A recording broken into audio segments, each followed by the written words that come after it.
My voice just gave out. Just like.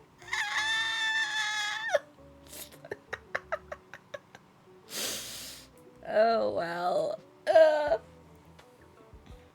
Hello. How are you guys doing? Yeah, I'm okay.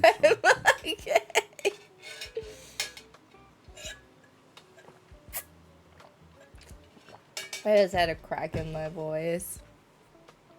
Maybe probably from the pasta still. It's like thickening up my throat. What's one heck of a crack? Yeah. Well, that's not the worst. Like there are, like when I look back, there were times when I had worse cracks in my voice that stemmed all from. I don't even know how they happen, because you know how people go to a rock concert and then they're coming back and their voice is totally shit. And they're just hoarse and they can barely speak. That happened to me a lot. Well, not a lot, but I had that multiple times in when I was like 11th, 12th grade. And they were all like asking me like, what did you do? Like, why is your voice like that? And I'm like, I don't know. It's just there. Like, I have no idea, to be honest. I have no clue.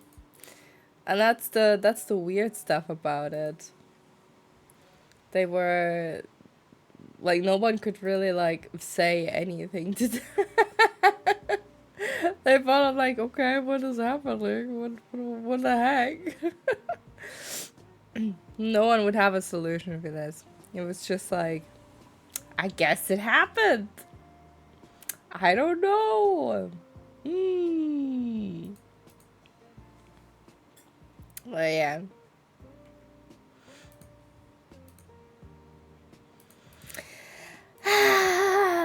Continuing today. I'm so looking forward to this.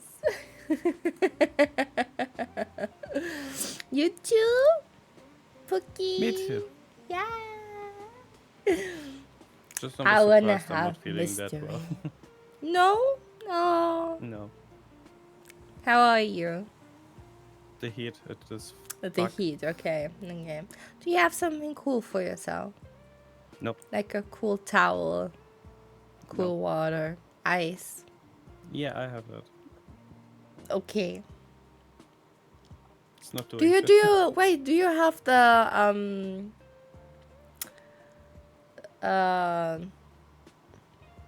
what's it called?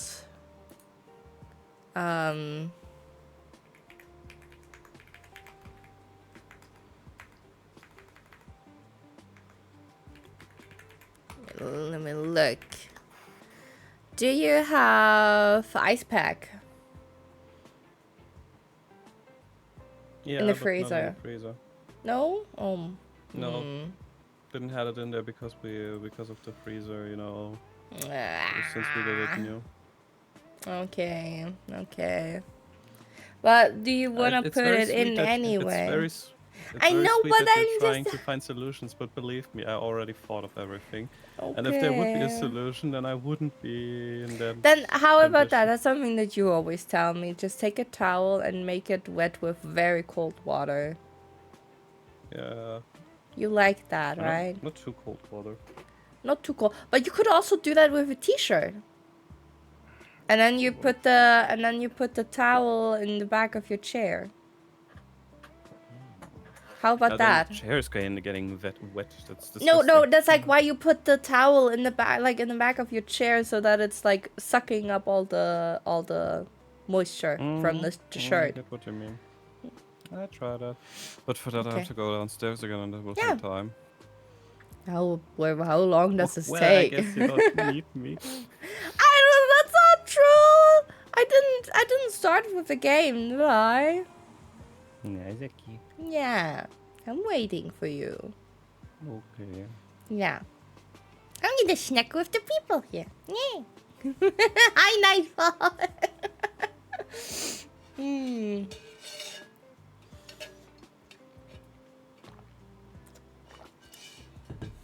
how was your day, guys, so far? It's Friday! It's amazing. Another week is gone. That's how quick it goes. I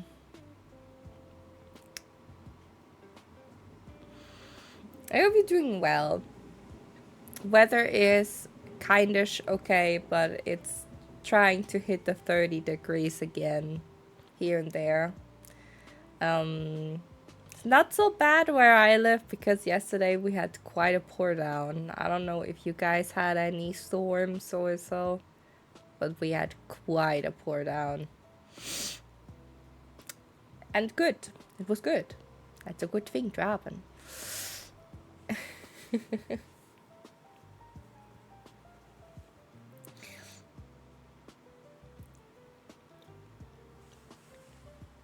Nah.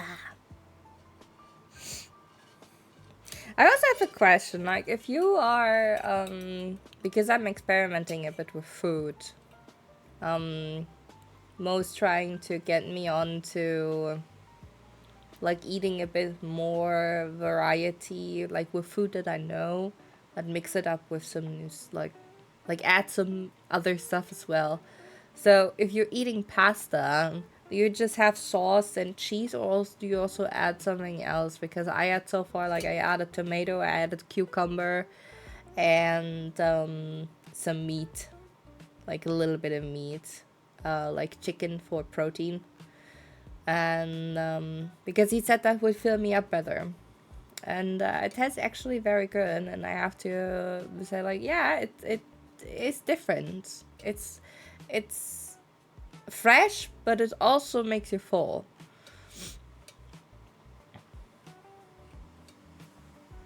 Stressful took me 3 hours to fix a staircase that's been fixed 3 times before, and now I'm painting the corner of my living room. Ah.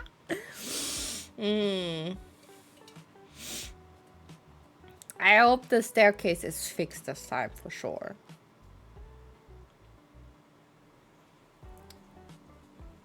And painting the corners, well, should be okay. As long as you tape everything off accordingly and carefully, then it should be a blast painting. Usually it passes with vegetables, but only because it's easy. Well, just vegetables, or like also with some kind of pasta, like a sauce. Because I have like a tomato basilicum sauce. I'm not self-made. I'm taking it out of the jar because I'm a little bit lazy. But it also tastes good, I have to say. I like the taste of it. It has like a certain kind of like spice to it that I enjoy. And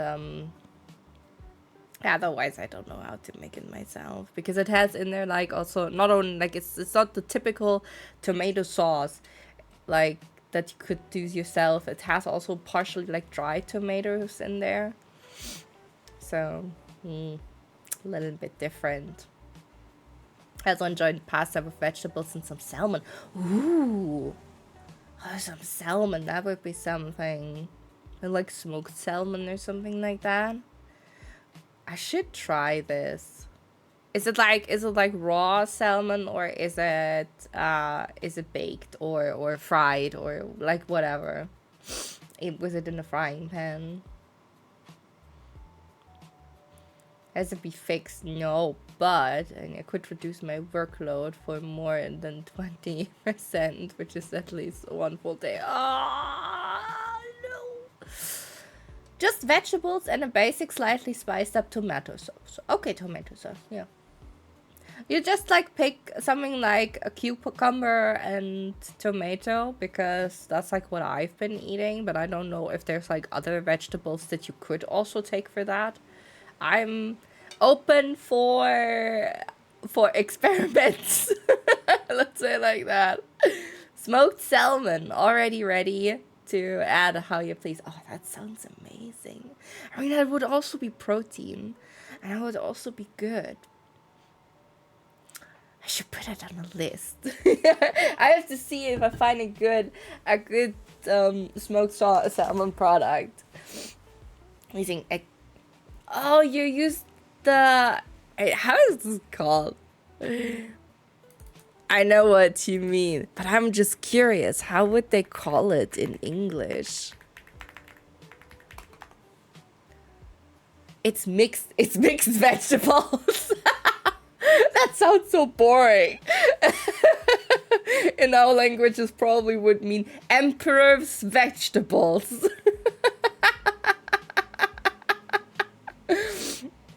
It would probably it would mean emperor's vegetables. If we would translate it one-to-one. I think it sounds so much cooler than just mixed vegetables, like, to be honest. They should translate stuff way more, like, one-to-one. It sounds so much more cooler.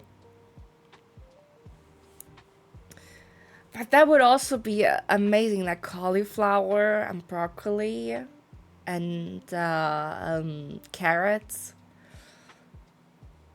Peas are okay. I'm not a big fan of peas, I have to say, but something that also always has to go into my like pasta. I need cheese. I need cheese. There is no going around it. I have to have cheese in my pasta. In some way or form. Be it like cheddar cheese, parmesan. Well, parmesan I'm not such a big fan of. I know Italians are coming for me. But mozzarella is also something that I would put on there. Mixed vegetables sounds like soup vegetables for me. Soup vegetables, yeah. That's true. Can also make noodles Mediterranean. I can read. I know what you mean. I can't read. Mediterranean. There we go. With cherry, tomatoes, olives, spinach, and mozzarella. So spinach would also be good. I love spinach, basically. Like it's funny, you know. Back then, when kids were always like saying, "I hate broccoli, I hate spinach, ew, ew, ew," and I'm just sitting over here, I'm like, "I love this shit. Give it to me." I was also the one in my family. I think I had a very wild taste switch, you could say. I was the child that would love peas, but I didn't like the baby carrots.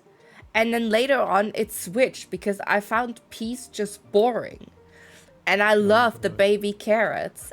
Look at back. We're just talking about what else could I do with the pasta? Like, what vegetables could I add? And Moreau also said, like, I should try smoked salmon for protein instead of me. You said that too? Yeah. I just listened to the meat and I was like, immediately in my head, like, what meat could I take? No, I'm sorry, I'm very proud of you guys. Moreau, you're doing a good job. Every recommendation here is welcome.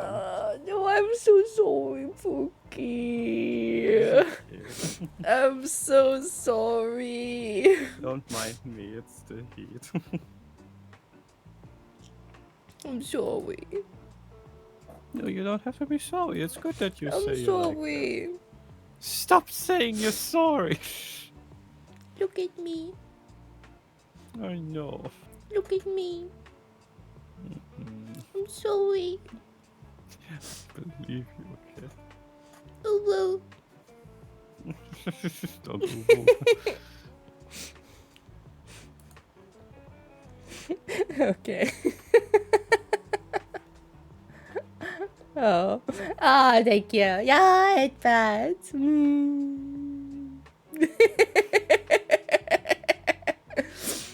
Sometimes I'm a little bit forgetful, you know, like sometimes someone is talking to me and then stuff happens like this, you know, they're talking about like, if you do this and then you add, for example, like the cheese to it, it gets like a very nice consistency. And then you can also add, and my mind is immediately like cut off, like, cheese.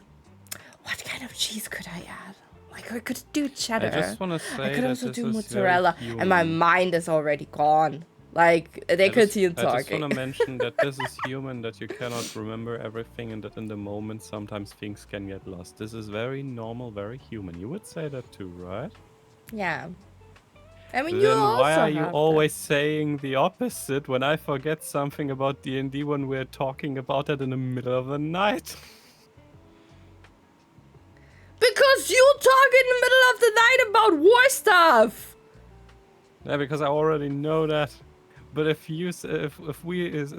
I want to go sleep and you say now let's brainstorm and we kept talking and a week later you say, well, I told you that, don't you remember? And I said no. Then I why have do to I always have to okay, get... to be honest, maybe we function differently, but stuff that you tell me before I fall to, like, before I go to sleep, and when we're talking in bed about this, I remember this shit, okay? Like, I have that hook, line, and sinker in my brain for eternity. Good. It's very good. I don't. But it's like, sometimes it feels like that even when we're talking about it out, not immediately before we go to sleep, that you still forget. Yeah, because most of the time when we're not playing and I just want to chill, then I'm not feeling good or exhausted or whatever. Okay, good. The next time I'm going to write it down. From now on, I'm going to make myself a channel and then I'll write it down. You can do that, that's very nice. But I just want to say that I would also like to have this little bit of empathy from time to time because most of the time I'm just getting hurt like, yeah, Mo is always forgetting it anyway. No, like, that's... oh yeah, you said that. No, when? I think even once made fun of being like, when I would grow older, I would forget everything. That's when you were back then sad about like, yeah, because you were afraid that I would forget Unbreakable. I think I was joking there. Very possible. I think I was joking there, okay? I don't think that you would forget Unbreakable. Because I cannot even forget Unbreakable. Because, like, and I forget from the other rounds, okay? So, sure, you're not the only one. Yeah, it's completely okay. Like, but Unbreakable is seared into my mind. Yeah, me too. Yeah. This is our golden hour. Don't start fighting with me. I didn't want it to start fighting. The thing is just, if I would not usually say, like, I would like to have a little bit more empathy if I would forget something, then you would be like, yeah, give me an example. And you know exactly, as if I would remember. And because I don't have the capacity to remember examples, I rather take moments like these, where I can showcase it a little bit, which is mean because I just try to showcase it to you by pushing it in your face. But at least for that, I finally have something to show you, because I'll be like, I just want to have my standpoint. You have your standpoint, okay? I'll keep that in mind. I try if I not forget.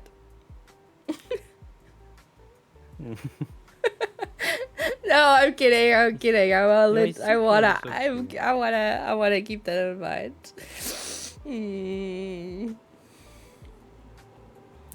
Pasta with smashed apples. Really? Sugar and cinnamon.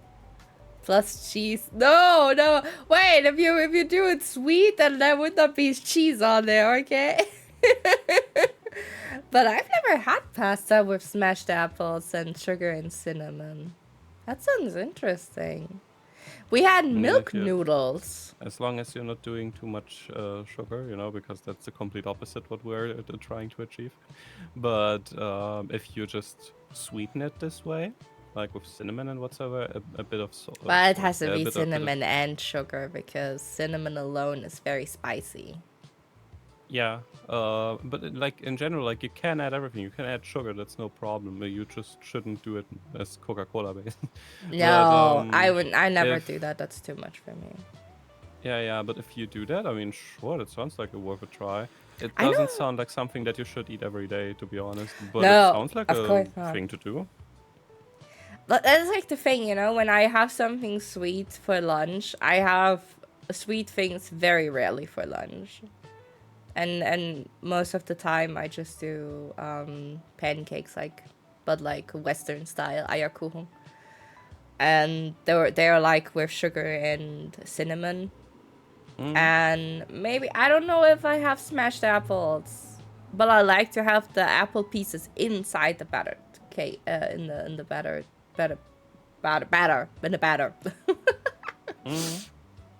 Loved spinach so much as a kid.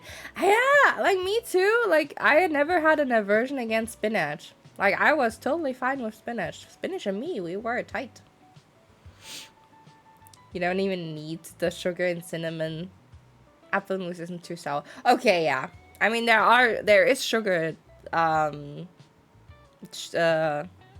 Smashed apples. Yeah, also, I think it has a name, I assume. Apfelmus.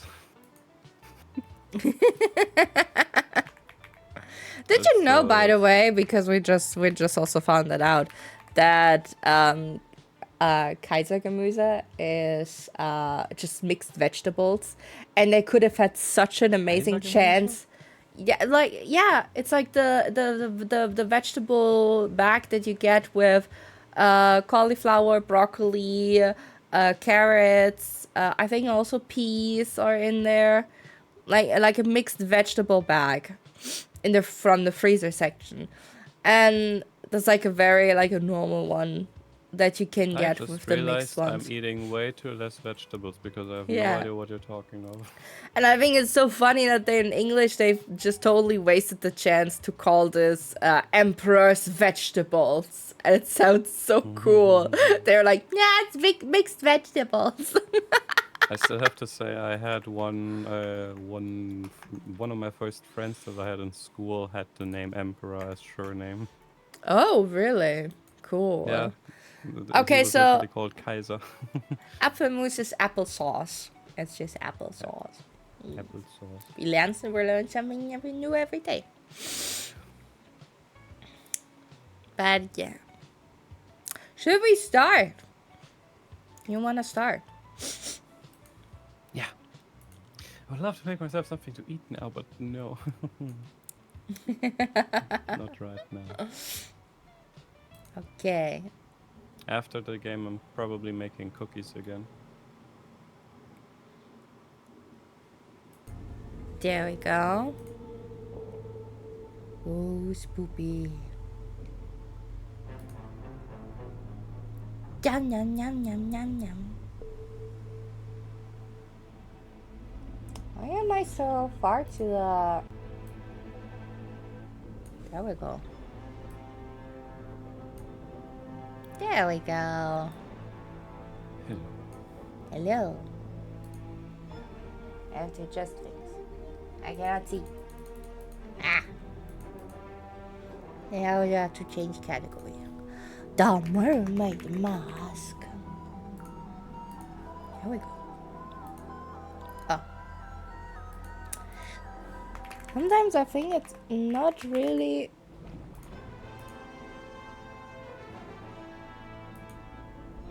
Okay. Ah! Sound should be okay, I assume. Let me just put it also. Yeah. Blanky dance. Blanky dance. We're gonna do the blanky dance. Blanky dance. Yeah. Well, also, by the way, we after stream we went on a very big like creative run, you could say. And we Mo was rigging and I was designing a little CP emoji. So I'm actually excited to work on this more because after the stream. It looks so good.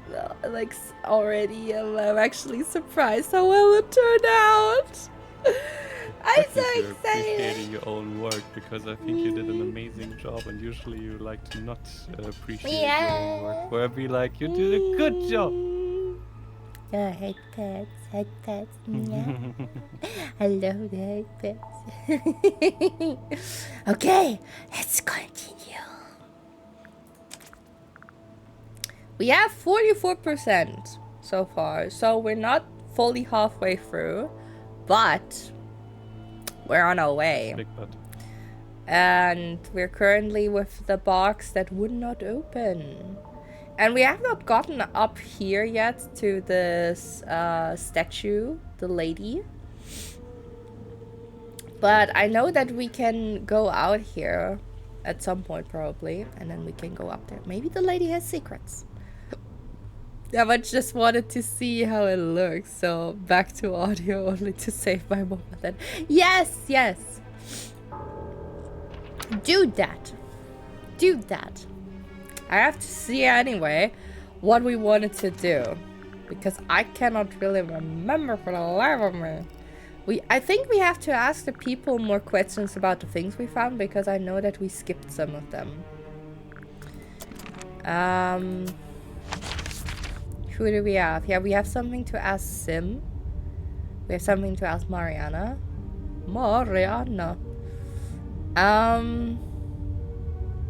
But first, let's go to the Dream Doctor. It's a weird crystal orb. Wait, I didn't touch the crystal orb before? It is the fog ball. If you say so. I didn't touch the freaking orb before. It was just laying there.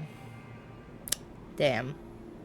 Strange glass ball found in the dream chamber. Something is swirling around inside of it.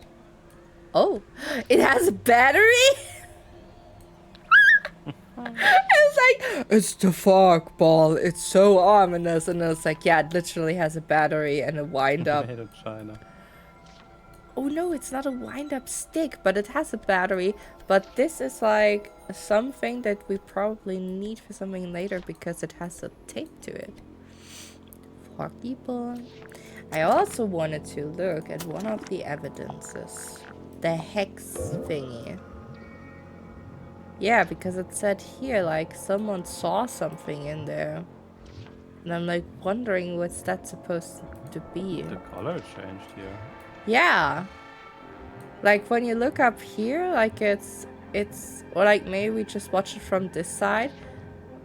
But here is something else, and I wonder what this is. It's an eye. Modern spoopiness requires modern batteries. I mean, true. That's so true. You wanna be spoopy?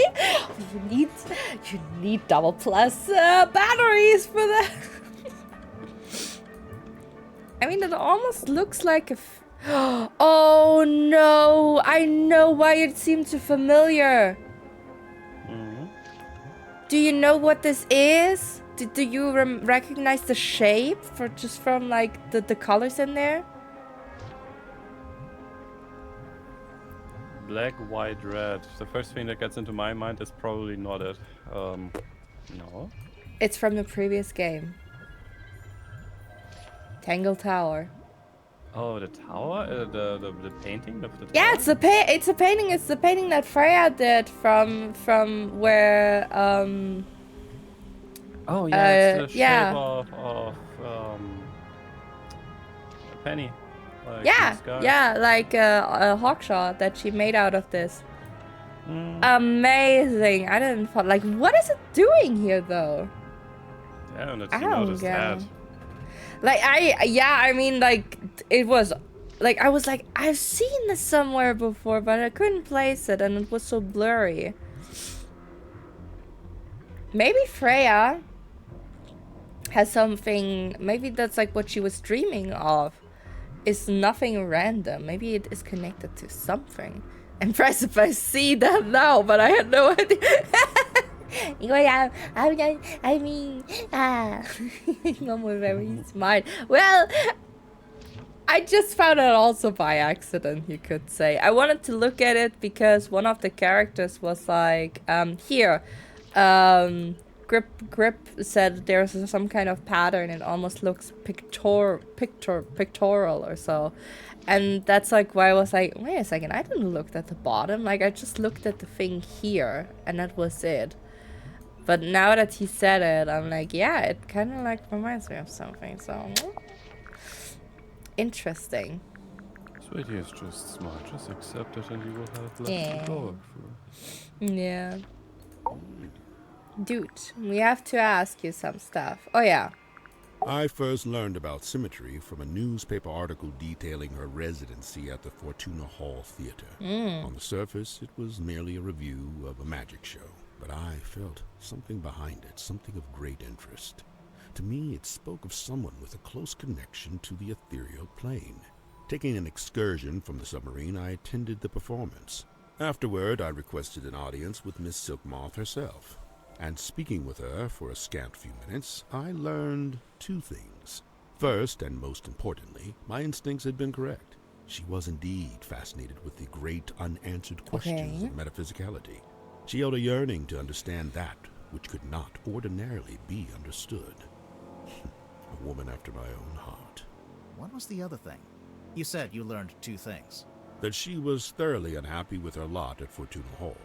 The theater owner was a heartless woman who, among other indiscretions, did not compensate Symmetry for her work. But she had no family, nor any other connections. She had nowhere else to go. So you invited her to come live on the submarine?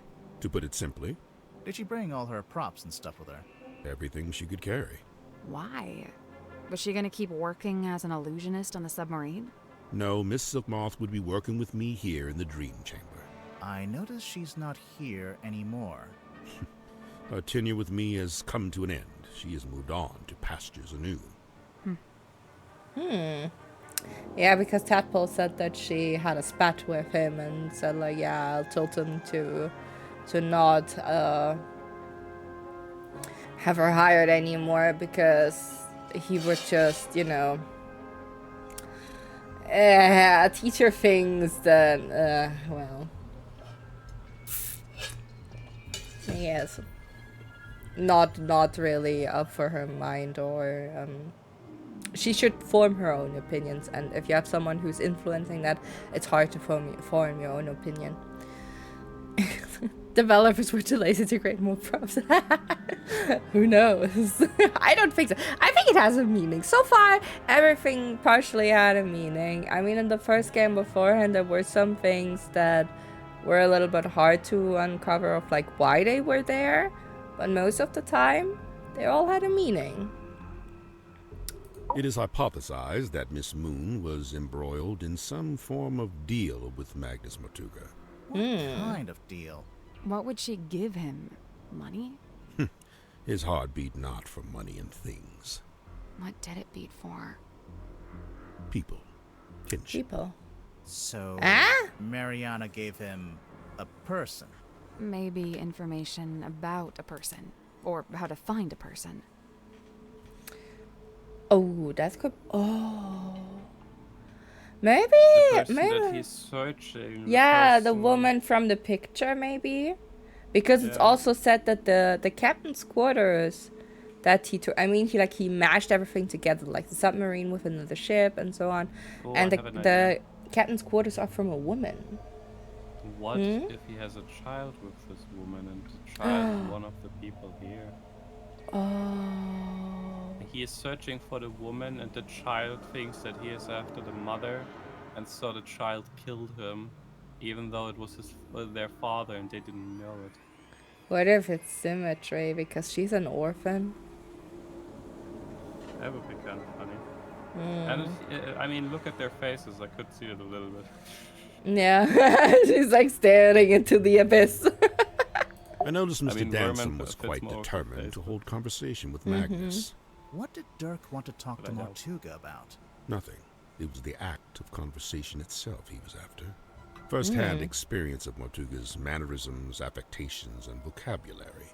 When I inquired as to why Mr. Dansom held fascination for such things, he said simply, research. Yeah, for the movie. Don't be Yeah. surprised. I'm gonna mute myself very quickly. I'm not. Okay. I'm still here. Okay. It Sure. could take a little bit because I Yeah. hear that outside it's getting louder again. I just had vegan barbecue sticks because I saw them in the grocery store and wondered why the one were so spicy. Turns out they were chili barbecue sticks. Well, if they're spicy, then there surely is some chili on there in some way or form. Not my cup of tea, because I just can't handle like spicy stuff so well. I can handle sweet chili peppers, but nothing more than that. I have a curious observation about Mr. Werman. Unfortunately, I haven't had the time to perform an analysis, let alone propose a hypothesis. That's okay. Just tell us anyway. I observed that he did not seem at all saddened or sorrowed by the death of Magnus Motuga. Yeah, You can't know that. Some people don't always show emotion on the surface. that's true. Of course, quite true. However, Mr. Werman did display an emotion. Relief. Relief? Gazing upon the crime scene, much of the tension coiled up in Mr. Werman's body visibly dissipated, and thereafter he seemed energized, galvanized.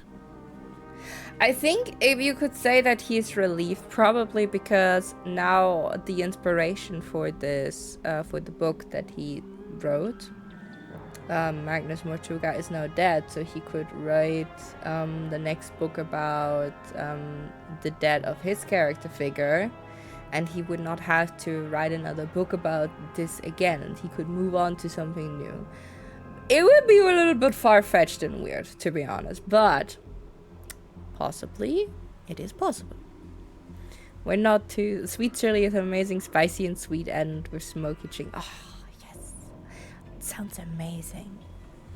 We're not too spicy. Fortunately, some people would argue if it's even allowed to be called chili. I guess... I just, like, for me personally, I just...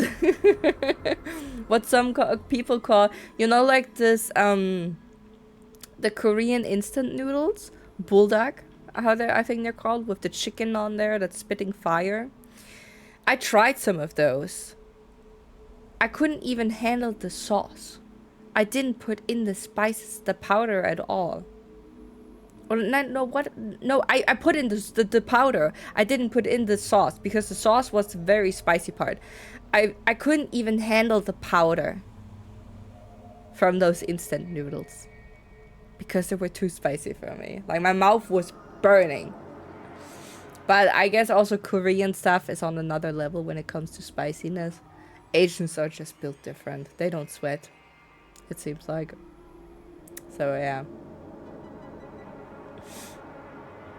It is no mark against Cynthia's character. She is a sharp young woman and capable engineer. But I was wholly surprised to learn that she had become captain. Did she never say she wanted to be captain?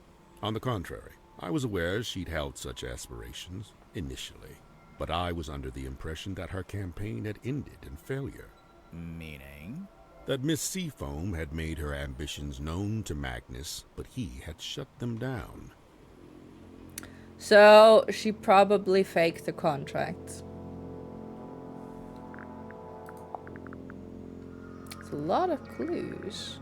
Clues. Somebody's been trying to piece together Silkworm's history by the looks of it. We noticed Mortuga's on there, but his name's not connected to anyone else. Did he ever talk about his family? Or where he came from? He never spoke of his heritage, no. Our relatives made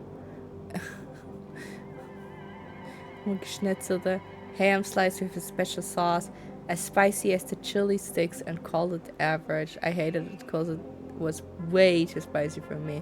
Yeah, normal. Okay, yeah. Like, that's like why I think spiciness is very difficult to like serve. Like, if you don't know the spiciness level of other people, then you cannot assume that they have the same one as you, and you should always be prepared to have like either some backup or like separate half of what your seasoning, just in case, you know, just in case. There's a lot of things that people don't eat, and I know it sucks to like split things, but you should always be prepared to do so. Just so, because I think food is a thing you shouldn't waste, and you should make it enjoyable for everyone. So, for example, I don't like corn. I hate corn. I don't like the taste of it. I think it's disgusting. I don't have anything against popcorn or like you know, like the mini corn sticks, like the mini ones that you can get in a jar. They're actually delightful. They're good. But like, you know, just lose like those those little corn things in the jar, in the cans, for example, and the big corn sticks or so. I'm just like, nah, no thanks. They're not for me. Also, you sit after that on the toilet for like, A photograph of a divine moon ritual. The man holds the orb aloft, Okay. and the being within is imbued with rays of mystic light, granting eternal moon wisdom. Okay. Eternal moon wisdom, huh? I have that. I skipped the ritual though. I was just born with it. Impressive. Also, I can shoot moon lasers out of my eyes. Now you're just being ridiculous. Godric grips hand-carved talisman. You think everything's a talisman. I thought it was just a part of the branding for his shop. It may well be. Nonetheless, I conclude that it is imbued with energy, and its primary function is to be an anchor. It's not heavy enough to be an anchor. I'm pretty sure it would float. He means an emotional anchor. Oh, right. It would float. What an enchanting thought. Uh-oh. You've given him an idea. It may transpire that the true meaning of the cane is found in its unsinkability. So it's a reminder not to sink, not to drown. Like some kind of life preserver? In Thailand, with people, they were like, I can handle Thai spice. Please make my food ever spicy. What I asked for, no spice at all. It was hilarious to see them sweat over and over again. They did not learn within 3 weeks. Well. If you cannot handle spice, like if you think you can handle spice, don't say that in another country. Just like ask those people directly. Maybe ask for a little, you know, taste test. And then say you can handle it. Mariana Moon's tobacco pipe. Yes and no. It's actually a dictaphone, like a little tape recorder. Curious. Is Miss Moon some sort of covert operative? Who knows? Maybe. I think she's just nosy. I think she's reading for someone. I think she's, because she's saying like, oh, I'm traveling and stuff like that. I think Mariana Moon is probably a journalist. Or she's writing a book herself. Because her diary reads very much, because it says, Dear Reader. If you're having a diary, you're not addressing yourself as Dear Reader. Not as far as I know. Mostly either you're addressing the diary or you're writing to your future self. I have no interest in such a device. It is merely the debris of an exoteric society. It holds no energy. Sure it does. It says right there. Battery, 23%. Why is it still encased in polypropylene? Makes it more valuable to a collector. Surely you get it. You're a kind of collector, aren't you? I collect only one-of-a-kind items, and only those with significant provenance. Technically, this does have significant provenance, since it's owned by Dirk, and he's the actor who plays the character. Oh, yeah. True. Especially because every restaurant has had warnings along the lines, a little spice in Thailand equals average to a lot of spice in Western countries. See? If you can read, you do not sit there and sweat bullets in the end. But that's a thing that, you know, people can only do if they freaking read.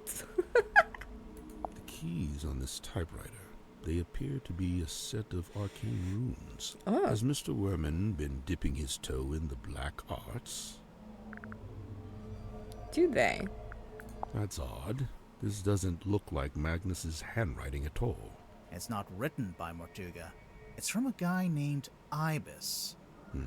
I saw the diagrams pertaining to the location of the Mortuga submarine, and I assume Magnus must have written it, for who else would know such things? Oh. Fascinating.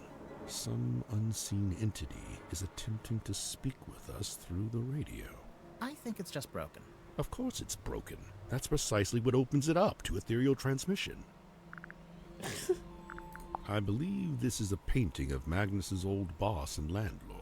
I will Is listen that can who color she my is? way to Felicia, her wedding. name Do was. that. And you met her?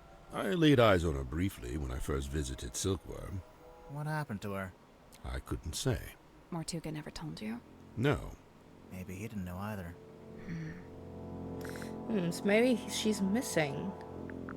Did Mortuga make this himself? Of course, much like his model town, it is specific to his life and his memories. So he made the model ship and the model town at around the same time. I believe so. Interesting. Magnus and I installed this in the captain's cabin shortly after we left port for the first time. It is exceptionally heavy. Did Mortuga tell you why he wanted a big iron bell hanging over his desk? He merely said it was an object of great importance and that he'd like to keep it close by. Do you have any idea what it is? He referred to it as a bell, detective. Yeah, just going by the shape. But it doesn't ring, so we're not sure. You may be more correct than you know. Personally, I believe it is a bell. Not in the musical sense, but rather a diving bell. Which is to say it's designed to be lowered to the ocean floor. With a person inside? I doubt it. It's not really big enough. I mean, it could act as a weight. It's a fine garment, is it not? Has it been in the control room the whole time? From the moment I first entered the submarine. But it doesn't belong to Mortuga. It does not. No. Magnus was fairly averse to record keeping. He can't have been that against it if he bothered to write in the captain's log.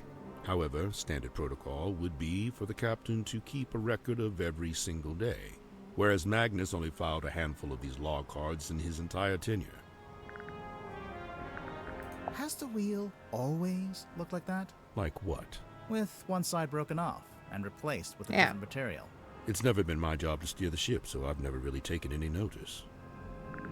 Could it be that Grip wanted to be navigator and then he tried to steer, but he broke off the wheel or something happened? You know, Magnus never liked the name Tortuga Submarine. Surely he was the one who chose that name. I believe it was something that just happened. He didn't have a willing hand in it. All told, Magnus was rather dismissive of the notion that the submarine should bear his moniker. But it was his submarine. He was dismissive of that notion, too. So the submarine is probably, it belongs to someone else, and he knows it. And he acknowledges that. Is he... It rather seems that Cynthia is using the contract as a talisman. A talisman. Like, as protection. I did notice she taped it to the back of the chair in the control room, so it's like you can't go in there unless you acknowledge it. Correct. The contract is a shield behind which Cynthia hides. Magnus built this himself from the scant materials we happen to have on board. So he made it while he was living on the submarine? Yes, but I believe it's a vignette of a particular time in his past, back when he was living in Silkworm.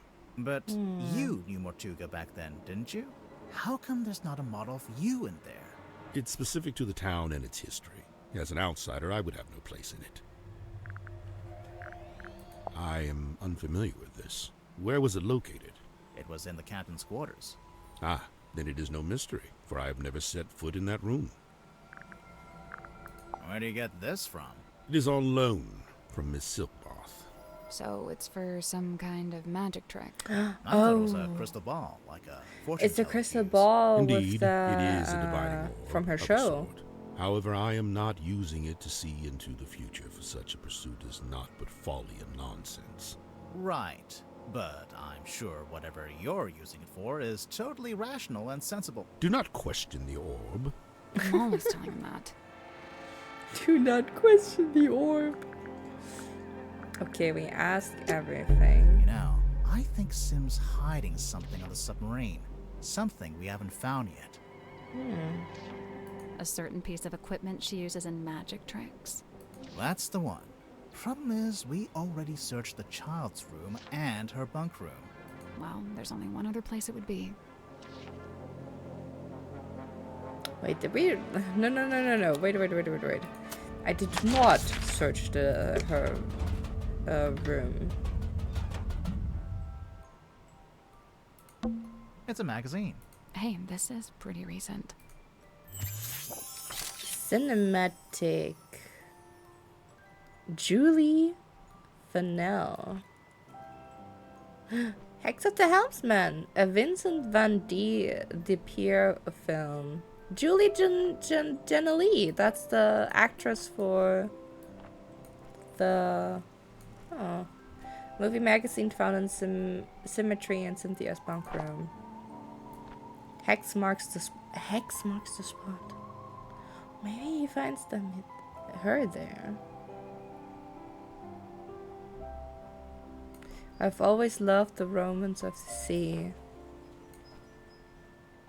The magazine folds open onto an interview with the actors from an upcoming movie. Movies, culture, news and reviews on acting and authenticity. Hex marks the spot. Cinematique magazine sits down with the stars of Vincent van de Peer's latest film. Julie Geneli, Belicia Bonetop. Julie, since we last saw you, you've won Best Actress twice and released an eponymous folk rock album. How do you find the time? I always say I have the same 24 hours in a day as anyone else. What attracts you to Hex of the Helmsman? I always loved the mystery and romance of the sea, and the script was a beautiful dark love story, but most of all, I just like working with Vincent. There's a feeling of security there since he produces too. At this point in your career, you're clearly in high demand. We heard a rumor that the majority of the budget for this movie went on your salary. I very much doubt that's true, but yes, these days I'm the one holding the cards when I approach a contract situation. I'm a bit of a shrewd negotiator, to be honest. Film is an adaptation of a novel of the same name by author J.D. Verman. I've been meaning to read it. Oh, she didn't read it. Let's talk sequels. Well, you just mentioned the novel. There's only one, isn't there, for now anyway. But we heard you and Dirk both signed multi-picture deals. Yeah, we did. I know Vincent is keen to make as many of these as he can. So you keep playing Belicia Bonetop? Sure, unless the writers kill her off, okay. Dirk Manson, Marcus Mordoom. Dirk, how did you get in shape for the role? Well, a production paid for a personal trainer, and I'm not allowed to eat bread. What? No bread? That's sad. Hex of the Helmsman is out this weekend. Check out our next issue for a full review. Wit and Whimsy Pictures present Vincent van de Peer production, starring Julie Geneli as Belicia, introducing Dirk Damson as Marcus, based on a book from Kristen Cale. Original novel written by J.D. Verman. Wait, what? Based on a book from Kristen Cale? Screenplay by Kristen Cale, directed by Vincent van de Peer. Could it be that Verman didn't wrote the book? Based on a book from Kirsten Gale, original novel written by J.D. Verman. Huh.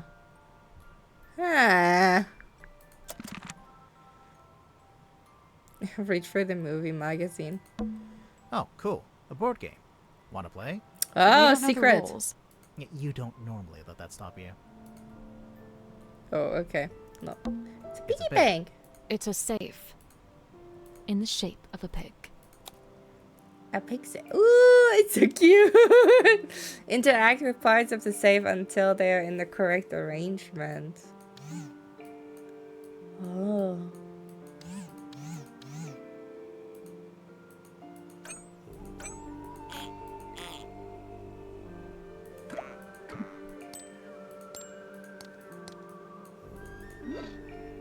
Oh. These ones aren't buttons. It's just some kind of display. These ones aren't buttons. It's just... Time change? Yeah. Oh, I have to get those numbers? Probably. So that's like the sum that I have to get.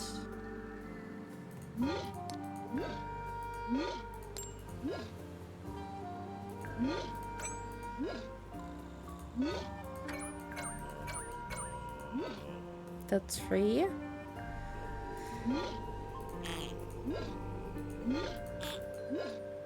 That's 1, 2. So that's 4. That's 6, 7, 8. This is 9. Okay. 2 for free. That's 9.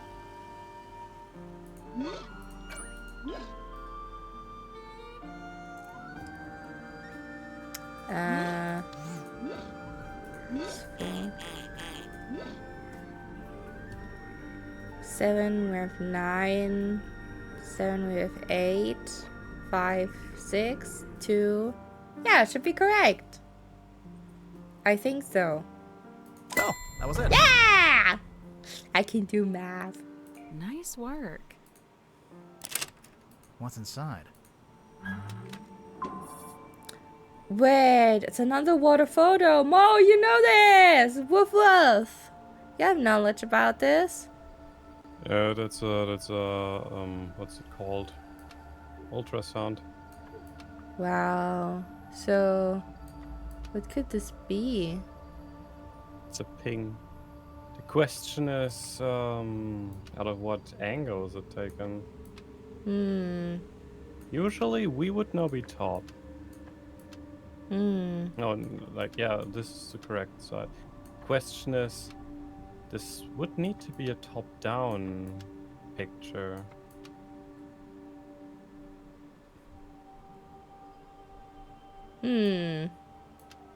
So that it was below us.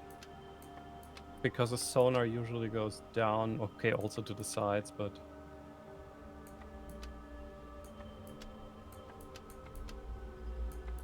And it only shows bone structures if there's something underwater, technically. Oh no, it doesn't. It shows all surfaces. I stupid. don't know.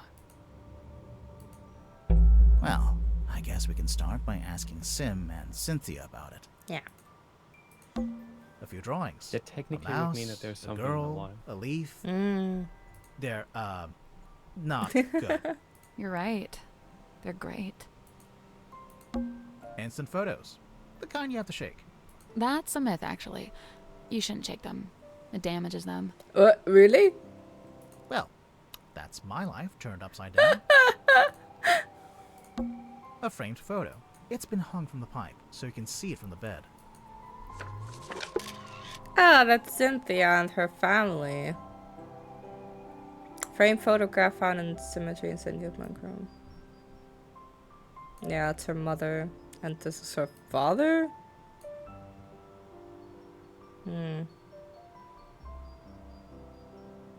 Like weird, like they like the position, and yeah, the submarine was hers. It's Cynthia's bed. How can you tell it's hers? Process of elimination. Instant photos. That's a myth, actually. Well, that's mine. It's a mirror. Sally, you can use it to fix your hair. My hair is perfect and does not need fixing. Look at that little wooden house. Looks like it'd be a nice place to live. Oh, cute.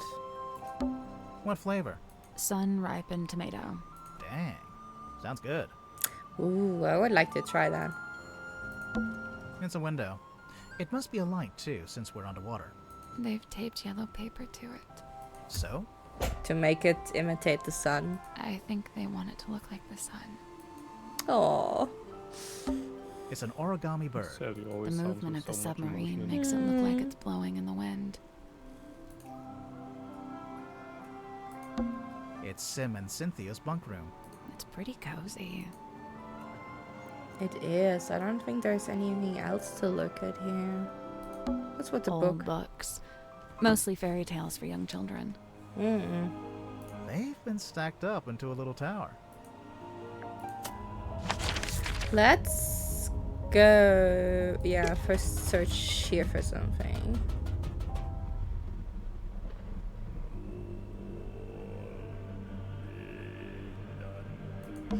Someone's hung up a banner with the words Illusion Theater painted on it. What's the illusion, I wonder? You know, I think this room's had some kind of rebranding. Rebranding? Possibly a small room like this. There's a cloth hanging up on the wall.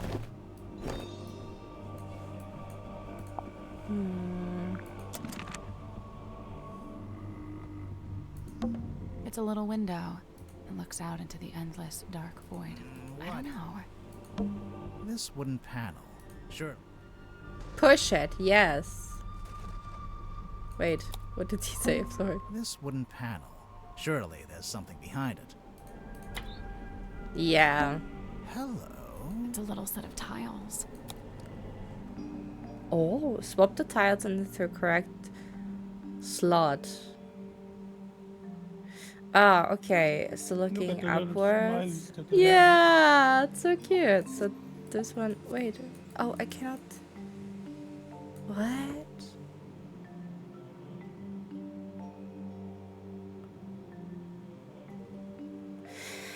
Is this like again like a game where you have to go like with the direction of the tip? Like where they're pointing?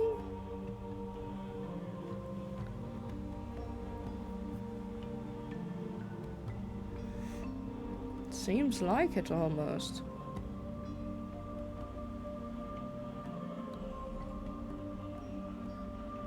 Because this one is shut.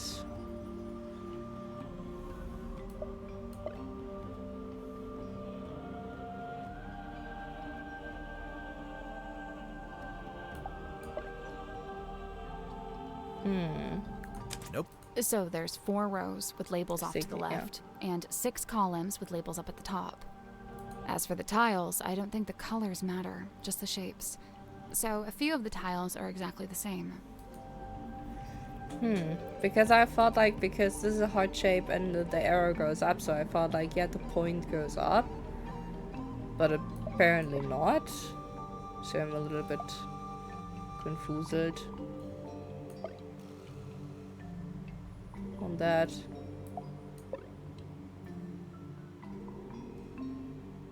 Where is the heart? Oh, is that it?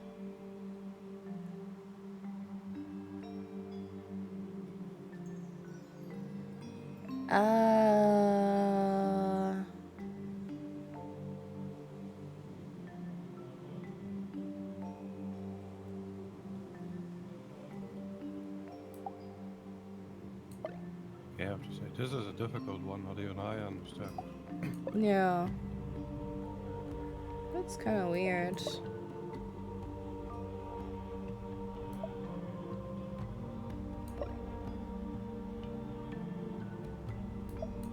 It's like this one, maybe. No.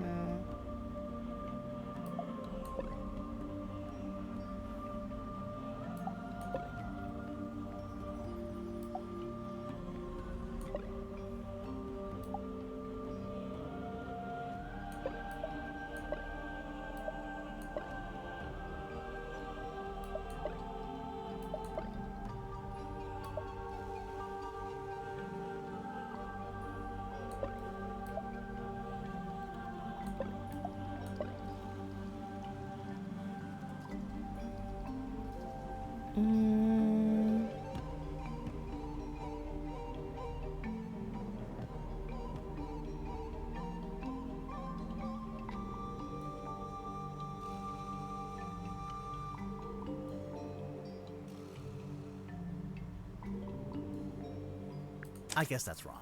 Each slot is a part of 1 horizontal row and 1 vertical column.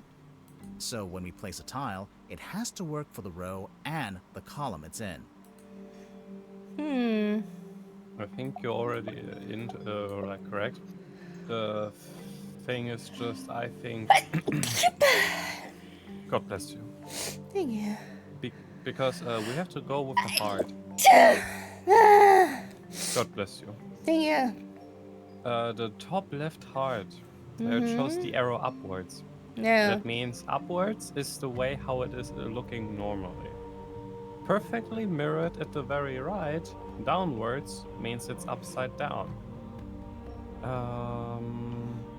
Now it's only the Nothing. question. The labels for the rows just seem to be the labels for the columns refer to orientation, rotation, even mirroring. Because if you look now, I think the two hearts to the right, they're the wrong side because it always points in the direction of the opening. That also means that The for labels example, for the rows just seem to be card suits. That's simple enough. The labels for the columns refer to orientation, rotation. So the then first this also ones at here the has to be swapped then. the first ones at the bottom, they are also wrong. They have to be up. Why do they have to be? Oh. Because the heart also shows that this is the original form. Nothing. The labels for the columns refer to. And you have to also swap them with the left and right. Nothing. The labels for the Except the columns. heart. The heart was already correct.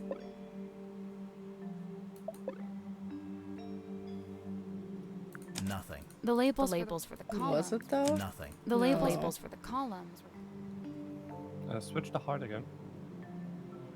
Where? I did that beforehand. Okay, and good. it was No, not no, correct. The labels for the Yeah, columns. because you're still missing the up and down from the... What is it? It's not the A's. It's the second from the bottom. The round and the tip double clover. sides are switched. The clover. Yeah.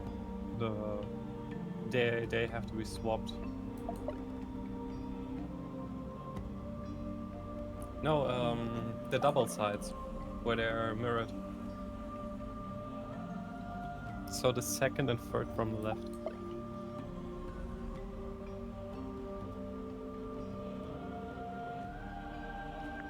Nothing. The labels for the columns.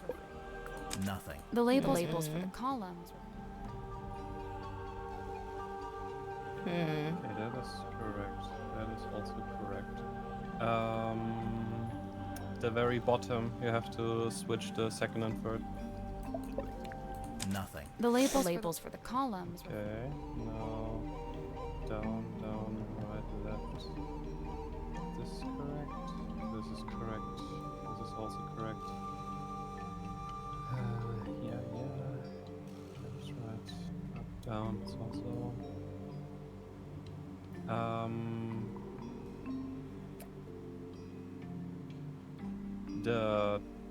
The heart is the with the heart, the second and third have to be swapped. There we go. Nice. That was not understandable at all with the shapes of like which is now the right direction and stuff like that. Oh, you can always half them because if you cut them in half, like from left to right, then it already No, I shows mean the shape. in general. In general, it was just not understandable of like what direction are we going in here, like what is the right one and where do we actually have to go. That's why the first one was very important, the top left one, because it showed you the arrow upwards, and that means it has to be in its natural display. I So, wouldn't like, have it- played that that. it's- I wouldn't have put there an arrow at all. I have to be honest, because the arrow is misleading. You think of like, oh, it has to face upwards, and I'm like, naturally, okay, so the pointy end is facing upwards because the arrow goes up, because that's what Yeah. you're associating it with. So yeah. Yeah, because you went with directions. Yeah, with directions it would make complete sense. It's unlocked. But this was I about forms. think. Right. Let's get this thing open. Uh-huh. There's a girl in there. It's a doll. I hope. Okay, so she has a doll, not a twin. Wolfmore, which is great. And yeah, he has a brain today. Imagine if the doll comes to life. Because it's life-sized. Yeah, that's like what she uses for a magic mirror trick. A life-size doll Something to symmetry wind silent mouth I was found hidden in the illusion theater. Yeah, I cannot interact with it because the game doesn't let me. Game, we need to fix that. We want Yeah, to touch things. This is something like I like the rotation aspect. Okay, I love that. Great job. It's amazing. But if you show me like, hey, there is something like Also and I could triggering. pull like a wire, and I cannot do this, then I'm sorry, but this is triggering me. And then I have to wait until the characters in the game are getting to this conclusion. Why can't I inspect this then? Like, why can't I look at it? So it's a life-size doll that looks like Symmetry. Well, yeah, but I think there's more to it than that. Good.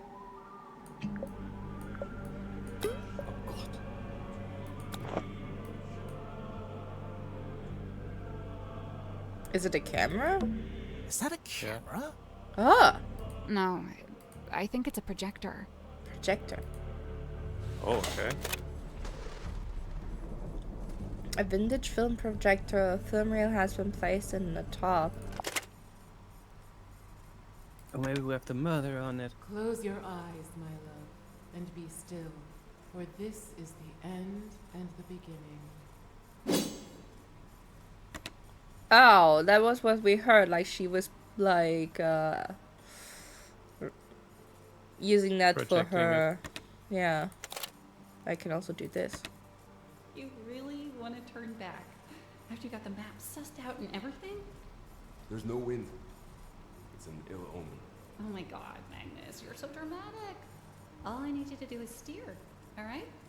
I'll handle the scary stuff. Felicia, You can't change my mind. Sorry. I spent too long planning this. Anyway, we'll be there in a few hours. beware. Exactly. Right. I didn't really explain it yet, huh?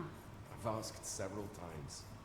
You always wriggle out of it. Well, I've got nowhere to wriggle now, do I?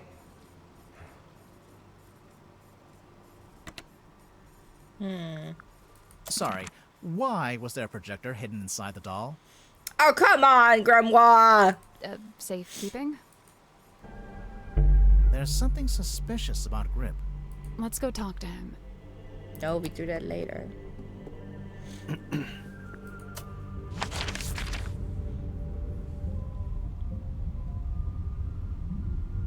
I'm gonna first ask her about the stuff that I found, because I found stuff that is related to her. Ooh. Even though I do not like her. Ooh, suspicion. Sweetie, Yeah? I love you, by the way. I love you too. Oh, we have only I don't want you five to clues think that I missing. won't just fight you. Oh, that's not on my mind anymore. Don't worry. Don't worry.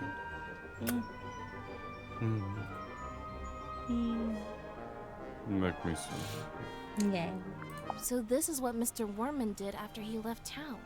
Why would he need to leave town to write a book? Yeah, that's I true. feel like he could do that from anywhere. It was probably more about making connections. You mean like in publishing? In anything. Silkworm's a real dead end if you got any kind of aspirations.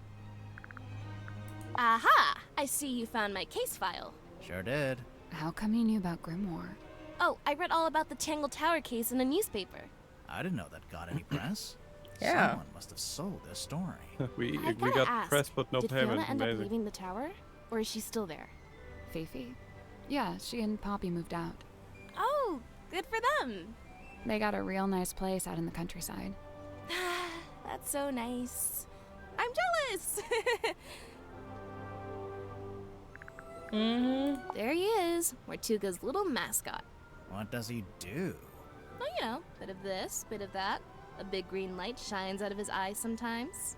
Yeah, we saw it. It lured us onto the submarine. That's the idea. How does it work? Do you activate it from in here? Nope, it just kind of happens. It kind of happens. Magical. She is so not fit as a captain. No, she's not. I know that irks you because you have a captain character, and I understand this fully. I'm considering having this taken down. I'm captain, so I'm allowed to do stuff like that. Why would you want to take it down? It's just unnerving. It's making some of the crew uncomfortable. Some of the crew? Oh gosh. You know, if this is poison, then surely it's a red herring. How so? Mortuga didn't die from poisoning. Right. So, you think someone put it there as a false lead? I don't know. It's not a very good false lead. Baroness Fortuna. Who is she? She's the theater owner who adopted Sim. Did Sim like living with her? In the theater? Sim's reluctant to speak ill of her elders, but I get the sense that Fortuna wasn't very nice to her. Do you know what the stargazing girl is all about? No, Sim didn't tell me the details. She didn't want to, for some reason. She seemed to regret the whole thing. In the case file, you said the cauldron had never been unlocked before. And nobody knew how to unlock it, except, presumably, Mortuga himself. So you think it got opened in the course of the murder? I see 3 possibilities. 1, the cauldron was opened before the murder. 2, someone opened the cauldron after the murder.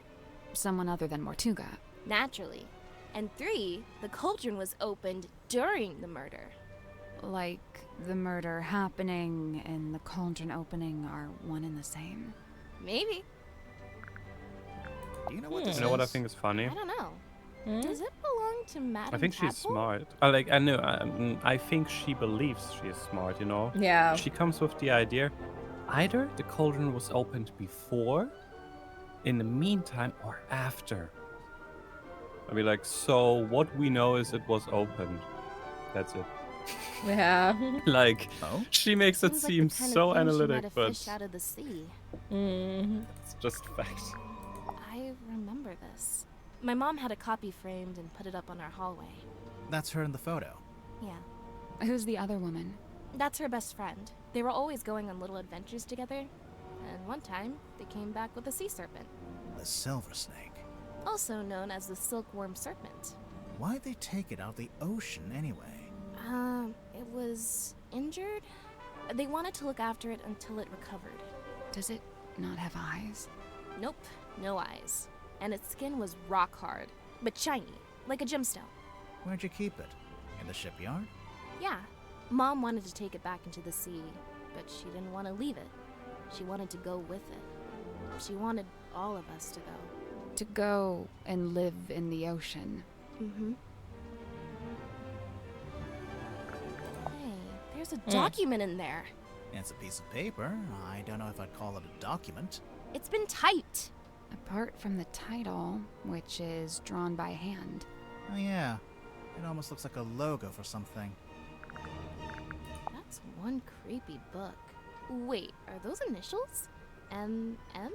You're looking at it upside down. Am I? This weird little drawing. It looks kind of like that thing Mortuga kept up on the foredeck. This is the ship's compass. From here in the control room. Mm-hmm. Looks like Mr. Grip's already working on fixing it. Good! That's good. Why so many needles?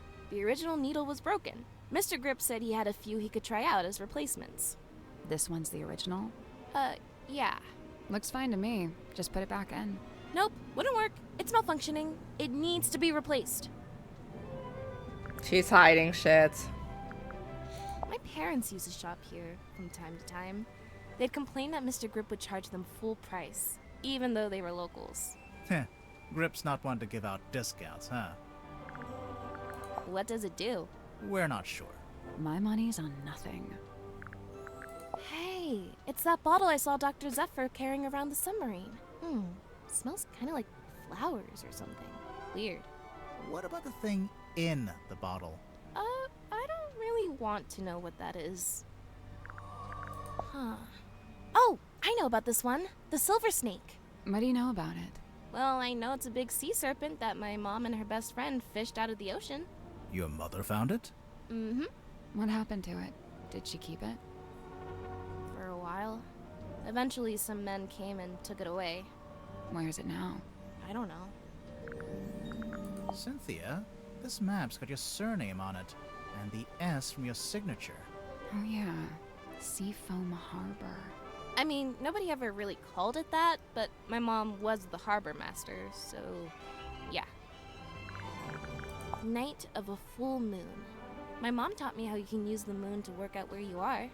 Like, if you're sailing on the ocean and you can see the moon, you can work out which way's north, I think. What if it's too cloudy? Then you'd use a compass, like a normal person. I'm sure I saw a picture of this recently, but it looked different. Where did you see this picture? Somewhere in the engine room? Wait, so it's a cassette player for listening to music? Nearly. Looks like the tape can swap out. So? So maybe there are other tapes. Hey, yeah! I bet there are. I think Cynthia, I know exactly is this the Nox phone would you say he used to likes call her. us? No, Yeah? I used one Why? in the town when I went to drop off the He would case give her lots file. of compliments, and then tell her that she should show him the ship. And then he would invite her over. And wants to let also his crew see this beautiful ship. And if everything goes smoothly, we're gonna sit her we're gonna show her our ship. If we still have the small one, you know, the first one. Oh, We say, yeah. like, you sit down here, we're gonna quickly check something. And then we sail away with hers. Yeah, that's what Nox would do. Yeah. I think I Star never would laugh actually pretty had much my own about cell that. phone. Do they all have flashlights like this? Oh wait, that's a flashlight? Could be useful. It gets pretty dark down here. What's with that wheel? It looks kind of like a shield. Does he have that in the movie? He has a wheel in the book, but it mostly stays attached to his ship, apart from one time it breaks off in a big storm. Mr. Worman's typewriter? It's a mess. The keys are all in the wrong place. I could fix it for him, no problem. Or Mr. Grip could do it, I bet. I don't think Worman wants anyone to fix it. Oh. Weird. The stamp. That's Governor Fellow, the guy who owns Silkworm on Sea.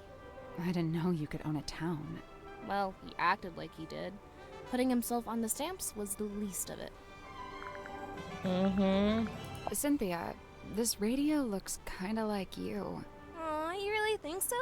Why did she take that as a compliment? Does it belong to you? Of course, I brought it with me. That's how I first contacted the submarine from the outside. You used the radio to contact Matuga, and you asked him to let you into the submarine? Yep. Oh, wait, so there's a receiver in the control room? No. Well, kinda. So, you know what? Never mind. She's lying! I Little know the shit. ship. I used to look out my bedroom window and see it sitting in the harbor. Does it have a name? Something Selena? Precious Selena? What do you know about this bell? That's no bell. It's got a fluted drive tip. A what? For a fluted socket with 6 flutes. Oh, yeah. I agree completely. Ah, there they are. That's my mom, standing in the harbor. And that's my dad, standing under the lighthouse. Cute? Hey, the lighthouse opens up, and there's a film reel in there. That is not accurate. We did not have a giant film reel in our attic. Uh, I don't like it. You don't want to know what's inside? I do, and I don't. What if it's bad? Bad like how? Like, what if it's something we didn't want to see? I think I'd still rather know. Oh, Sim's fog ball. What's this weird little antenna thing? Is that not just part of the design? No, I don't think so. You know, this article's kind of unfair to Dirk. It barely mentions him. Probably because it was written before the movie came out, so he wasn't famous yet. Oh yeah, true. The movie was a hit, right? So Dirk's famous now? I guess he must be. Probably. He told me he's getting all kinds of offers from other studios. Lucky him. He must be thrilled. I locked it in the safe. I didn't think... What is it? The night of the murder, when I was in the control room by myself, it was right around the time the ship's compass was freaking out. You used the underwater imaging system? I don't know why. I couldn't resist. But then this came out. I wish I hadn't done it. I put it in the safe so I wouldn't have to think about it. I can understand that. Really? Yeah, sometimes you gotta compartmentalize. One thing at a time, you know? That's true. No. That's your mom? Yeah, she was the harbor master. That's a pretty fancy jacket for a harbor master. Looks more like a naval officer. That's Yeah, true. Well, she had a lot of big ideas. She was super ambitious, always making plans. My dad could barely keep up. That's your dad on the right? Yeah, stepdad, but yeah. Are you two close? Not really. We kind of drifted apart after a while. After? She So, died. This is the doll that apparently looks just like Sim. Yeah, I mean, it does and it doesn't. Oh. She strikes me like a sun elf. Really? Yeah. Not the brightest light, I but I don't like that. It's also kind of morbid. hiding things. Oh, it's Sim's projector. Is it actually hers? No. I think she borrowed it from somebody. She borrowed the projector. Alright, we have a suspicion with her. But the thing is, we heard that, what was it again? Yeah, remember when Symmetry? When she was doing the, oh no, I'm dead! Yeah. Like, that happened shortly before the murder, right? Yeah, wait, we can listen to it actually. Stargazing girl stares into the ink black void. Upon her trembling lips, a question born. A forbidden query of what may be and what may not be. The void unyielding the girl's sight stares back. It speaks. Close your eyes, my love, and be still, for this is the end and the beginning. Yeah. But that's it, like, after That's that it. the murder happened, right? Because, Technically, yeah. Then, though, that is very weird, because where did she do this? Where did she did do do it? Because She did do it in the illusion theater because the projection doll was there, and the projection doll had the thing with the Grim Reaper on it.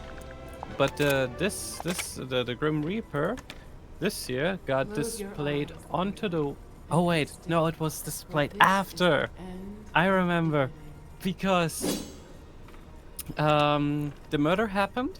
Everyone came there, and when they were there checking, only then was the Grim Reaper displayed onto the window. I don't know if it was the Grim Reaper, but someone said like they saw a face swooshing by, and I think it was in the ocean, and I think it was the mask. Okay, then maybe that was just there. I mean, I we thought can I'm also wait. Here, that's like the timeline of who came on board. Oh, those are things that are important for her. We can already make suspicions. What are Cynthia's stuff? Yeah, the logbook, the contract, and the ship blueprint. I want to ask about the contract. Let's talk to Werman? Cynthia, you are a piece you are a sack of mooch. What is wrong with you? This is something good. Werman. Oh yeah, I can ask him. It's broken. Or possessed by an evil spirit. One of the two. I couldn't believe it when I saw this in Mortuga's cabin. Had you seen it before? Yeah, this painting used to be in my house. What? In my father's study. It hung there for at least a year. Why? Where'd he get it from? I believe he bought it from the town's governor, a man named Fellow. So how'd Mortuga end up with it? I couldn't say.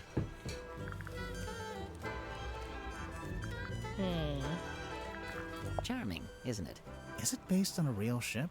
I'd assume so. Mortuga did work as a sailor of sorts back before the submarine. He had his own ship? Oh no, it was a stone-top ship he worked on. The same people that owned the inn. It looks like the little Mortuga standing by the wheel. So that'd make him the helmsman. Yeah, that's right. I think Cynthia's mom's best friend was the captain of this ship originally. And Mortuga was the helmsman. Her helmsman. Ugh, I want to know what this is. It's gotta be something. We're not sure either.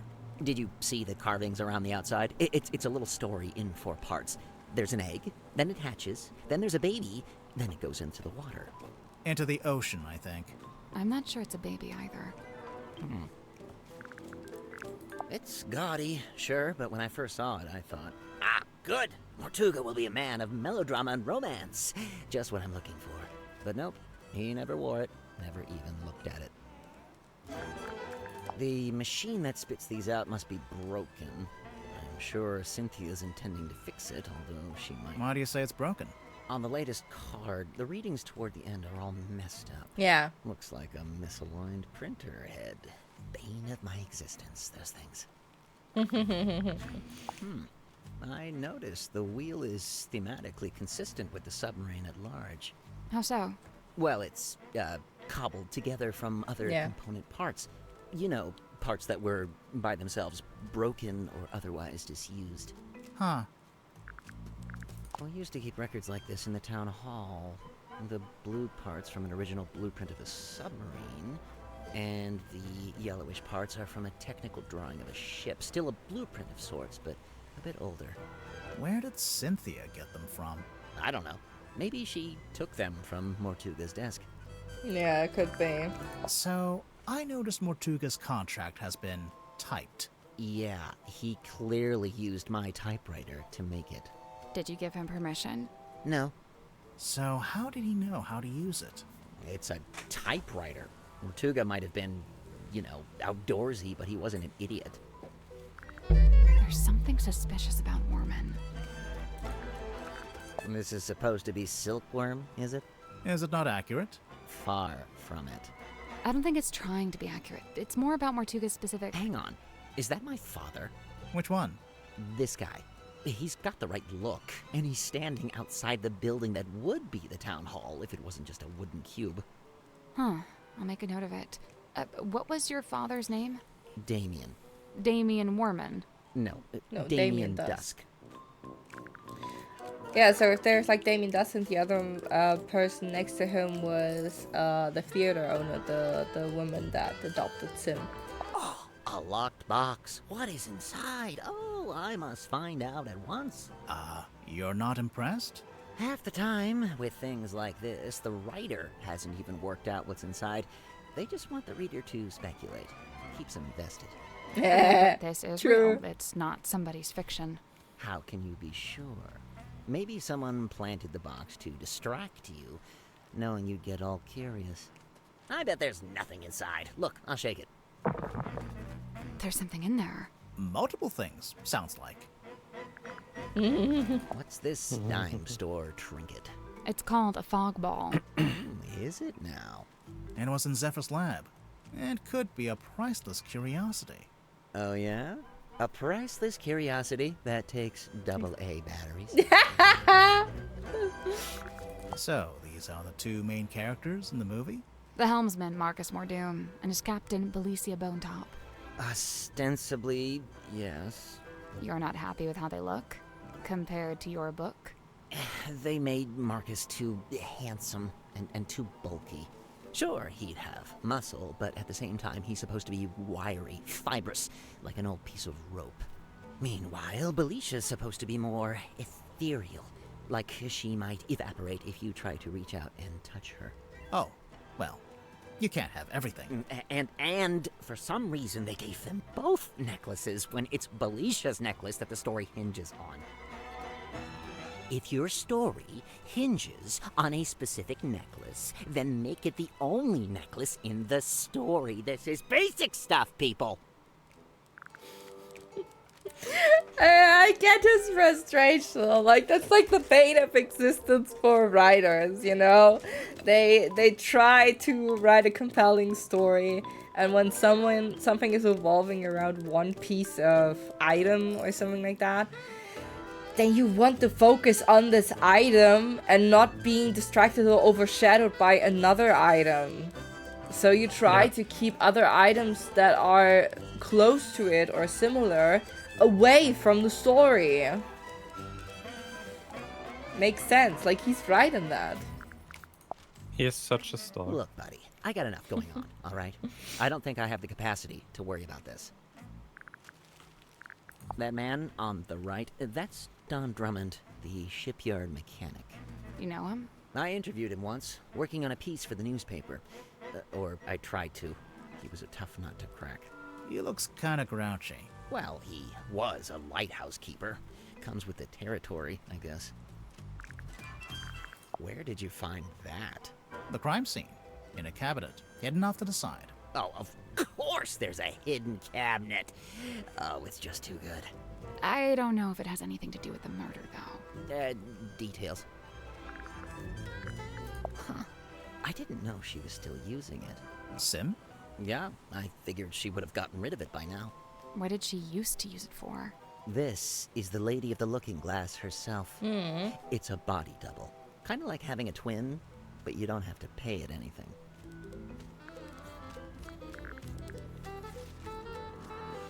Yeah, what is about the typewriter? Oh. Cynthia. Quite honestly, I give her about a week. A week until what? Until she cracks, packs it in. The pressure's already getting to her. Yeah. I know the signs, believe me. You think Cynthia's gonna quit being captain? Yeah. It's only a matter of time. And you know what? Good. She deserves her freedom. She's still young. No need to take on a burden like that. Nobody's even paying her, for goodness sake. But then who'll be the captain of the submarine? Nobody! Let it float loose like a piece of driftwood, that's what I say. It's not like we were going anywhere anyway, even when Mortuga was in charge. Maybe Cynthia does want to take the submarine somewhere. If she does, she's never mentioned it. Seemed to me that she wanted to be captain just to be captain, you know? Yeah, I think so as well. She has like no drive. She was just like, yeah, I want to be captain. Yeah, but for what? Yeah, I just want to be captain. Okay. Like, where do you want to go, girl? Like, Where do you come from? Yeah, where do you go? Where do I you don't come from? Can I know? I wanna look at his typewriter again.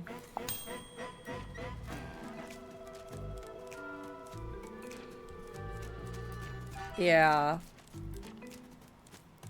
They're all messed up.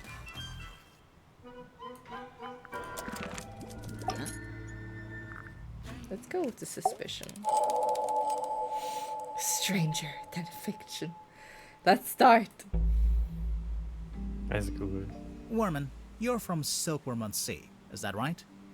So technically no. My father and I moved there when I was very young. But for all intents and purposes, let's say yes. Why not? And you first worked as a newspaper journalist, but then moved away to be an author? I literally left my small town to go make it in the big city. It's so banal. I'm not a man, I'm a walking cliche. But then, right as your writing career was peaking, you came back. And now you're here on Mortuga's submarine. Yeah. Remind me why you're here again. 2 words. Writing retreat. I've been trying to write this accursed book, but I couldn't focus with my publisher breathing down my neck. That kind of pressure Fair. is not conducive to one's creative process. Surely there is something specific that made you come back to the town and seek out the submarine. Something specific?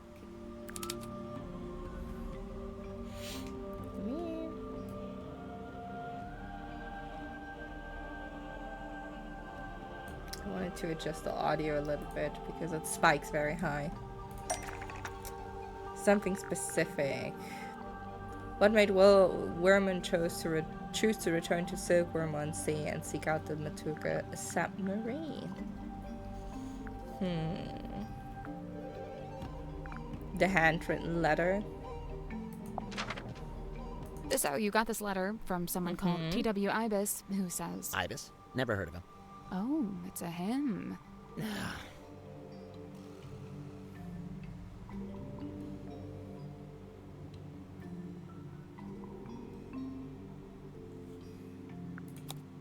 Let me check the case files.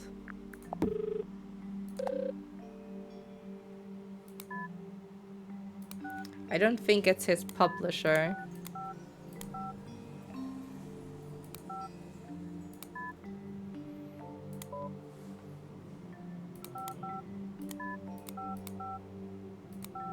Was it his publisher? Open. No, wait. Read.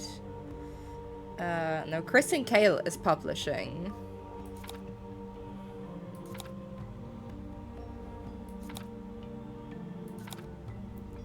For imparting upon me what it is to love the art of writing. So it could be the old boss because he worked at the newspaper. Yeah. I think it's the old He boss. inspired him. Yeah. T.W. Ibis is Werman's old boss. And, what gives you that idea?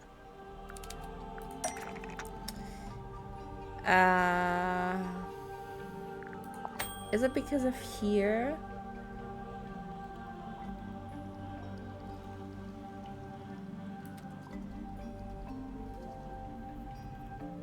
Yeah, editor Mr. T.W. Ibis here. Which part of the... This is the right clue, but we want a specific aspect of it. I have the specific aspect of it. This is the right clue. But let's... You want me to what? This is the right clue. Oh, I have to... Oh! Read through this stuff. There it is. Oh, look at you guys doing a little investigative journalism of your own, huh? So this Ibis guy, this is someone you really looked up to, like a mentor. Steady now. He was just my boss. Let's not get all schmaltzy with this. No, no, no, no, no. You looked up to him. I have proof. There. You even... If you are right... Yeah, like, this is like the page in the books that is especially for, like... What's it called? It's Widmung in German. Dedicated. Like, yeah, it's a dedicated, like in, yeah, a dedication. It's a dedication. Or inscription. Inscription could also be.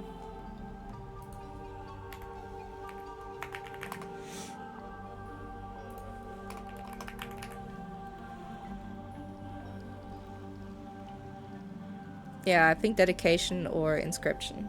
That like should be. And this is something that you do not do lightly. This is something that you do for people that have the highest respect for you, from you, and that you admire. I and dedicate love. this masterpiece to the Milchmann, who's always bringing me fresh milk. That's what Faye would write, yeah. For T.W. Ibis, who imparted upon me what it is to love the art of writing. I'm aware of what it says, all right? Can we just settle down? Guys, there's something bothering me. The letter has a diagram on the back showing you how, when, and where to find the Mortuga submarine. Of course. How else do you think I managed to find it? Yeah, but Magnus how did Mortuga's Ibis submarine know? Is the stuff of urban myth. It's not exactly public knowledge. But that's my problem. How would Ibis know about it? He's not on board, is he? Yeah. No. And as far as I know, he never was. He's not even living in the town anymore. But then how... Yeah, no, I have no idea. FYI, I've officially decided not to worry about it. Looking at the actual letter, He first insults your integrity as an author, and then presents a solution, basically offering you the chance to get onto the submarine and find Mortuga yourself. A chance to meet Mortuga. So that's what convinced you to come back here. It could be that this was never written by Iabes.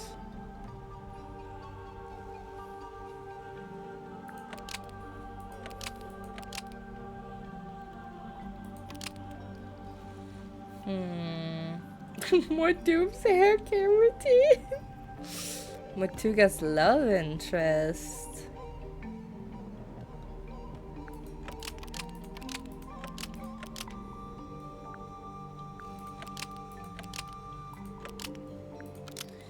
To use as evidence in a court case for a newspaper article. To use as the plot for his next book, probably. Or the script for the movie, but I think for the book.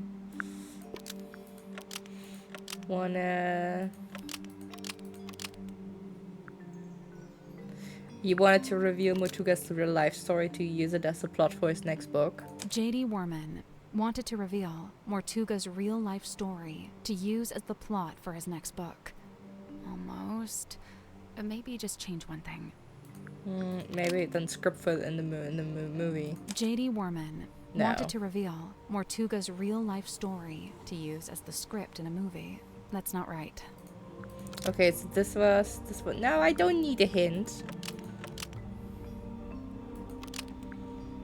Wait, he didn't originally create it.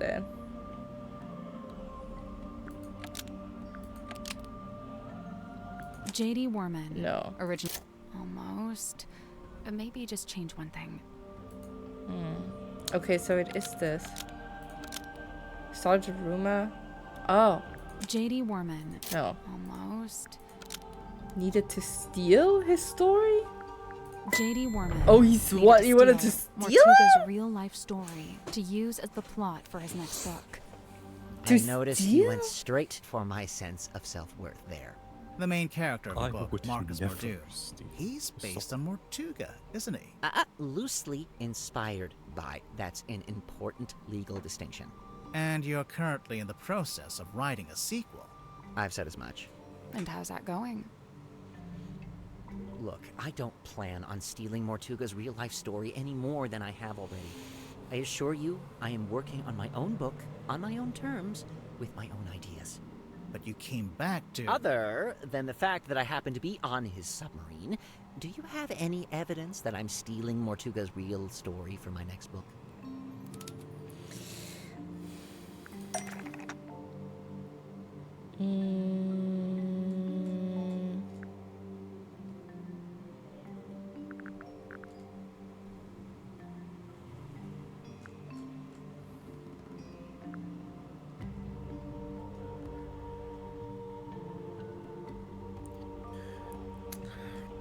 I just noticed, yeah, it is very much a star, simply because he is writing stories. What I could write a...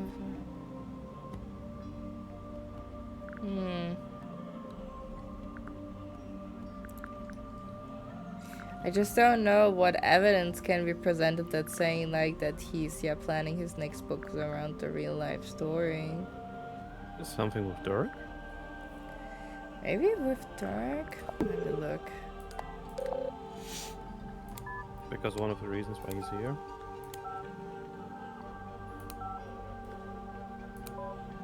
Still trying, keeps writing the first chapter and over and over and let you know if there's any progress. Several new characters. He's writing something, but I don't think it's going very well. He seems easily distracted. I don't think that that's it. What was with the typewriter?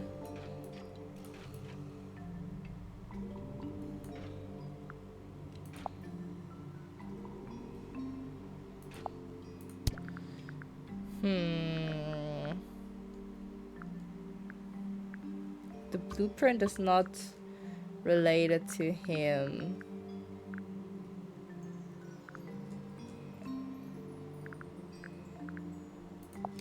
Something in the magazine?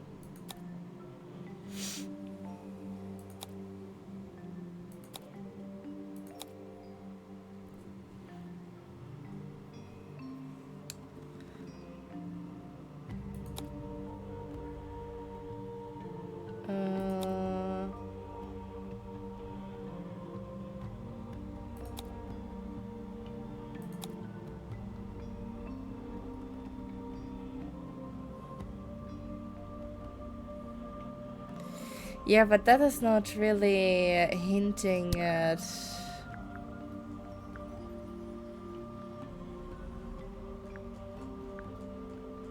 Huh.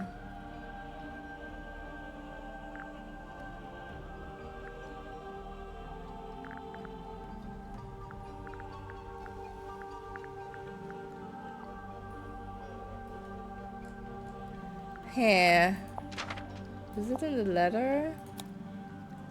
As a fellow resident, circumstances solely disappointed in your lack of integrity. It's the foundation of your story. Your narrative is here. Magnus Mortuga. We already covered this. What do you mean? What written or drawn evidence is there that Werman might be planning his next book around Motoga's real life? Maybe drawn?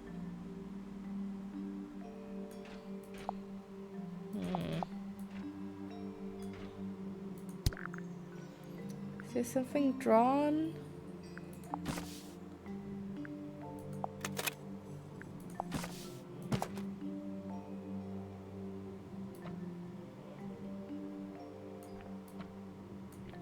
Wait, is it the cover?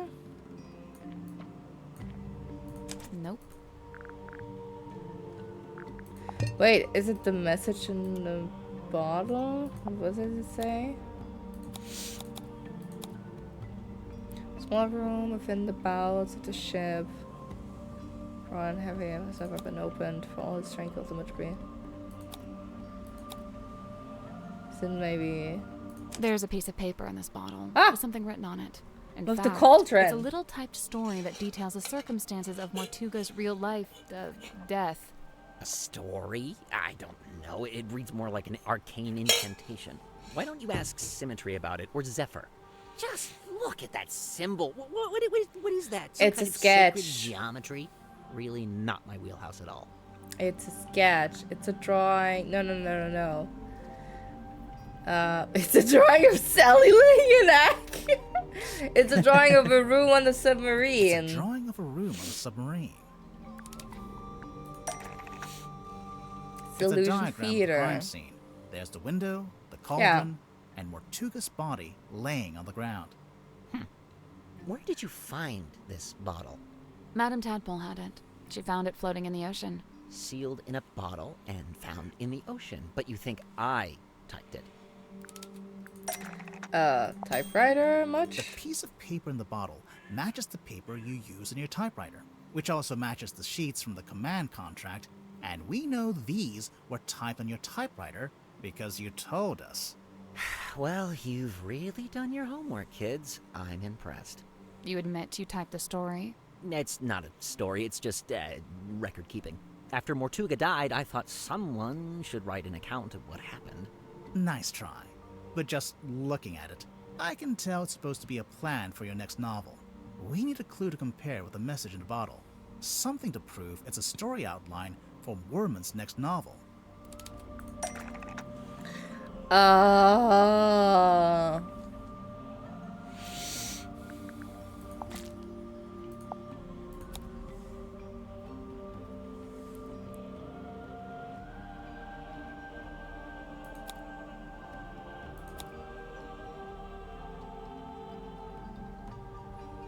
Nope.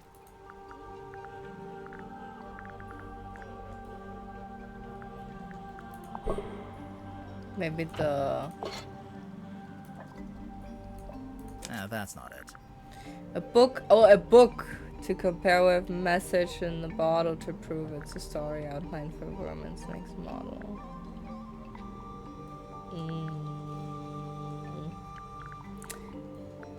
Well, we only have one book.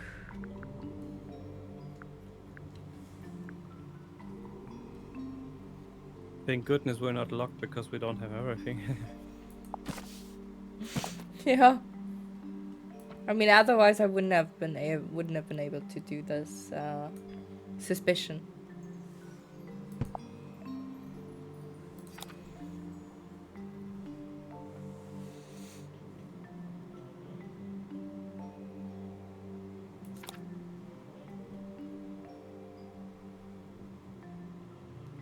So mastery time for a transfer and then go to scene. The only question is you can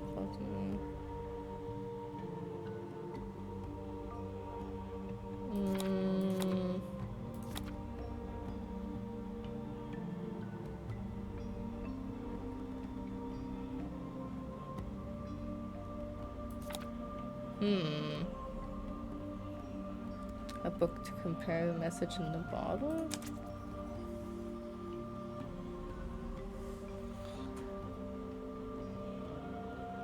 Do these clues have something in common? Cover illustration? Woman's name?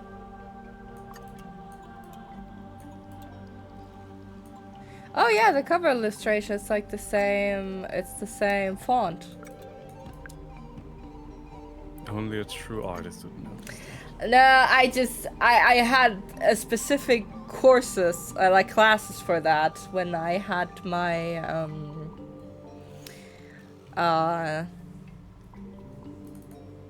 when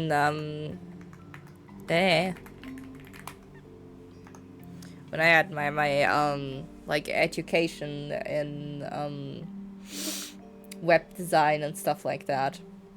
And you have to know stuff like this about fonts and stuff like that. How to make them, what the difference is, what is a serif, and you know.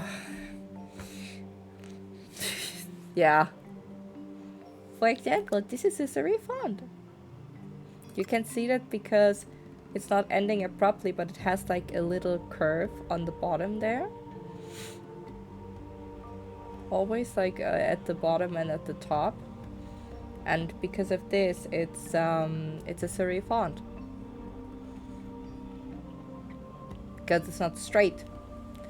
And it gives more like, because of this, people are also saying like, use this kind of font if you want to write a long text. If you want to write a lot, use this kind of font. Why? Because of this kind of like curve, it already subtly leads your eye to the next letter, and it makes reading more fluid instead of having stagnant letters that are like cut straight. That's for example what I learned. Sweetie's so smart. It's drawn in the same style. Matches the movie logo.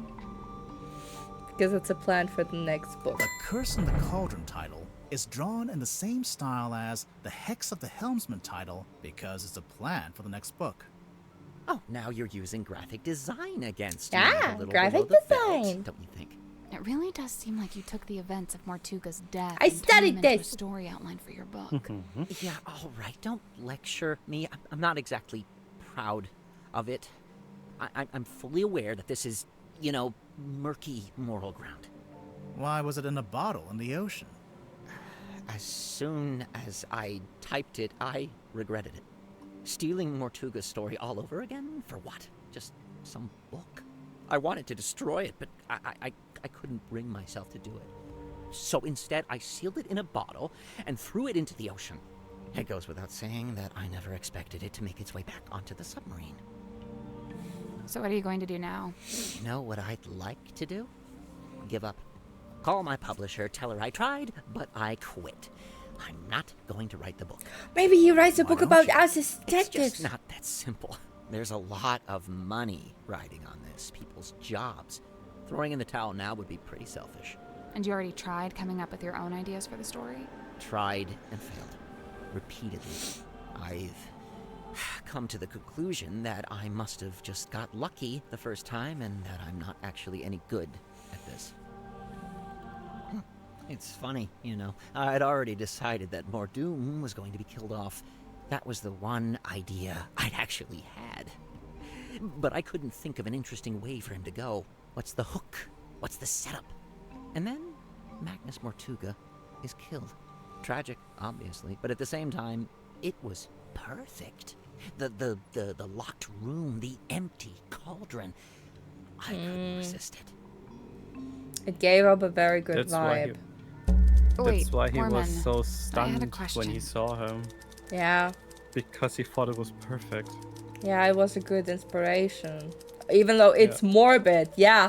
But like for him, his fate and everything, his work was tied directly to this man.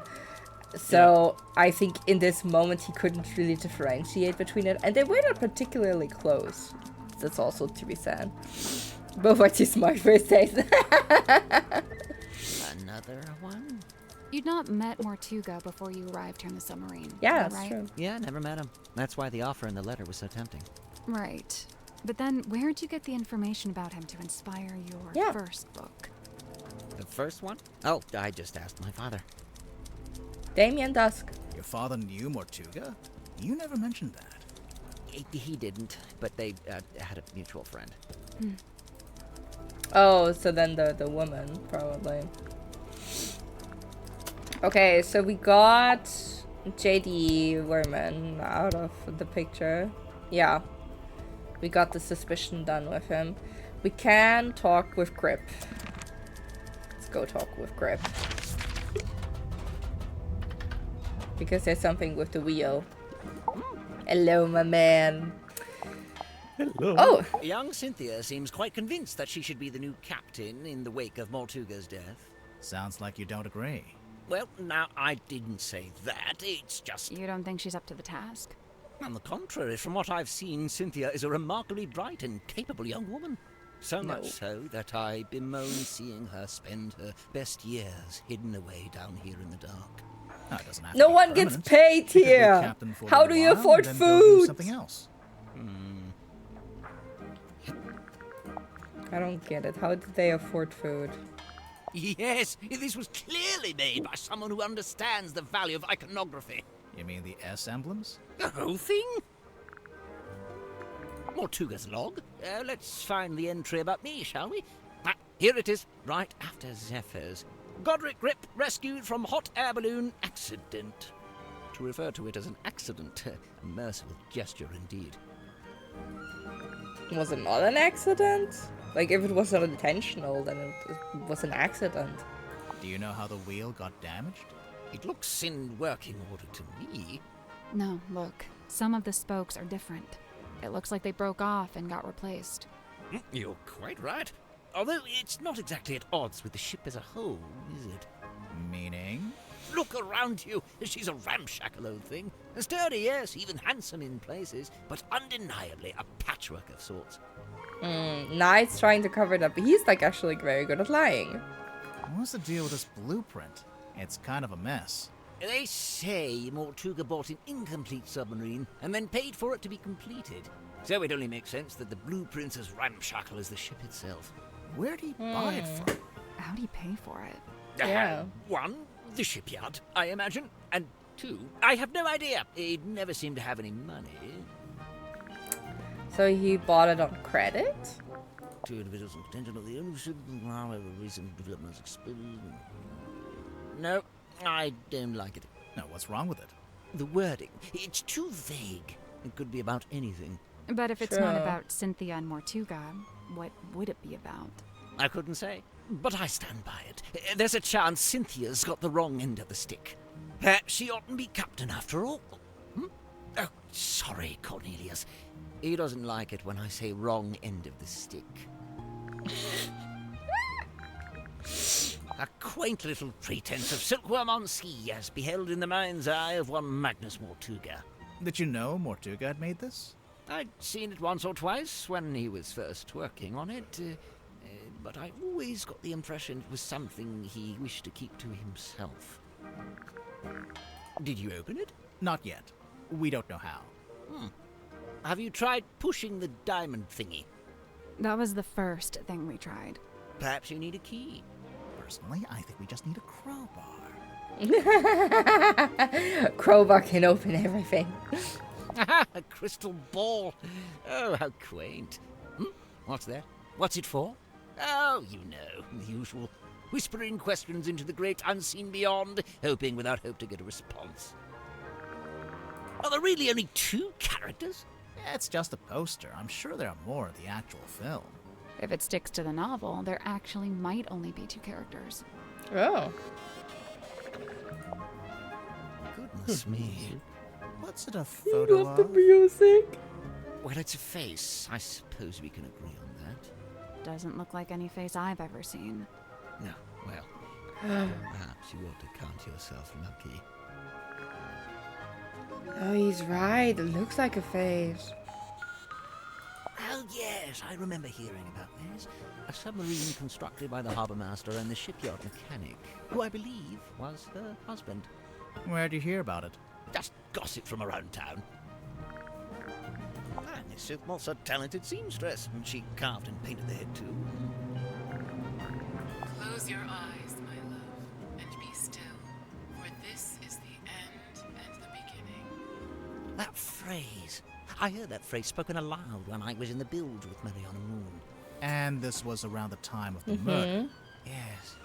I'd wager it was.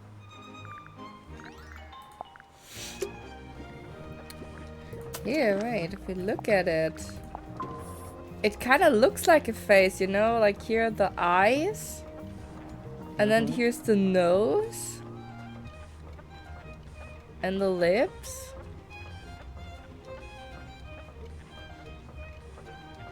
Oh! Can this A little even bit work? It depends what it is. If it is like with radiation, then no. Oh. But if it is like sonar, then yes. You know, Because, I guess it's with sonar because has to be. sonar reflects from every surface, even skin. But radiation only reflects from bone. Yeah, the radiation though, they only added an iron lung because of the blood. I think normal Beautiful. submarines use sonar. Yeah, it depends. Nuclear submarines, I think, do. But you're right.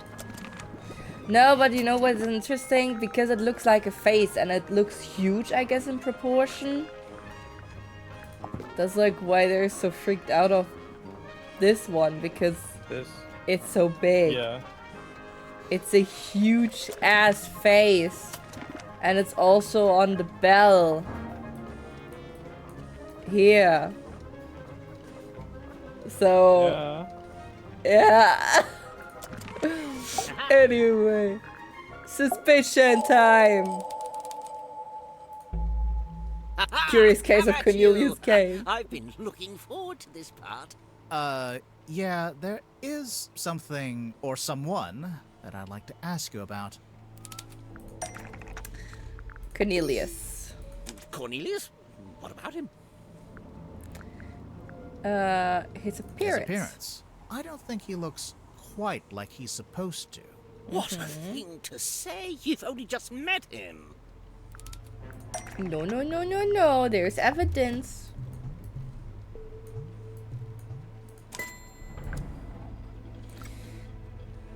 The picture of the cane is the cane at all. Looks different. Looks different. Now you mention it, they don't match at all. The one you've got is a different shape, and it's made of wood. This is what you're grilling me about. Why would the 2 canes look different, though? Drawing of the original cane is inaccurate. Grip made a new cane after arriving at the submarine.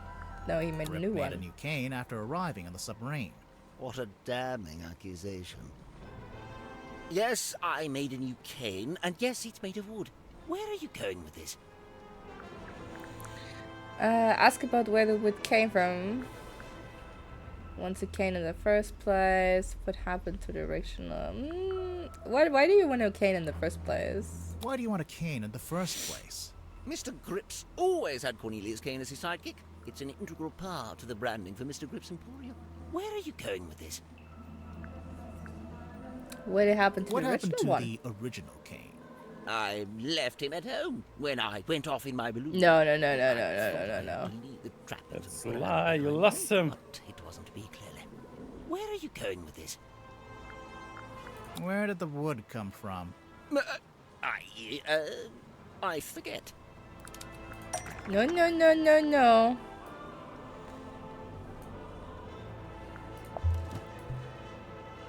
Is it here, this one? We'll get to that Oh, later. Okay, so then first the steering wheel. There's a faint resemblance, I suppose. But aren't the wheel spokes a fair bit shorter than Cornelius?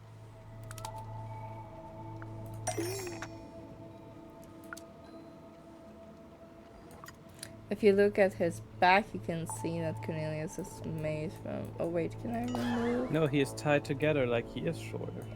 Oh yeah. If you remove the bench, you can see that Cornelius is made from 2 pieces of wood. That isn't... that are 2 wheel spokes joined together. Remarkable! This is quite the revelation. Oh wait, you're saying you didn't know the wood came from the wheel? Of course I didn't. Why would I know anything about that? So also got the rest of the broken wheel pieces, because you were the one who sold the original wheel to Vertuga.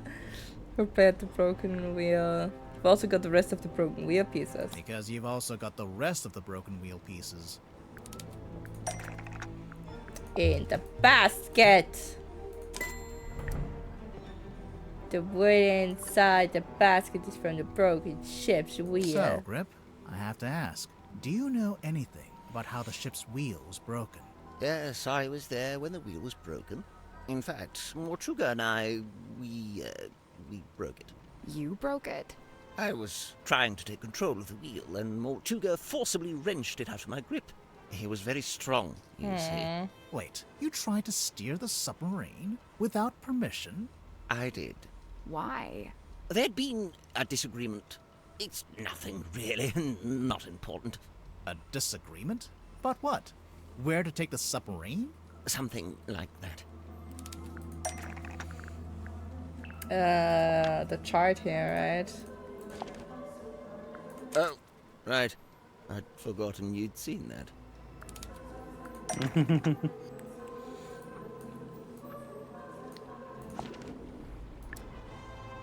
The X on the map. This is the correct clue, but we need to choose the right part. Which part relates to both? Oh, yeah, oh wait. This one. Map interpreted by Godric Grip. For customer, Magnus Mortuga. And it's a record of service from your shop. Not the one here in the submarine, but the real one in the town. It's all there in black and white, I suppose. Yes, indeed. Some time ago, Mortuga came into my shop. He showed me the map and asked if I'd be able to interpret it for some voyage he was planning. Interpret it? It's marked with an X, but there's nothing in the way of coordinates. Nor are there any apparent landmarks, given that it's just describing an area of ocean. So, how did you work it out? By employing every ounce of my skill. By working harder than I'd ever worked. Something about that map, the mystery of it, the feeling of chasing down the unknown. It grabbed me, and it didn't let go. For 2 weeks, it was all I thought about. I was so focused on it, I barely slept. Easily the most thrilling job I'd ever taken on. I even waived the payment. I couldn't in good conscience charge for something I'd enjoyed so much. The problem was, afterwards, all my other work suddenly seemed banal. I began to daydream of that thrilling feeling, that pursuit of the unknown. It led me to eventually close up shop and head out in my balloon, on a voyage of my own, which, as you know, ended rather abruptly. Right. But to be pulled from the ocean by Magnus Mortuga himself, and to find that very same map laying on his desk. I asked him at once if he'd ever followed the map to the coordinates, and he said he hadn't. I was disappointed at first, but then I realized we had the submarine. We could still go, right now. But Mortuga told me we would be doing no such thing. In fact, we weren't to be navigating anywhere. Instead, he seemed insistent in hovering near the Silkworm Coast, like something was keeping him tethered to it. So, you tried steering the submarine yourself? I'd convinced myself it was what Mortuga secretly wanted, even if he was refusing to admit it. I thought a little nudge might be just what he needed. Get him out of his comfort zone, you know. But as I've already admitted, it didn't go to plan.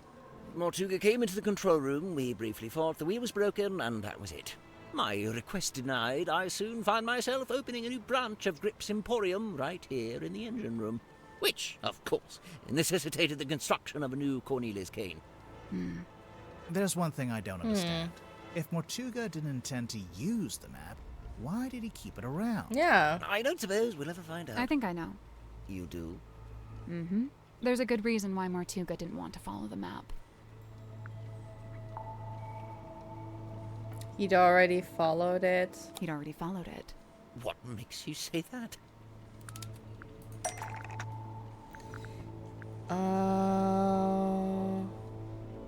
We have evidence suggesting Mortuga had previously attempted to follow the map. Hello, Amoy. How are you doing? Go on.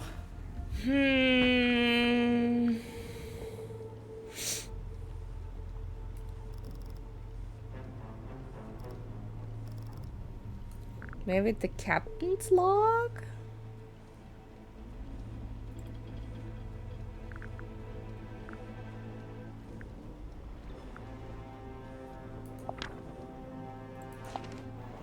I mean, or the eggs. I don't want to compare it to itself. Not compare it to itself. Is it the box? That's not it. Wait, let me... Oh, I cannot get out of it. Okay, I wanted to see something else.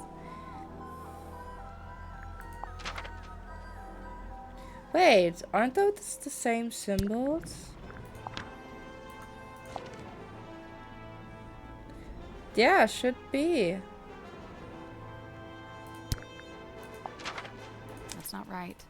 No, it's not. But it has the same symbols on it. Cannot be the compass, right?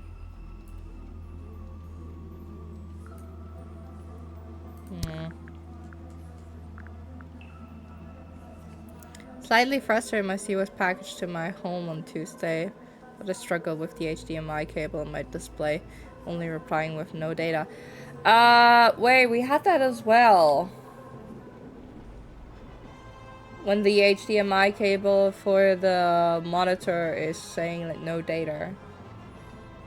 Right? We had it with the graphic card, because there was a graphic card update, and the update itself says so. Like, if you have multiple displays, it will only take one display. Every other display will be cut off.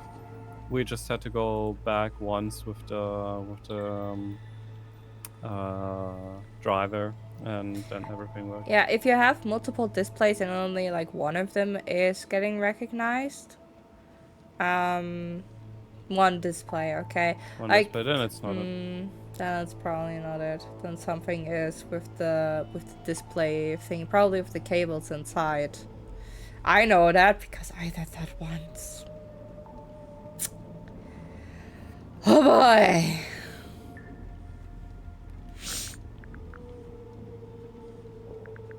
Previously attempted. Oh wait, yes, here.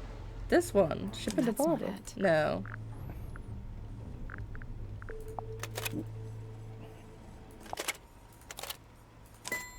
This one here.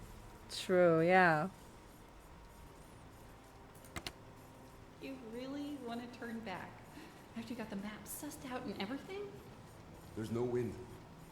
It's an ill omen. Oh my god, Magnus, you're so dramatic. All I need you to do is steer, alright? I'll handle the scary stuff. Felicia. You can't change my mind. Sorry. I spent too long planning this. Anyway, we'll be there in a few hours. Be where, exactly? Right. I didn't really explain it yet, huh?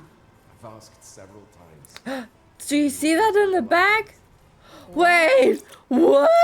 All I need you to do is steer. Someone is alright? watching. In the door! Damn. Felicia. You can't change my mind. Sorry. I spent too long planning this. He was In a watching. few hours. There was someone on board. Right. I didn't really explain it yet, huh? I've asked several times. You always wriggle out of it. Well, I've got nowhere to wriggle now, do I? You really want to turn back after you got the map sussed out and everything? This is a film of Magnus Mortuga and a woman named Felicia Stonetop. They're talking about their plans to follow the map. Remarkable.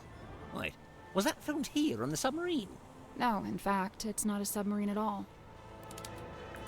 It's a ship. The ship was called the Dearest Selena, but it belonged to Felicia Stonetop. She was the captain and Mortuga was Oh, the that's why helmsman. he wanted to See, mash the he's at the top submarine there, together manning with the the wheel. ship. You know, that's been on his desk since I arrived, and I never once thought to ask him about it. So, okay, we know they intended to follow the map, but do we know if they actually managed it? Good point. Making plans is one thing, but a successful expedition is quite another. I can't be sure, but there was something we found here in the submarine. Something that suggests to me Mortuga actually did reach the center of the map. Something that suggested that he did reach. Maybe the box? That's not right. No. Okay. The iron bell? We'll talk about that in a minute. In a minute. Oh, wait. Yes, we have the stone cauldron. We'll get to that later. Okay, never mind. Okay. I thought Carry that that with us. Yeah.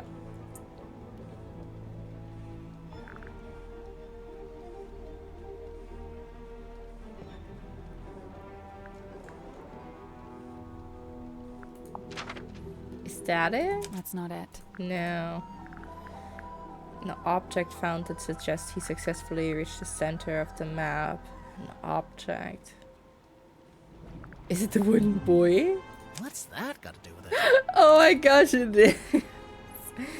The door moved. Yeah, someone was there and listening in on the two, so they had probably a blind passenger.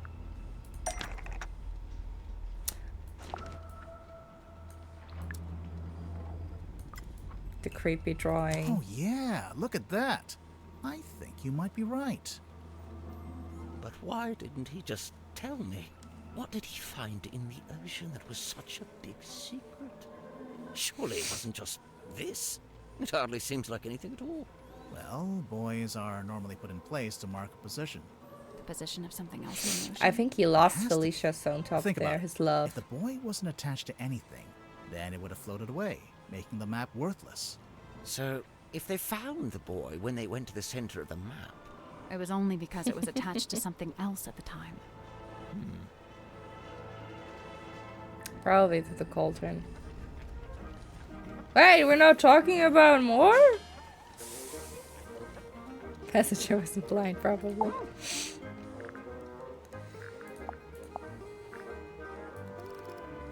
So the boy was probably... Oh, wait, no. Oh!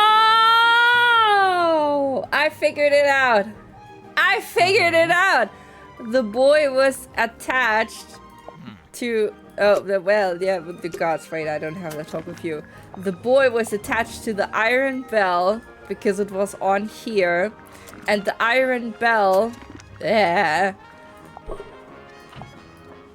The sticky fits in there, so it's like an egg thing shape. Oh, yeah. Now it looks more like a sea mine. No, it has more like an egg shape. Because Yeah, of true, the true, bell true, top. Because of the top. Yeah. Interesting. We're still submerged, so we cannot go up. Can we do something with this? With Billshroom? Who needs workout if you can just paint a 3.5 high ceiling? I'm so sorry, Nightfall. I'm guessing you didn't bring a flashlight. You're doing very good, Nightfall. There is something. We have something. Yes, we have a cell phone. It has a flashlight. We can use Dirk's cell phone. Do you think he'll mind? Probably not.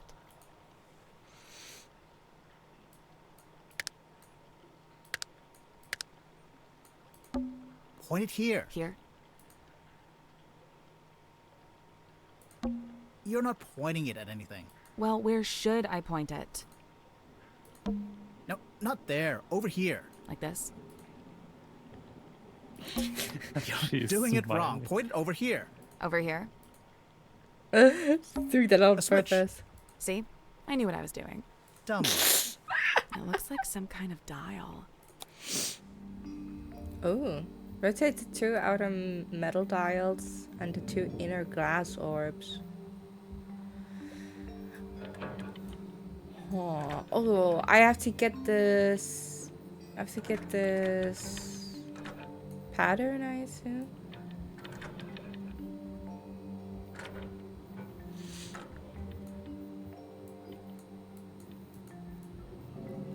Oh, it's like molecules. Okay, interesting.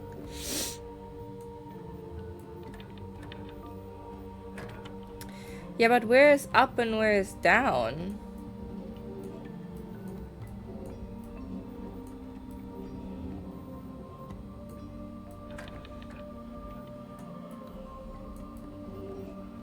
Do they both have to be the same is the question.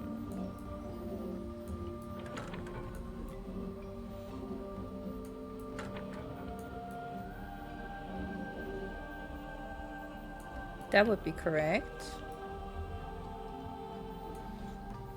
Let's see if I can also do this with the other one.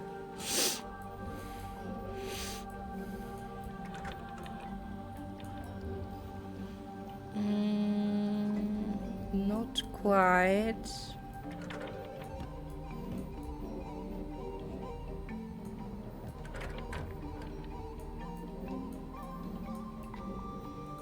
There we go.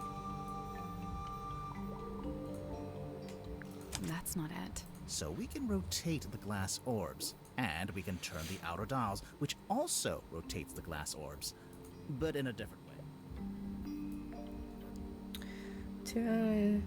Yeah, but I did it like on the picture. No. Yeah. I don't understand this. Just complaining things to make the paint realistic long. Okay, that's good.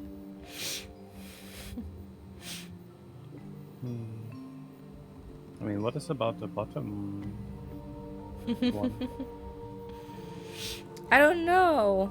That's like the question. Like, do maybe I have to make 2 of those? I wouldn't be surprised if you have to. I mean, the left one, yeah, correct. Now you need the right one. Okay.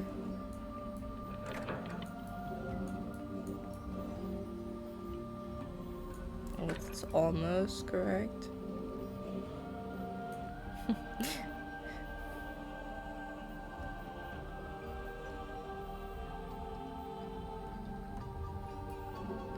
Probably we have to create it separately.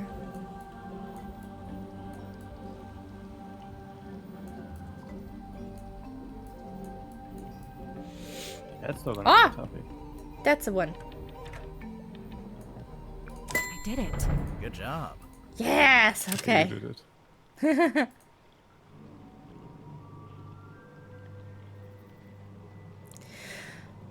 I don't know if I should continue there.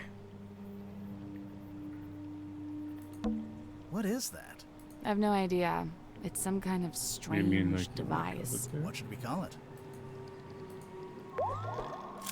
What's that? Unidentified device found floating in the bilge water. Is it a laser? What? What? Is that a laser? What's this? Order. A license card has been cut in half and taped back together. It was found in the bilge. Tanya Tadpole.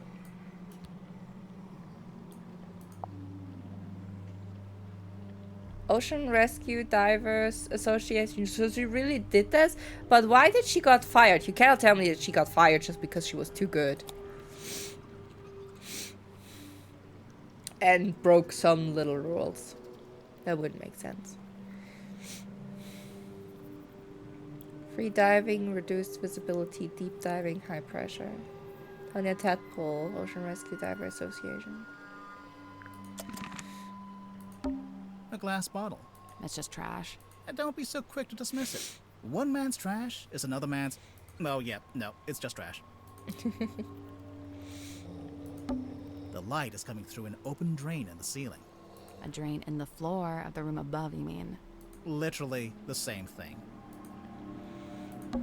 It's a thigh-high pool of dirty water. Don't say thigh-high. Say knee-high. Or waist-high. But it was in between the two.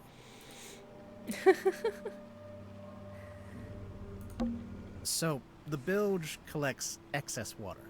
Sure. Meaning water is getting into the submarine from the outside? Best not to think about it. Yeah, this room smells like rust and dirty seawater. I kind of like it.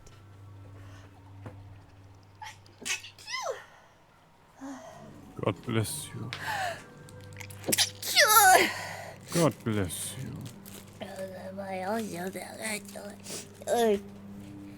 My nose is stuffy.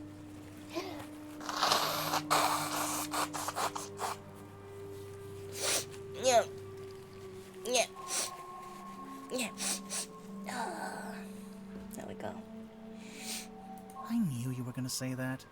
Thank you. You always like the worst smells. What is that? You always like the worst smells. It's a thigh-high pool. Don't say knee-high. But it was in between the two. Yeah, this room smells. You always like the worst. We can't get in there right now. Okay, we have to ask check mark. Simla, I guess.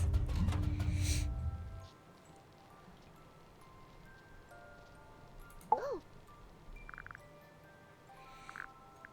A locket. Sim, could we take a closer look at your locket? Yeah, I please. suppose so. Please be careful. We will. You really think we should open it? I don't know. Maybe. It's up to you.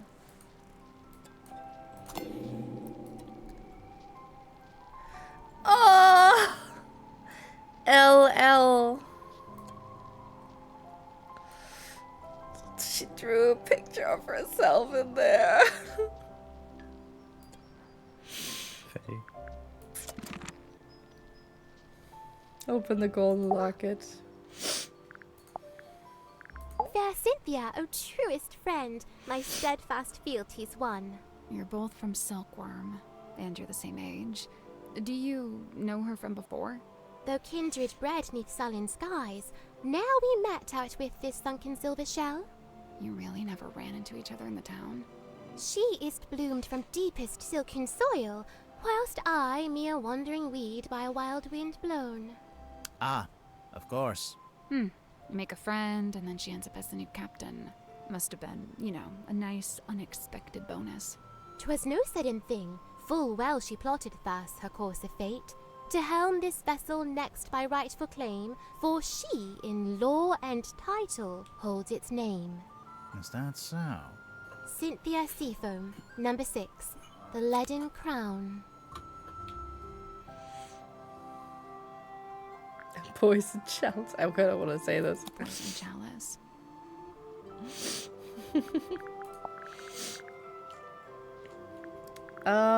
So we're only missing 2 clues. Both she and I have mothers lost, and both a token keep. Unlike you, though, Cynthia's not wearing hers. Cynthia's already got a cool jacket. One that actually fits her too. And stitched it I, at her request, with mine own hand. Really? When did she make this request? Some long while ago. Before the murder, huh? The numbers spoken by the ship, they falter, flailing weird and wild, as if she seeks to speak, yet lacks the tongue to voice her troubled thought.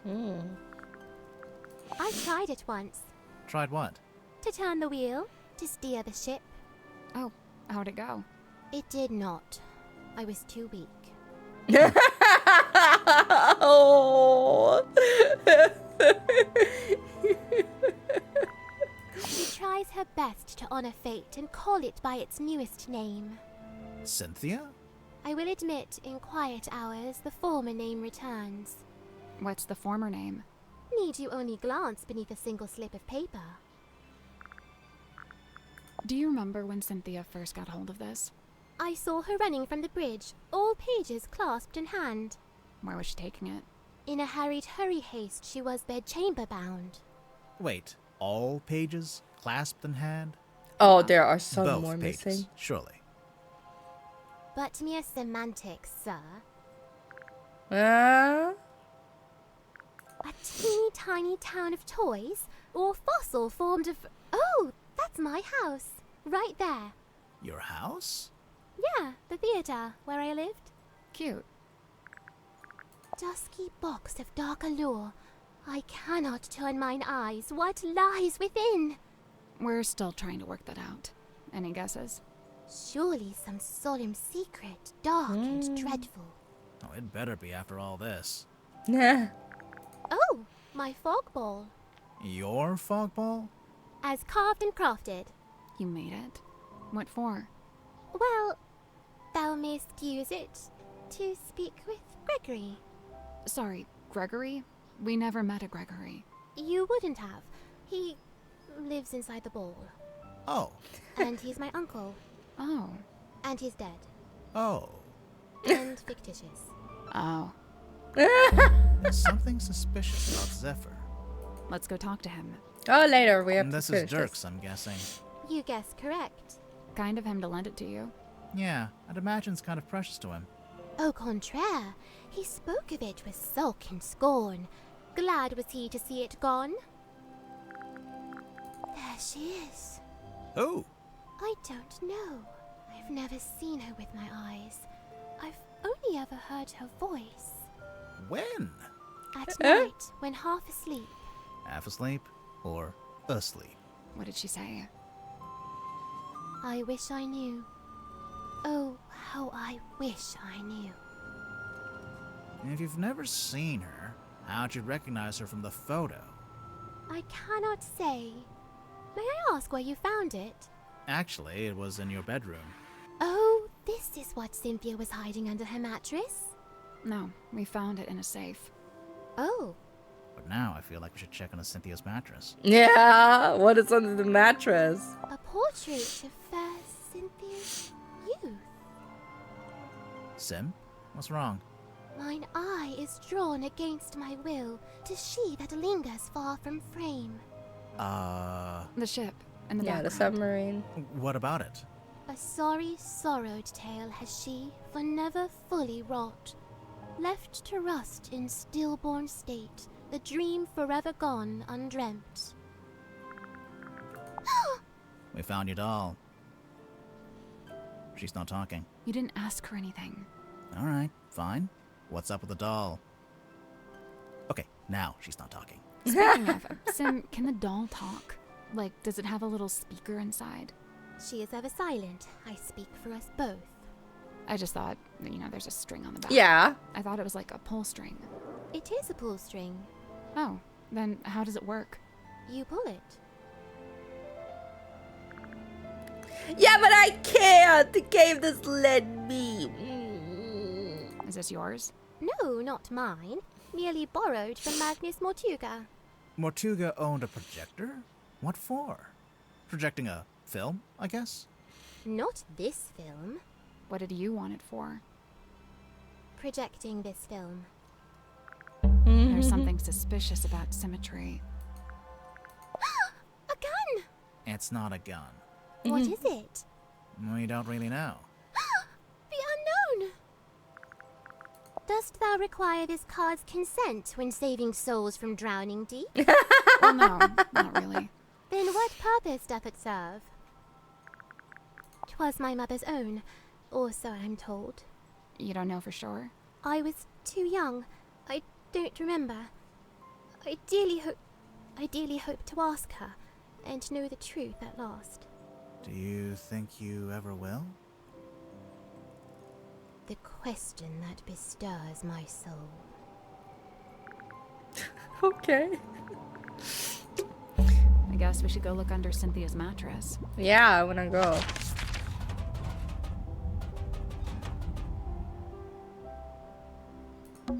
I hate to pry, but... An old document was hidden under Cynthia's bed. What is it?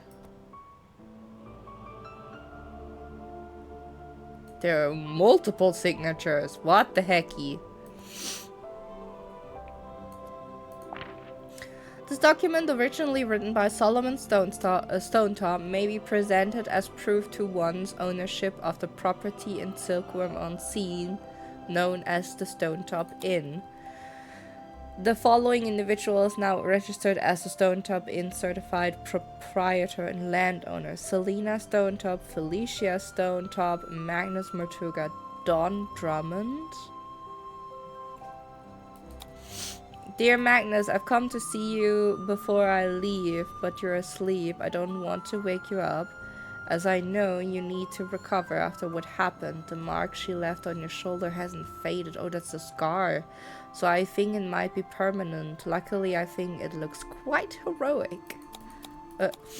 I'm leaving my cabin key with you as well, so I can always keep an eye on you.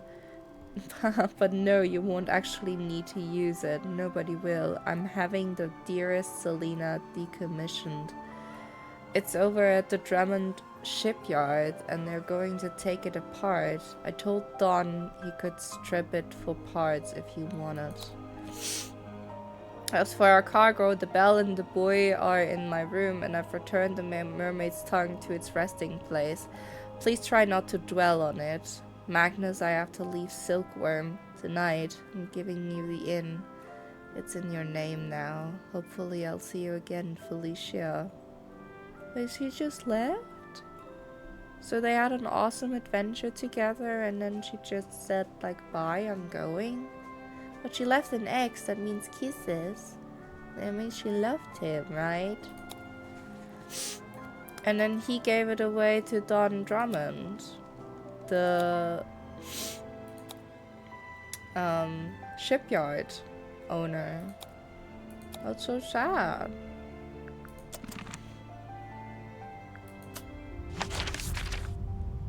Oh.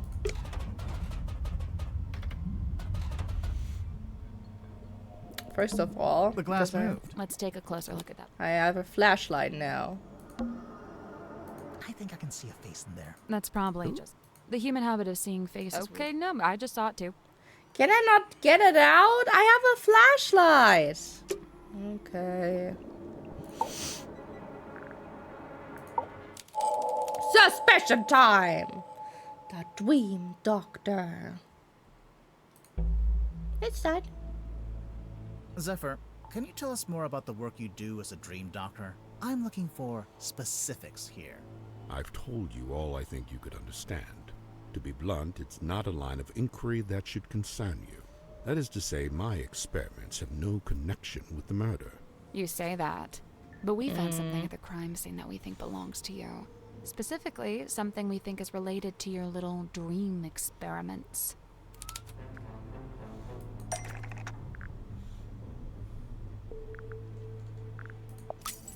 The moon vial. That has nothing to do with my research. What makes you so sure it even belongs to me? The color of the liquid. The color of the liquid? Sure about that? That has not really. nothing to do. Okay, What makes you so wait, sure it then even that's it. belongs It to was me? the smell, because it was supposed to According be to like a Mariana sleeping Moon, thing. The liquid in the bottle is seawater mixed with 3 particular herbs. Mariana Moon's sense of smell knows no bounds, but I fail to see how this information connects it to me.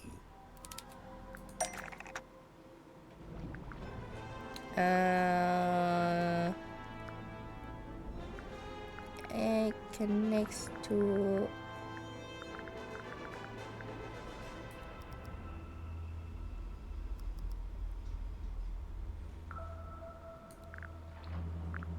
Dream helmet? I think we'll circle back around to this. Oh wait, didn't the bottle smelled like the this? liquid in your hex bottle has the exact same 4 ingredients. Irrelevant. The X bottle isn't anything to do with my dream experiments either. So what is it? What's in the bottle?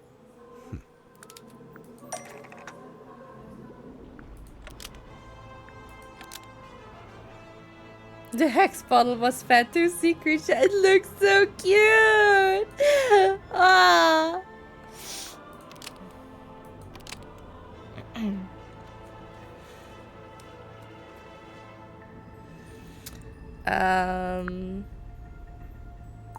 The moon vial. Don't be surprised by the way that I'm a little bit silent. In the background with me, it's outside a bit stormy. Oh! Contains the hex bottle?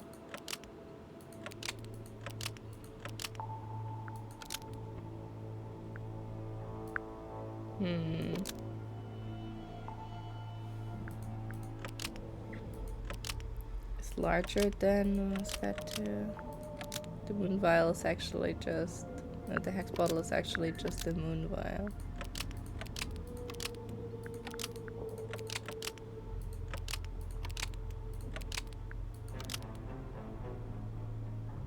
Stolen? The hex bottle is actually just the moon vial, but it was stolen. That's not right. I mean, was the moon vial? Wait, the moon...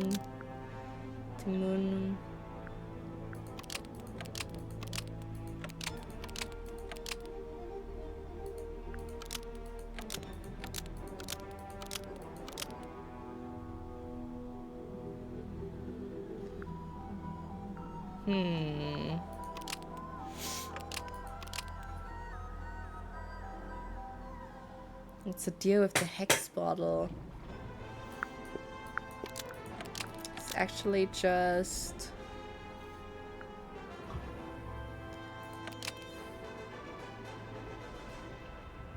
the moon vial?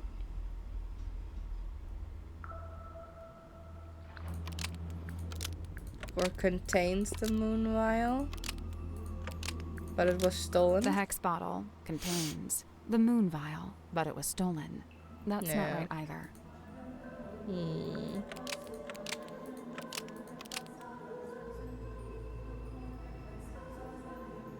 And it's fake? The hex bottle contains the moon vial, but it's fake. That's not right either. So I have two things wrong. But it has to do with the hex bottle and the moon vial, I think. Or the hex vial is... or it's related to the fog ball.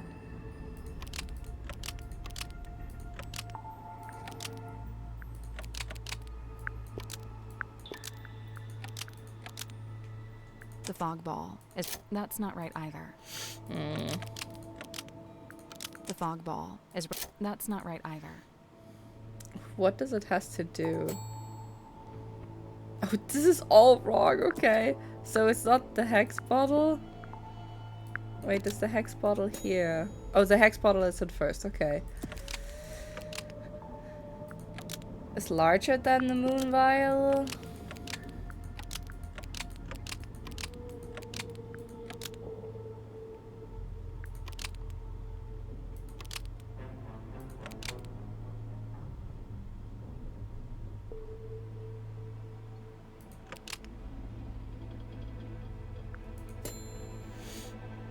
So this is not right.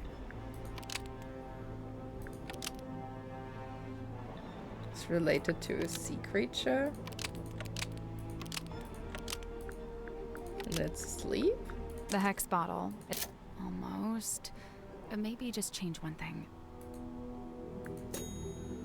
This. What's fat too? The hex bottle. No. Almost. Oh, it's a The hex sea bottle creature? is actually just a No. Almost. Contains. The hex bottle contains... Wait, there's a sea squid creature in there? and it's asleep. A sea creature? That's why it has like these wobbly tentacles at the top. It's a sextopus. A sextopus. Sally? Oh, Been wait over 1 this. second, I'm getting That's called. not what they're called. I saw the opportunity and I took it. A sea creature? An octopus. An octopus. You sure about that? No, not really. A sea creature? Wait, it's a hexapus?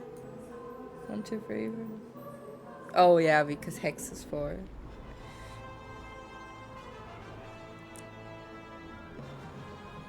if I should wait because Mose is currently gone. He has took a call. He took a call.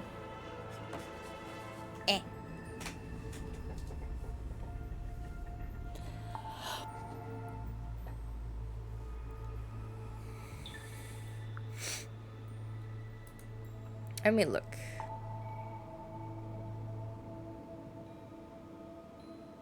Are you back? I'm back. Oh, okay. I remember why Daniel just called me from downstairs. He says he has to go up on the roof and do some repairs, and I thought about, oh, I remember why. He should really get some Polish, you know, workers. Quality? Poland Would be workers. something. Yeah, I know. Yeah. But then you would rather want on quality in form of like, then you want someone to do it, and yeah, he ain't doing it.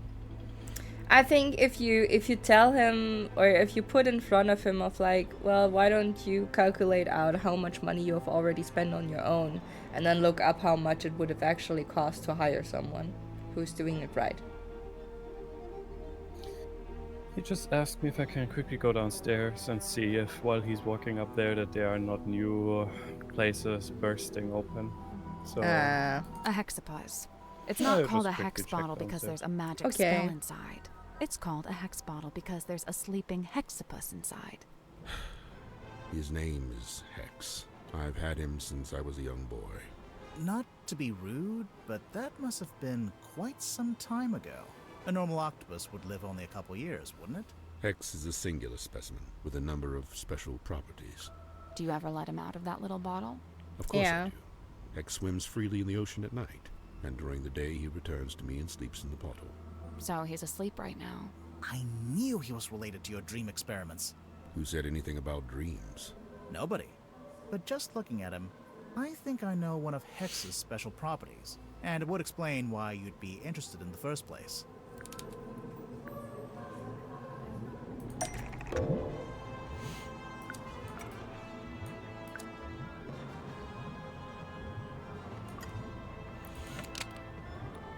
The pattern of Hex's skin is from a photograph. This is the correct clue, but we need to choose the right part.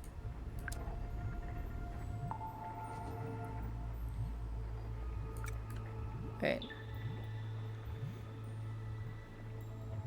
Oh, so it's relevant to the funnel is. This is the right clue, but let's. Was it from an image of a stream? This is the correct clue. Film projection? This is the right clue, but let's be specific. But there are only 3 things. What do you mean?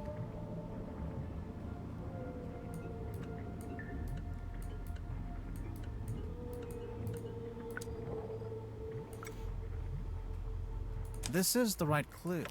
This is the correct clue, but we need to. This is the right clue, but we want a specific aspect of it. Why is pie channel but less relevant to server stream? Well, is it the pattern? It's from an image of a stream? Oh, it's from an image of a stream. Pure subconscious projection, unmarred by the insecurities of the waking mind. That's pretty cool. I can see why you became a dream scientist. So the hex bottle was the original, and then you made the dream helmet more recently. They are 2 distinct objects. There is no such connection. No. What a request. Yeah, it happened multiple times that when there was a storm going on or rain, like heavy rain, that it was raining inside the house. But weirdly enough, not in Wolf's room, but only in the rooms underneath. So for some reason, I don't know why or how, he's not affected by this, and it just rains in the room below. Which part shows the connection between Nextball and Dream Helmets? The funnel. It's not the same size. It's the same shape. Right.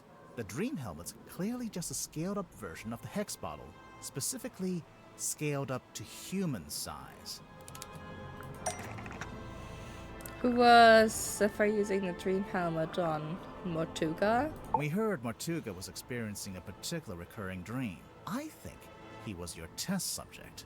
So, Mortuga wears the dream helmet and lays on your weird chair thing. And then you give him some of the moon potion to help him sleep. And as he dreams, the dream helmet collects the spirit energy and sends it to...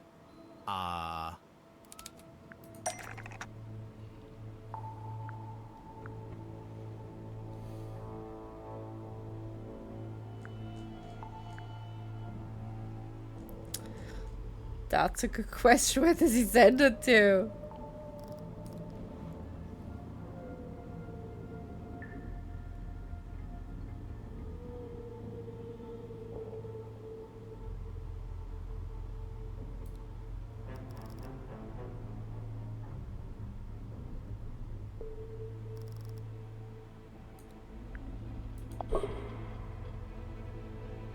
Nope.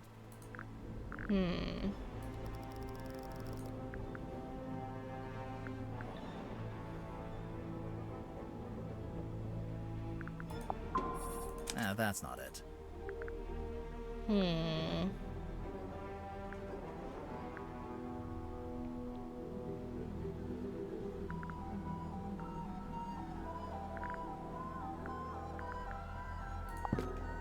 That's not it. Oh, wait. Oh, you couldn't move this the whole time?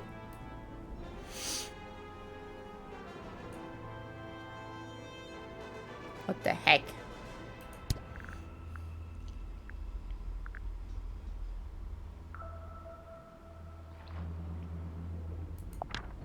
That's not it.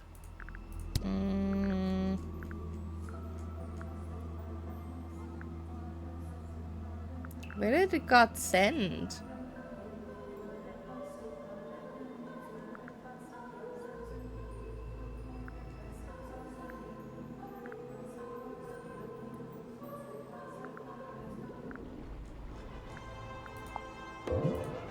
Nope. The other dream chamber device does the dream. What other dream chamber device? Dream chamber device? The crystal ball? Oh, wait, what?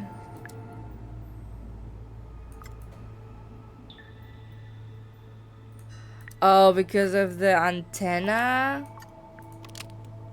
Wirelessly transmits to this antenna, the fog will violently explode. No.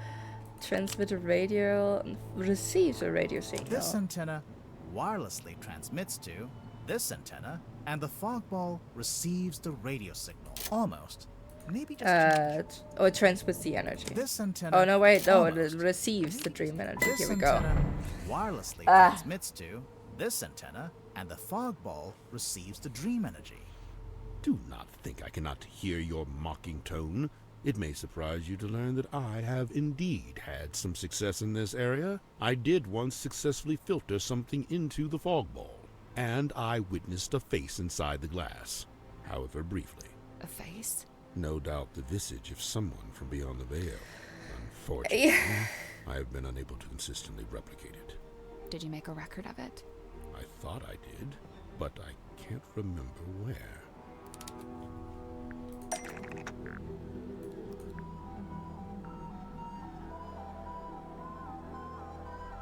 Is it the underwater photo? That's not it. No.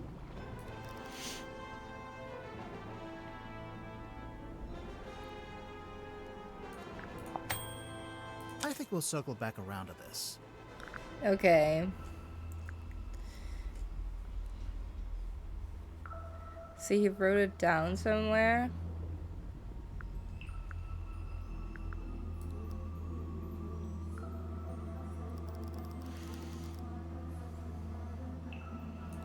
But where?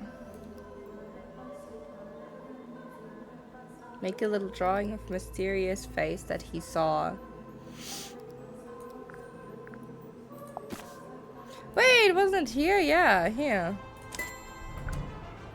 Sarah wrote about the face. Oh no, he made a drawing of the face that he'd seen in the fog ball. There it is. Irrefutable evidence. Sorry to burst your bubble, Zephyr, but,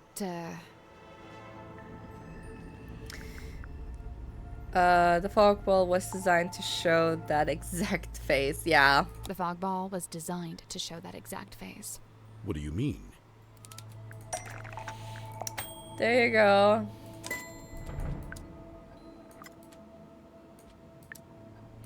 The fog ball appears in the illusionist photo and it's displaying a different face, displaying the same face that Sapphire saw. Connection.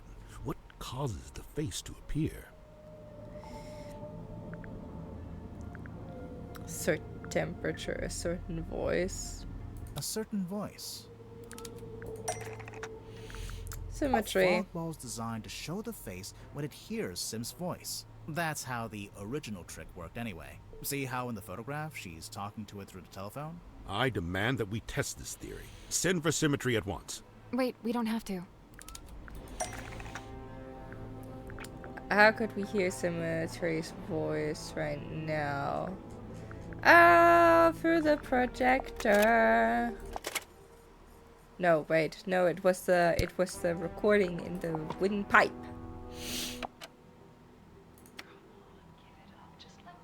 I'm sorry, Tanya. I can't.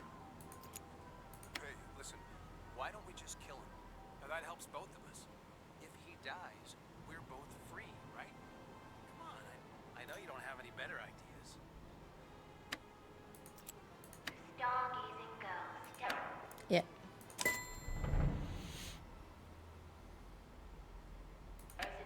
We have a recording of Sim's voice right here. stargazing girl stares into the ink-black void. Upon her trembling lips, a question born. I don't say this to be cruel, but it seems like your dream experiments are, inconclusive. I'm just glad to have some clarity about what they actually are. And as far as I can tell, it all seems pretty harmless. Right, and the moon potion. As you said, merely an herbal tincture. But then why was it found at the crime scene? That I do not know. Well, did he not Do you take know it if with him? Motriga had any on him? Did he ever borrow a Yeah. bottle from you? It's a possibility. Do we have evidence that Jesus Matura took one of Zephyr's moon vials? Yes. Here, because of this like the same stuff.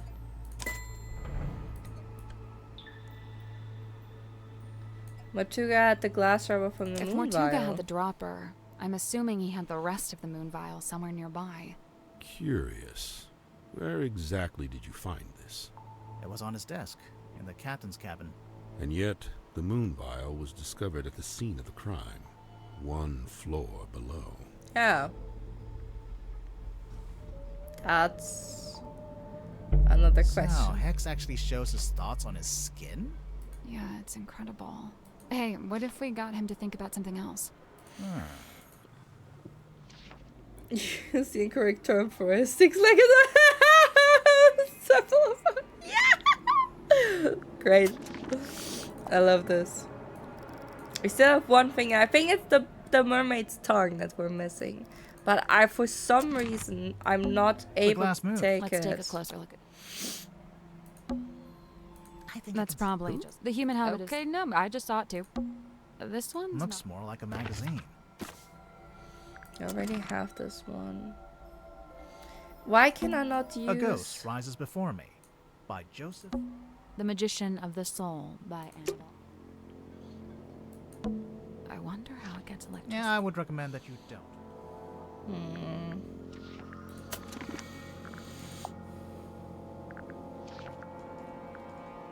Didn't I wanted to look at something? Also, we have to ask Tadpole a lot more because we got a lot more stuff from her and also from Dirk.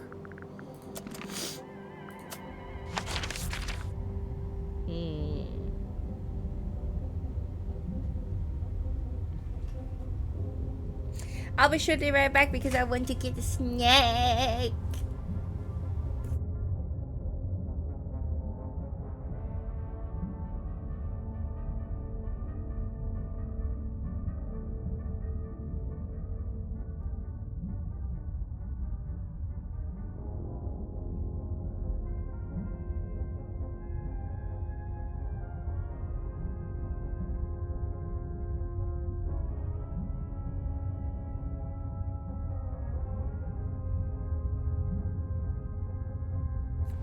Okay.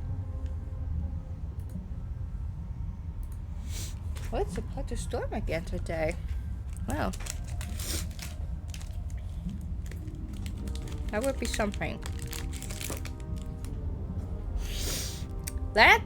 We should probably ask Moon about, also about something.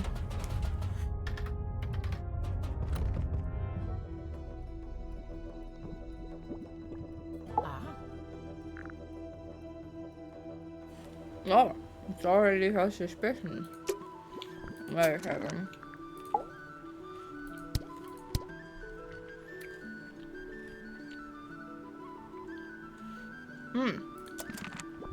Hello?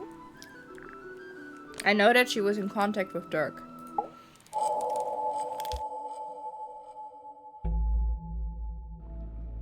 Mariana, you arrived in the submarine shortly before Mortuga was killed. Correct. And yet, you still haven't told us how or why you're here. I find that pretty suspicious. Oh, it's most suspicious. I quite agree. She's not talking.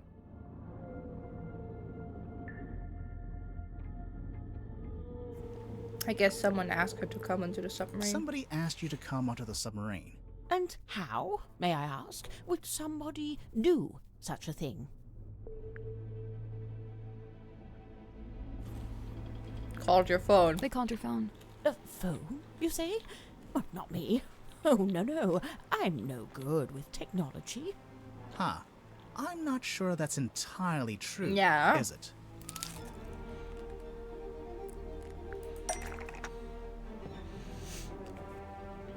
Where is it? Open? I think we'll circle back around to this. Oh, wait, then doing the cell phone, I guess. We'll get to that later. It didn't escape our notice that your pipe is a fairly sophisticated dictaphone. I'm pretty sure that counts as technology. A dictaphone, yes, but not a telephone. But you do have a phone. Or at least you did at one point.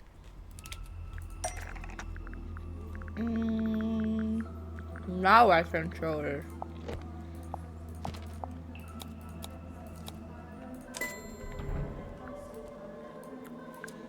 We found... Hold on, it's a phone number. For whatever reason, there's a photo of you in this pocketbook. And beneath it, a phone number. I assume it's your number. Of course it is. But you... Are you watching? I'm only going to show you this once. Ready? Moon phone. Nice, isn't it? Had it custom made. Can we look? No, you can't look at it. The battery's perished. I haven't used it in several days. But if your number is written down in the pocketbook, then anyone on the submarine could have called you, back when you still had battery. They'd have the number, but how would they call me from the submarine? There's nothing resembling a phone or a radio hooked up in the control room. That's not quite right. Oh, sorry. Battery.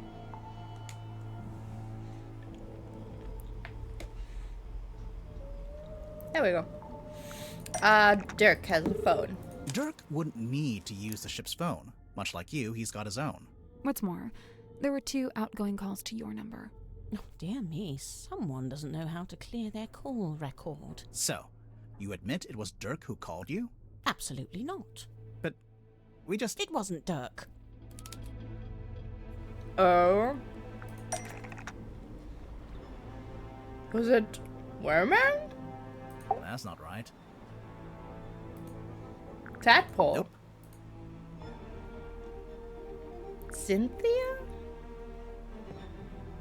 I'm willing to bet it was Mortuga. Do you deny it? No. I just need to be Why? careful what I say next. Well, with this in mind, I think I can say why you're here on the submarine.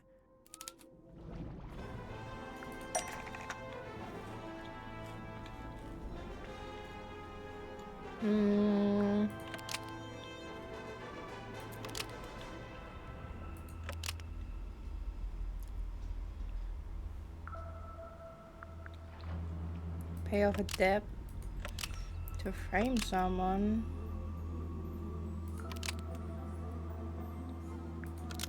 Oh, made to frame someone.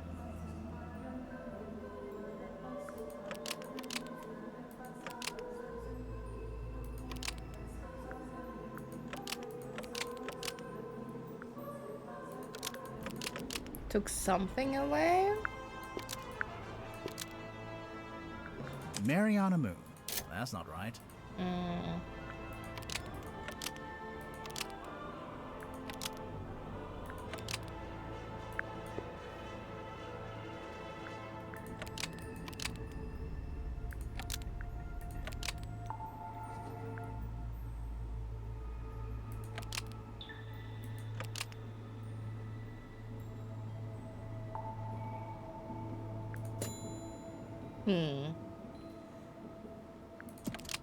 Took something away from the silkworm sea?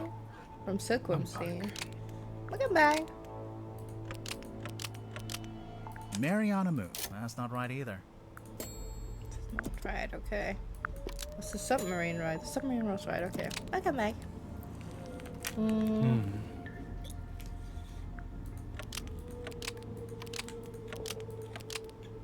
Mariana Moon. That's not right either.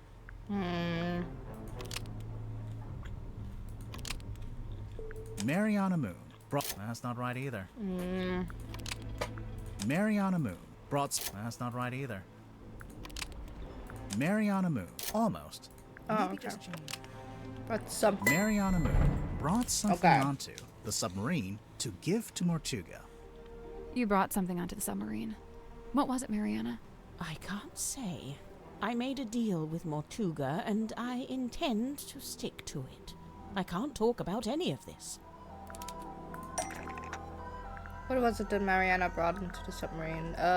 Probably the black box?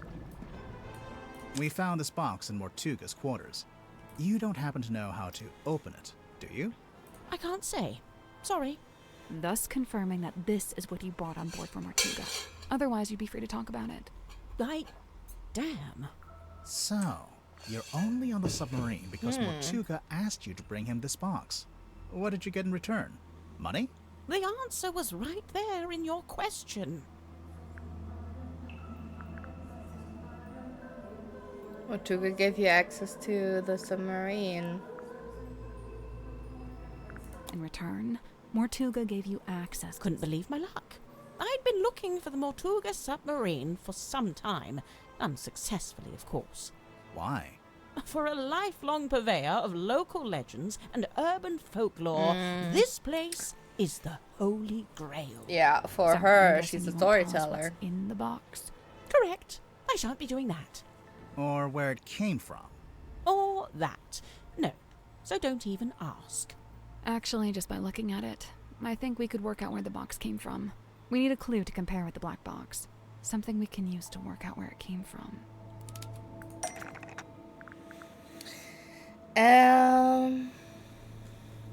Well, it has an F.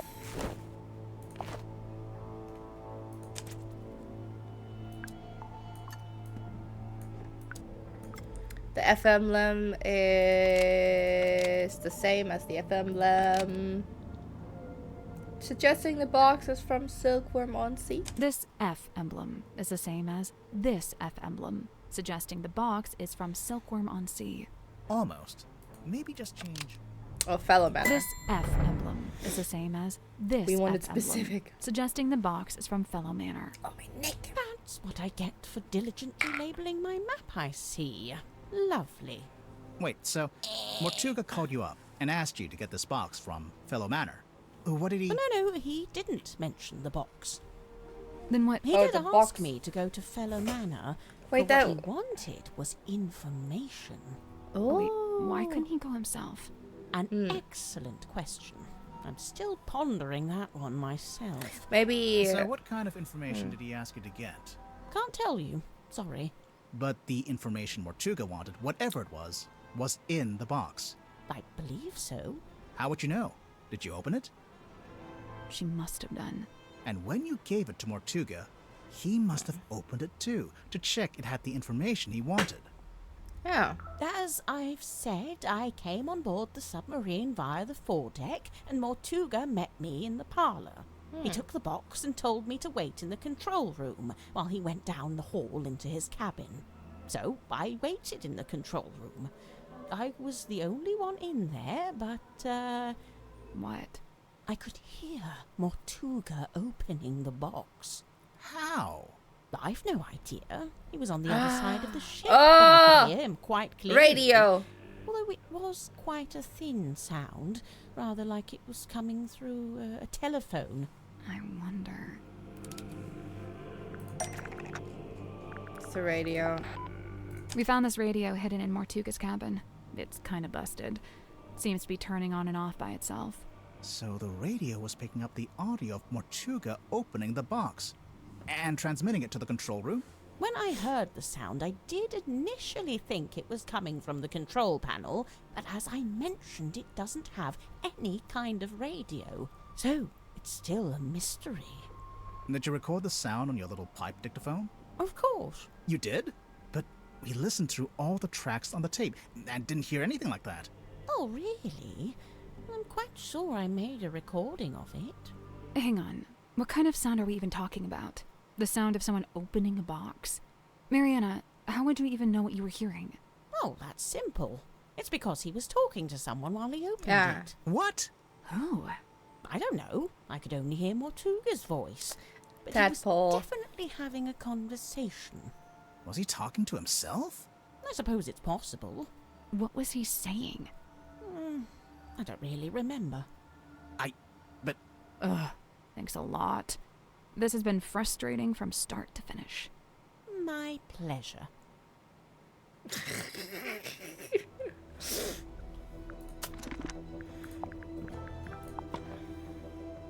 So he was opening the box. I'm sorry, Tanya. I cannot. But why'd you even need? I've told you before. No, you haven't. All you've ever told me is that I'd like to request that you return to your room. I have something I must attend to. Hey, listen. Stargazing girl. It's just static. So he spoke with Tadpole.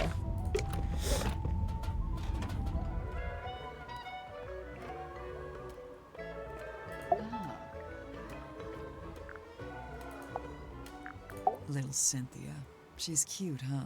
I don't know if that's an appropriate way to talk about your captain. You're so right. You think her being captain is kind of a joke? It's not a joke to her. She cares a lot about the submarine. I just don't think it's doing her any good to care that much. It's just a hunk of metal after all. And wood. Some of it is made out of wood, I noticed. Did Mortuga want Cynthia to succeed him as captain? Did he ever mention it?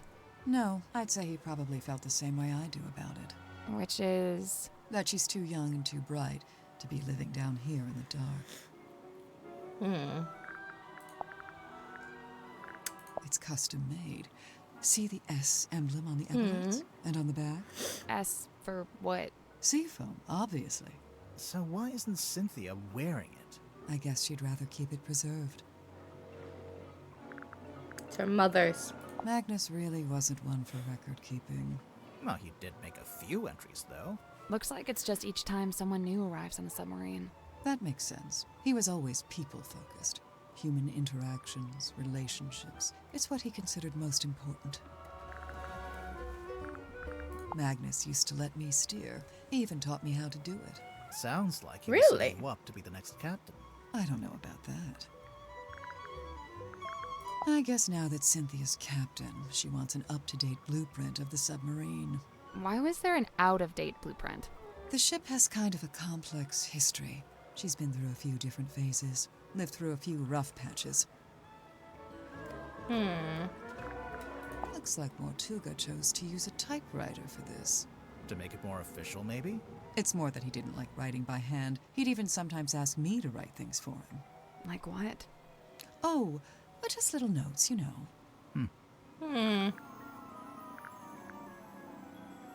Magnus carved and painted it himself, so it's very specific to his life. It basically only shows the buildings and people that were relevant to him. I noticed Mortuga himself isn't on there. No, I think he's somewhere else. Somewhere else? Magnus carved. Oh, and wait, painted it. gosh, that's not what I... Do you know what's inside? No, it must have been something, though. There's no way all this kicked off over an empty box. What do you mean? As far as I know, that box is a very recent addition to the submarine. I think it may have been the catalyst that led to Mortuga's murder. Now I really want to know what's inside. That belongs to Sim, I'm pretty sure. It's something to do with her old magic act. You might be right, but we found it in Zephyr's dream chamber. Still? I told him to give all her stuff back. I'll have to have a word with him. Yeah, see? This is what I'm talking about. Dirk looks way better like that. The beard, the long hair, the outfit. You like the rugged pirate look, huh? I can't help it if I have a type. Tadpole, is this a photo of you? Why'd you say that? It's an underwater photo, and it kind of looks like a woman's face. I just thought... All mysterious underwater women look alike, is that it? No, I'm kidding. For the record, I don't think it looks like you. Right, it doesn't. In fact, it doesn't look like anyone. There it is, on the left-hand side, in the big tank of water. What is it? Some kind of sea creature? I think it's the reason they built the submarine. They built a submarine to house a sea creature. Mm-hmm. I don't understand. Where would it live? Wouldn't it need to be in water? Yeah, there's a special area of the submarine that can fill up with seawater. Where? Yeah. You're standing on top of it right this second. I never had dolls as a child. What did you have instead? Nothing. We were super poor. The closest thing I had were frogs I'd catch from a pond. I'd give them names and try to make friends with them. The best things in life are free. That's Mortuga's. Although, presumably he got it from someone else. Someone on the submarine? I mean someone from before. Someone before? Looks broken. Does it? How can you tell? I just assumed it was waterlogged from the bilge water. How did you know we found it in the Yeah. Because it smells, and it's still wet. Oh, yeah. Ew. Sally, you take it. I don't want it. You keep it. Hey, where did you, Does this belong to you? We found it in the bilge. You dropped it, maybe? Ocean Rescue Divers Association. Is this an organization you used to work for? Maybe. There's something suspicious about Tadpole. Hi, Cloud! There's something with her past that she does not want to talk about. I'm surprised Sim let you see it. She's normally pretty guarded about it. Do you know why she wears it all the time? It's some kind of family heirloom, I think. How you doing? How's your day? The weekend is upon us. Woo! The Stone Top Inn. I That's hope where you have Magnus nice weather. lived, back before the submarine. He lived in the inn, but he wasn't part of the Stonetop family, surely. No, I don't think he had any family in the town. Interesting.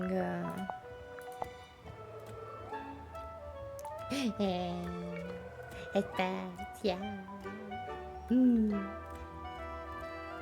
Going alright. Thank you. Been an exhausting week.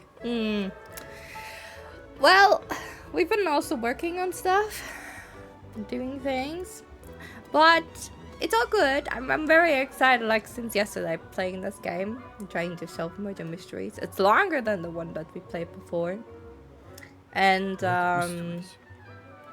trying to do some other stuff in the background, like finishing for Dawn Trail. I mean, not me. My Pookie is playing for me because we just couldn't anymore.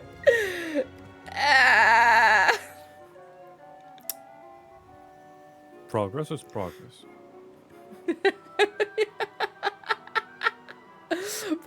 progress.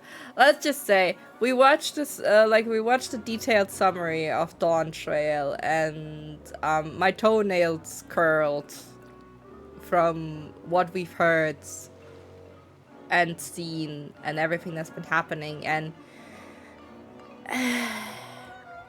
I am not a fan of Vuklamat. And if I would have played the game like I normally play Final Fantasy, she would have driven me insane. I can already say. I would have lost so many brain cells. I just think it was fun because we watched a video which explained everything while I was playing through everything. I already played through a bunch. So I was able to give my own context to it, how I saw it. Yeah. So that we're not 100% just a video. And I have to say, to be honest, in my opinion, most of the videos that we saw, the people were not very happy about Vuklamat, and I think they were still nicer than I was. Yeah. Because she really triggered me. I think just like when it comes to writing, whoever wanted to bring her on there, really had a fetish with her and just wanted to baby her so much. My favorite thing was when someone wrote as a comment, they said that it will be a summer vacation for the Warrior of Light. But in reality, it was summer vacations for the writers. Yeah. Because they were not here. I mean, we're very excited though for the normal raid and for the alley raid from Dawn Trail. I heard people saying it's so good, and I hope it's going to be Vuklamat free. At least the normal raids, I think, are Vuklamat free. I hope. I didn't saw anything from her, but you know what hurts me the most, because I was really looking forward for that. The new world, like this Aztec Inca Maya style. Yeah. I really like that. This is all mine. And also cyberpunk, like a high tech. This is totally yours. Yeah, like, it's totally something mine for both of us. And I looked around the way how it looks gorgeous. So everything is amazing. But you don't want to deal with the story. So you just be like, oh, let's explore it on our terms, but not how the game intends it. And that is sad, because that means you just lose a lot. To be honest, if we would be like a real roleplay heavy, that we say we roleplay what we play in game, like some people do, which I like. I think Dawn Trail would be the one where I'd be like, yeah, you have to do there a lot, because otherwise, just think of something. Take bits and pieces of what happens around the world and put it in there. Just don't play the Warrior of Light for a moment, and happiness. Yeah. There was just so much wasted potential, and I'm just sad about this. There was so much stuff where I was like, the story had potential here and there, especially with Sveen. She was a great villain. Like what I saw, the whole the summarization that we got. I already called like the reason why she invaded the world, and I was like, she's not afraid of this dude. She could snap him in half if she wants to. No, the real reason why she's here is she wants to collect souls for the other people because she needs them as fuel. And you were right. And then 10 minutes later or so, they get to why Sveen is really doing that. And I'm like, I called it. You already called it way earlier, in fact. Yeah. More impressive. That's one of the things what I hate, because when we're usually do roleplay D&D. Yeah. You know my plots before I say it. Because it is just the case. I go with the mentality of, how would I do that? Like, how would I write the story? And then you were like, good. Yeah. Or I managed to either I baffle the villains so much they get afraid of me, or I reform them, or I outwit them. Most of the time it's those three things. And then you're standing there and you're like, I have to give it to you. Like, I cannot just say no. I have to give it to you. And I'm like, I'm sorry, did I ruin your plot? No, because, you know, when you discover something, then it's not my job to punish you. I should reward you for that you figured it out so early, and I have to instead then try to develop something around so that it's still interesting for you. Without, like, because otherwise it's like as if you would be punishing someone that he's smart. Like, that's not the way, especially because you are a little detective. That's why you like games like these, because you solve things so quickly. Well, he is I'm so giving me a proud little of bit you. of trouble. No more Final Fantasy streams. We are still going to do the normal raid we're going to do, and the alley I'm so and into the it. alley. Yeah, but from Dawn Trail we're going to do the normal raid and the alley Yeah, raid true. on stream, right? Yeah. Yeah, we And do that. but the story is something like, guys, you don't want me sitting here and have a meltdown every 3 minutes or so because Wuklamat said something dumb. Like, you don't want that. Yeah, you get very quickly triggered. I get so correct, quickly and- triggered. I hate nothing more than a Mary Sue in a game, okay? You don't want that. You don't want to be triggered like that. So, we only get to the best parts, and Evercold is probably going to be way better, because they learned from that. They had to, if not, I would be concerned for the future of the franchise. I think, to be honest, because the thing is, if you look, they haven't, as far as I know, they are all still the same people. You know, like they're all the same writers. And I mean, look at Heaven's Sword, look at Shadowbringer Dawn Trail, like It's just the question is really, how did they fall so far? Like, it really must have been someone designed this character and was like, I want her to be the centerpiece of Dawn Trail, but I made her as unlikable as possible. And also, she gets everything with no effort. Because why? She's my princess. That's how it feels like. This whole story is just like, I love Wuklamat so much, worship her! And that was not the vacation that we got promised, so it was also false marketing on that part. But anyway, I'm looking forward to next week. There's the announcement from FanFest. And I wanted I wanted to like have like a reaction little streaming so we can watch together and, you know, like see how it goes. Like because they're announcing one of the new classes, that's for sure. Ooh. And you get a little bit more insight on the new fight system. I mean, they already showed some stuff, but they said with every FanFest they want to increase that. So you get more information on like the new world, the new story, a little bit, the new class, like one class they're going to show. Either the tank or the ranged one. I would be excited for the ranged one, I have to say. And also I think they're also going to show the progress of the new, a little bit more from the fight system. I hope. Well, but we'll see. I'm looking forward to it as well. Just what I wanted to say, which I didn't get to. Watch will get triggered every 2 seconds. Clips, and more clips.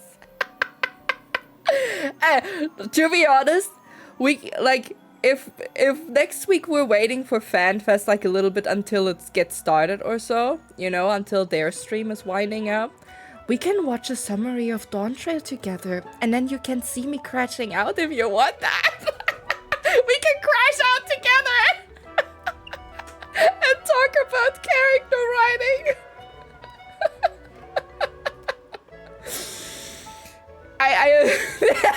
Yes. Yes, we have our answer. No, but I mean, it would give you an insight on like why I decided not to stream it, because I think if you understand of like what they did with the story, it's yeah. I just have to say, you know, like, because I'm someone who sees I bet there are a lot of people out there. I mean, which is funny because I remember this one comment where someone was like, "Yeah, if you just criticize Wuklamat about anything, then you immediately get swarmed by her Sims, and they hate you before that." I have to say, you know, there are characters out there we all know, characters like Wuklamat, and people like her, and that is okay because I'm some just also people saying. Can Sorry, you let me finish for I'm once, sorry. please? I'm sorry. No, I forgot my point. Some people are saying. Oh yeah, no. What I wanted to say is, yeah, people are out there and who like her. That is completely okay. You know, it's your complete right to be in the wrong. That's okay. I just have to say to that. Did you just say it's a complete right to be in the wrong? Hey, I'm British, okay? I can partially. I mean, insult to be everyone into honest, saying that. I signed this one so fast. My favorite line is because just real talk once. I'm not judging people for that. What I do judge is if you come around and say like, oh yeah, for example, she's a terrible character, which is your complete right to say. I think she's a terrible character. But if someone comes around and tells me they like her, then I would say, those are my points why I don't like her. But I'm not going to hate shit him now, being like, well, you have such a bad taste. I'm gonna think that, but I'm not gonna say that because who am I to say, you know? Like, everyone has their own taste. And to be honest, I also see a lot of people like Wuklamat out of a simple reason, because she is very naive depicted. Many say that she's very innocent because of that and just believes in rainbows and flowers and let's see how are we in peace? You see that if they're smiling. Believe in yourself hard enough. What was it again? She is like one of those Care Bears. Yeah. If people like my little then pony, my little then that's pony. completely okay. The problem is with that, you know, there are characters out there. If you don't like them, then you don't deal with them. If you like them, you can deal with them. And Final Fantasy is a masterpiece showing if you don't like a character, don't worry. At some point he's gonna be gone anyway, or the camera shifts from character to character, so you get a little bit of everyone. So that always you are happy with something. We, for example, were always happy when Grahatia was there because we love our boy. Not everyone loves him. And those who see him as unnecessary or so is okay. He's not gonna be there all the time. Best example, Dawn Trail. He's not gonna be there every time. Even though it was promised that he will be there. Well, at least he was somewhere in the background. And where I say again, like, yeah, that's the good part. There's something for everyone. Except Wuklamat. Because it doesn't matter. You have to like her, otherwise you will not like Dawn Trail. That is a good rule, because I haven't seen, even in the cutscenes where she got abducted, she was visible. Sometimes. But I have to say, I don't get it. Like, I have to adjust you. She is too much forced onto the perspective of like, it's not that we're not looking through our own eyes, we're looking through her eyes because it's everything about her. And that is tedious. If you love her, if you say she's a good character, then this will also be the time of your life because everything will be around her. But if you have a neutral or a bad perspective on her, even with a neutral one, even if you say she's okay, she's not the top, everything will be around her at some point. That can get tedious. And this isn't good writing. So I have to say also here, it really seems like the ones who wrote this story, they did Summer Vacation, not the Warrior of Light. So I can fully set my score on that.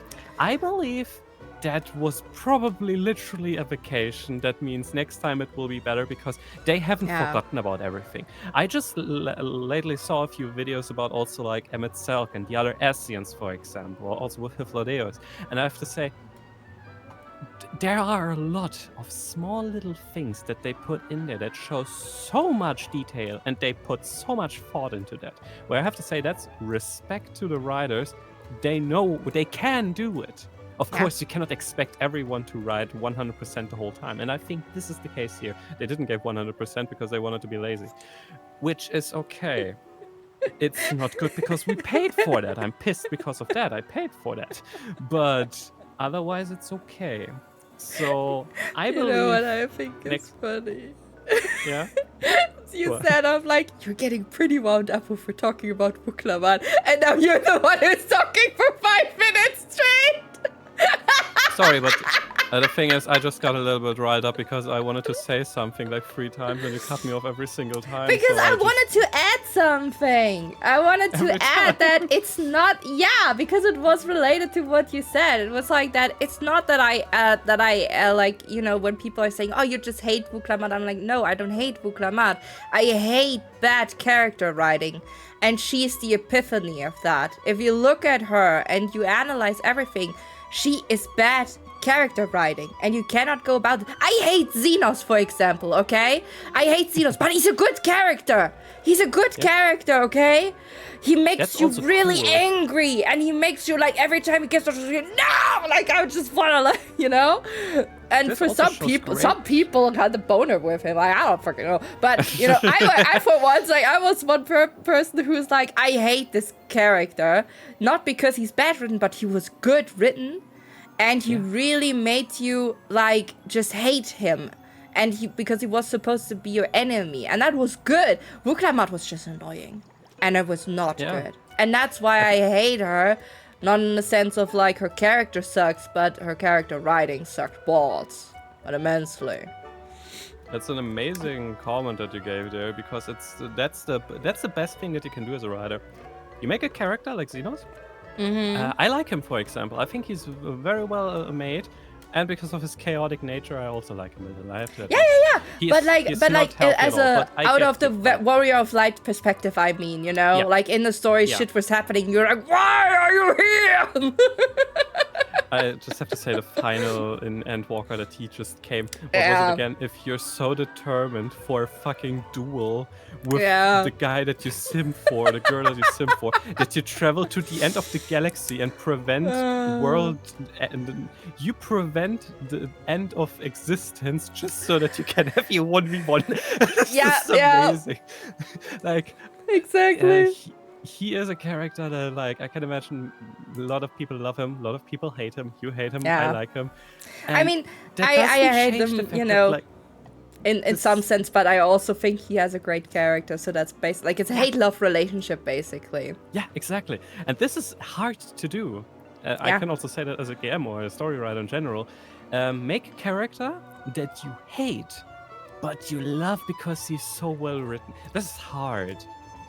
But it is damn cool. And the problem with Wuklamat is she was supposed to be a character that you love and you root for her, and that was just not it. It was nothing of that. I hate her more than Xenos, and that means something, okay? She didn't do war crimes. I was so determined of saying, like, she didn't deserve any of this. Nothing. She just got it because of what? Favoritism and sheer luck. And Mary Sue plot armor. That was it. And that's just sad to see. I guess you people know what Mary Sue is. I just assume that you know what that means, Mary Sue. I think that's a very common thing because even I knew it back then. I just have to say again, my favorite, what was it? You just have to believe in yourself.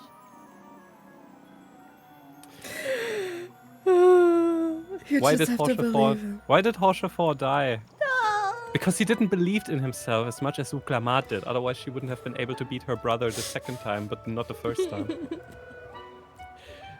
I also think, like, when she beat the brother, I think they took away so much potential and power from the brother. Like, they ruined his character with that, and that was so bad. So bad. Yeah, his death. Horshafor. Anyway, I'm sorry, we derailed so hard. We're gonna talk about this next week. Yeah, next week special stream, Final Fantasy. Next week, yapping and analyze. Yeah. Let's go. What do we want to do? Oh, yes, right! Tadpole, I have a suspicion about you. Oh, it's fine, it's fine. Count me in. Yeah, the chaos. It's probably, when is it? Friday? I have to check the schedule again, but I think the Final Fantasy stream with the panels and everything should be Friday. Yeah, because the FanFest is through 25th to 26th, I think. I have to look it up again. What is it called again? FanFest. Like fantasy, FanFest. Like a festival. Fantasy festival. Like, yeah, just mushed together. Berlin or yeah, just the Berlin 2020? one. No, the Berlin one. Yeah. Okay, it's 25th to 26th. Like, I have to check the panels, but I assume that on the 25th there is like the panel with like it's 10 our with time. Yoshi. At 10 p.m. Yeah, or it says 25th July 10. 10? That just stands on YouTube, and I believe 10 probably. is... Well, the FanFest is probably opening up 10 a.m. You know, like a convention. Yeah. So, yeah. And 2nd July is also at 10. Okay. People Damn are probably early. going to be... Yeah, I think they're going to be awake for this, I think. Anyway, keeping secrets! Tadpole, what would you say your relationship with Mortuga was like? We got on great. Where's this going? Did you ever disagree with him? Argue with I him? wonder if they were Nope. together. Let's get to the point, hmm?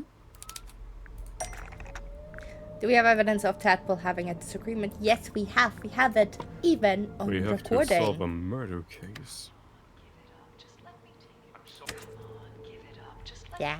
I'm sorry, Tanya. I cannot.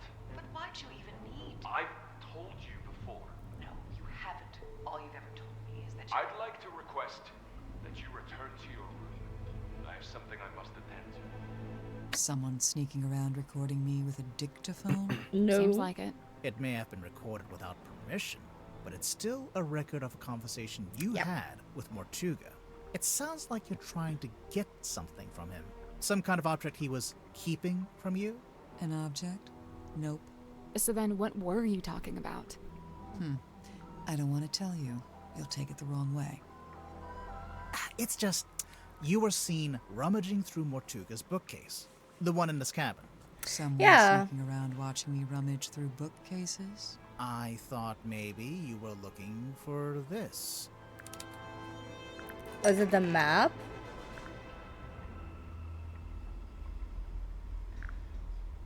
If it's a book,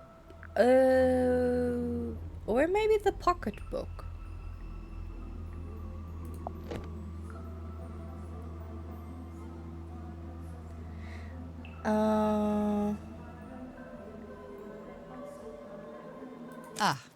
Nope.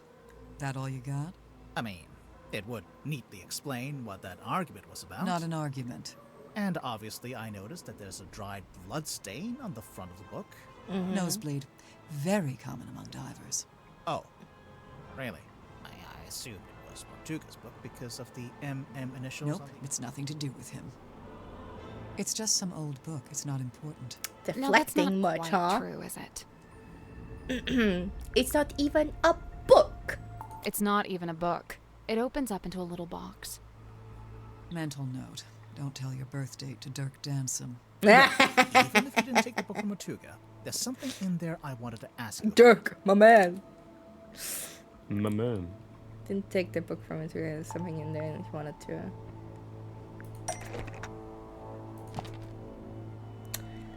They have stuff in the pocketbook. Photo. Which part should we ask Tadpole about? Wait, let me read the stuff. Oh, I cannot read the stuff. Great. I mean, this is a cigar, this is some poker chips. It's not really like anything noteworthy, but the photos. Oh, was it the photo from Moon? Yeah, because he needed that to call her. This is the right clue, but we want a specific. Or. Do you know who this is? Sure. Yeah. Tanya. Says it right there on the back. And then we have... Da-da-da-da. We heard you used to be a rescue diver. Mental note. Don't share any personal information with Dirk Dansom. Hey, there's something. It says Tadpole. Oh, unless... Yeah, that's my real surname. Tadpole begun as a stage name, but now I just wear it as my name. Right, sorry. Makes sense. A stage name, huh? So the book contains photos of these 3 women, one of whom we've established is you, Tadpole, since it has your old name written on the back. What of it? Could it be that he... I mean, he found her by accident. That means there should be other records on the moon.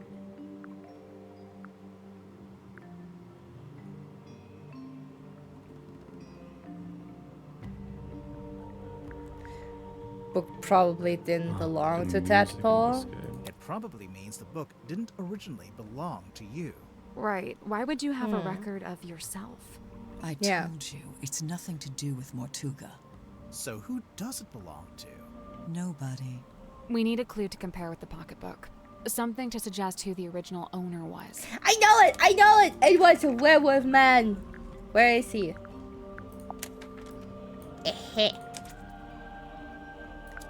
There it is. The scratch of the cover is not a painting. It's an engraving of the WW initials. No. Here, because it was made by Waylon Wolf. The scratch on the cover is an engraving of the WW initials because it was made by Waylon Wolf. So the man in this photo, Waylon Wolf, we think was the head of some kind of traveling show. A group that you, she had a crush Tadpole, on him. Used to be a member of. Hey, look at that. I'm actually impressed. Presumably, the pocketbook is where he kept records of the various people he had dealings with. Tanya Tadpole, Mariana Moon, Baroness Fortuna. The first 2 we know about. But what about Fortuna? What does she have to do with Wolf? That's a good question. Nah, we have ads in 1 minute. You wanna quickly get yourself something to drink, my love? I should, right? Yeah. You should. I'm gonna give myself something to drink really quickly. Good. Nom, nom, nom, nom, nom, nom, nom. It's very important, that goes to everyone who's listening in, that you stay hydrated and drink something from time to time. So please, do me the favor and get yourself something to Are drink you as well. entertaining the rest again? Of course, I have no idea how, but I will. Okay, I'll be back shortly. Yes, do that.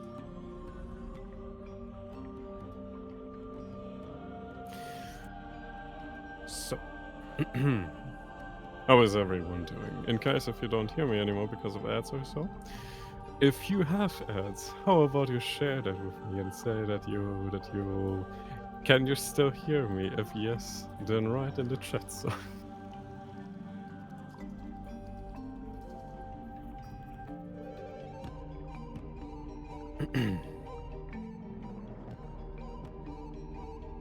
Doing like so little social experiments here.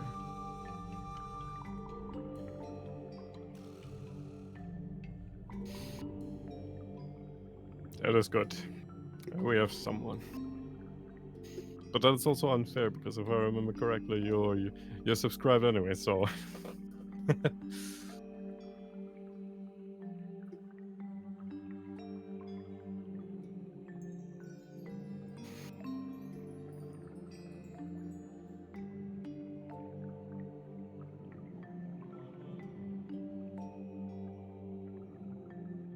I'm in ad jail. Oh.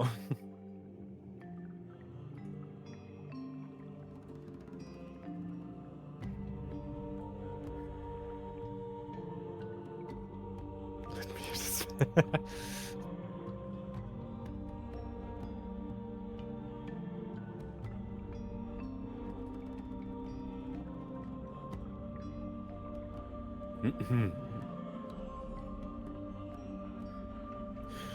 If I remember correctly, then around now the time should be over for most people, because if I remember correctly how I managed to deduct together with Nightfall, ad break usually goes 3 minutes, and ads themselves go no longer than 1.5 minutes. So that means technically you should be back. Technically.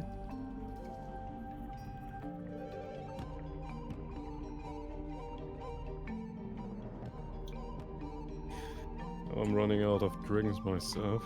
That's a shame.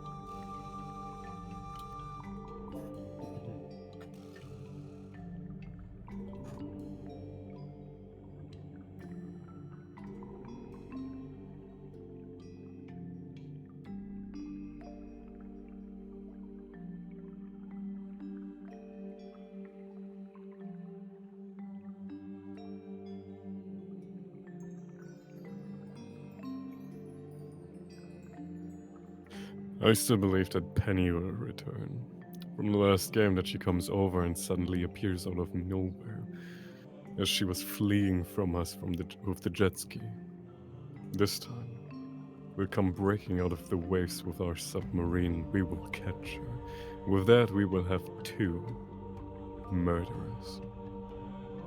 And maybe we get finally the payment, because we need freaking payment for bread.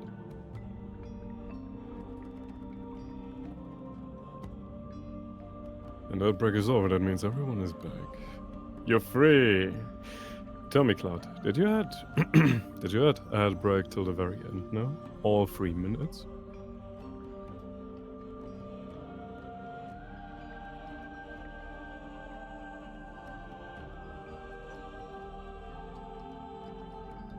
All 3 minutes, yes.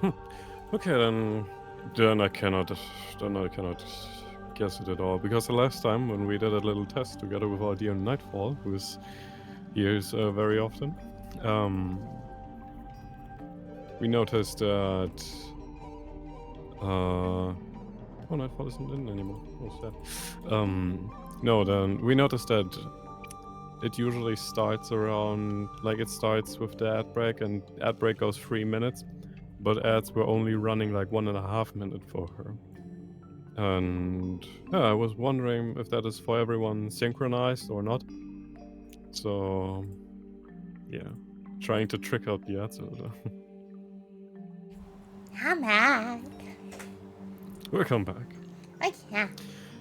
Nonetheless, we wanted to make it so that if it's with our rules, we wouldn't make that there are no ads at all, because who needs ads? But the problem is Twitch wants to earn money, so they force you guys ads, and we want to make sure that you have as less ads as possible. So we use this here as little breaks, so that we can all... Yeah, Twitch is doing always the pre-ads they force them, and I don't know if they also force ads in between, even if you have them not enabled. I heard things of people saying that people were experiencing ads even though they were not enabled.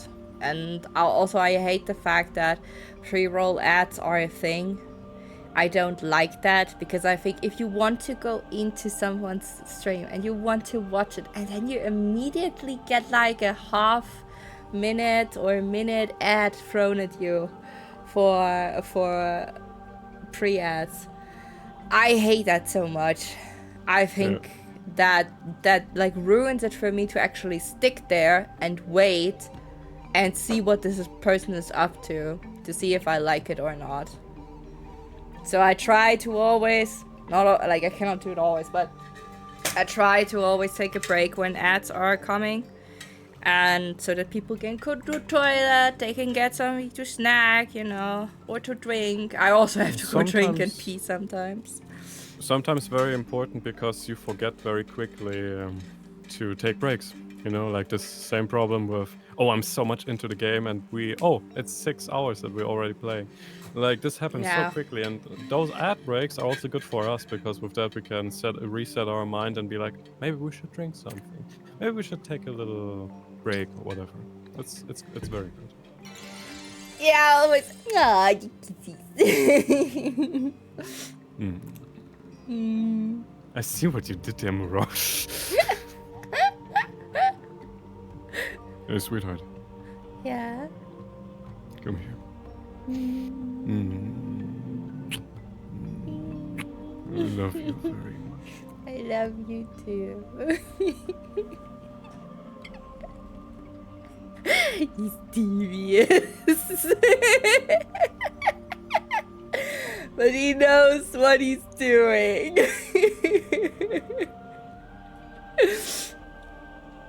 I understand that also with like, you know, you come in, you want to say hello, you write it, and then bam, pre-ads, and you're like, oh shit. It works. Oh, wait again until we have a game where he has to voice act.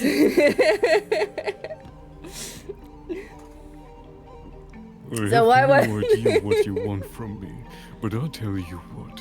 If you're not getting off my lawn, then I'm gonna put you into the soup next time. Says pardon if he's very mean. Oh yeah. Wait, where was Baroness? I was forgetting like what it was doing, but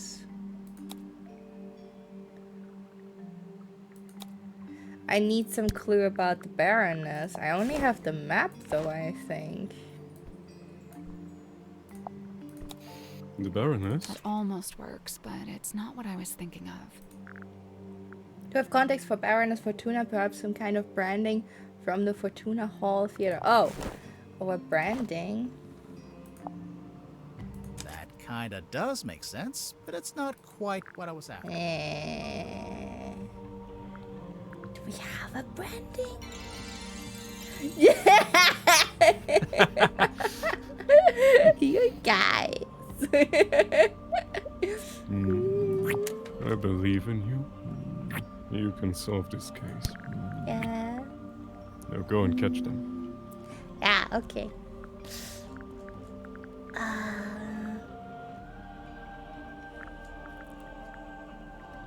Do we have something? Oh, we do! Wait, here. Turn around! Which part has contact on Baroness Fortuna? Yeah, Baroness Fortuna presents banner. Baroness Fortuna owns the Fortuna Hall Theater in It's Silverwood fun, on Sea. right? We actually passed it on the way to the Stonetop Inn. It's all boarded up now.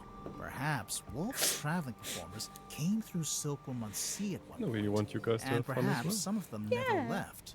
It might be why Madame Tadpole's in this part of the world in the first place. So, if the pocketbook originally belonged to Waylon Wolf, Tadpole, how did you end up with it? I took it from him. I assure you, he doesn't need it anymore. So it really doesn't have anything to do with Mortuga. But in that case, what was that argument about? Not an argument. Come on, give it up. Just let me take it. I'm sorry, Tanya. I cannot. But why'd you even need? I've told you before. No, you haven't. All you've ever told me is that you're... Right, fine, I'll tell you. But you better not get all excited.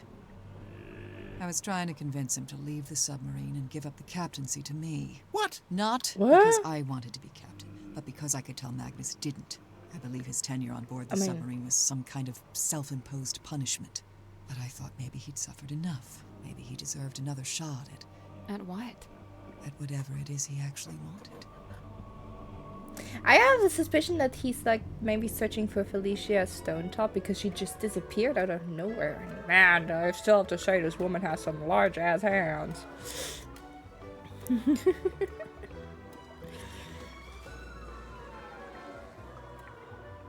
I'm gonna need so much energy for next week. I'm thinking about it already, you know? That's my strong hands. That's her tennis arm. Okay. Are you longbowman? Are you longbowman? Okay, so we have Tadpole. We don't have Dirk so far, but we could do Dirk. What did he put with the laser though? We got Dr. Zephyr. Cynthia, we could do. I really would want to know, like, what's with Cynthia. Like, what's her shtick? Only one way to ask her. I don't like her. What, Symmetry? Oh, no, Cynthia. Yeah, Cynthia is... she has the mentality of a child That was still. not convincing. Is there Should I make a joke? A joke? Yeah. She Can you look at believes the it's cookies? her I'll job make now mental to take promise. care of everyone. She wants to be captain because she is the next in succession. And she still has the mentality of a child, thinks everything will solve itself just if she becomes captain. Reminds me quite of Probably. someone that we just talked about. She just believes in herself enough. Everything will be good. I think this one's a speedometer. We're not going very fast. Good. We're not going very fast.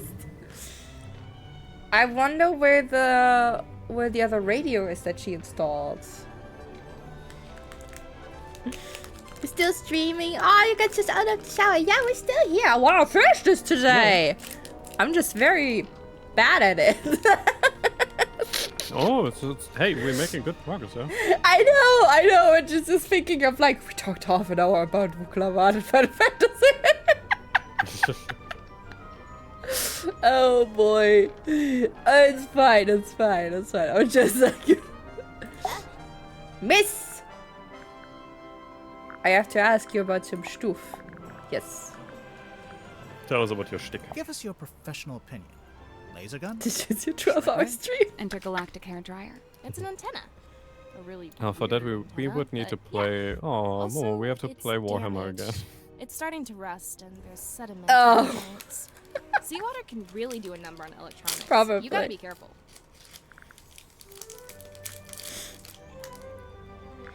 Ocean Rescue Divers Association. Ugh, they'd never let me in. I can barely even swim. But you live right by the sea. Pardon me for not swimming in the deep, freezing ocean. Come on, when it's summer, it's very nice. She seems to be very picky. Or afraid of something. Sim let you see her locker? Afraid of what Do you know might what's be down inside? in the deep dark. Did she ever show you? 24 No, I hours, didn't ask. guys. She's allowed to have secrets. Wait, you didn't open it, did you?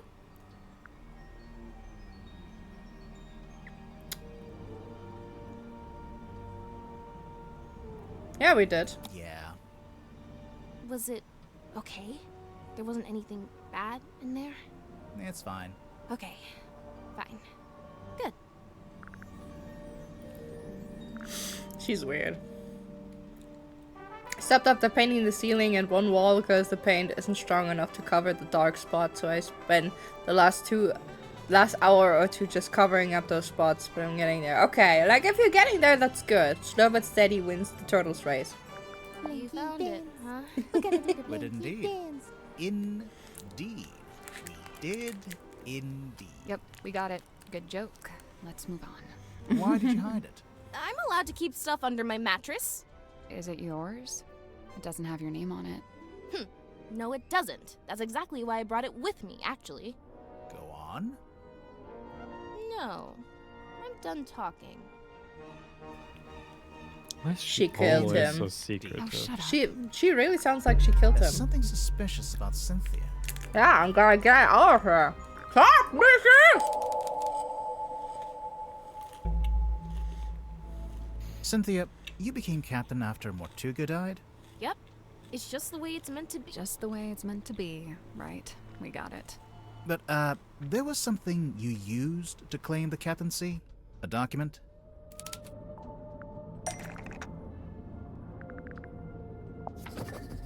Correct. Okay, but you have to admit, the wording on this thing is kind of vague. It doesn't actually say, "Hi everyone, Mortuga here. Cynthia gets to be captain if I die." Let's review, shall we? This contract represents an agreement between the two individuals in contention over the ownership and command of the Mortuga submarine. The two individuals, that's you and Mortuga. Indeed. but you're not actually named, by name. If I may continue, for their own safety and privacy, these two people shall only be referred to as Party A and Party B. See? Mortuga was quite a private person. He was just being considerate. You call it considerate. I call it convenient. So Mortuga is Party A. Correct. Previously, Party A has been considered the legal owner of the Mortuga submarine, and thus its rightful commander. I have a bone to pick with that. It says for their privacy, we're going to confirm.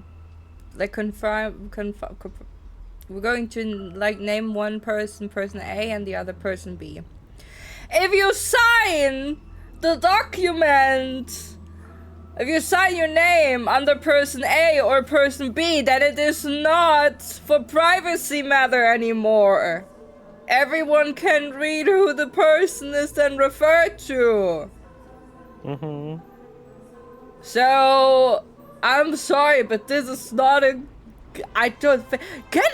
Who here has done documents before, or contracts? Do you guys know if this is, the way to do this? Of, when you're saying, this is the we're main going... document, then yeah, because out of a simple reason, because it means that from now on, every other document will be referred to A and B, and somewhere it needs to be standing who is A or B for legal reasons, and this would be this document. So that means this is the main document that states that, but it should be kept hidden afterwards, so that only in necessity this will be checked, and of course they need their signature. Afterwards, in every other document, it would be only A and B. Okay. Well, it's just one document. There are no more. Or are they? No, it should be only two. The chat is catching Nightfall. He's clearly talking about It's himself. cute. It's the Mortuga submarine, after all, and he was the commander. However, a recent development has exposed that Party B is in fact the legal owner of this vessel. Party B. That's you. Affirmative. A recent development. There's more of that deliberately vague wording. I have a question. When exactly did Mortuga write this contract? When Yeah. Exactly? Yeah. I don't actually know. You don't know when he wrote it? Well, it must have been some time after I came aboard the submarine. I assume it was after I presented my case to him. Cynthia might not know, but we actually have some insight on this. For one, we know how the contract was written. How it was actually created, I mean. Was created with the typewriter. It was typed on Worman's typewriter, so it was made sometime after Worman arrived. And Worman and Dirk arrived after I did, so this gets me off the hook. Try not to sound too relieved. You would. But yeah, this does seem to confirm it. So, my next question is this. When did you sign the contract? A little while ago? Some amount of time ago? If this conversation gets any more vague, I'm going to cry. Was it a day before the murder? A week? Surely it was at some point before the murder. Or after the murder. I think it might be time to make an accusation. It's a fault, she did it after the murder. That's She why. wrote herself? That's why she ran into the control room. Did she not? Because she wanted to fake his sign from the captain's log. Yeah. And then she hit the captain's log in the control panel and said, "Oh, the compass is broken! The compass is broken!" Because you need the compass probably to open the thingy. But we rewired it. Cynthia's murder. Cynthia's Cynthia's imagination. murderer. Cynthia Seafoam signed the contract after Mortuga's murder and forged Mortuga's signature. Cynthia Seafoam signed the contract after Mortuga's murder. She's a and fraud! forged Mortuga's signature. Such a rude accusation! No, it's so true. rude! I assure you, that is Mortuga's exact signature. Do You're you have very- any evidence that it's been forged? You forged it. We have evidence in the form, what is anecdotal? We have evidence in the form of a clue. We're suggesting you forged Matuka's signature. Open. The captain's log. It's basically a stack of cards printed out by the submarine's control panel. Each little card has a space for the captain to sign, and the most recent card is signed by you, Cynthia. All the rest are signed by Martuga. Well, sort of.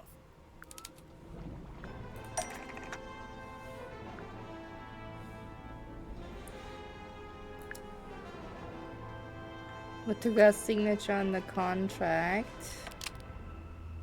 Yeah, if you see the line is above the A and she did it under the A. Like it does not look at all like his. And also he always signed different. He never had the same signature, really. It's like with me, I also don't have a signature because every time I have to do think of something myself anyway. Yeah. Doesn't look anything like Matuga's signature on this card.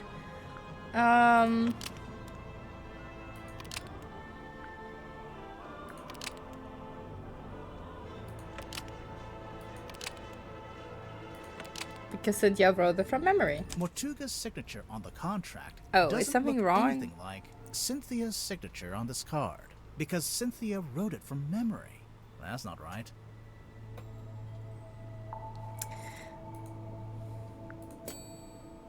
Wait a minute.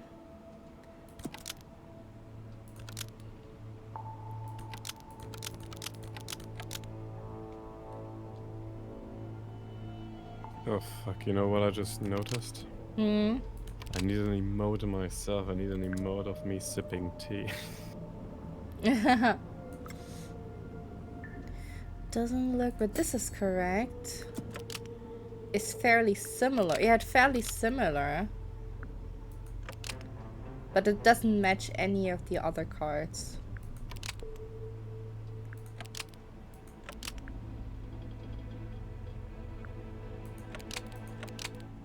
Martuga's signature on the contract is almost. Maybe just change one thing. One thing. It's fairly similar. It's a mirror image. Martuga's No. almost. Maybe just change. It's an exact match. Mortuga's signature on the contract. So she traced is an it. exact match of Mortuga's signature on this card. It doesn't match any of the other cards. Yeah, it's a perfect match. What's the problem? The Because- perfect match is the problem. Yeah. You were too accurate. If you'd done a worse job, you might have gotten away with it. What do you mean? If you look through the cards, Mortuga never signs his name the same God way bless you. twice.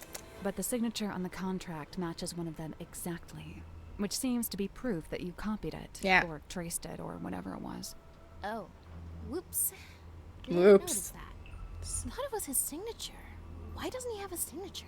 So, Cynthia forged the signature. That means... Thank you. Mortuga had the contract typed up, but then never signed it? Right after Mortuga was killed, I went looking to see if he'd written a will. That's when I found it, laying inside the little hatch in the control panel. I grabbed it and hurried back to my room to read it. After reading it, I could come to only one conclusion, that he wrote it about me, but never got a chance to show it to No, me. he didn't wrote it about Why you. were He you wrote so it about sure this was Tadpole. about you? A recent development has exposed that Party B is in fact the legal owner of this vessel. You're really Probably the legal around owner about of the Tadpole. Mortuga submarine? Mortuga sold the submarine to Cynthia before he died. No, he's not. She's not his daughter. Was originally from It was the Seafoam originally the submarine. Seafoam submarine. But he bought it, so probably it makes. So with that, actually, it makes him the owner.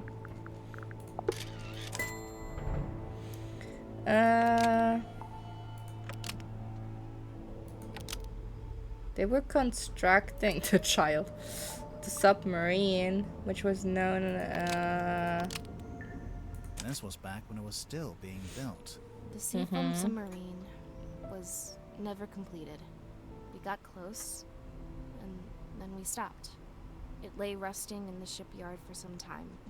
Mortuga would eventually purchase it from my father. So he's the At which point owner. It was altered, completed, and renamed the Mortuga submarine. Altered. Girl, She just if wanted it someone anyway. if someone is purchasing something from you, then you're giving up ownership of said Not if you kill this person. product. Not if you break your necky, you know, then. Yeah, Japanese or broken knees. Skibbity skadoken, your neck is now broken. Yeah, the blueprints from my mother's original design. But as I said, that version was never completed. I've been trying to update it to show how the submarine looks now. The design changed a bit after Mortuga bought it. Wait, if Mortuga bought it, then he did own it. Yeah. It wasn't a legitimate purchase. It wasn't my father's to sell. So, Excuse the you? recent development mentioned in the contract, that was me, informing Mortuga that his ownership of the submarine was based on an illegitimate purchase. My intention was to refund his payment and undo the transaction, placing the submarine back into my And you had the money. Wow, I bet he loved that. refund the payment. You tried to give him his money back? Not money, something else. The Stone Top Inn. The deeds to the Stone Top Inn, originally owned by the Stone Top family until it was passed into the ownership of Magnus Mortuga. Wait, you do Hazley Heights Netflix CEO badge.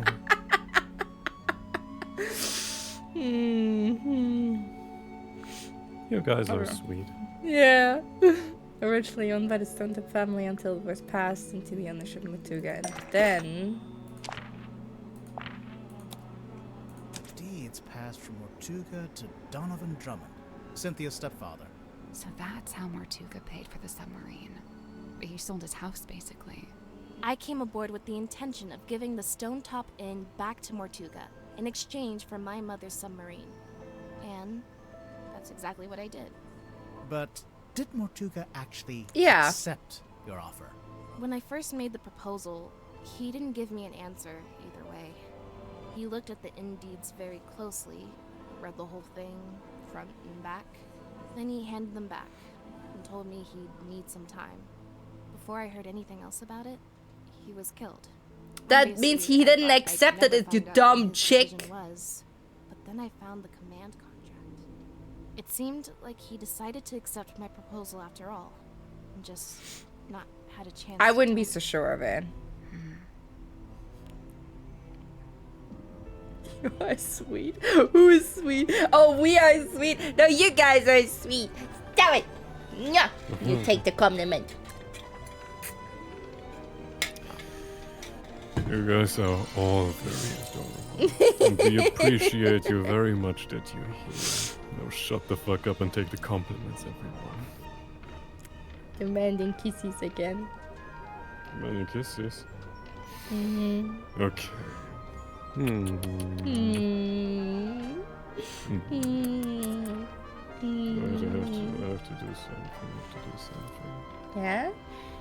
Yeah. There we go. Ah, it's bad. Yeah.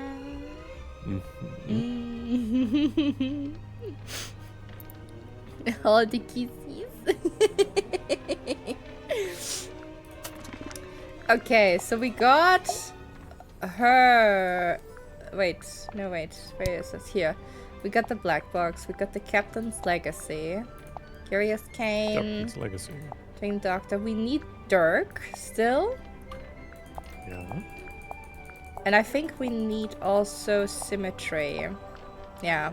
I would like to do I want to Dirk. know more about Symmetry, because Symmetry so far Yeah. has the least reason to harm him. But out of that reason, she's also very suspicious still, because, you know... At the same time also though, she's the one who has seen him last, so she's like, you know, suspicious for the kill. So I want to ask Dirk first and then close off with Symmetry. Dirky boy! Dirk. Yeah! The music! Yo, dude, he's dead.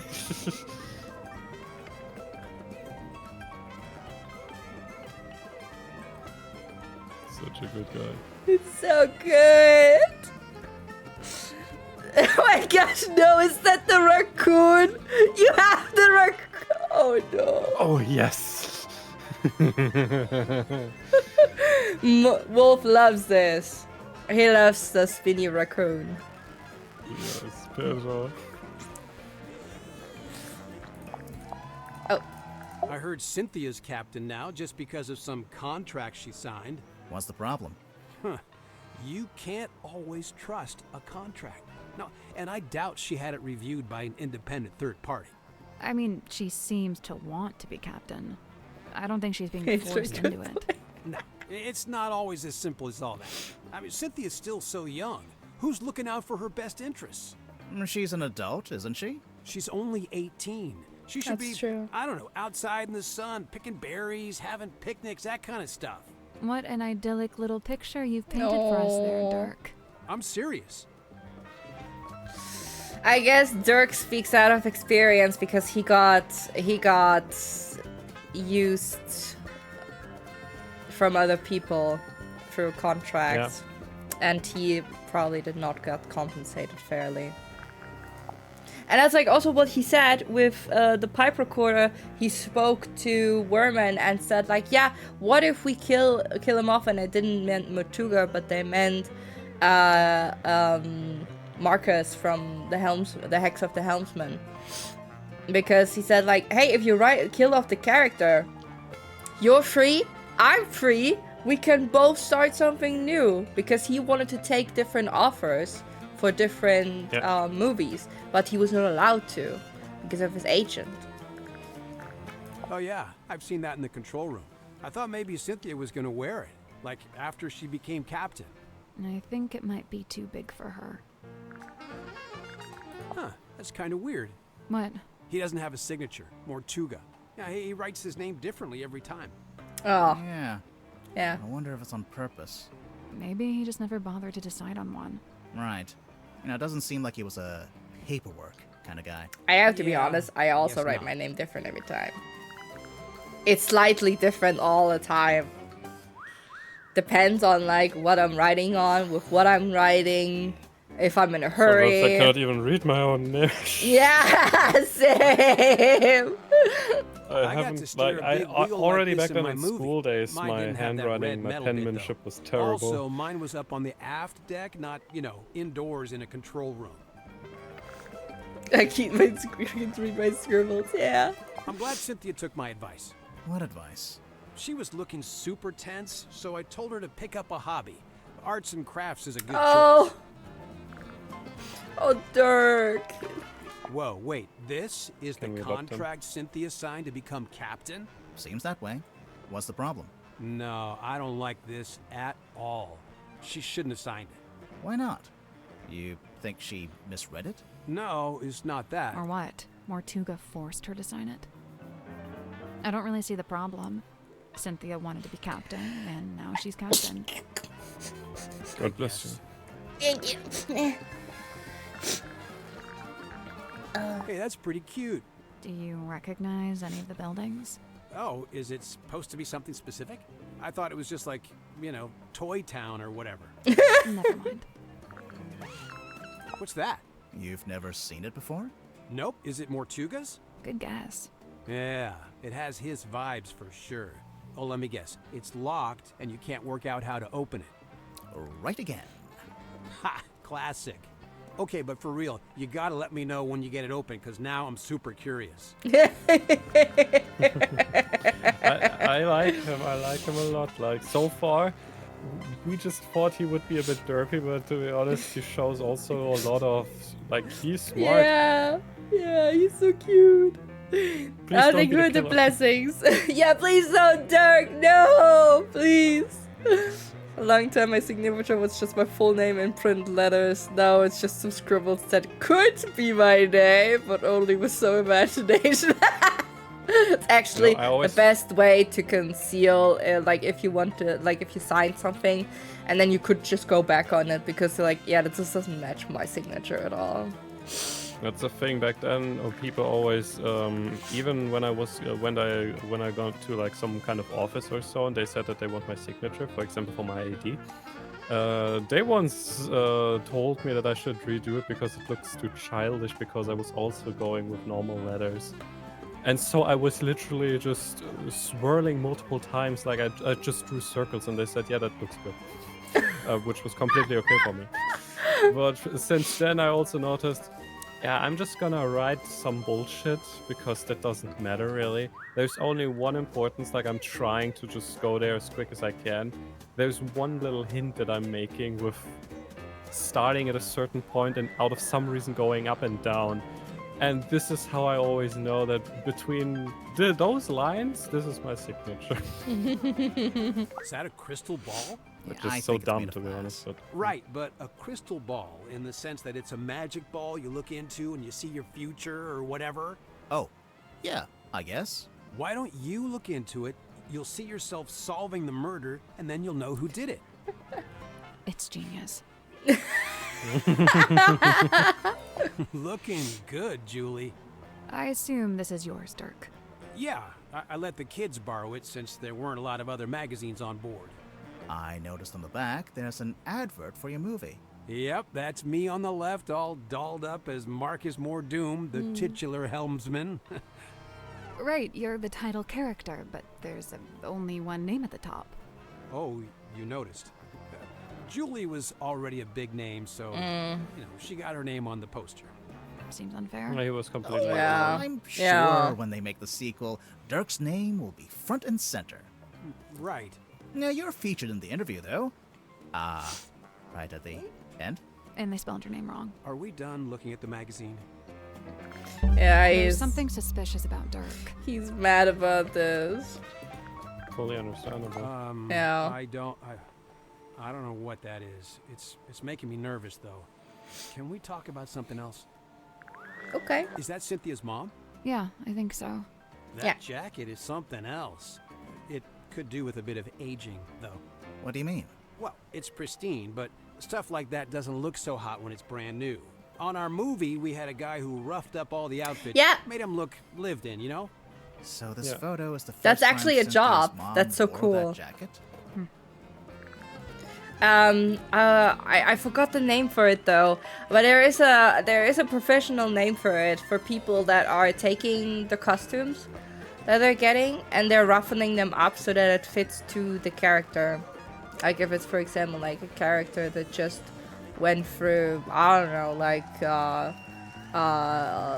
through a jungle or something, for example. Hey, Or I a didn't certain know Sim time. had a stunt dummy. It's not a stunt? She's planning to do a scene where she falls off a cliff into a crocodile-infested river. When the stunt is that dangerous and the stunt guy refuses to do it, you use the dummy. Dirk, you're a movie kind of guy. Is this your projector? Nope, not my... that is, though. The film reel? Yep, I thought I'd lost it. I guess I did, huh? Where'd you get it from? It was a gift from the studio. A little souvenir. What's on it? Oh, it's just like, a bit of a scene. A daily, you know. No? Where did you lose it? I don't know. Mess hall, probably. Where did you find it? It was in the hollowed-out stomach of a dog. It was in a cabinet. Normal cabinet. Oh, okay. Cool. So, can I have it back? Oh. You know what this is, Dirk? Laser gun? A laser gun. Well, whatever it is, I think it's broken. Wait, really? I mean, oh, what a shame. Hey, wow. Did Tadpole give you that? No, we found it in the bilge. You think it belongs to her? It would make sense. Although the woman in the photo looks a little different. No, it's gotta be hers. You're right about the photo, though. Her hair is brown here. I guess she dyes it green nowadays. So what? It's a free country.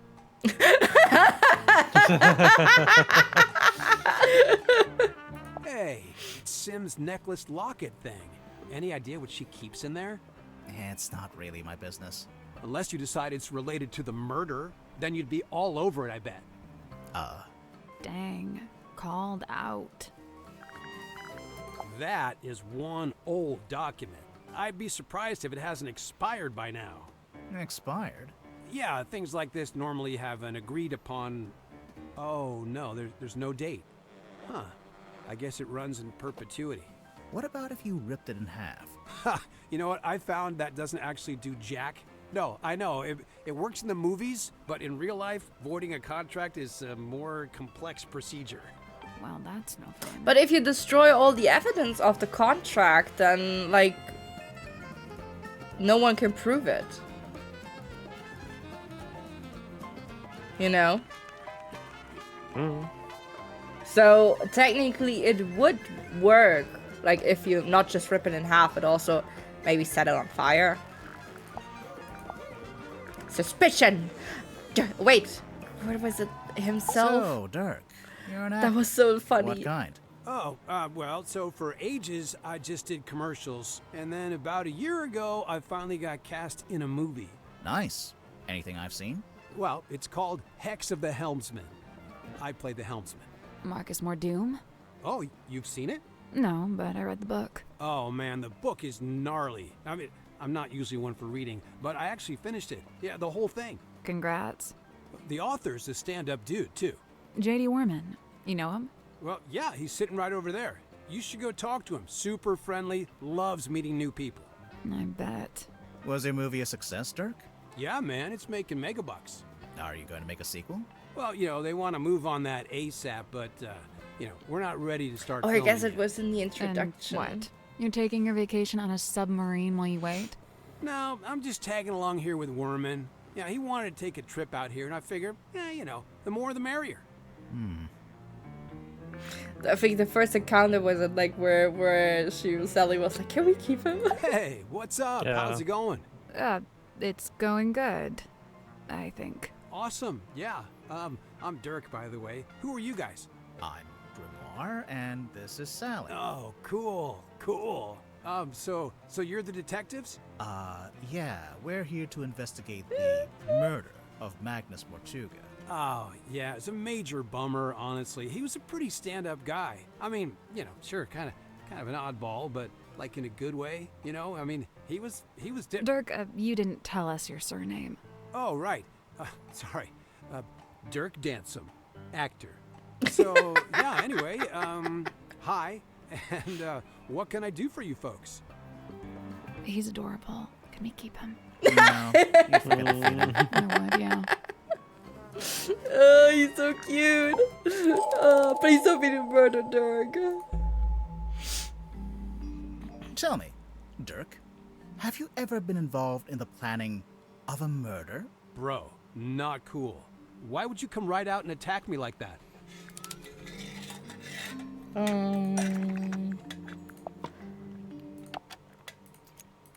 listen, why don't we just kill him? That helps both of us. If he dies, we're both free, right? Come on, I know you don't have any better ideas. Hey, listen, why don't we just kill him? That helps both of us. If he dies, we're both free, right? So, who are you planning to kill, Dirk? Sorry, but I can't tell you. I know that sounds mondo suspicious, but I just flat out can't say any more about it. If you're not going to elaborate, we might just have to assume this is a recording of you planning to kill Magnus Mortuga. Come on, man, that's way off. Why would I want to kill Mortuga? I admire the guy. He's fascinating. I came to the submarine to meet him, not murder him. Hang on. I thought you only came to the submarine because you were tagging along with Werman. I mean, yeah, it was Werman who wanted to come to Silkworm and, you know, find the submarine, but I figured if I came with him, I could meet this real guy, the real Mortuga, you know, for research. Oh, wait, I'm falling behind. Dirk, why would you want to research Mortuga?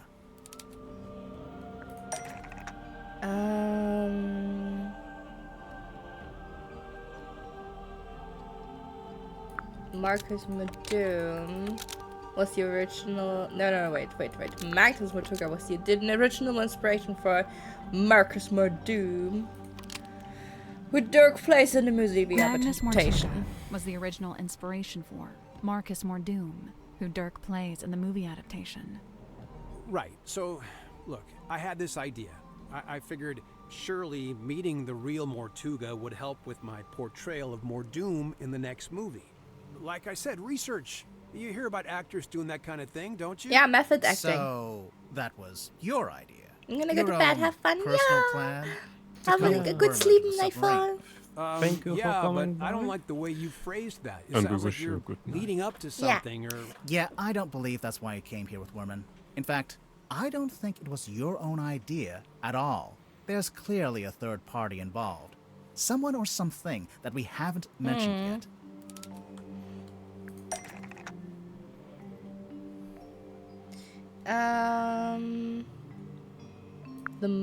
It was the movie producer. The movie producer. The music. The movie producer asked Dirk to spy on J.D. Werman. And report back. The movie producer asked Dirk to spy on J.D. Werman and report back. It seems like you're basically here as an informant for the Wit and Whimsy production company. You know, those guys who pay your salary. Spy on Worman? No way, you got it all wrong. Besides, how am I supposed to report back to Wit and Whimsy? They're hundreds of miles away, and we're floating out here in the middle of the ocean. You have a phone, Dirk. This is your cell phone, right? Yeah, but it doesn't get any signal out here, not even standing on deck. It's quickly running out of battery, too. No battery and no signal. What if I said you had a way around both of those problems?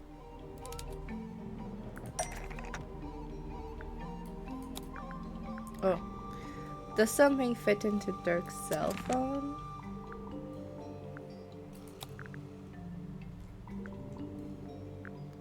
Probably.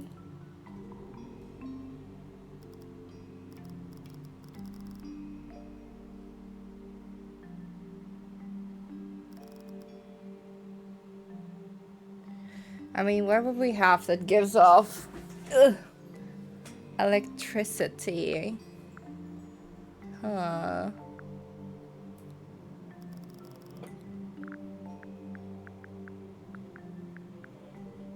Let me look again. Something fits in there? I mean, it already is showing you like the shape, I assume.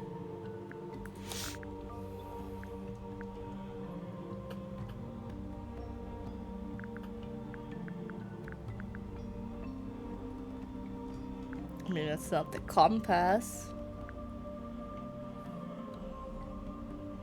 Is it the radio?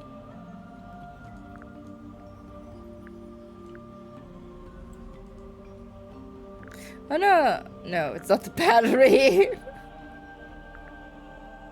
Cannot be the battery.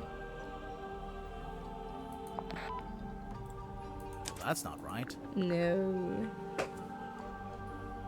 Does something fit into Dirk's cell phone? What should be fitting?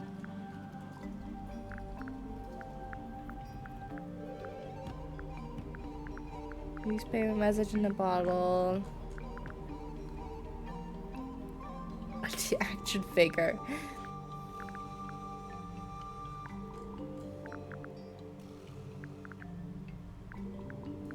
Fun life-size doll.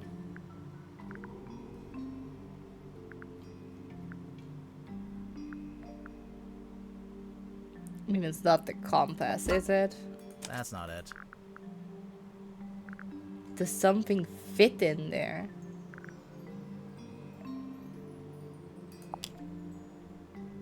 Card. Right. But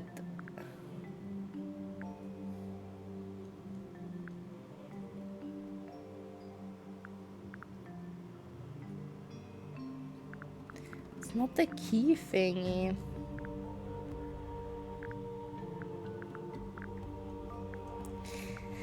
Huh? I'm lost. Wait, is it this? Nope. It's not the film projector. This does not fit in the phone. Nope. It's also not the battery. Battery would be horrendous.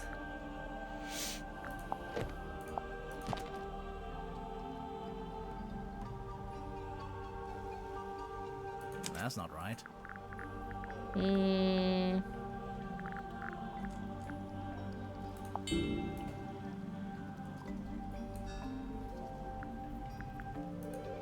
Nope. Could go back on it.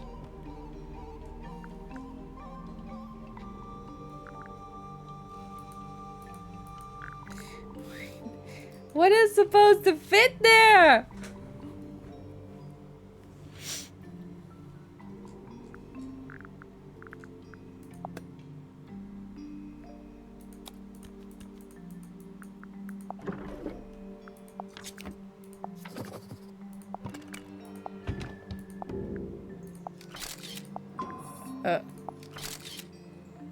Nope. Oh, I think the game broke a bit. Uh-oh. Uh-oh. Oh, don't tell me. No. That's not it. Shit. I cannot read anything anymore. Oh, no. Nope. That's not it.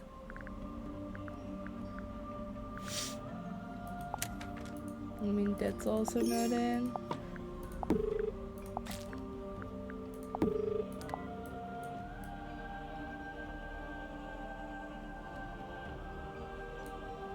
That's not right.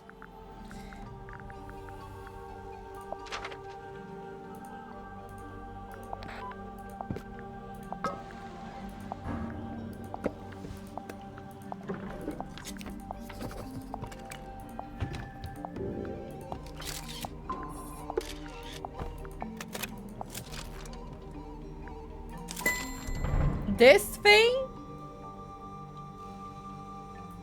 I think this weird ray gun looking thing is actually a custom antenna for your phone. I'd imagine it doubles as a battery charger too. Pretty convenient. Bro, What? I don't know what you're basing this on. I mean, look, you plugged it in, but the battery still isn't charging, and I'm still not getting any network signal. Because the custom antenna thing is broken? I mean, yeah, it was That's laying because in the custom water. antenna thing is broken. Oh, Yeah, right. for I real? forgot that we Man, had it doesn't that. look broken. I'm pretty sure it got waterlogged after someone dumped it in the bilge water. That's where it was? No wonder I couldn't find it. I mean... Okay, whatever, you got me. Consider me fully got. You know, this thing doesn't look like any kind of retail model.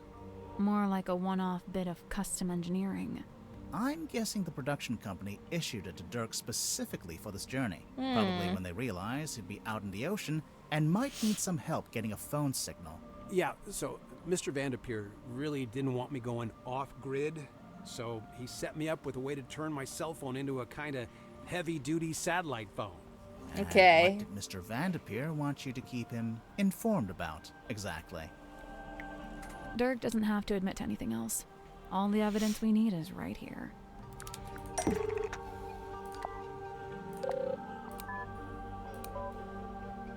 There's a handful of outgoing messages from you to Vincent Vanderpeer.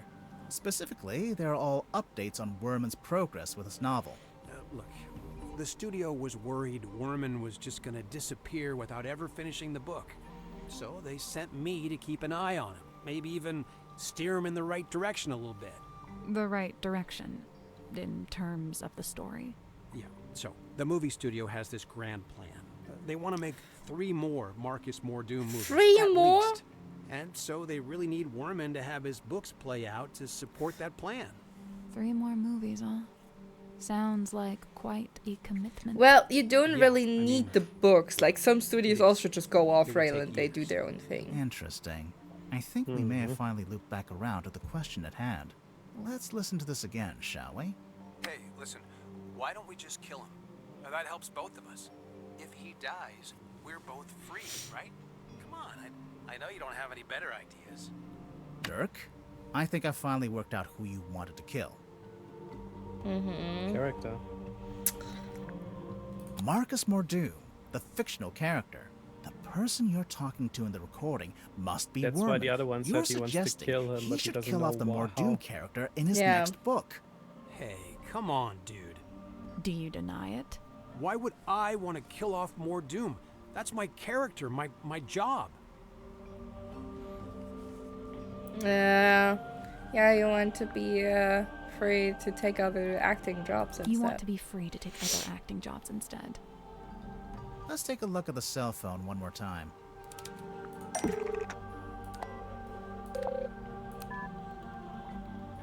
There's an email in here offering you a big role in an upcoming movie, and another email from your agent reminding you that you're not free to take it, and won't be for several years. From what I gather, you signed a pretty lousy contract with Wit and Whimsy, and now you... Okay, hang on, sorry, but how would you know anything about my contract? Well, I don't know the fine details, but I did get a general sense of it.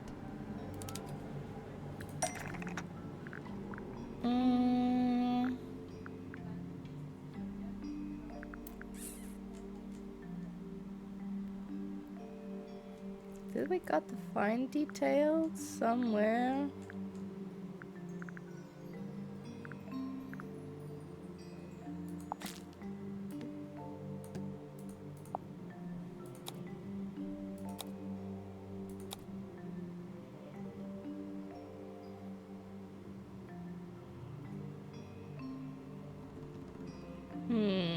Nope.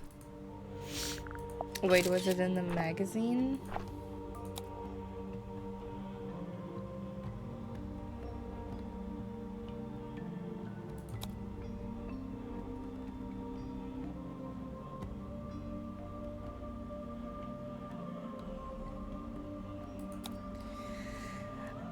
We're different in majority. No.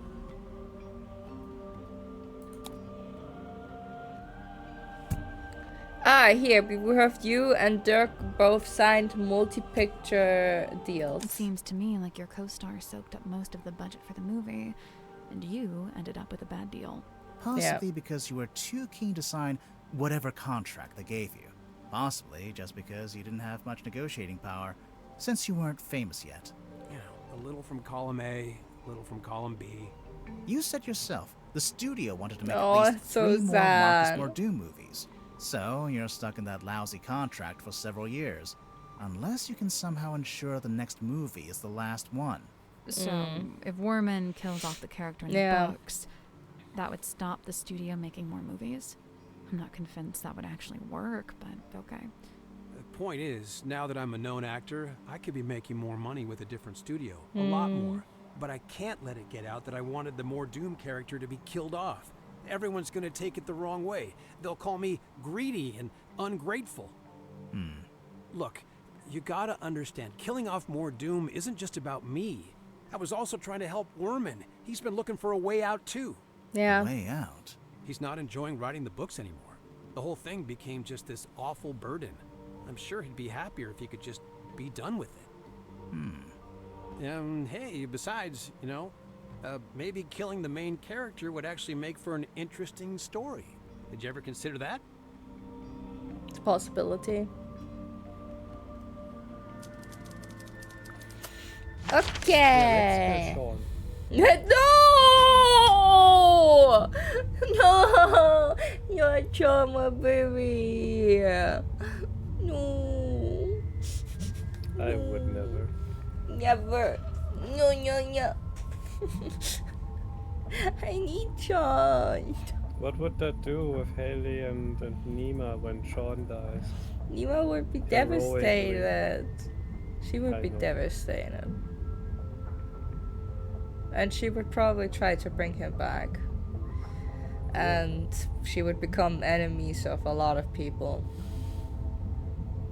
Okay, yeah, Sean doesn't want that, so he would be like, I cannot die.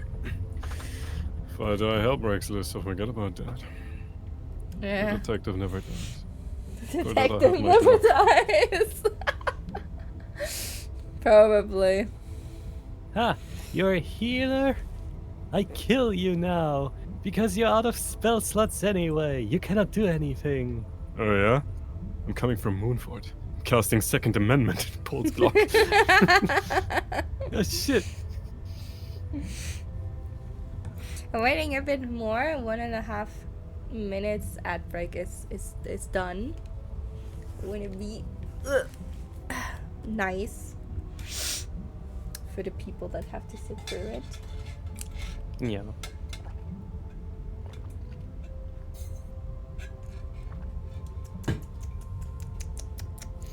Nicely twink. I'm curious. Let me shortly look.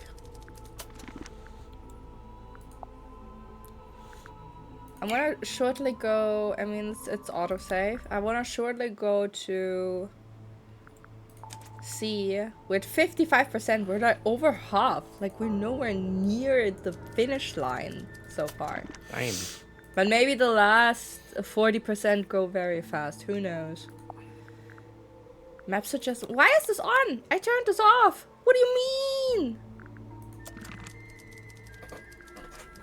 Damn it.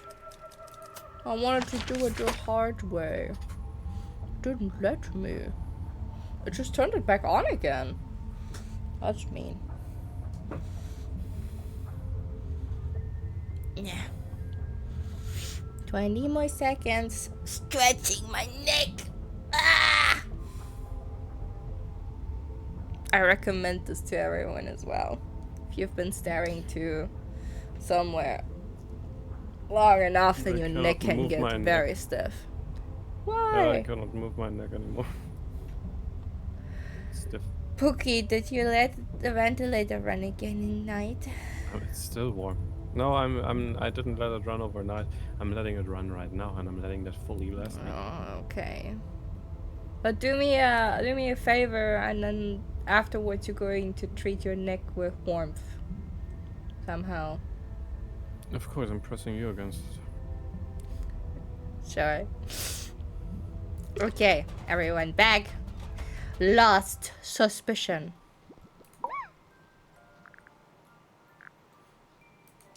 I like, wait.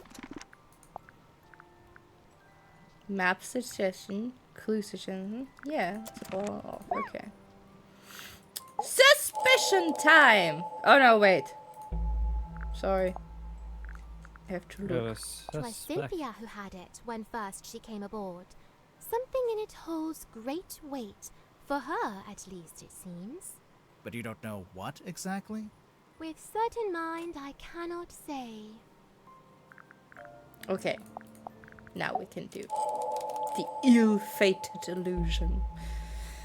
Let's see how it went. Symmetry, you were in the illusion theater with Mortuga the evening before he died.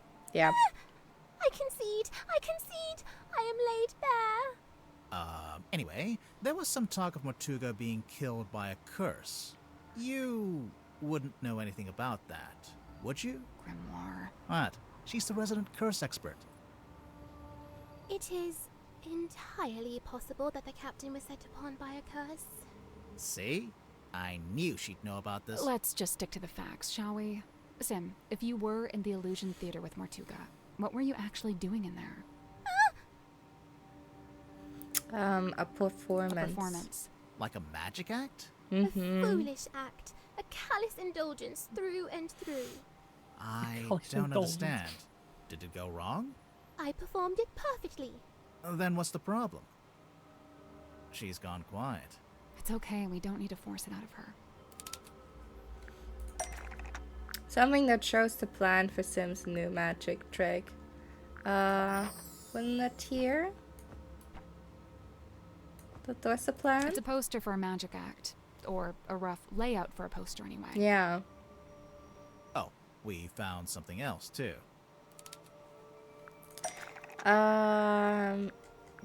We found the life-size doll.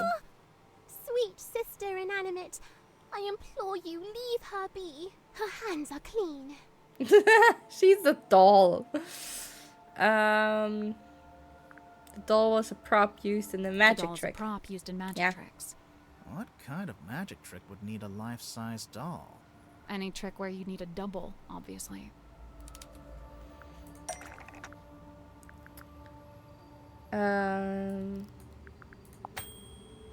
Go? No. No.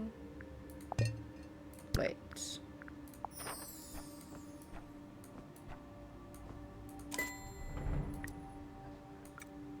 Which suggestion was a ventriloquist, which is used the doll as a double. Your magic act, Lady of the Looking Glass. Yeah. I don't claim to know exactly how it works, but as far as I can tell, you put the doll behind some kind of special mirror, and it acts as an identical double. Yeah. Lady of the Looking Glass is a thing of the past. I am no longer able to perform it. Because you don't have the special mirror. You misunderstand. I shall never again perform this trick. But why not? Oh.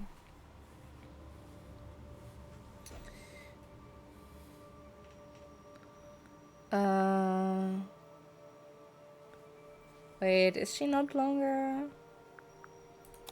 Let me look.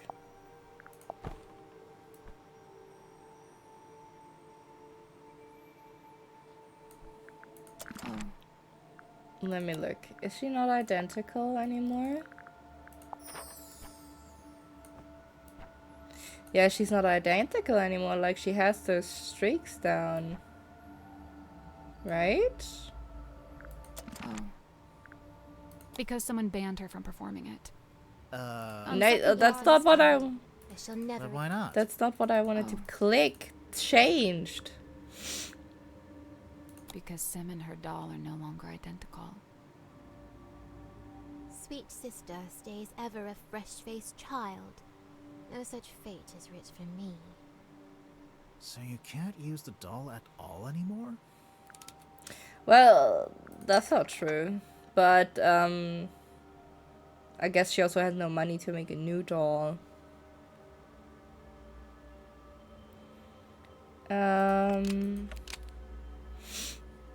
The doll could still work as a dupe. No, not as a dupe, but could reflect an image of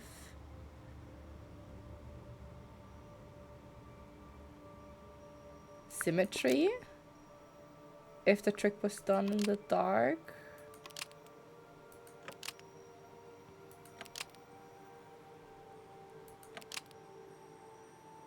The doll could. That's not right.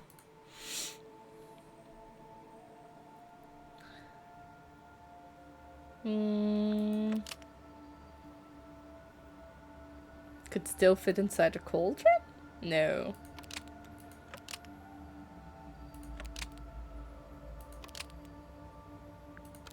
Could still work as a double for symmetry. It was placed upside down, facing away from the audience. Permanently replace.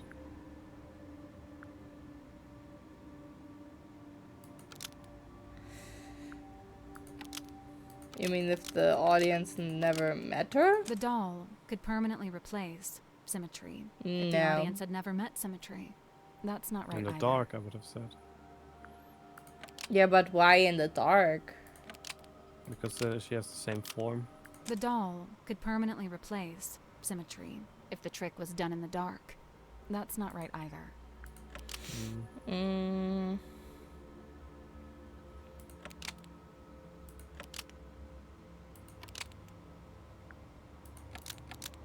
Could reflect.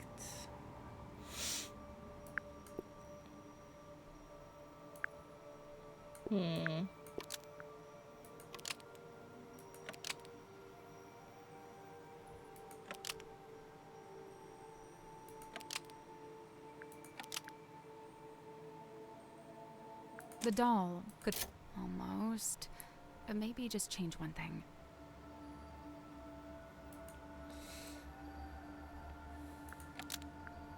The doll could still work as a double for Symmetry if it was facing away from the audience.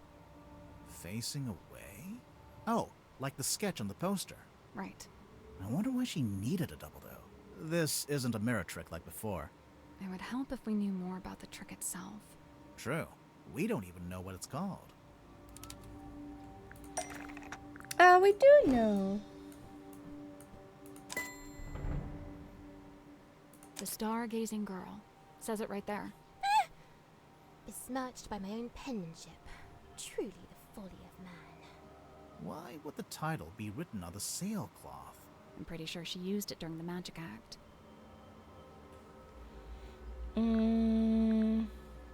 Draped it over the cauldron? No, she hung it up as a curtain.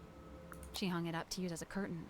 On second thought, with the maybe title? I'm pretty sure she used it during the Then magic probably as a cloak. But I mean, it was draped over the cauldron. But the cauldron was open. She wore it as a cloak. Wait. You know what? Let's try that again. With the title? Pretty So sure she used it during the magic then act. why She are you draped it over the asking this thing? cauldron. Because it was already clear that it was on top of the cauldron. It's not like that in the original sketch. See, in the drawing, the cauldron's uncovered.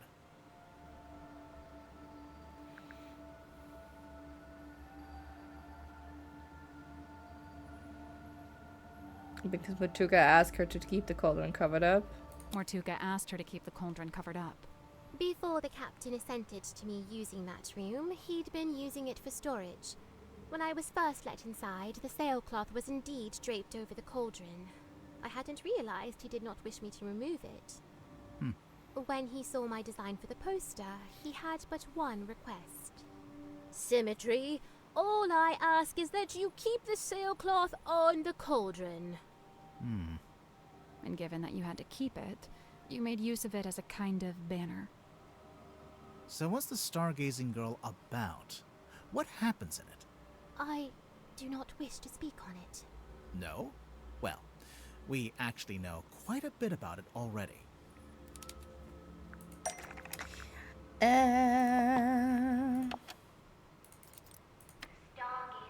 Stargazing girl stares into the ink-black void.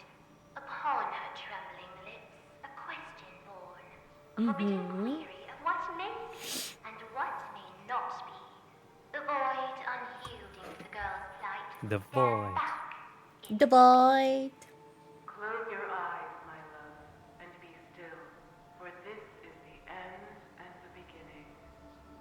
Oh! How can this be? Mariana Moon was in the bilge at the time. I guess the sound traveled down through the open vent. Her pipe is a dictaphone. Dang. So the first Dang. voice was a second voice. A woman's voice.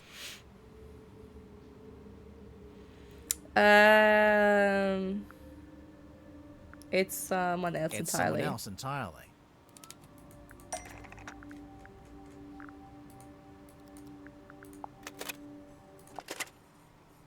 This film matches up to the audio from the pipe recording. And see how in the poster there's a little Grim Reaper guy? That's the person from the film. I am undone. Hang on. Why does Sim have a film of a Grim Reaper character? Well, Where did she it come from? stole it from Dirk. It's a scene from... It's a scene from Dirk's movie. Yep. Oh yeah, good catch. Okay, so Sim put the projector into the doll, and it projected onto the circular window at the back of the room. If the doll was sitting on the cauldron, where was the real Sim? But that means she hid the doll in the cabinet, or someone else did.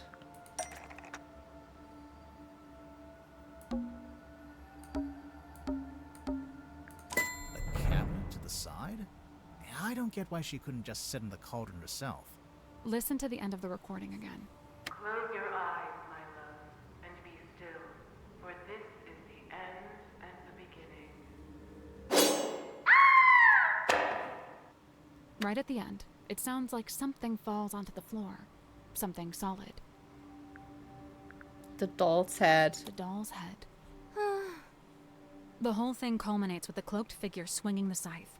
Sim screams, pulls a string, and the doll is decapitated. Oh. Jeez, that's kinda dark. I lay awake that night, eyes wide with regret. Able to bear it no longer, the decision was made. They would tear it all down, the whole misbegotten affair.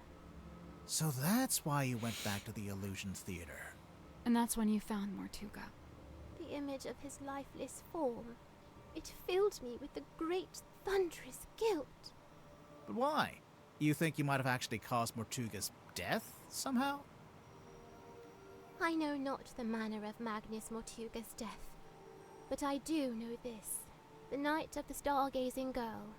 It was his last. So, even if his death was unrelated...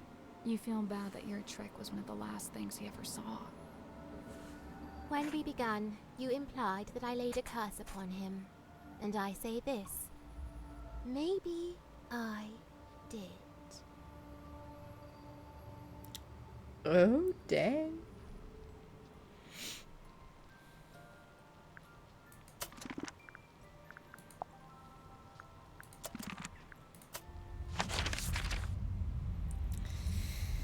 Oakley jokely. We're getting somewhere. This is the weirdest submarine I've ever been on. And the first? And the first. Can we go up? No, because we're We submerged. can't go outside right now.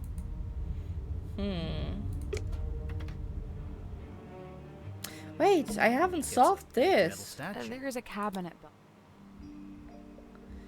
I've never did this because I thought like, yeah, I come back to it later, and then I never did! Because I don't know what it does. Like, you can rotate the stuff, rotate the 4 dials into the correct arrangement.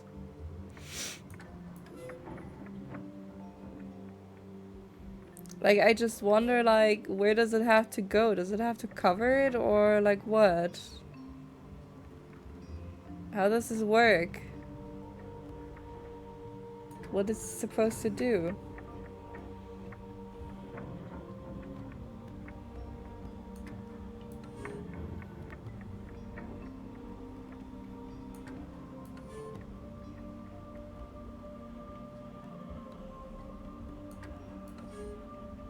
What does this have to do with the numbers? Nope.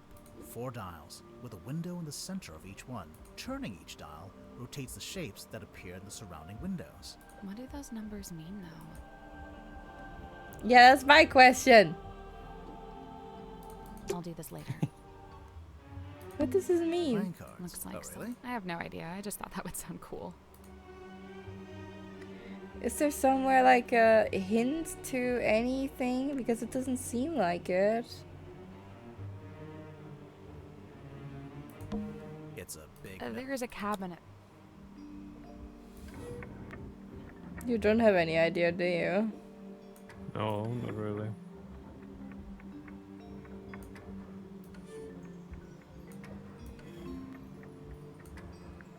Nope. 4 dials, turning each What do dial. those numbers mean, though? That's not it. Some of the shapes might not be visible if they're not currently in the windows. But if you turn the dials all the way around, you can see what we're working with. I noticed the shapes are all triangles, squares, and, what's the one called with 5 sides? Pentagon. But I cannot turn it around. Like, what is this about? Oh, it's like with the... Oh, it's with the corners. Oh, fucking gosh. Sweetie. Sorry. It's like 5... No, wait, we need this and 3.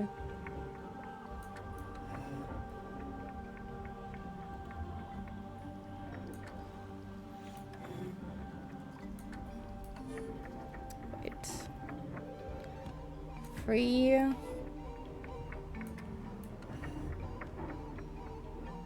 4.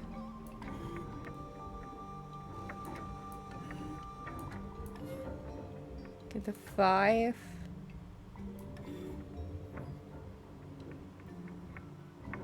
Wait.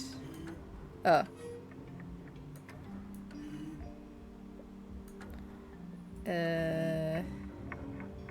Well, then it's a 3. No. It's a 4. I cannot do math. I did it. Good job.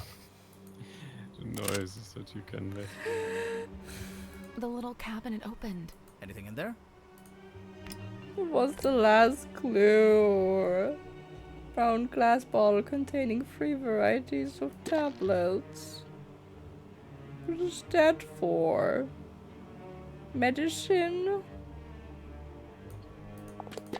Makes a nice sound. I like the sound. It's like when I'm taking my medicine. I just cannot find it anywhere. Here.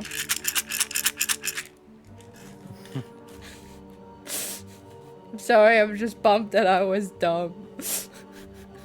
You're not. I think it's finally time to make our report to Cynthia. She'll be thrilled. No, I first want to ask people about the clue. You're not dumb, sweetie.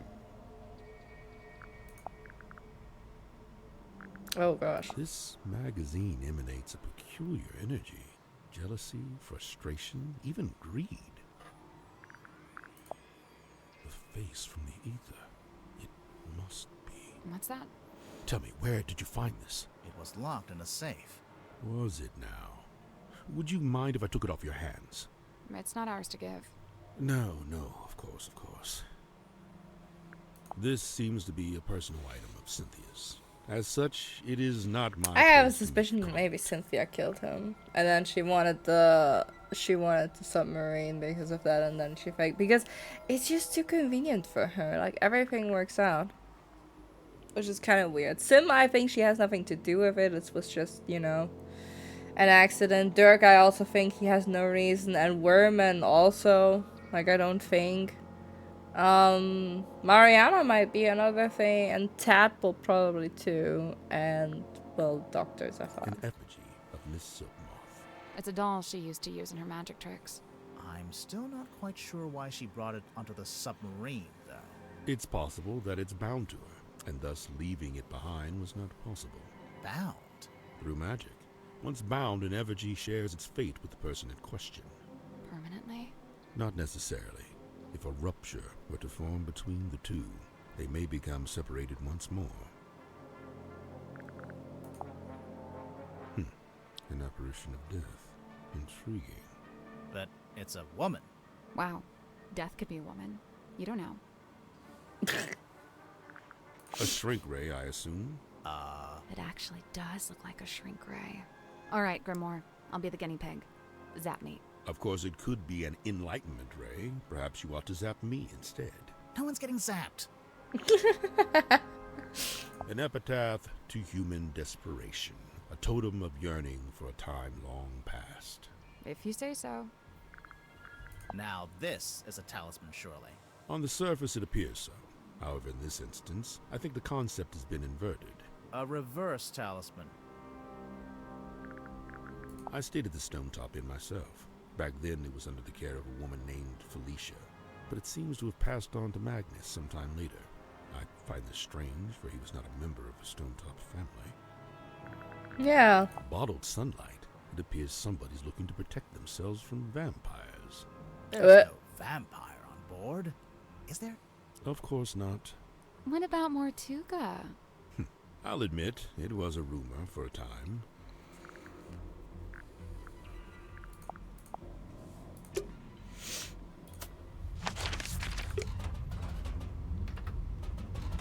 Okay, now I just have to ask you one thing. Why would someone bring along a bottled form of sun? Sunlight's good for you. Vitamin D, I guess. Oh. What does it do? Yeah, it could be vitamin kinds of pills. stuff. If you don't get enough, it makes you sad. You know how people tend to be happier in summer and sadder in winter? Silkworm sun is well, something, even in a summer sky. I swear, sometimes she just gets lucky with the alliteration.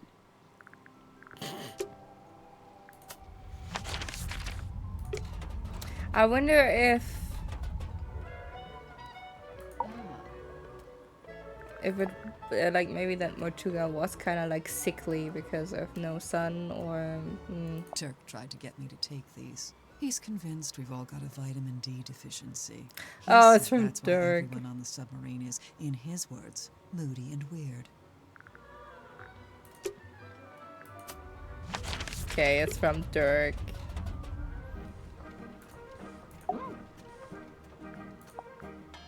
Do you know what this does? Doesn't appear to do anything, does it? Perhaps it's broken. Could you fix it?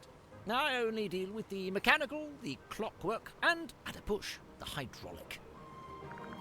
Only a tad dull. Ah, there you go. Sorry. Oh, I don't know. She probably did it to reduce drag, you know, like an aerodynamics thing. Hydrodynamics, I guess, if that's a thing. He'll just have an entire conversation by himself, huh? Bingo! Lillian's locket in the flesh! And Lillian is... who? By all accounts, some kind of sorceress. How come you know about this? Well, it's a brass trinket, and thus it's often placed within the jurisdiction of my expertise. Rip, what do you know about this document? Ah, yes. I believe it belongs to Cynthia, and she gave it to Mortuga shortly after she first arrived. Is that a sun? Probably. Although it could be a wheel. Ah, yes, wheel tablets.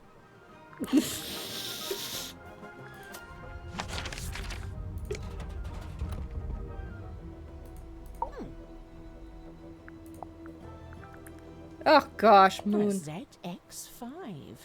Nice piece of kit. Polycarbonate shell, tactile interface, unusually good battery life. I mean, it's a cell phone. Whose is it? Dirk Danson. I suppose that makes the most sense.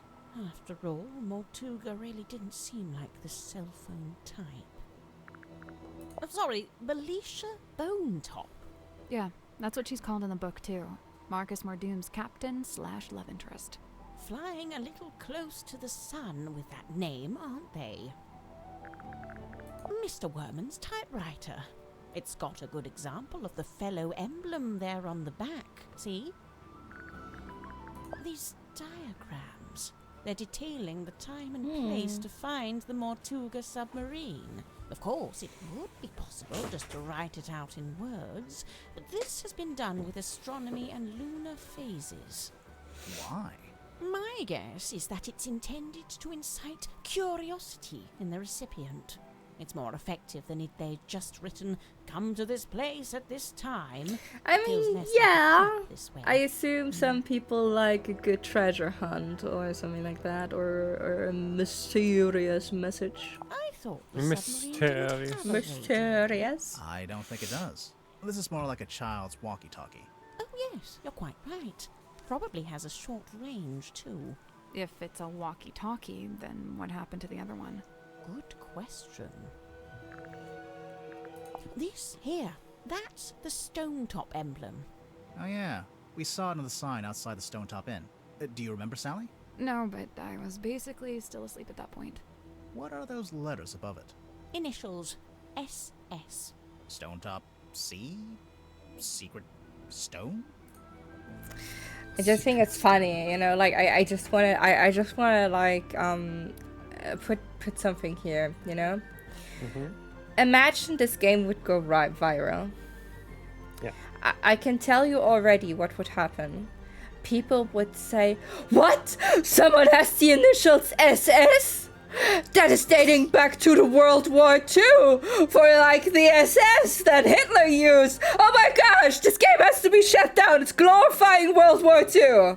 This is what would happen, No, I can already that tell would- you. Only the Chinese or Koreans would say that. No, probably also the Americans. Probably also the Americans. And this is like something that I find so dumb, you know? Like here, no one would say SS, yet definitely that has something to do with them.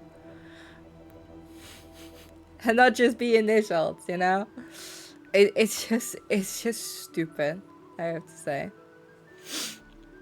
I think it's so stupid. Selena Stonetop. The owner of the painting? The painter herself. She painted herself. Now, I'd have to assume this is the Stonetop family ship, the dearest Selena. How do you know it's that ship? Is there a photo of it? It's evident by the selection of little wooden people on board. The dearest Selena was captained by Felicia Stonetop, that's her there, and one Magnus Mortuga was her helmsman. What did they use it for? Oh, I don't know. Fishing? Tourism? General gallivanter? What about the woman tied to the front? Well, that's a representation of the ship's figurehead. Yeah, the figurehead is still on the ship. It has the smell and feel of something that's been in the ocean for quite some time. Only there's no evidence of it on the surface. No barnacles, no algae. Maybe it's a type of metal that resists that kind of stuff. Or maybe someone just cleaned it. You know, if and when I make a mysterious observation, I'm not necessarily looking for immediate logical explanations. Sorry. Sorry. Emblazoned with the seafoam S, I see. It's quite an elaborate... Oh, how strange. It's never been worn. Never? Once or twice, at the very most. I'd heard I like Mortuga that you wasn't can hear one that for she has writing things down. Yeah. Hope of finding I think a that's a quite diary, cool this touch. might be the next best thing. You made a record of every time a new person joined the submarine. Except for when you joined, Mariana. Well, I suppose he'd never had the chance. Yeah. Let's see. The thicker wood is mahogany, very old mahogany. The thinner wood, oh, I don't know, some kind of cheap timber, perhaps. Somebody skimped on the repairs, huh? I'd love to know where Cynthia got the diagram of the wooden ship. Yeah. I thought it was supposed to be a submarine. Oh, no, the yellowish parts. They're from an old drawing of a sailing ship. Looks like it might be from the original, too. I just wonder where she got it. You know, one of the reasons I found it hard to research Mortuga was that there really wasn't much of a paper trail. Well, seems like he changed his ways. Yes, it's rather odd, isn't it? I wonder what compelled him to draw up a contract like this. I can't help but feel like the idea must have come from someone else. Do you recognize any of the little wooden people? I believe this is supposed to be Silkworm's governor, a man named Faustus Fellow. Interesting. He was a wealthy landowner who bought the town in order to bring it under his control. He bought the whole town? Why? I couldn't say. Any idea what this is? No. Really? You're not even gonna tell us what it smells like? Old moss and jealousy-ridden oak or something? It's not oak, it's cedar. Aha! She still didn't actually tell us anything. Yeah. I retract that aha from the record. If I'm not mistaken, this little part at the front is actually a microphone.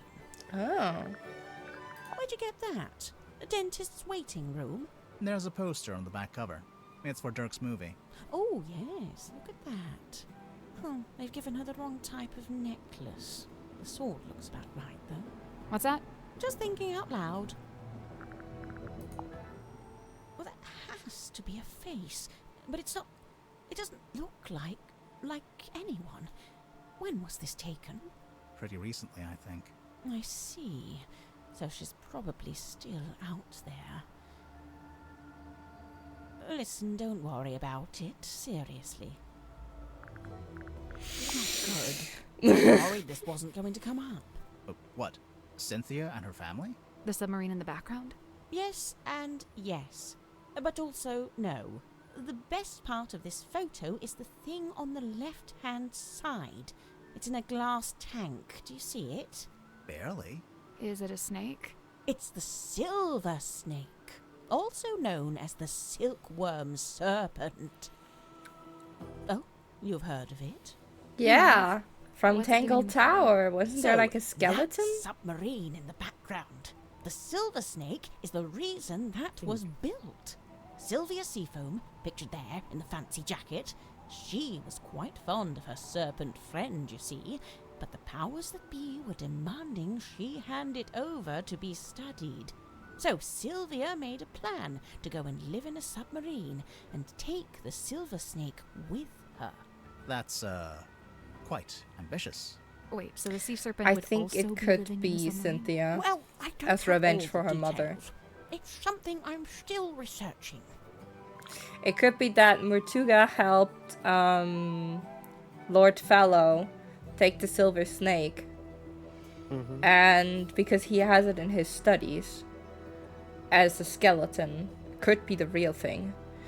And maybe something happened and Cynthia's mom died because of that. because we still don't know how she died, and Cynthia, because of that, killed Mortuga as revenge.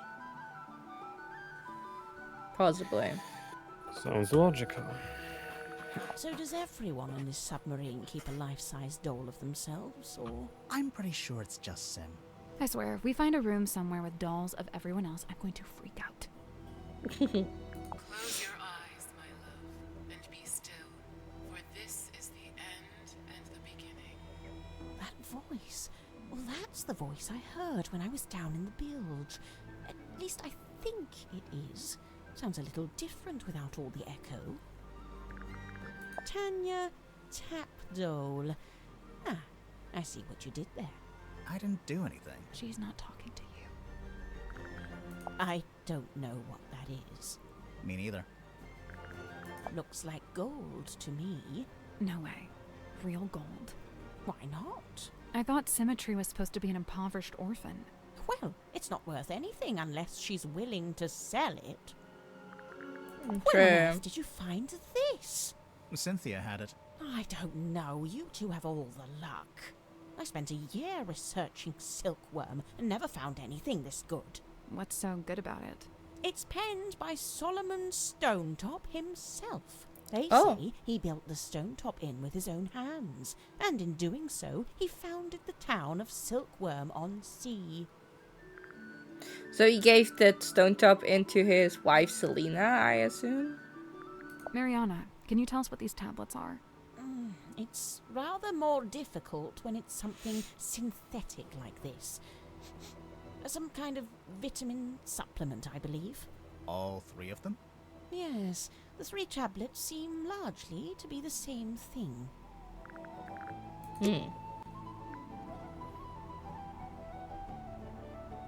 Yeah, nice. Ask you. Yeah. I'm gonna ask you for the last cruise. That belongs to Dirk, I think. We found it in the bilge, floating in the water. Well, that explains the smell. What is it? I assumed it was a movie prop. You know, a sci-fi thing. Has Dirk ever done a movie like that? Not to my knowledge. But then, why... No idea. You'd better ask him, hadn't you? Huh. Weird. Have you seen this before? Nope, never. And yet I feel like I recognize the handwriting. Symmetry's locket. A mystical heirloom from her tragically departed mother, no doubt. Did she tell you that? Oh no, complete guess. But that's just how these things go, isn't it? The Stonetop Inn's been in the town a long time. Did you ever go in? It was a little bawdry for my tastes, but that's sailors for you. My father was a frequent patron, though.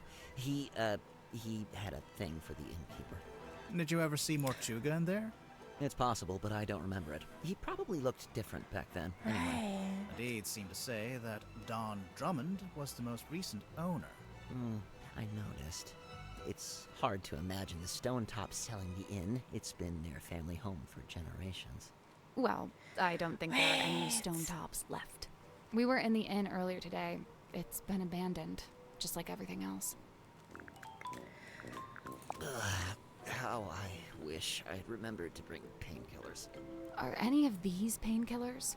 Unfortunately, no. They're just supplements.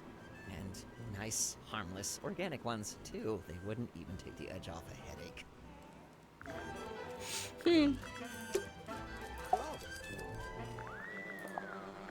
Oh, you found my You tablets. sounded like What you are got they? very close. Vitamin D, all 3 types. That's the one you get from sunlight. Yeah, I gotta take it while I'm down here, since I'm not getting natural light, you know? How come you left them in the mess hall? I figured the others might benefit from them. Not sure I had any takers, though. Wait.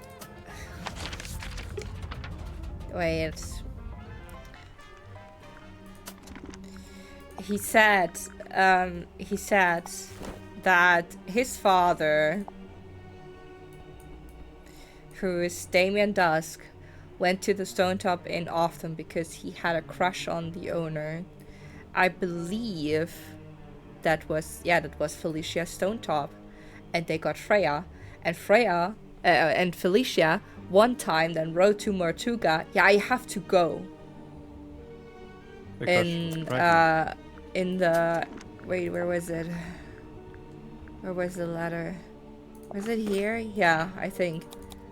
Here, I've come to see you before I leave, but you're asleep. I don't want to wake you, as I know you need to recover after what happened. Da-da-da-da-da-da-da. I'm leaving my cabin key with you as well, so I can always keep an eye on you. You won't actually need to use it. Yeah, the key for the cabin is the eye. Nobody will. I'm having the dearest Selena decommissioned. It's over at the Drummond shipyard.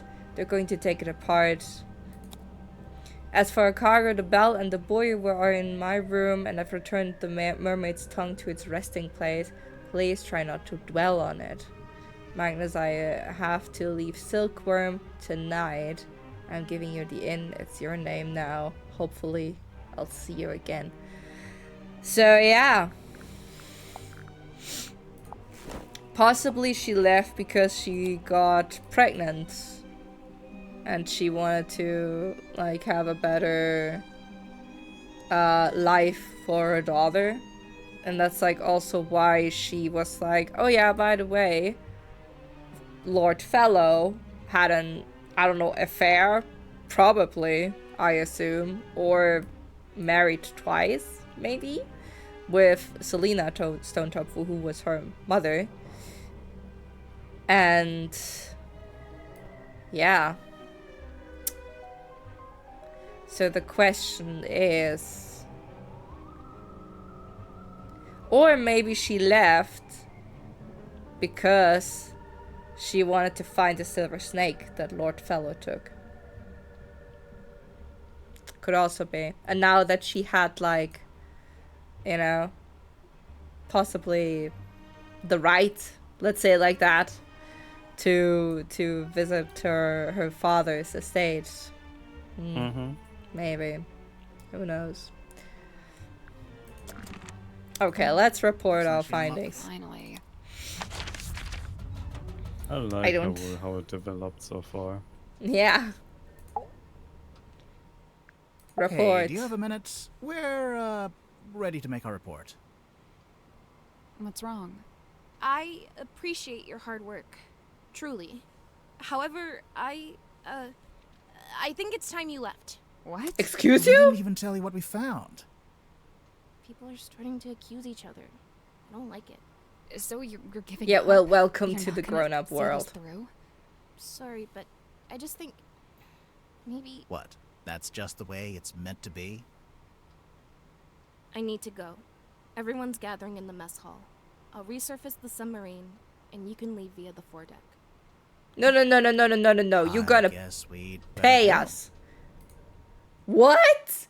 She has to pay us. She hired us. We did already the work. Sally, that is not right. I'm not okay with this. Hey, buddy. Been a while. What? It's boy, by the way. No, it's buoy. Agree to disagree? Disagree to disagree. This makes a little more sense now. But who painted the big Mortuga name on there? Yeah. You don't think Mortuga would have done it himself? No, Mortuga hated that it was named after himself. Like, someone else did it. I don't think so. Then I guess it was the guy who rebuilt the submarine. Drummond, I think his name was? The shipyard guy. Mince the rowing boat. Oh, wait, you don't think... Did Cynthia really think we'd use that boat? Or did she just forget to take the submarine back to town? I don't know. She seemed really off. Did something happen? I think she's just getting scared. Scared of what? Exposing a murderer? Of the truth. Of facing the truth and all the consequences of it. Whatever they end up being. We're not really going to leave, are we? I mean, it could be that she just hired us so that we clear Sim's name. But doesn't really want her own name because she is the murderer. Could be. No, we're not done. Not yet. But what do we do? Remember what Cynthia said? Everyone's gathering in the mess hall. Seems like something of an opportunity. Not just that, but we're back on the surface too. We sure are. So what are we waiting for? Ooh. Secrets! Secrets are mine! This is how we continue. We will find It's the more. aft deck. Hey, we forgot to go check it out. We didn't forget. It was underwater until about 2 minutes ago. Oh, yeah. Well, let's go then. Yeah, they're all there, so I cannot really go down, I assume. Oh, checklist.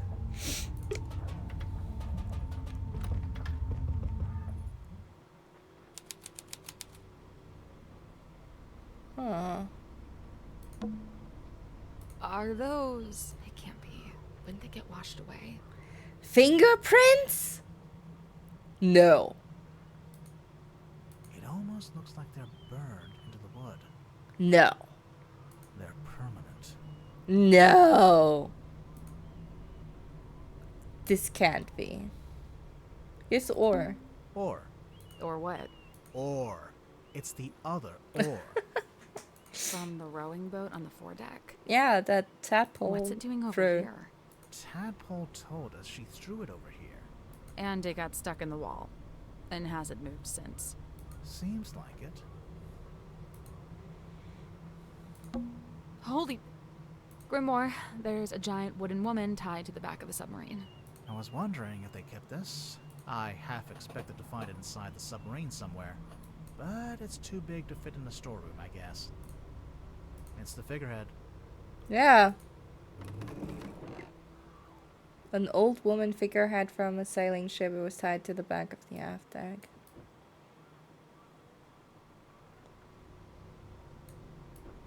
I mean, she has seen better days for sure.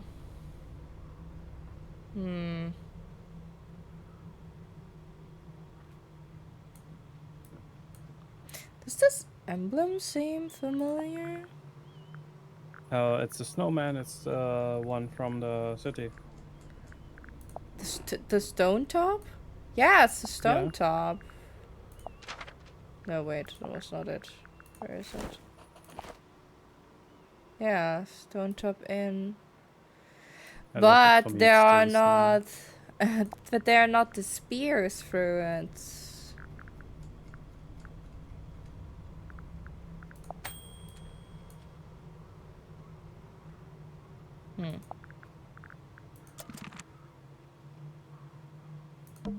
What's this? I don't know what it's called, but I think that's where you attach the wheel. The ship's wheel? Yeah. It's the mast. It's been snapped in half, and it's leaning to one side. A bad storm, maybe? The railing's been destroyed here. Yeah. Something crushed it. Looks like it happened ages ago. And they never repaired it. It's weird. We arrived at the submarine just before sunrise. And now it's sunset. It's the door leading back into the captain's quarters. The one part that actually looks like it belongs on a submarine. There's a big metal latch, but... What? It just seems odd that you'd be able to latch the door from the outside. Yeah. Yeah. Huh. Like you want to keep something inside?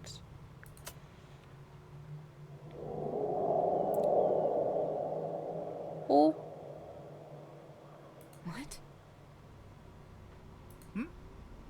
You just said something. No. No, I didn't. But... Never mind. Okay. I wanna go down here now. Don't mind us, guys. We're just sneaking down.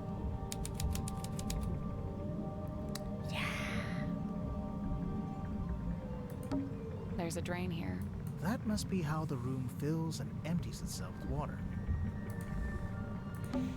Why is there an upside-down dome attached to the bottom of the submarine? I guess it's a bit like a glass-bottom boat. So it's just for looking out into the ocean? Maybe. And don't touch that door. It goes right out into the ocean. I doubt you could open it if you wanted to. It's probably pressure locked while the room is drained of water. But if the room was full of water...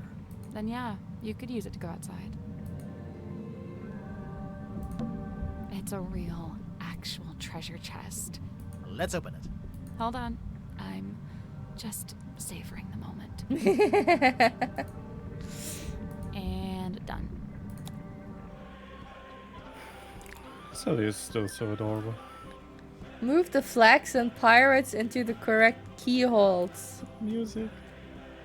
What?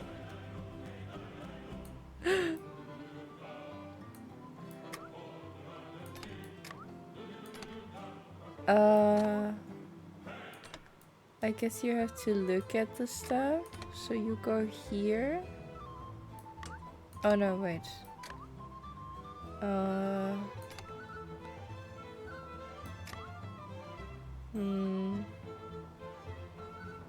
mean, you could also go here. You could go here, and you could go here. No. No.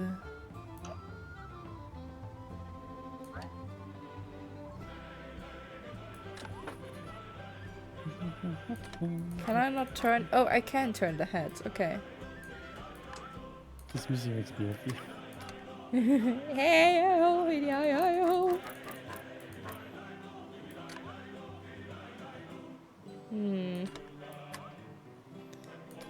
I mean, is there a hint of like where they go, or is it? I don't see a hint really. Let's do this. You look there.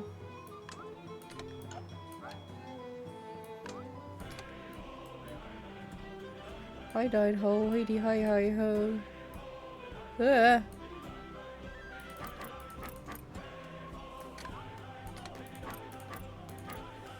Nope. So there's 12 big keyholes. Those are for pirate keys. And each pirate key is itself a keyhole for the smaller flag keys. I noticed the pirates can rotate too. I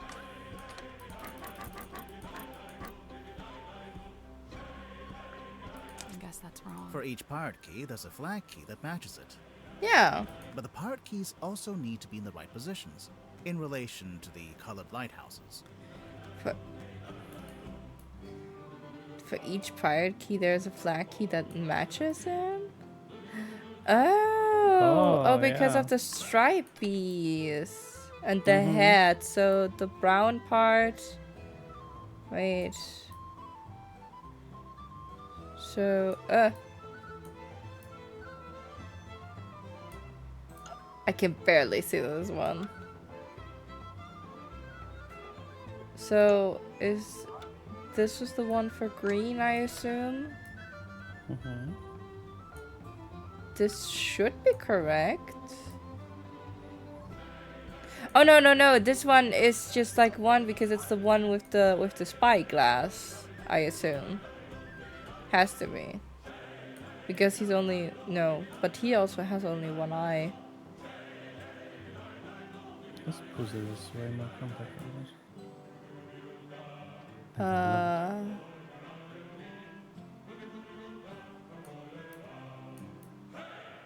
I mean, he could be this one. How do I know in which position they should be? There's no telling, really.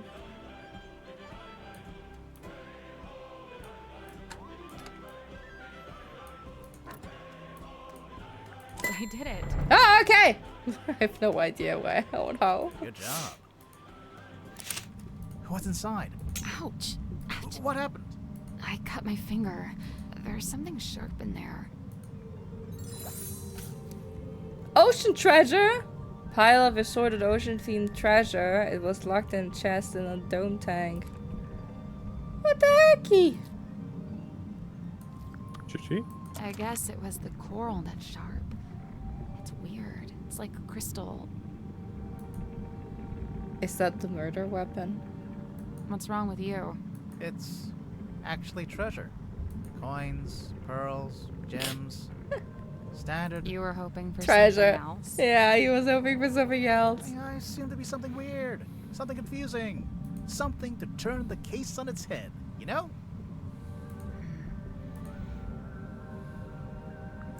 Could it be that we actually found the freaking murder weapon? That's the coral?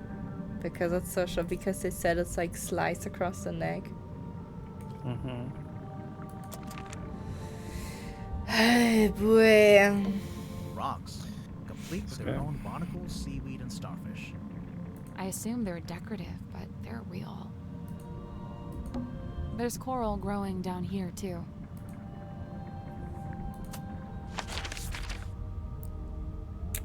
Wait, we can now go into Moon's tent. It's Mariana's tent, and she's not here to stop us looking inside. So, is there anything in there? Yep, a mushroom puzzle box. A what? Yeah. What? That's so cool! Rotate the sun around the board, select the correct number combination. Diaglow, Evergleam, Illuminate, Nevergleam.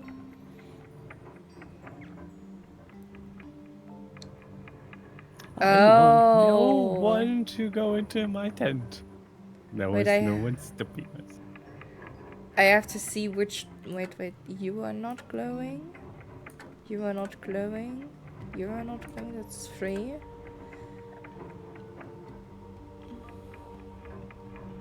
4. 5. It's 5. Okay, so we have 1, 2, 3, 4, 5. They glow.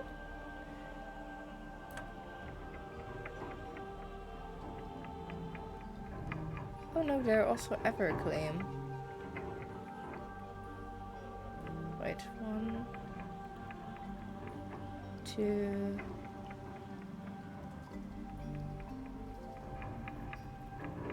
3. Then 1, 2, 3, 4.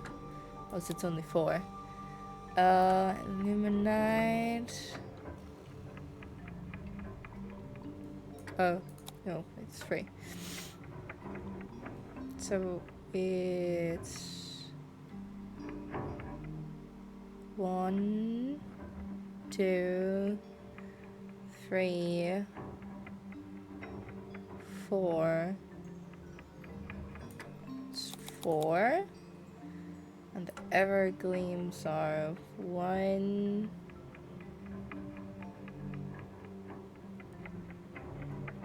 2, 2. Hey! Yeah! I did it. I'm impressed. It opened. What's in there?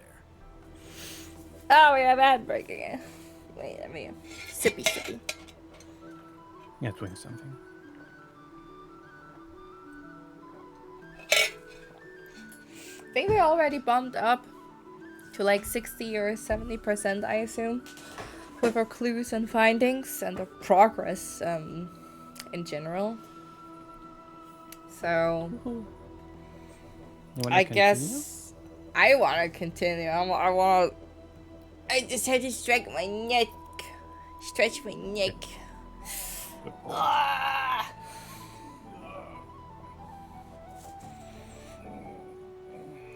It's really like cracking all over the place. Ow. Ugh. Ugh.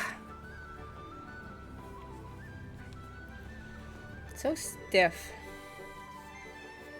Maybe I should lay off the ventilator.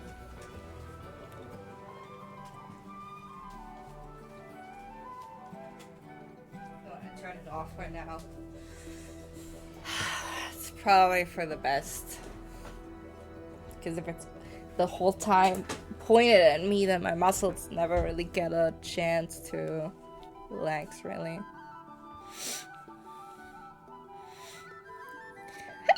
Ugh.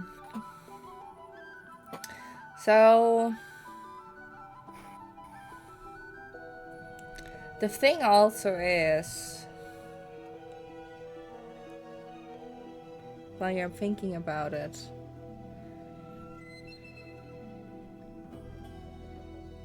like, who could have done it? We know that Dr. Zephyr, like, collected with the glass bottle his little secret creature. But he also got the mask. Because I think he was trying to communicate with the mermaid on top, and Tadpole just threw the aura at him, and because they were already not on a good foot with each other, he didn't really want to say, like, yeah, give me the mask back because it's mine, because she would have not given it to him, and we know that.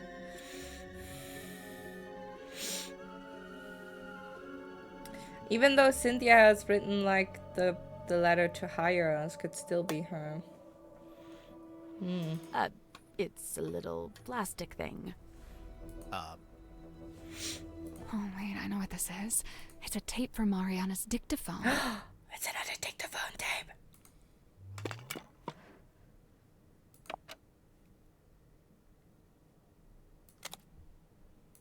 Wait, which one do we have?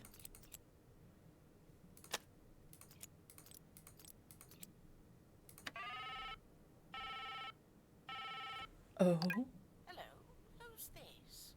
My name is Magnus Mortuga. Oh yeah? Just happen to have my number, do you? Listen, buddy. I'm not lying to you. You and I share a mutual acquaintance, and she has informed me of your skill set. I wish to hire you, and I believe I have something I can offer in payment. So... What are you after? I'm in need of information. Information about a woman named Felicia Stonetop. You wanted to find Felicia again. So Tadpole told him about her, and he called her. Static. Oh. I really don't know why you're here. This doesn't concern you. Even if it does, it is wholly unrelated to our unfortunate voyage.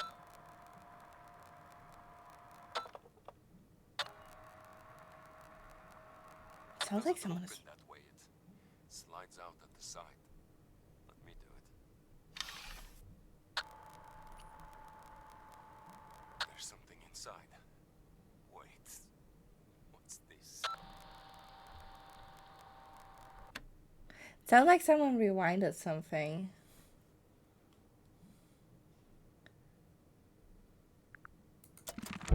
That recording. It's Mortuga opening the black box.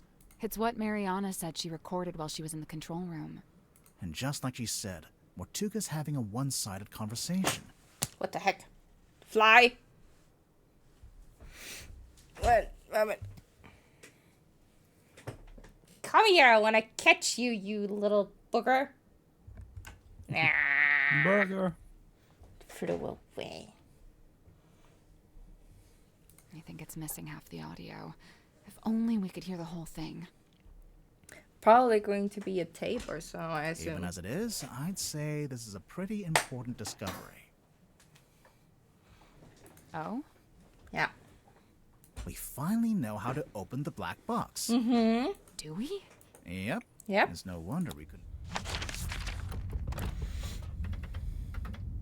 It's nice how we just walk through the room there. Maybe there is a way to open it after all. It slides out at the side. Let me do it. Huh. Aha. the box that was actually really easy to open. That's a good one.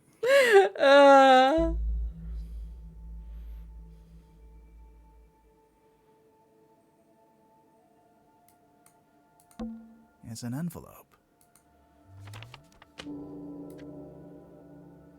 Black edged morning. Oh, a morning envelope. Oh, because she died.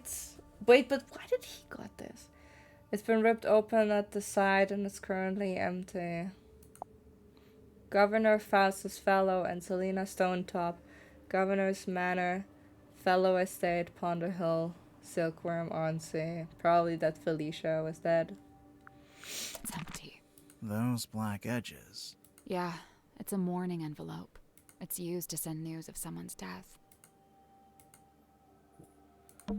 It's a scroll. Shut her off.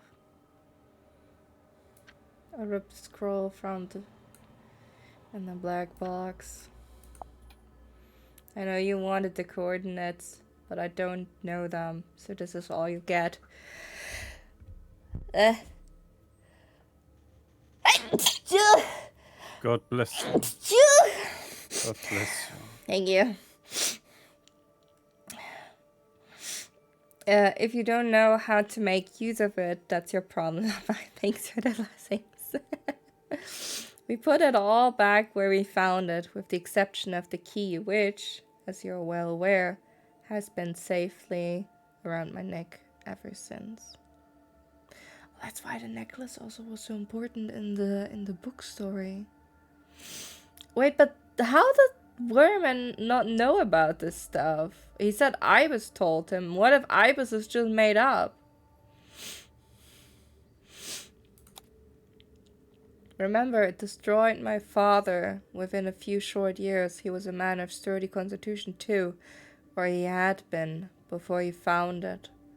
Before she spoke to us. A wise man would simply put the entire thing out of his mind. Put it all back where he found it, with the exception of the key, which, as you're well aware, has been safely around my neck ever since. Sounds so sad.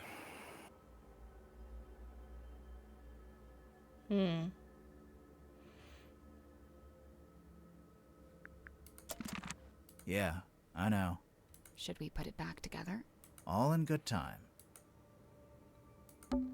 It's a film reel.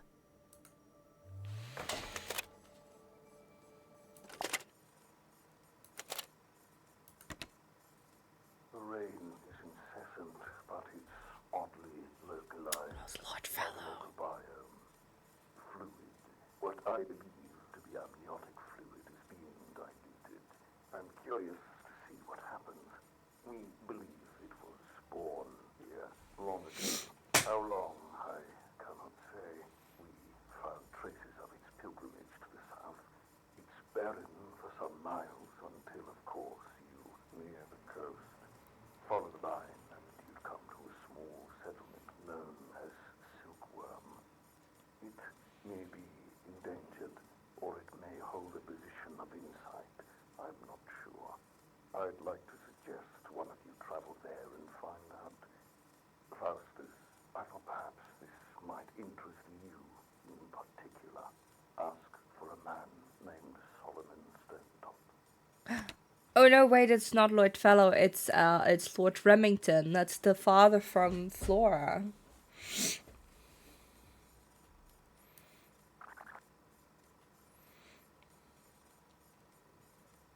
Lord Rivalry, Amnoson Fluid is being diluted. Can I just mention that this series becomes one of my favorite games? It's interesting because things are tied together so much, you know, since the first game. And I'm not talking about Tangle Tower, I'm talking about the very, very first game that I didn't play it, but it's about the swamp. Have to do that. And I mean, I watched it from Gab. Oh, okay. No. Yeah, We have to watch it. It's about the swamp and Remington, the brother from Flora has been murdered there. So you tried to solve this murder case.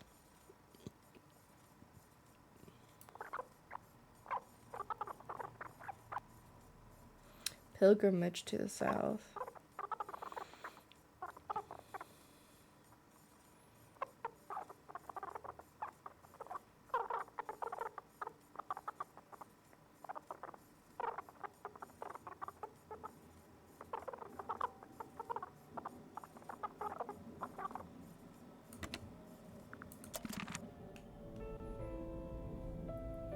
Watch all 3 film reels. Okay, so that's all 3. 2 clues we're missing.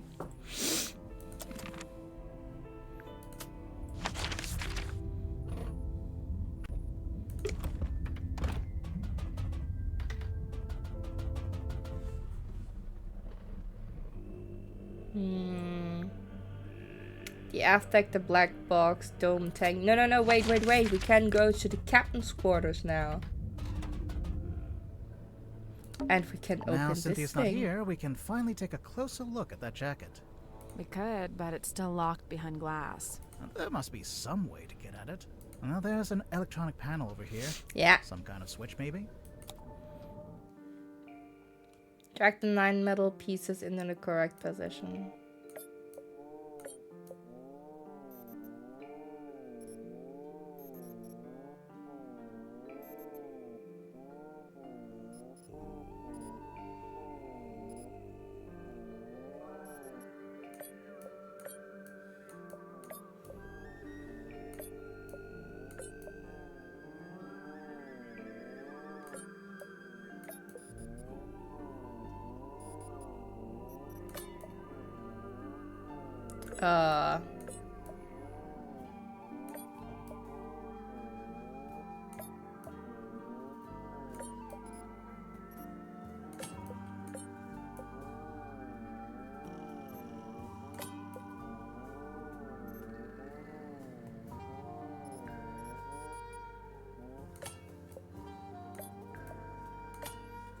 I guess this?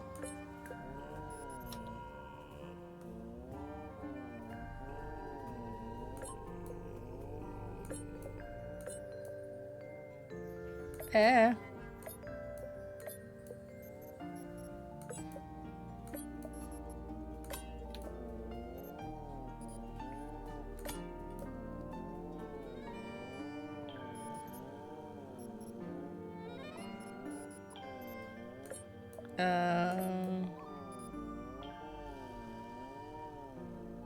Hmm.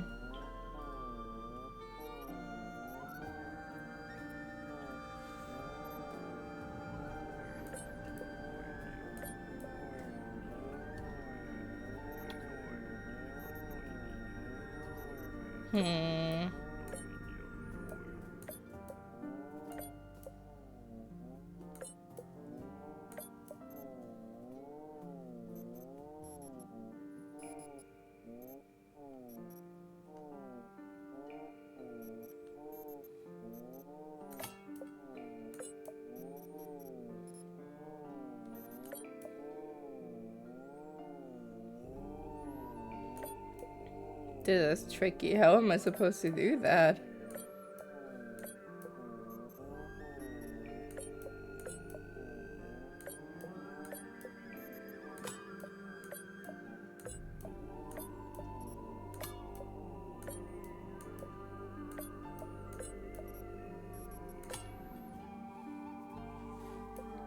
Because this one here is always turning.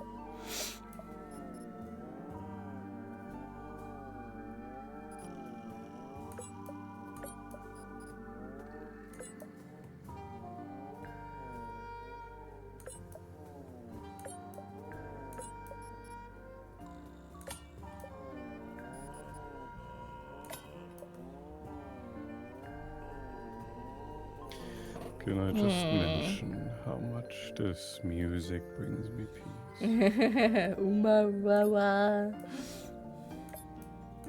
I'm very happy with that music. Has all the different tunes that I enjoy. That's not it. So we've got to move the 6 panels to cover up the circuit board. There's a way to rotate them too. but it's kind of indirect. Hmm.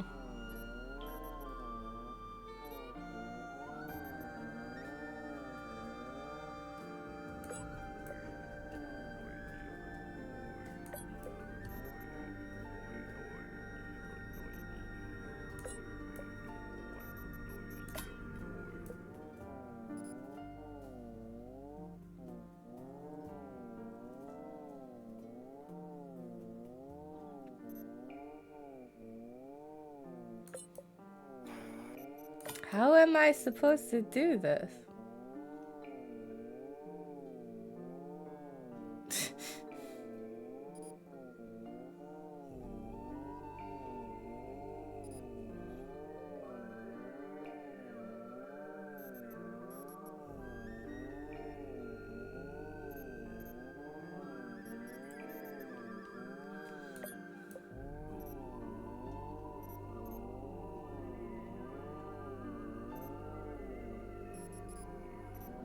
Hmm.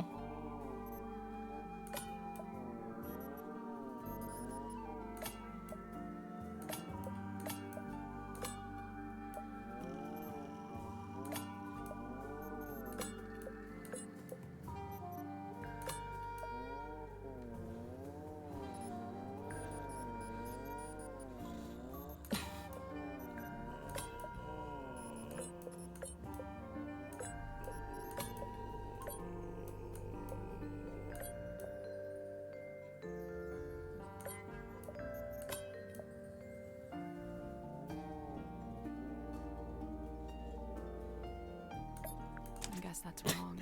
No, just give it to me. Each panel's connected to a smaller circular part, but we don't need those to cover the circuit board. No, but we can use them to change the angle of the panels they're connected to.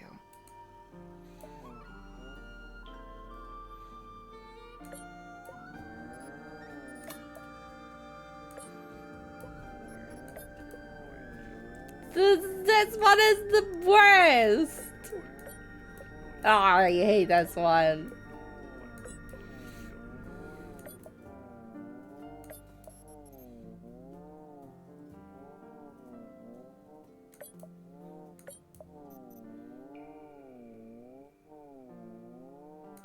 I have no clue how to work with this one. Oh.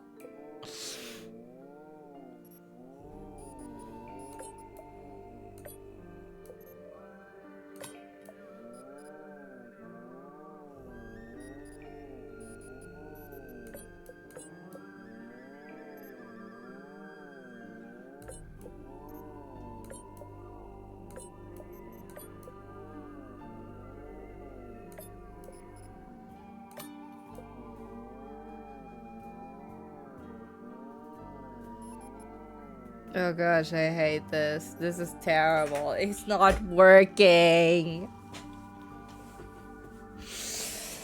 Ah!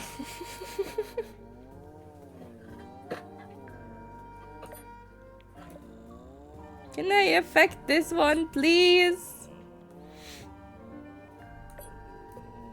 And it starts raining outside again. That's nice for you. I'm sorry.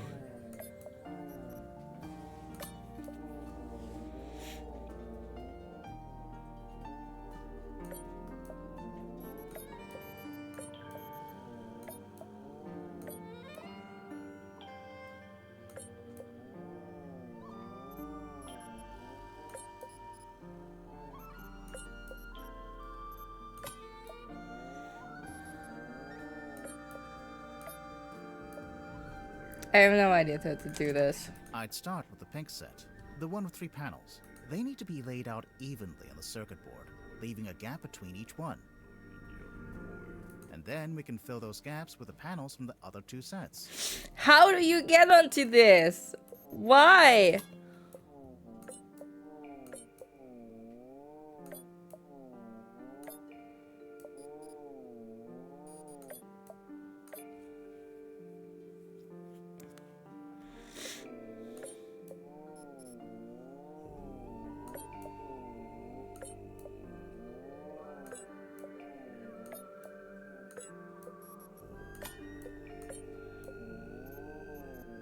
This type of high-tech shit.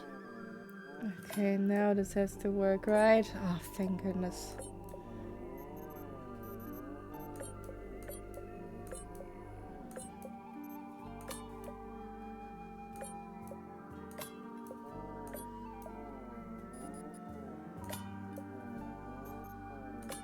Hey, This was the worst puzzle so far, though. I'm impressed. That was the worst puzzle so far. I've been dying to check in the pockets of this thing. Oh, hey, there's something bulky in here. Ooh, it's a radio. There's the radio. It's just like that one we found in the captain's cabin. Well, almost.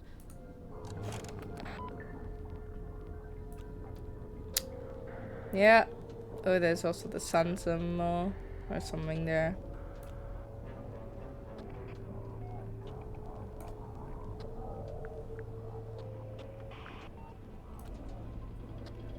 Cynthia and her mom. You know, maybe we should go back to the mess hall. I thought we were avoiding it. Everyone's in there right now. Yeah, well, that's exactly why it might be useful. No. Wait, what? Wait, where's my clue? My clue is missing. Oh, are they all, like, both portrayed? Oh, they're not here both, okay. But there are still two clues missing that I don't have. No, 3 even. 4! 4 clues!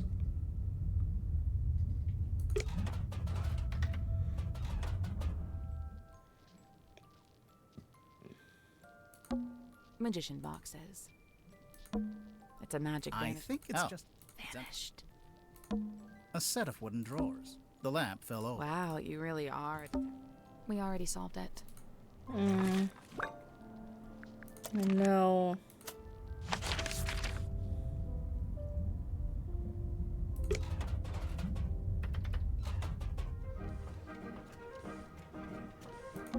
We already solved it.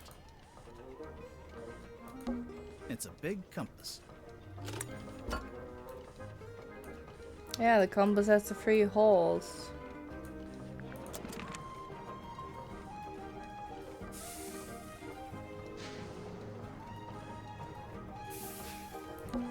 We already solved it.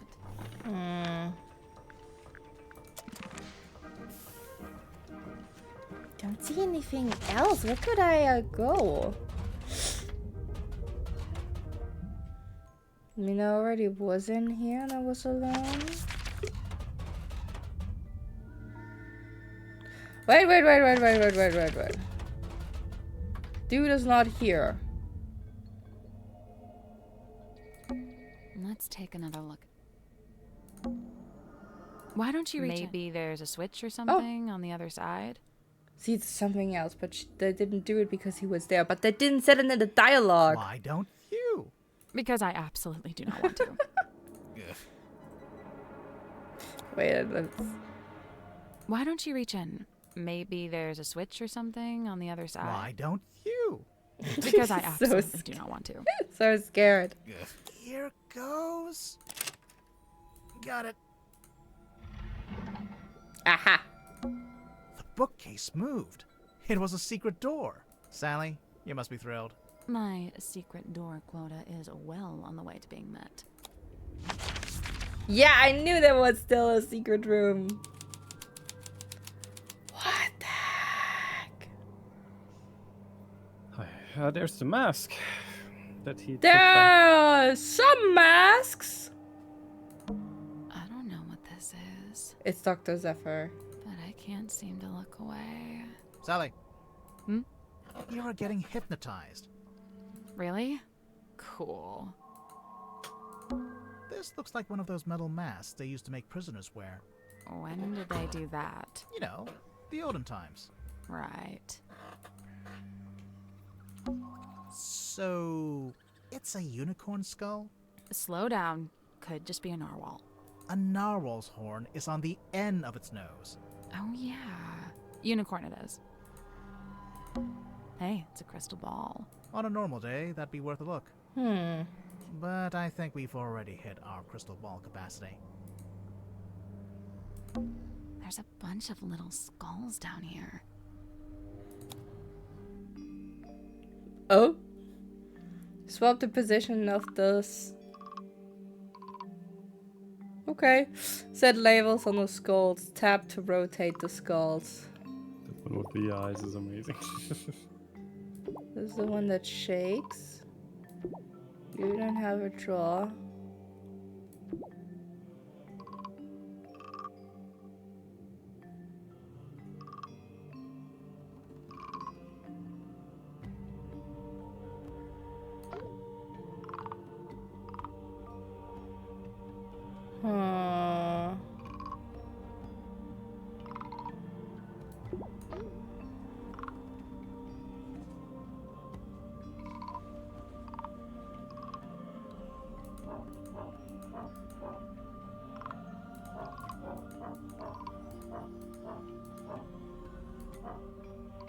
There's no moon anywhere. This one is cracked. Oh no, wait, you have the nose.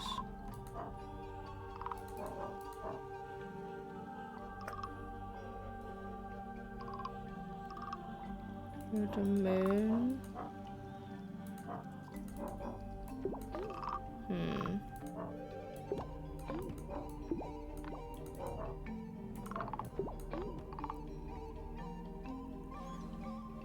Yeah, but one of them is not red.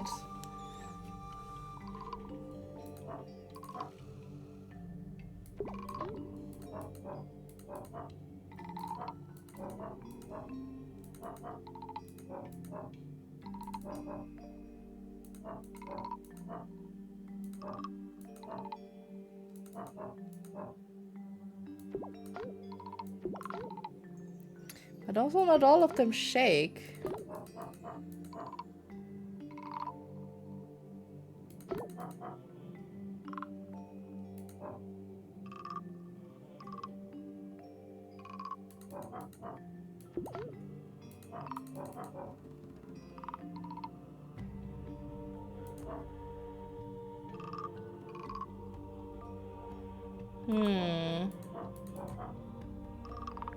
Nope. So there's 7 categories of skull. And each skull fits into exactly 2 categories, since it's always gonna be in one column and one row.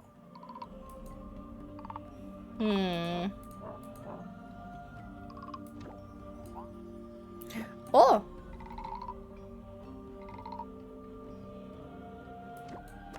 I could swap it out? Oh, wait, because we only have 3 of those. Yeah.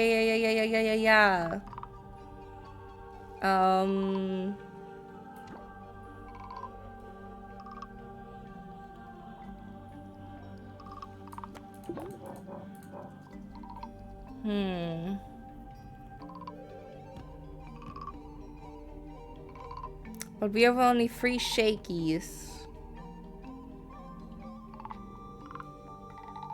But only 3 eyes. I only have 3 of those. With 4 of those.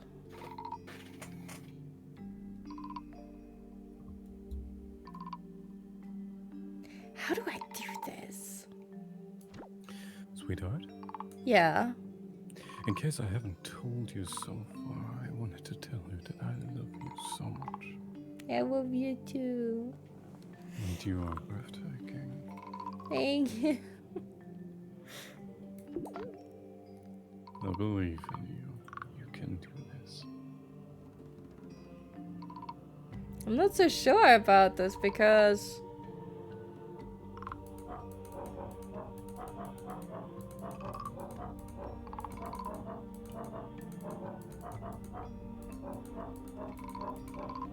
There was one that had... Oh, you have an eye. Okay, so eyes have to be... Eyes have to be here in one category. Okay.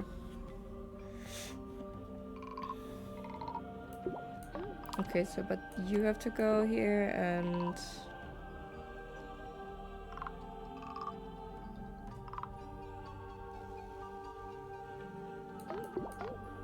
Okay.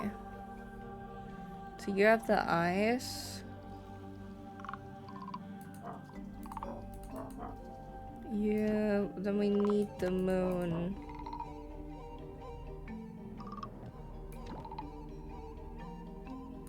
How many pointy nose do we have? We have 4, okay.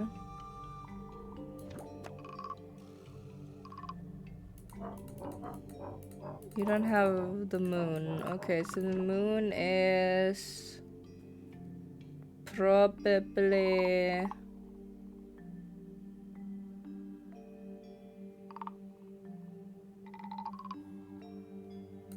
Huh. Wait, so...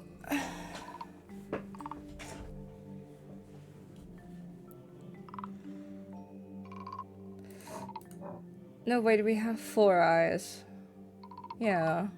Do we? Oh. Yeah, we have. We also have the horns here.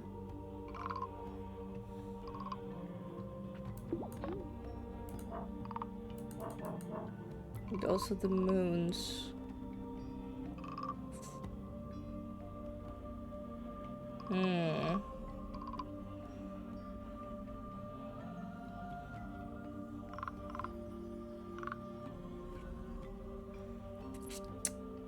I need the shaky one here.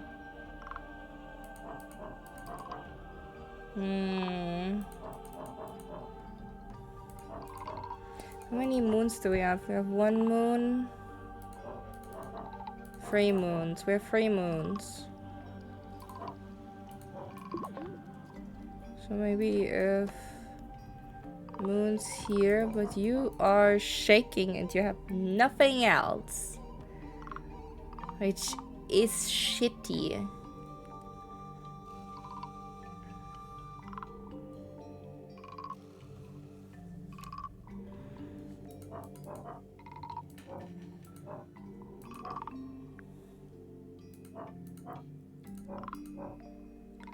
Tap to rotate. Okay, so I could also cover up the eye, could I not?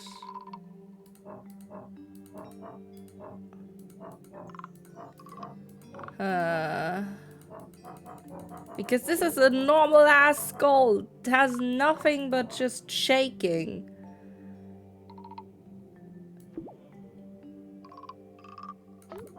Yeah, it has nothing.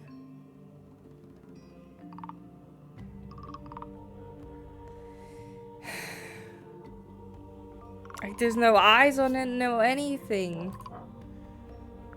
I guess that's wrong. Some categories have 4 skulls. Those are the rows. And some have 3. Those are the columns. For instance, there's 3 red skulls. So that category label goes along I the top. know.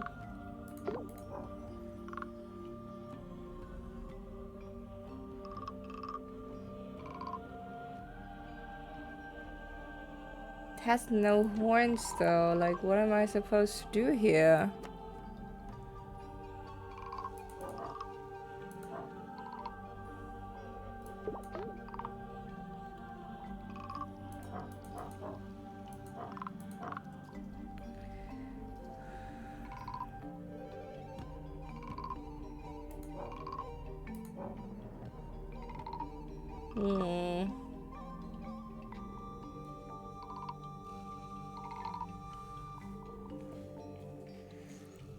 Which criteria should I do this? Do you need help? Yeah, of course I need help.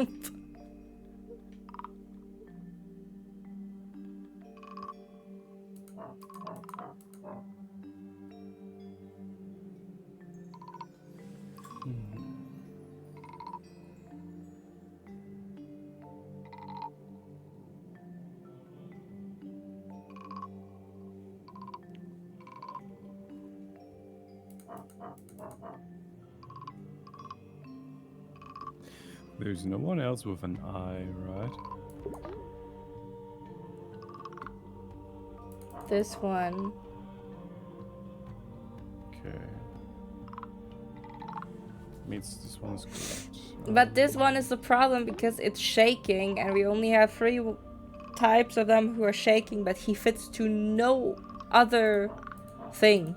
Like nothing. He has nothing. He's neither red nor does he have a moon. He's not missing his jaw. He has the shape of horns on his jawline, technically. I don't know if that is counting. Nothing. Okay, here's my take on the categories, in no particular order. Eyes, moons, noses, horns, lower jaws, red, and shaking.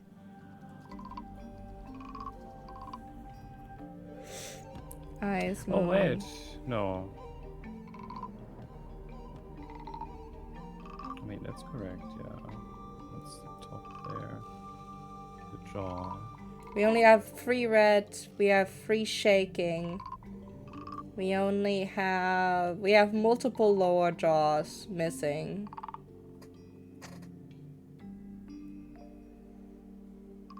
We can either have 4 eyes or 3 eyes.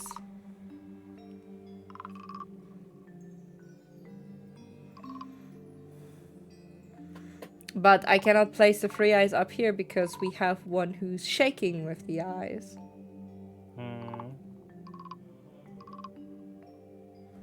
Unless I turn him around, but that would also then not work.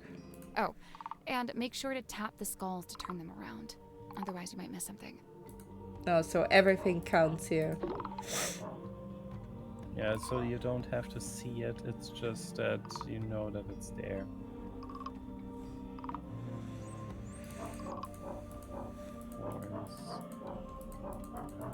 We only have 3 horns. That's the problem, but we have multiple lower jaws. But also here, like with the pointy nose, we have 3 of those. We don't have multiple moons. Yeah, I see that. That's weird. Oh wait, you can also switch the cards, right? Yeah, you can also switch the cards. Oh boy, that's a toughie. So there's 3 moons, 3 red, 3 shaking, 3 horns. There's more underjaw, but I don't know if I can place them because here I have the pointy nose line. And here's the eye line. So I cannot just swap this out because it would make no sense.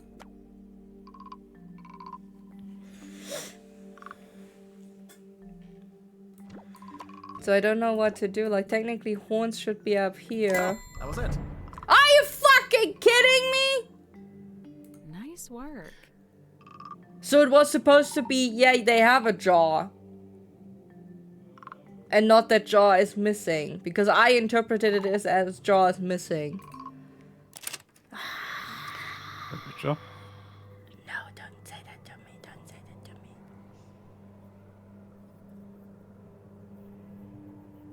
me. I don't deserve this. Now what? I don't feel safer anymore. What's that? Sweetheart. A letter? Yeah. Stick with me. I stick with you. 2 letters.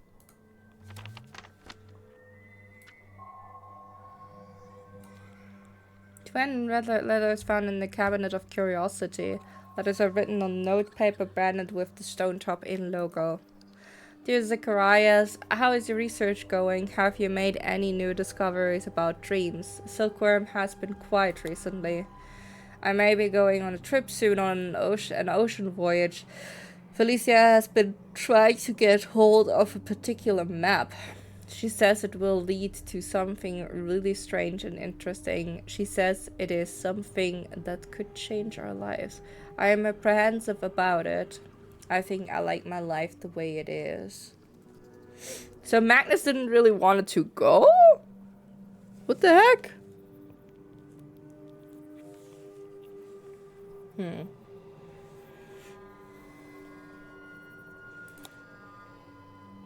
Dear Zacharias, the voyage turned out to be ill-fated. Since returning, I have been quite ill. I'm recovering, but I'm now afflicted with a peculiar recurring dream. I have drawn a picture. Felicia sold the ship and left town. I believe she took the opportunity to do these things while I was bedbound so that I could not argue with her. I cannot fault her this strategy, for I would have demanded answers from her had I been able. In pursuit of the answers I seek, I have entered into a peculiar agreement, and soon I too will be leaving town. In fact, I will be staying on board a submarine for a time. And now the reason for this letter. I would like to request that you accompany me on this venture. You could bring your equipment and continue your studies on board. There's plenty of space, and the voyage may even afford you unique research opportunities. If you are willing, return to Silkworm as soon as possible. When you arrive, I shall already be housed on the submarine moored in the dock. Important, go to the Stone Top Inn and retrieve the large stone cauldron from the cellar. Conceal it amongst your supplies and bring them all on board at the same time. I will meet you on board. You can set up in what is currently the infirmary, and I shall take the cauldron from you a little later on.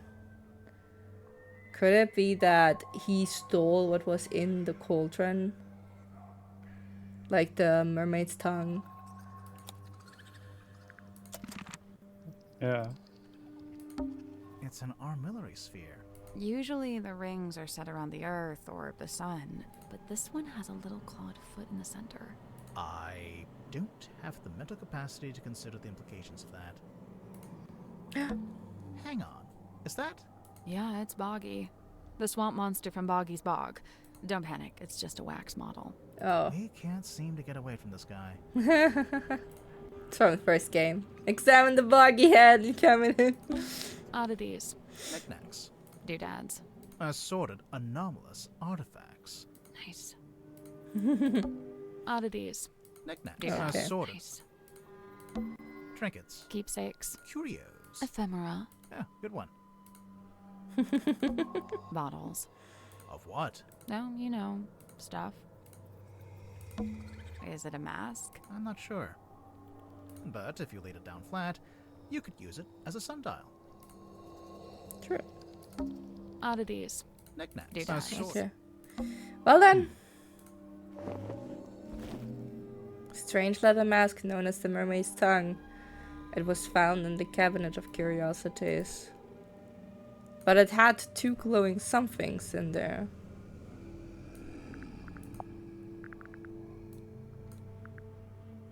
Maybe the gems here that we found in the ocean treasure? They could have been put in there. We got everything. Find all the clues. Oh, it's our time to No, but I'm still missing something. What do I miss? The hex bottle? Yeah. Hello? Is he still asleep? Hello. Sorry, you startled me. Hex is my friend. I may be of help. His thoughts and memories are rot visible upon his skin. Surely you wish for him to think upon the last time he saw Magnus Mortuga. Yeah, sounds good.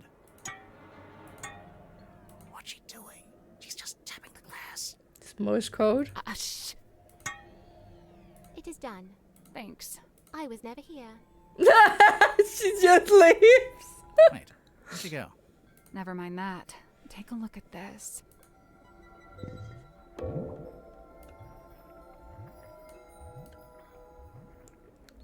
Oh.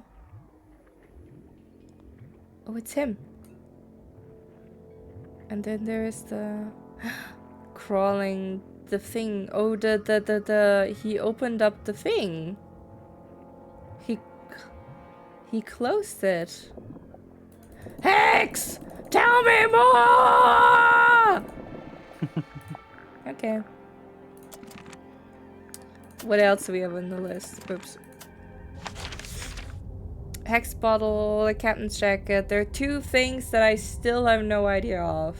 We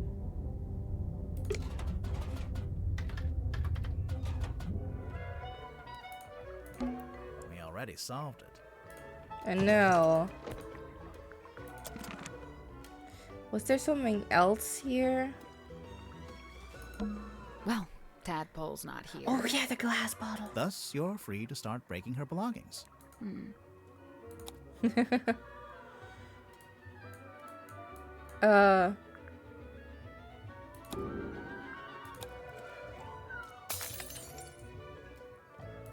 Now we can finally take a proper look at this.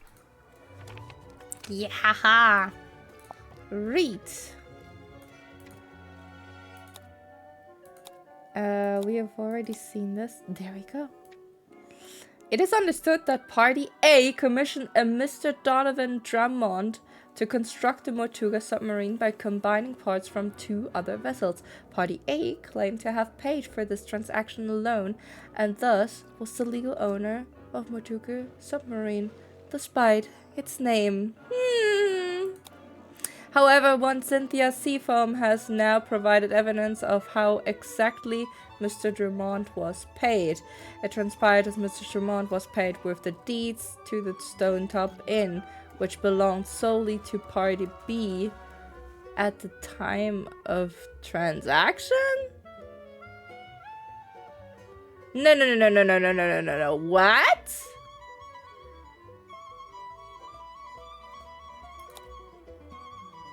Sounds like Party A commissioned. Yeah. It transpired that Mr. Drummond was paid with the deeds to the Stone Top Inn, which belonged solely to Party B at the time of transaction. So, Cynthia's mom, but no. It didn't seem like it. How? There was no evidence. Well, that looked familiar. It's a secret 3rd page of the command contract. Secret 2nd page, technically.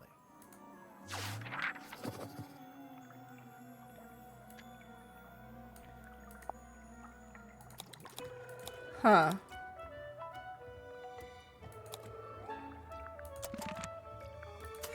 Okay, we have one more clue missing. Was there anything else that we were not able to touch? Let me think. It's Worman's typewriter. We already solved the puzzle and found... Oh, the handwritten letter. Wait, no. Oh, that's this thing. Okay, yeah. Huh.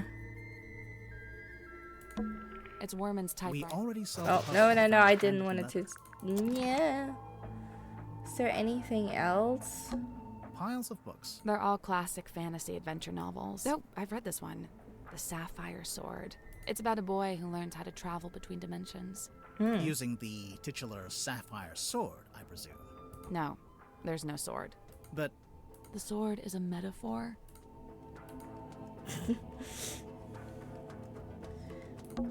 A bunch of discarded paper. There's something typed on it. Yeah, but I can barely make sense of it. Kinda looks like an attempt at the first chapter of a story. Okay, so there's nothing really here. It's a suitcase. Clothes are neatly folded inside. It smells like getting notes of citrus. You done sniffing the suitcase? Was there anywhere else where we couldn't really do anything?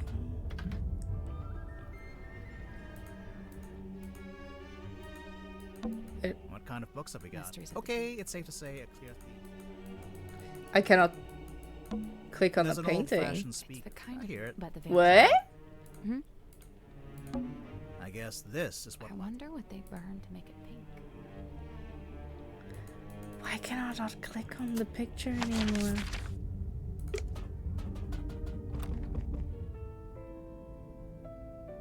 Purposefully so that you cannot solve something. Maybe it's time we took another look at this iron bell. Yeah. So, we've been calling it a bell this whole time. It's not a bell at all. It's not a bell at all. It's a mechanism that connects to another clue. The cauldron. Where's my cauldron?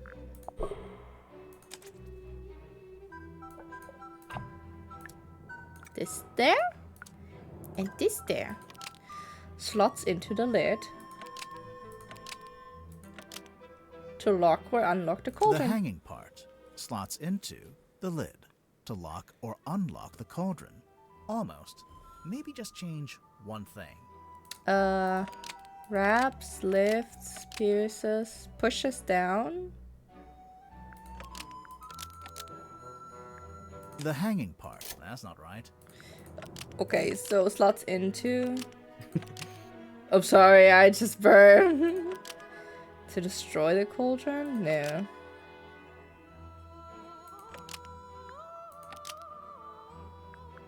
The hanging part. That's not right either. The hanging. Almost. Maybe just change. What is with the lid?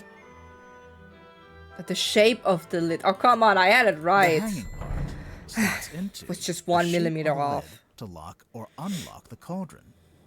If the bell attaches onto the top of the cauldron, then it must be possible to move it down into the room below, into the illusion theater.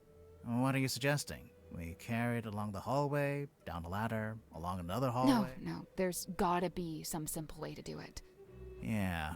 Let's take There another has look to at be this like room. a.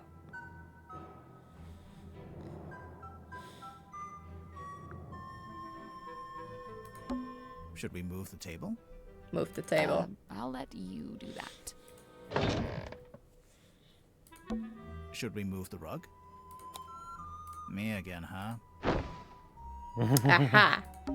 Should we move the lid? I can take this one. Wow, thanks.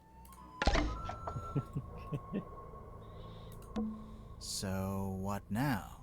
Do we just turn the rope winch ourselves? I guess we could, but it's probably easier if we use the handle. I don't see a handle. That's like where the hole is down there. So you can put the handle That's there. because it's not in this room. Ah. Let's not wander off right now. Wait, it's not. It's open. Looks like it's exactly the right size for the bell to go through. So, what now?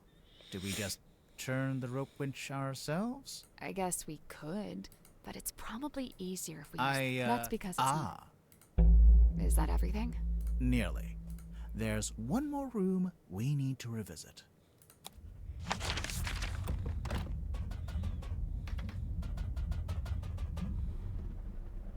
Well, here we are. There must be some way to get the iron bell to lower onto the cauldron. There must be a way to lower the iron bell into this room. I think we should probably shut the cauldron first. We'd better shut it. Okay. There must be a way to lower the iron. There must be a way to lower. No.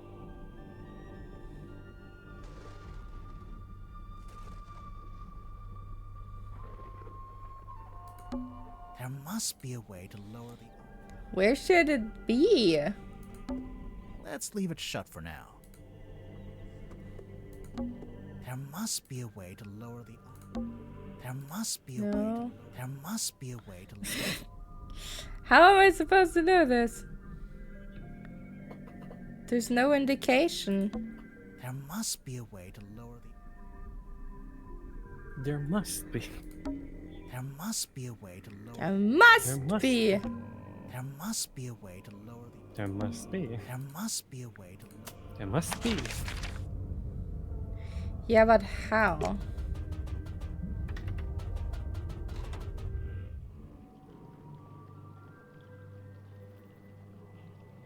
It's nothing here, is it?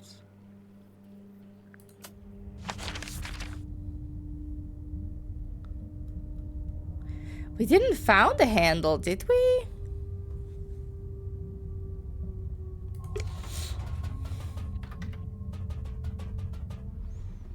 I don't remember. Yeah, a handle. Not that I remember. There must be a way to lower. There must be a way to lower. There must be a way to lower. Curtain? There must be a way to lower the iron bell into this room. I already clicked the curtain. The hole, like the left. Post taped to a pipe on the wall. The pipe looks a little loose. Do you think it's supposed to move? What?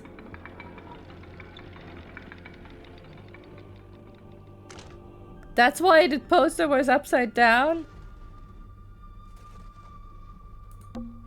What do you know? It fits perfectly. So when the iron bell is placed over the cauldron, it can be used to lock or unlock the lid. It could, if we can work out how to activate it.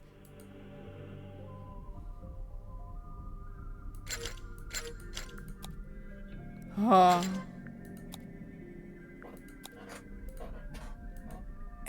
I can't quite reach both handles at the same time. Maybe if my arms were a little longer. You know, you don't have to stand there with your face pressed into it. I'm not. Because there's two of us. We can take one handle each. Oh, right. Take both handles. Oh.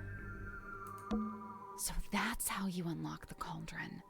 The top part spun around. That mechanism, it was really fast. But there's something in particular I think we should take a look at. So that's how But there's something. So that's how you unlock There's something. That little metal part isn't supposed to be there, huh?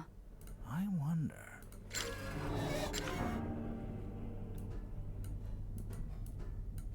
We cannot do anything with it? The fragment. What is this? This looks broken. This looks like it's broken off.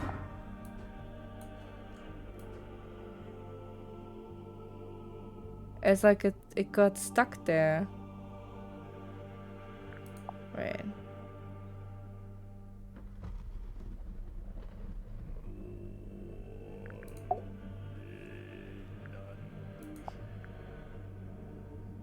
I'll be quickly in the bathroom. Yeah.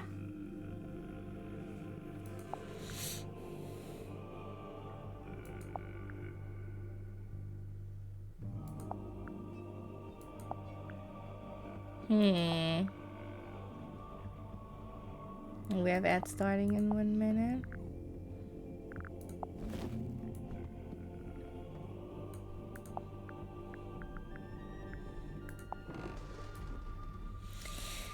I'm like looking where it could have split off from. There's a key.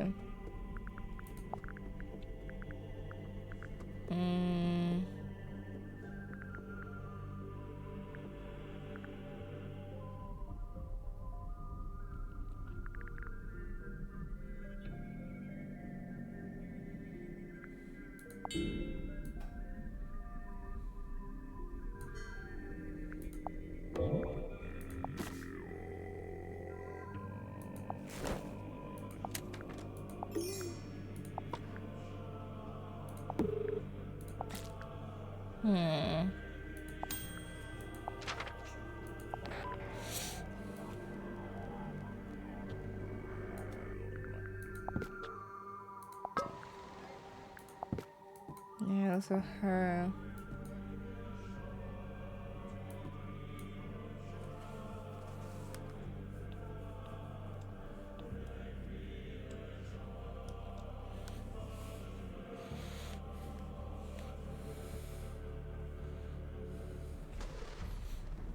I need to turn around and go back to Silk and never.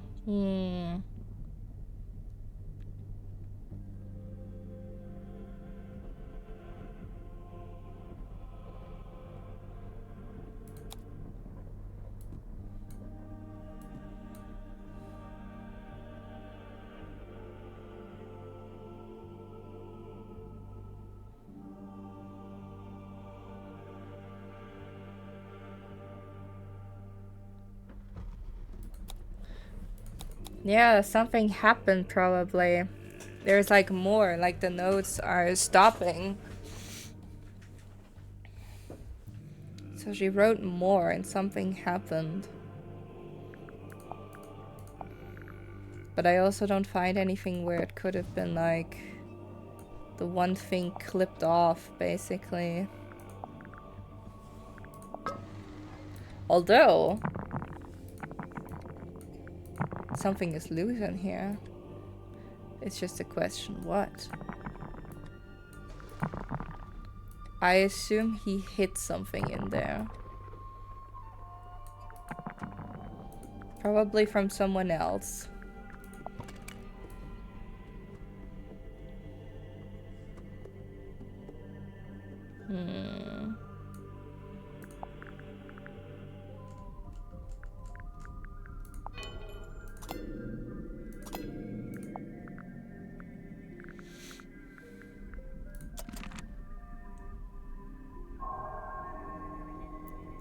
Oh, the unveiling of the Illusion Theater.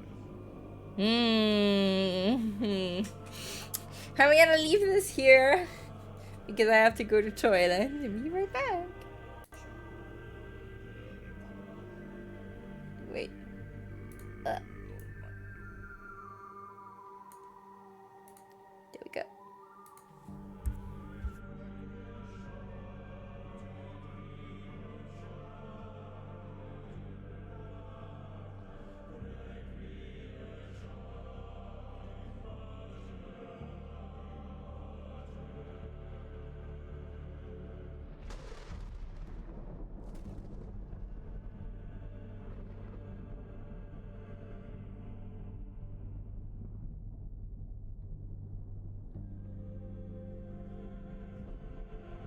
I'm back.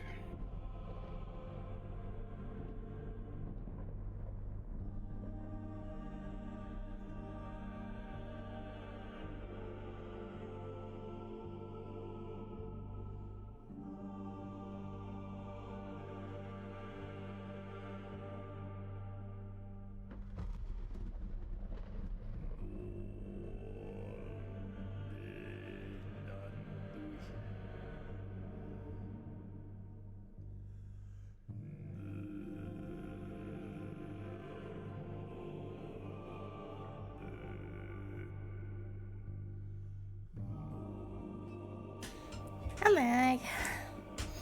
Welcome back. I guess that's the final chapter. Final chapter. It seems like it. So there was like one thingy in the bell, like the one thing that was sticking out, the orange one.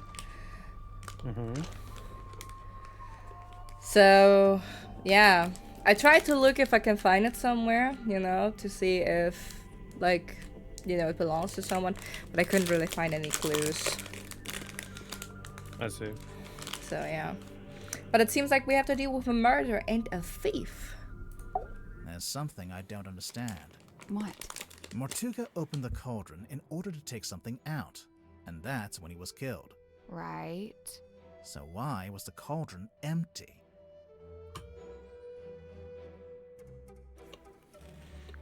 Culprit stole the contents of the cauldron, or it was always empty.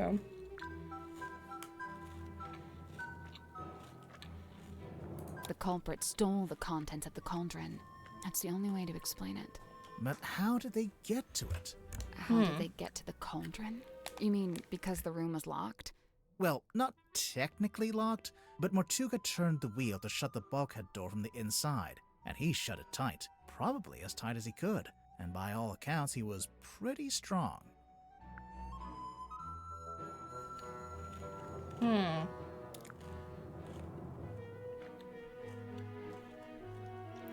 Could be that the culprit was strong enough to use the door. The culprit was strong enough to open the door. Wait, really? You know what? Let's try that again. And he shut it tight, probably as tight as he could, and by all accounts he was pretty strong. So then maybe the culprit didn't need to use the bulkhead door? The culprit didn't need to use that door.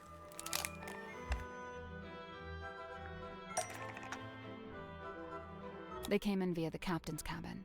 You know, through the hole in the floor. Surely Mortuga would have made sure nobody could get into the captain's cabin. How?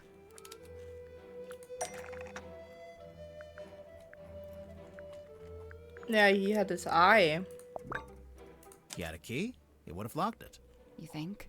Definitely. Yeah. Since he'd have rearranged it like we just did, moving the desk and the rug to reveal the hole. He wouldn't want anyone wandering in and seeing that. So the culprit would have needed the eyeball key. Mm-hmm. But how?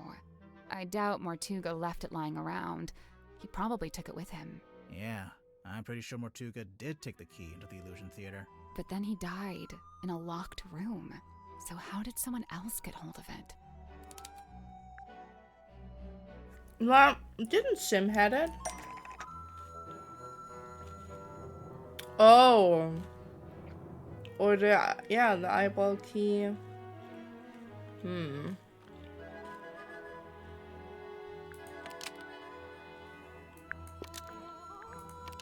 Fell through the vent under the cauldron. Landed in the bilge. The eyeball key fell through But who the took vent it? under the cauldron and landed in the bilge. It fell into the bilge. Remember how it smelled kind of weird?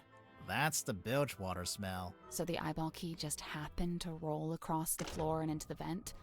No, it didn't happen by accident.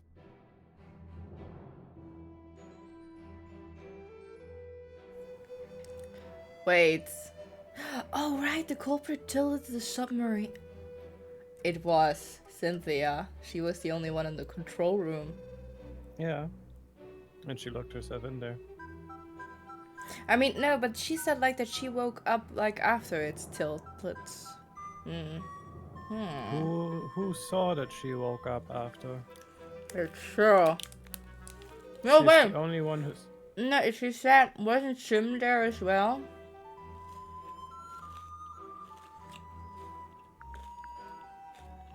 The culprit tilted the submarine. How did the culprit tilt the submarine? The broken compass? Nope. Oh, wait. Steering wheel. The valve wheel.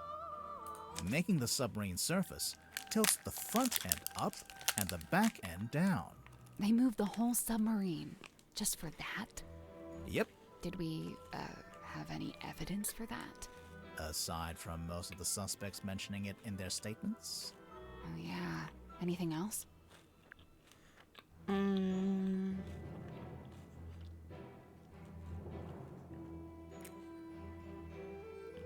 A clue found in the control room. A clue found in the control room. Broken compass. That's not No? Oh, wait, yeah, the captain's log. The numbers were all janky. This is the right clue, but let's be specific. A log card from the day of the murder. It shows the depth of the submarine. It starts at 0. That's when it surfaced. Presumably that's when Mariana came on board. It steadily goes down, but then later it suddenly goes back up again. Anything else?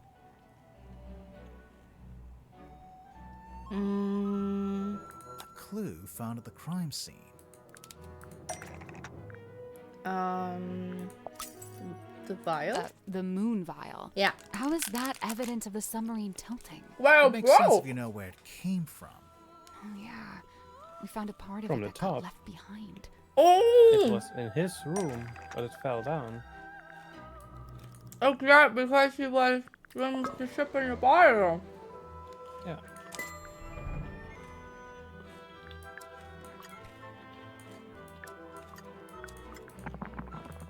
So the moon vial rolled right off Mortuga's desk and through the hole in the floor. Anything else? A phenomenon observed at the crime scene? A phenomenon observed at the crime scene.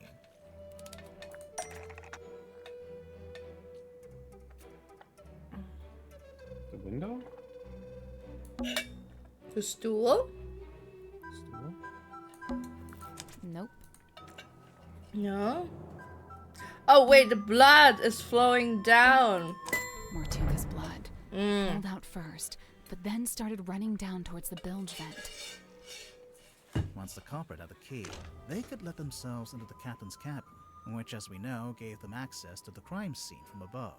They climbed down the rope, through the hole, and into this room, where they were free to take the contents of the cauldron for themselves.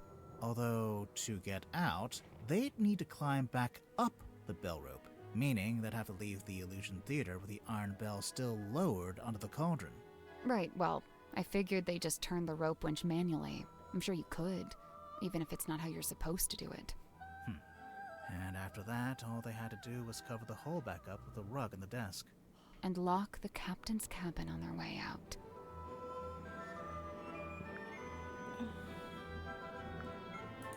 Let's put this together, shall we? Go ahead. So, Mortuga opened the cauldron in order to take something out of it. And that's when he was killed. Okay, but how was he killed? Iron Bell? Thing inside the cauldron? Question mark? Because I think that was with the treasure. The thing inside the cauldron. You sure about that? No, and that's when he was killed. Okay, but how was he killed?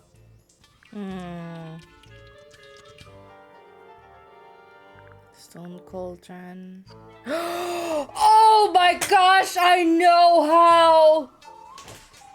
Oh!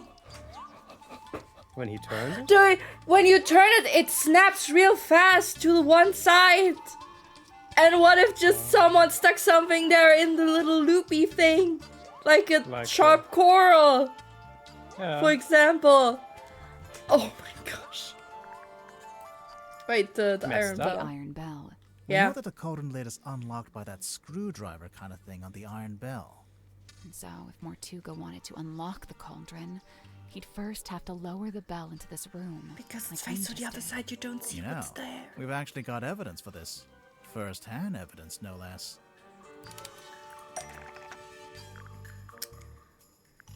First-hand evidence to confirm Mortuga lowered the bell. Illusion poster? Nope. Wait, huh? Something or someone showed us a vision of Mortuga. Oh, right! Hex! Hex had a memory of seeing Mortuga through the window of the Illusion Theater. Oh yeah, look at that. So the octopus saw saw in it? front of Mortuga. That's the Iron Bell. Must be. But then to actually unlock the cauldron, you have to turn the handles on both sides of the bell. Yeah, well, we just did that too. It was easy. I mean, sure, if you've got two people taking one handle each, but how did Mortuga do it? He did it by himself. He did it by himself. You think? I'm pretty sure, yeah. There's even a record of him trying to do this once before. Is there? What kind of record? Felicia Stonetop's diary. From their time on the Dearest Selena. Magnus put his arms around it to turn the things. He can just about reach, but I told him not to do it like that.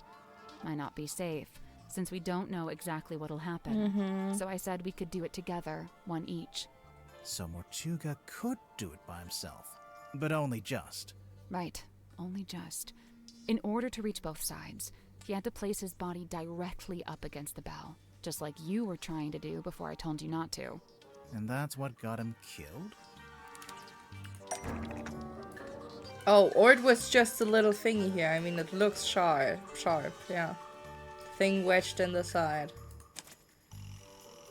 Oh, there's something that was stuck in there. Yeah, but the metal thing alone, I think, would have also just be enough, you know? Was wedged into the Iron Bell when it rotated around. The metal thing was wedged into the Iron Bell to kill Mortuga when it rotated around. So you don't actually Mortuga was need cut anything straight else. across the neck when the upper section of the bell swung around. We saw how fast it goes, and it's really heavy. It must have a whole load of force behind it. The little metal thing, it's not actually part of the Iron Bell. Someone must have put it there. Right, the culprit, presumably, knowing it would kill Mortuga if and when he tried to unlock the cauldron. Only it's, kind of small. Even if you did press up against the bell, I'm not sure it's long enough or sharp enough to cut you. So it broke off. Sharper than it looks. It was longer, but it's been broken in half, probably. It was longer, but it's been broken in half. The part sticking out of the bell isn't the complete murder weapon. It's a fragment left behind when it was broken, presumably when the culprit took it back out. A fragment of what? A knife? Something that belonged to Mortuga. Belonged to the culprit. Oh.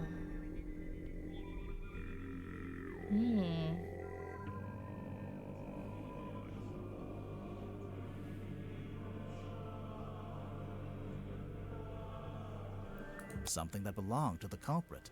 Sure about that? The part Not sticking really. out of the bell is a fragment A of... fragment of what? A knife? Could it be something from out of the black box?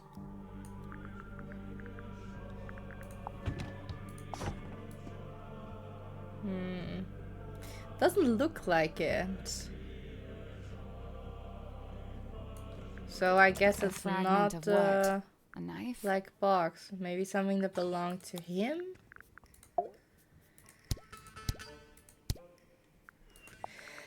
Do we even have stuff that belonged to him?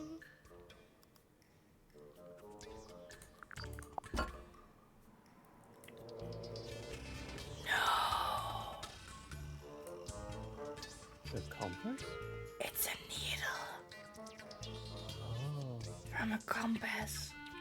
It was grip.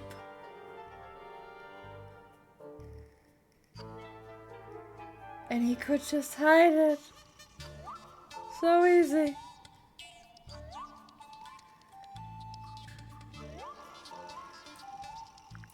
A fragment of what? A knife? Well, it actually should belong to the culprit. Oh.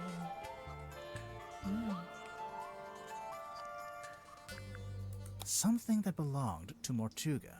Really? I'm gonna try that again. The part sticking out of the How is it from the black box? There was nothing in there. Something taken out of the black box. What are you, how? What?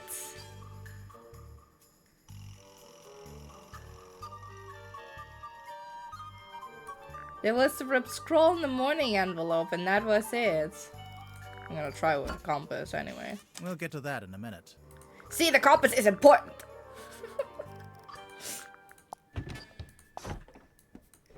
That's not right.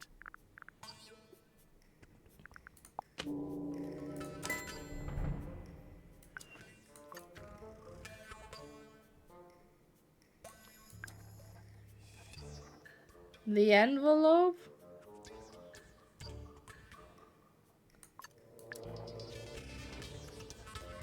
Is it what? Oh, it's scissors.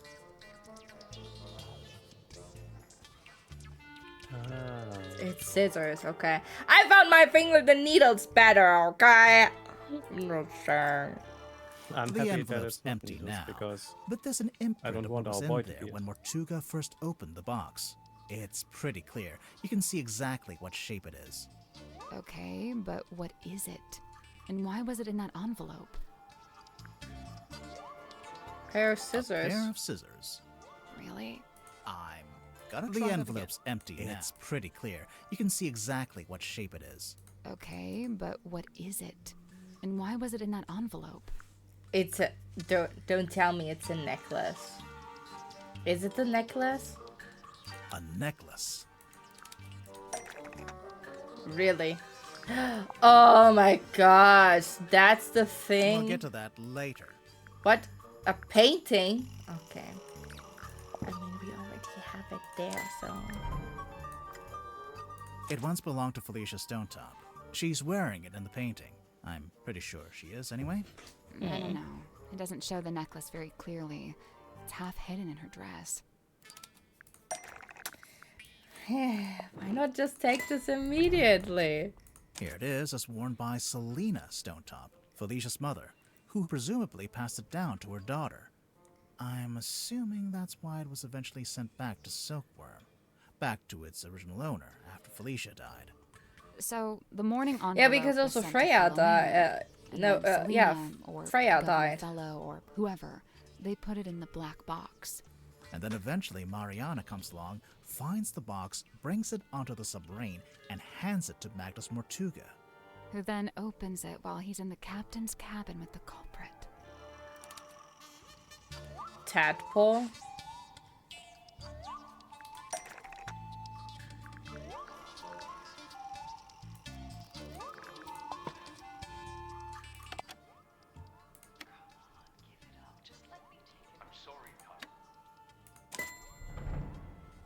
Tadpole?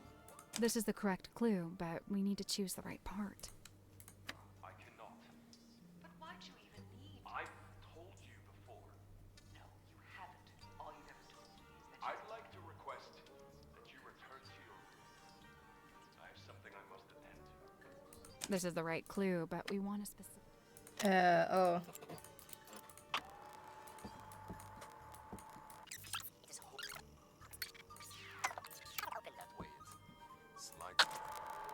I really don't know why you're here.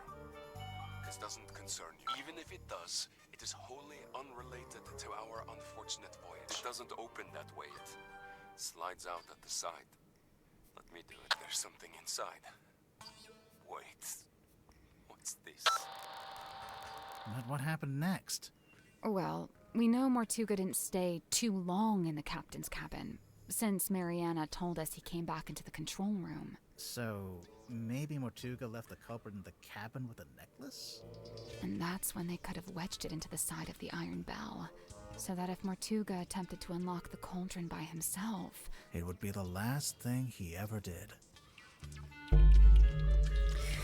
Yeah, but here's the thing. It got recorded, so that means Moon was there.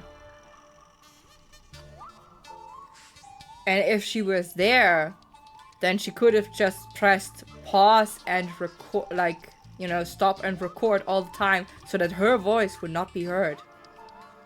Yeah. Huh. It's about time we went to speak with everyone else. That's all? Let's go. Let's go.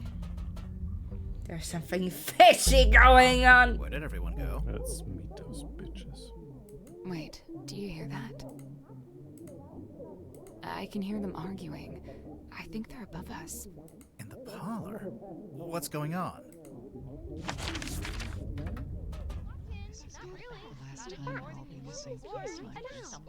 She's here, she's here. I don't like it. I'm pretty sure I'm gonna have to say something. Although I can't confirm. Look, I know this isn't ideal, but this is just how it needs to be until we can... Cynthia, you have visitors? Hi. Hey. We're back. What's going on? Cynthia's decided to lock us in. I've just locked the foredeck access, just for the time being. How come? She may have gone mad. We're still assessing. She's worried the culprit will attempt to escape as soon as they're named. Oh, we're naming the culprit? Lovely. Been looking forward to this. We're still doing that? I thought Cynthia fired the detective dude. Yeah. She didn't fire us. On the contrary, we've been pretty busy. Oh? Doing what? What else? Solving the mystery.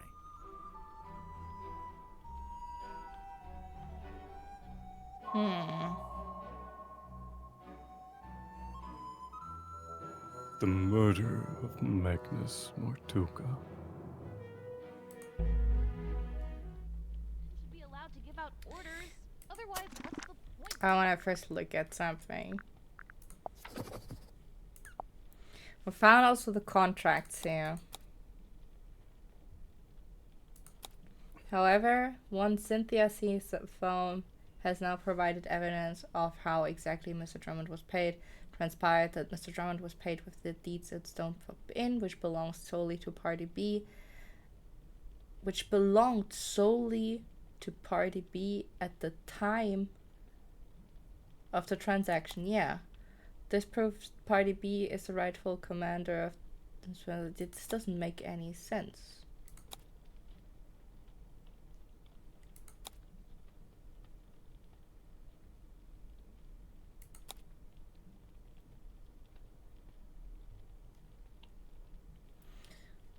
Party A claimed to pay for this transaction alone.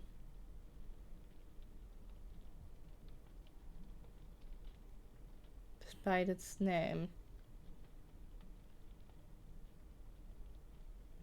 I think she swapped the signs. A and B? Yeah. It doesn't make any sense. It says here, Party A claimed to have paid for this transaction alone, and thus was the legal owner of the Mortuga submarine despite its name. If he never really liked the name Mortuga submarine anyway, and the thing is, it was not the Mortuga, it was the Seafoam submarine, so the sentence does not really make any sense. Yeah. Like, it would be, thus was the legal owner of the Seafoam submarine despite its name. However, one Cynthia Seafoam has now provided evidence of how exactly Mr. Drummond was paid. It transpires that Mr. Drummond was paid with the deeds to the Stone Top Inn, which belonged solely to Party B at the time of the transaction. I have to be so careful when next time when we play all together in the big D&D round and I come with detective shit. I'll have to work so hard to hide evidence. Otherwise, so you're just gonna... sorry. No, that's not a bad thing, sweetheart. This is a cool thing, just saying.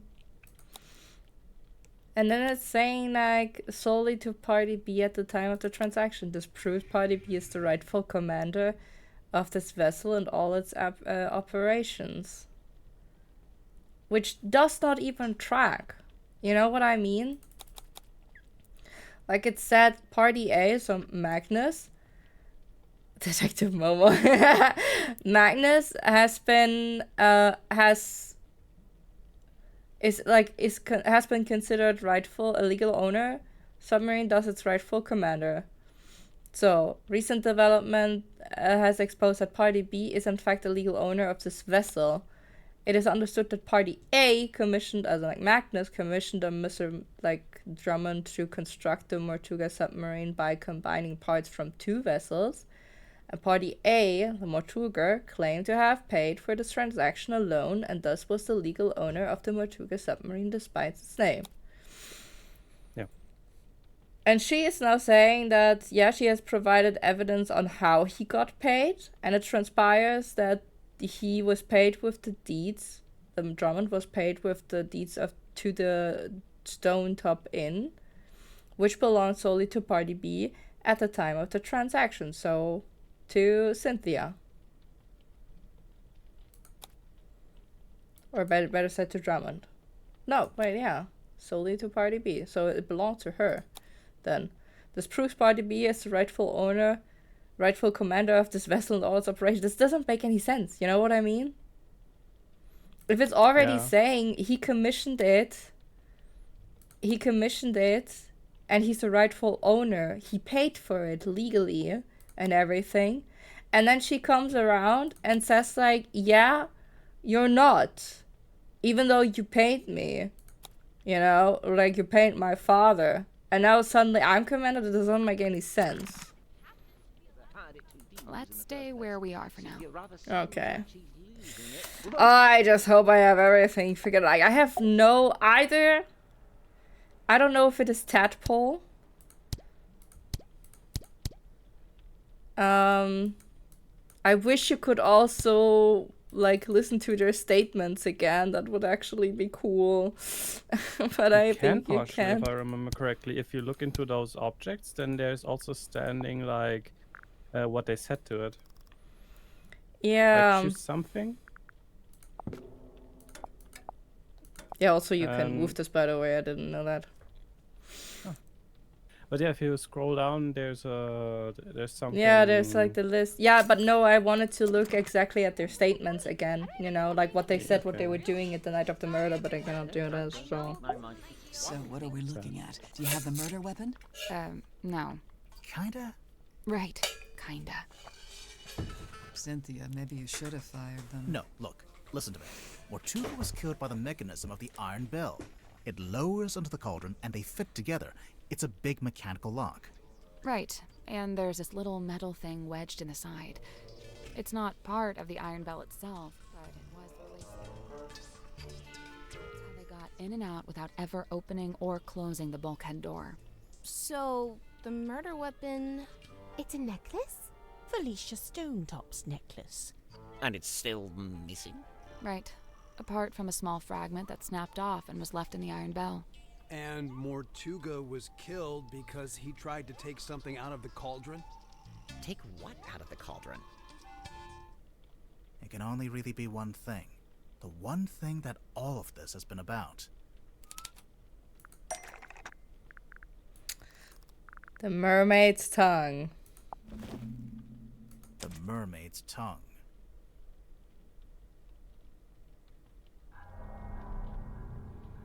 Mm-hmm.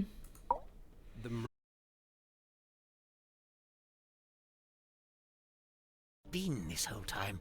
Well, we found it in Dr. Zephyr's cabinet of curiosity. Did you? Fascinating. But what is it? What does it do? But a spiritualist is the whole time quiet. Yep. This was about one.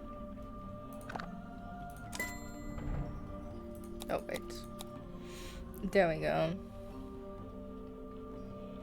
This is the right clue, but we want a specific aspect of Oh, it. and they went to read. Okay. The mermaid's tongue, said to facilitate communication with she who lies beyond the veil. Yeah. Requires a special key to operate. Huh. A key? What kind of key? Wait, facilitate communication? What does that actually mean? It's a translator. When worn over one's head, the mermaid's tongue allows you to commune with the mermaid. Thus the name tongue, referring not to an appendage, but to the language spoken by the mermaid. How nice. Anyone gonna tell me who the mermaid is, or...? Well, the mermaid is her. So there's a painting, painted by Selena Stonetop, we think. And a photograph taken with a submarine's underwater imaging system.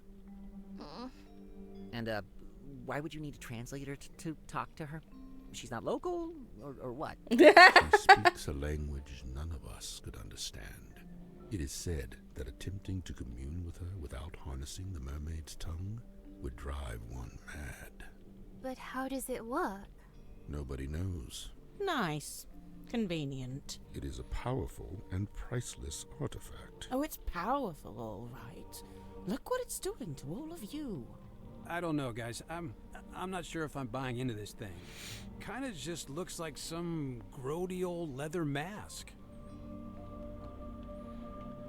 It's because it's not complete. That's because it's not complete. How do you know? So this image here, it's a photograph of a drawing. A cropped photograph, too. The good news is, we've got the real thing.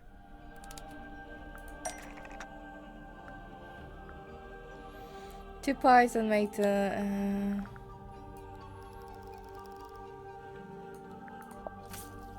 Well, that's not right. What do you mean that's not right?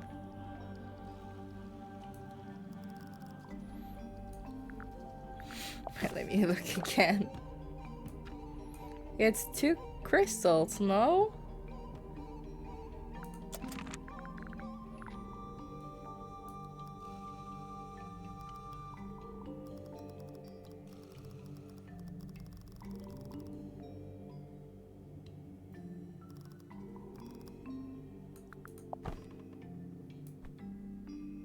No.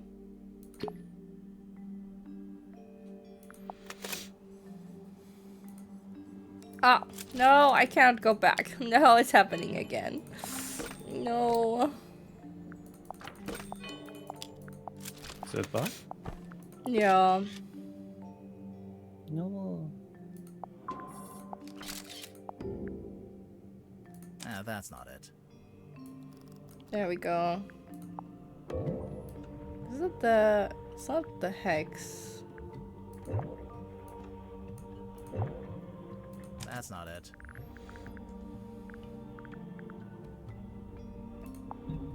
Don't tell me they're in here. Well, that's not right. That would have been it.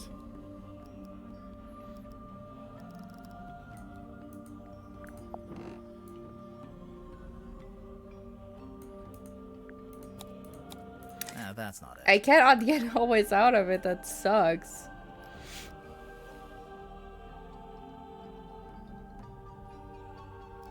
I just don't know what they're now meaning with like, yeah, we have the top of the lower. Like, what lower part? That's not it. Wasn't part of the treasure, right? I thought so, but it says like, nope. Nah, nope. But that's actually what I would have bet on. But hey. Nope. What? Fuck it.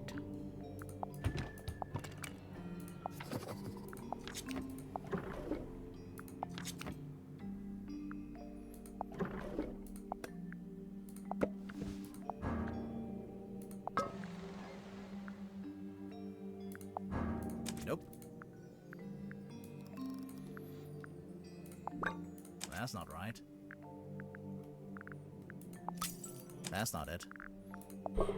That's not it. How am I supposed to know? Not here, is it? That's not it. Is it here or what? I don't get this.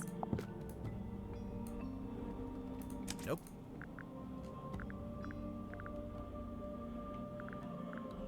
The locket? Makes no sense. Everything doesn't make no sense. Like the treasure could have been it, but it was like, nah. Nope. You know, there are the gems, but hey, doesn't matter.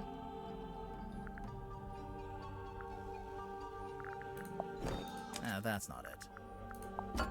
Nope. Nope. That's not right. That's not right. Nope.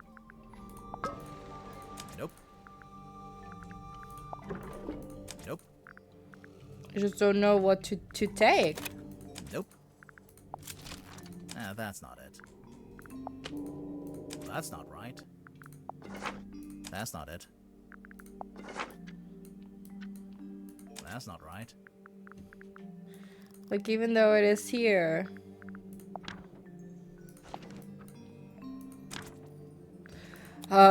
Okay, guys, you did not make that clear at all. What's it turns the out other the one? ocean map shows what it's supposed to look like. Yeah, the coral.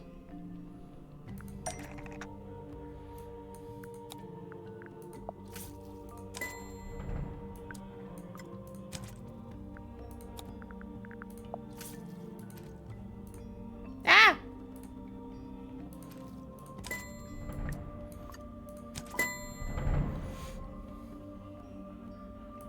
Oh, sure. Just help yourself to the stuff in my personal treasure chest. I don't mind. That antenna. Is that coral? It looks sharp. It is, and it's hard, like crystal. I'm pretty sure it explains the scratch marks in the cauldron. But why did Mortuga keep it locked in the cauldron?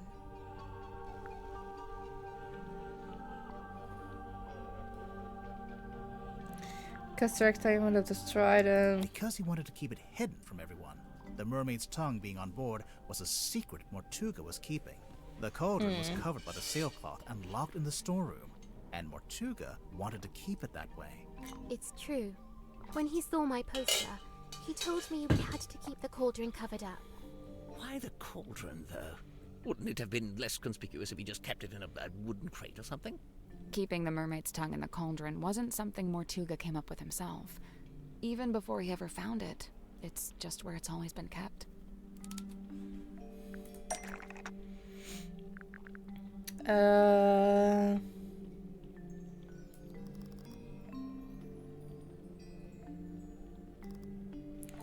mean, it was in the... She said it.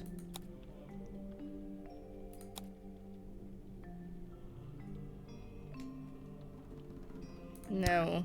Where was it?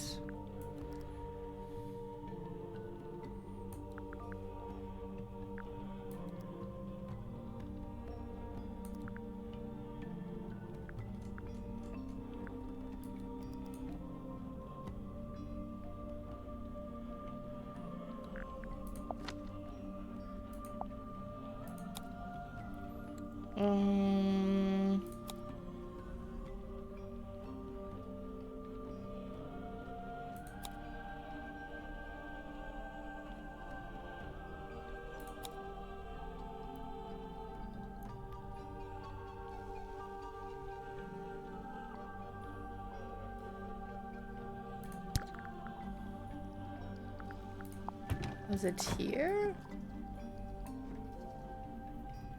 Nope. No. I only remember that, like, she wrote about it.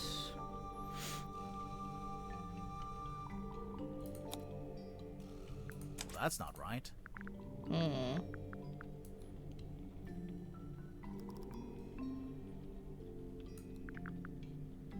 Where was it said to be always in the cauldron?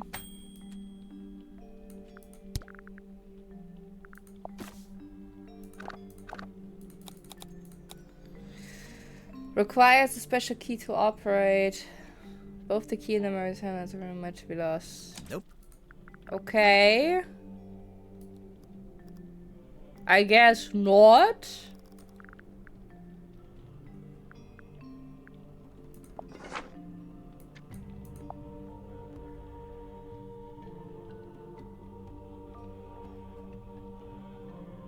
Yeah, this one here.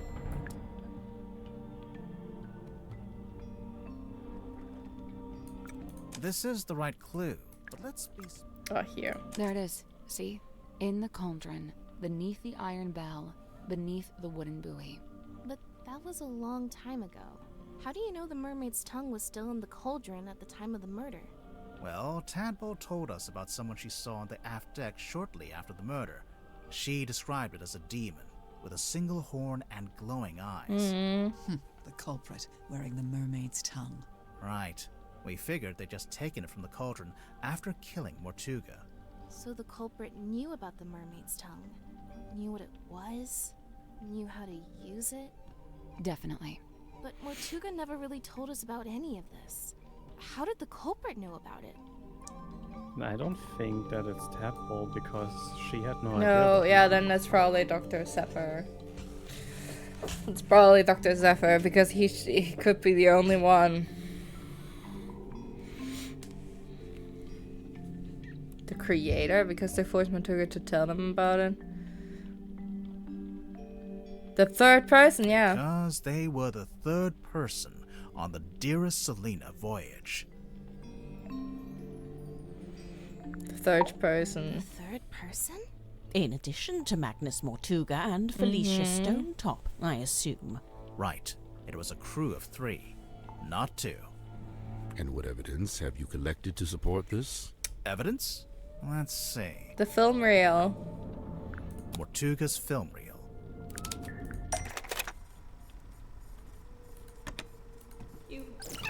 Oh my god, Magnus, you're so dramatic. All I need you to do is steer, alright?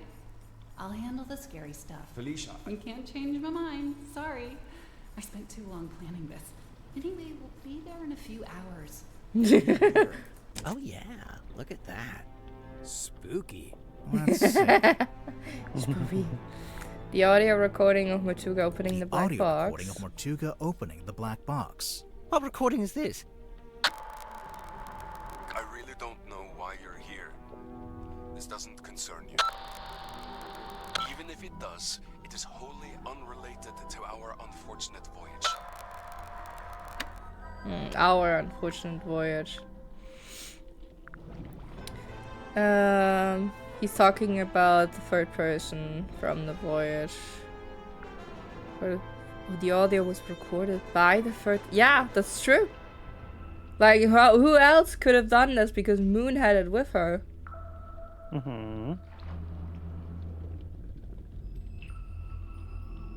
The audio was recorded by the third person from the voyage. Are you sure? Not really, no. It has to be. Oh, come on. Like, this cannot be this. Like, it's like, oh, it's like from somewhere else. The recording from where? Mortuga is talking to the third person from the voyage. Is he? I only hear the one voice. What explains the curious nature of the audio recorded material with the black box? Eh? That's not it. What do you mean? Film me projector?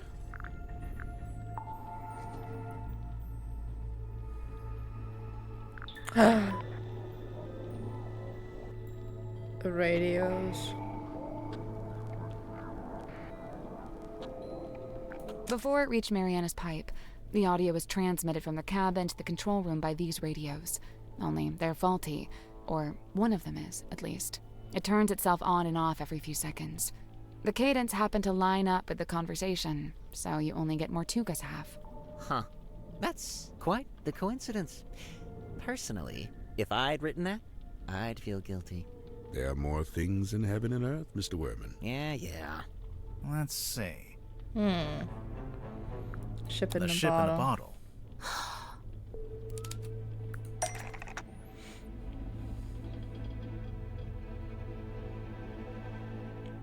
Oh, it was hidden. Ah.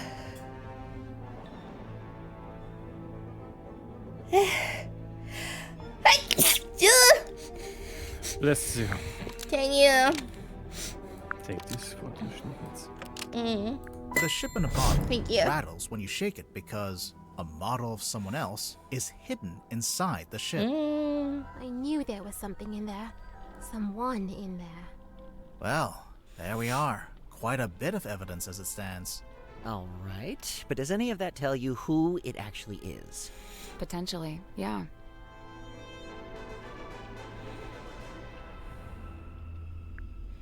Or door opening. Ship. The ship in a bottle rattling when you shake it. Wait, the model person inside Yeah. the ship? Yeah. There's a way to work out who it is? I can think of a way. Let's do it with logic and reasoning, shall we? First, we'll compare the ship in a bottle with Mortuga's other wooden model.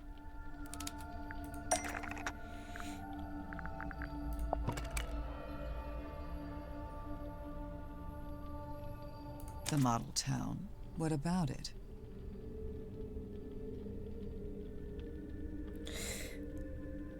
Wait.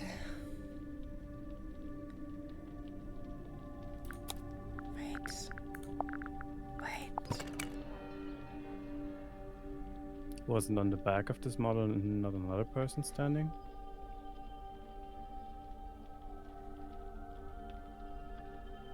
Someone said something to that model, I remember. They said... Turn it around completely. Yeah, that is Lord Fellow. Okay.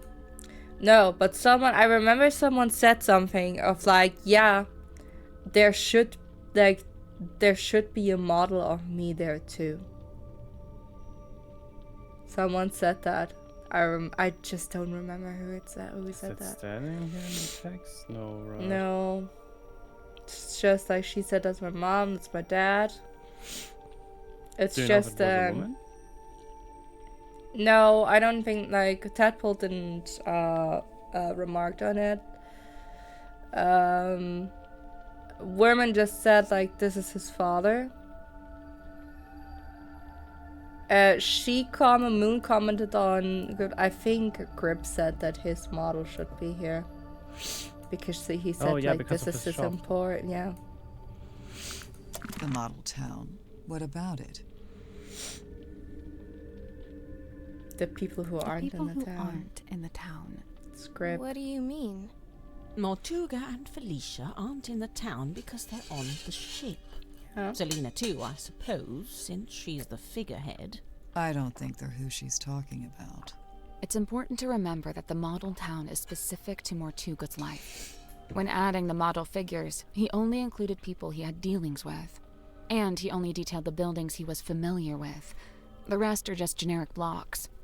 With this in mind, there's someone else who should be here, but isn't. Script. Mortuga made a detailed model of Grip's shop.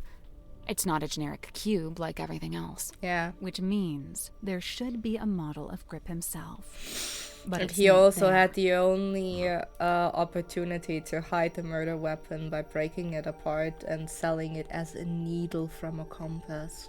But why would Mortuga include Grip in his model town? Did they know each other? And if they did, how did Grip end up going along on Mortuga's ship?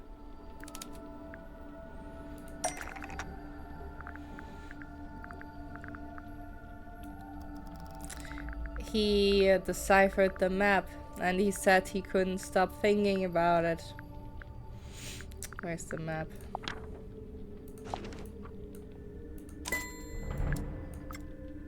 There's a sticker on the back of the map. It's a service record from Grip's shop.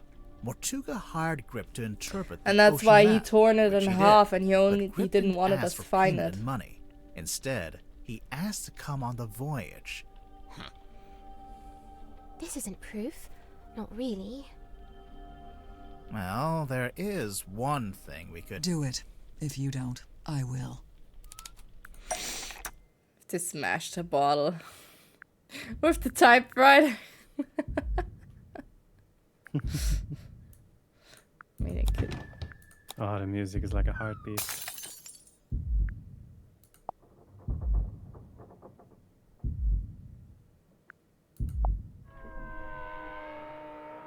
Yep, there he is. And he little head. didn't have the other stick because it was lost Mr. probably Grip at being sea. on that ship isn't actually evidence that he murdered Mortuga. What about the murder weapon? What happened to it?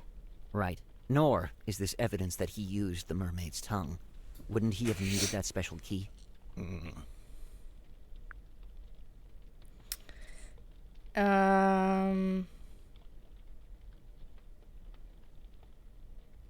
I mean, he has.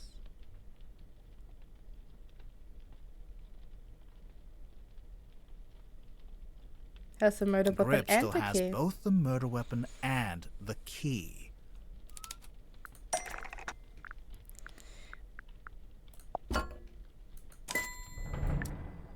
There it is. The necklace key, needle, which is both the murder weapon and the key.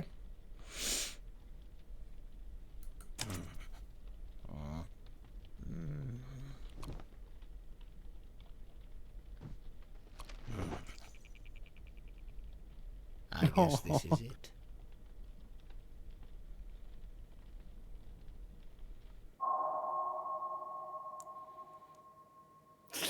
The Wayward Navigator. Oh my gosh, it's him! Cornelius cannot believe it. Cornelius. Gosh, he looks maniac. Uh-huh. With the light and so on, because he's retreated from the others. Yeah. It also, like, the thing is, I was like first thinking like, oh, maybe it's Dr. Zephyr or it's like Tadpole or so, because they were the longest there. The others didn't really have a connection. Cynthia would have also had a connection. But the problem was, he was the only one who was logical, because he was the only one who was able to hide the murder weapon in the compass. And when I figured that out, I was like, it can only be him. The voyage, avoid the avoid. You know, I think it's so sad, because if he goes to prison, who takes care of Cornelius? Like, he didn't thought about that. He's probably taking it with him, I assume. Or makes a new one with a spoon and a fork. Not just A making spork. a new one. He probably will. Now, you know what he reminds me of? Jimmy! Jimmy! Yeah. Jimmy! What do we do? What do I do? Should I put him in the brig? There's a brig?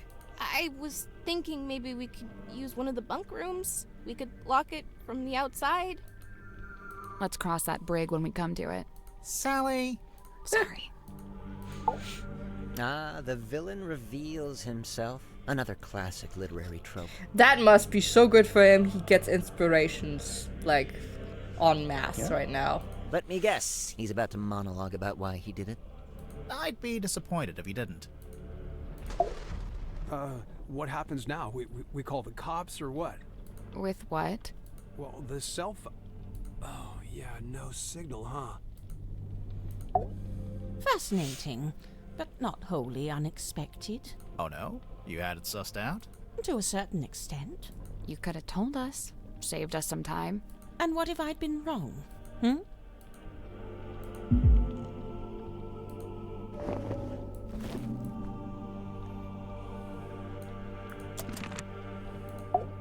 His countenance shifted.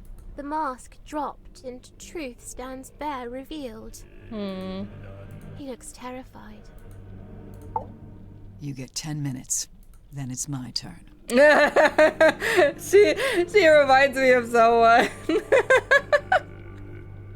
She reminds me of Lynn a little bit.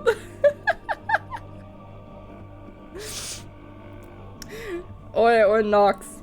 Nox would be, I think, also like the same. Okay, you talk with him, and then it's my turn. And it's my turn. I'll give you 10 What are you going to do? Then he's mine. Actually, it might be better if you don't answer that. He stands exposed at last, and witnessed by no less than a full court of his peers. Yeah, well, we kind of backed him into a corner. Literally. I wonder, is it bravery or surrender? Accepting that your world will render. Nothing. It also makes sense why Dr. Zephyr first went down to get his little animal pet. He then went up. He saw with the others the murder, like the open room. And when they were standing there, they said that a face swam by by the window. And I think he recognized it as, this is the mask. This is the fucking mask. And Tadpole got the mask, and she put it in her room, but she removed some stuff from it, like the gemstones and the corals, and she stuffed it in her chest. And then Dr. Zephyr came down, and he took the mask because he wanted it for his cabinet, of course. Yeah, because it's important for yeah. Yeah. Partially can understand him. Plot the unplottable, chart the unchartable, measure the unmeasurable. A hollow promise, such feats belong not to mortal hands. But after years of fraudulently offering this to others, I began, in earnest, to yearn for it myself. A quiet desire to journey into the unknown, to quantify it. A lifelong coward, I could never convince myself to act on it. I tell myself as an excuse that I never had any kind of opportunity to act on it. Until one day, I did.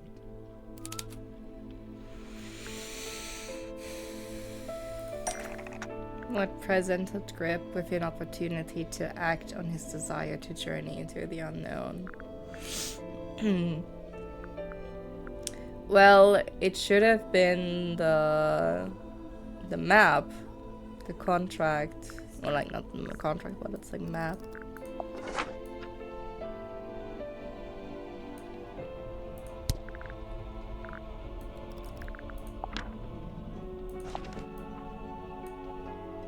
Mortuga sought me out, sought out my services. Not because we were friends, but simply because I was the one with the skills to interpret that inscrutable map of his. Sensing an opportunity at long last, I refused financial payment for the work. Instead, I asked to be brought along on the ensuing voyage. Mortuga was surprised by the request, but he ultimately agreed to my terms. Such was his desire to interpret the map. Wait, he doesn't have a mustache anymore. Like, was the mustache fake? What the heck? True. Where did the mustache go? He has thin hair, you know. The mustache just fell off, or he just when he pulled down the cap, he razored the mustache off as well. Damn, is that a sharp cap? It's like a very sharp cap, yes, indeed. Well done. Grip what? What happened to you? Man, he was such a fun character. Most of the time, the funniest characters are the saddest, and in this case, it fits very well because it also equals.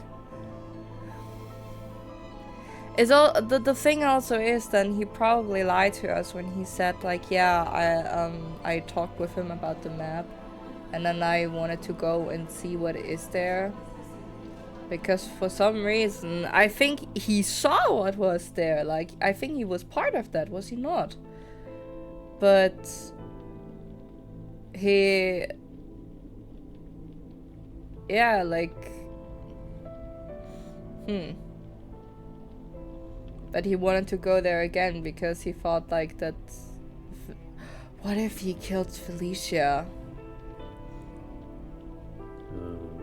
Oh. The work was done, and so we went. Despite my bold intentions, I mostly found myself sheltering within Felicia's cabin during the voyage. All the while, she and Mortuga stood around on deck looking windswept and heroic, far more at home on the sea than I. Regret reared its head. Regret over inviting myself into their world. From within the cabin, I sat and listened to their conversation. Felicia was telling Mortuga what they were looking for, what they were hoping to find.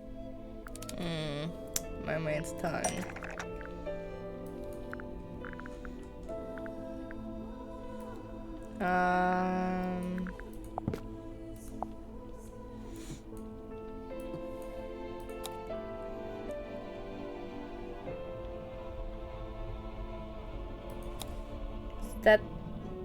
That where she said it, I think? Nope.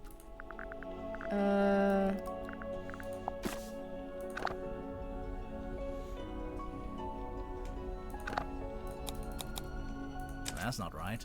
Wait. Oh. So this one here. That's not right. What?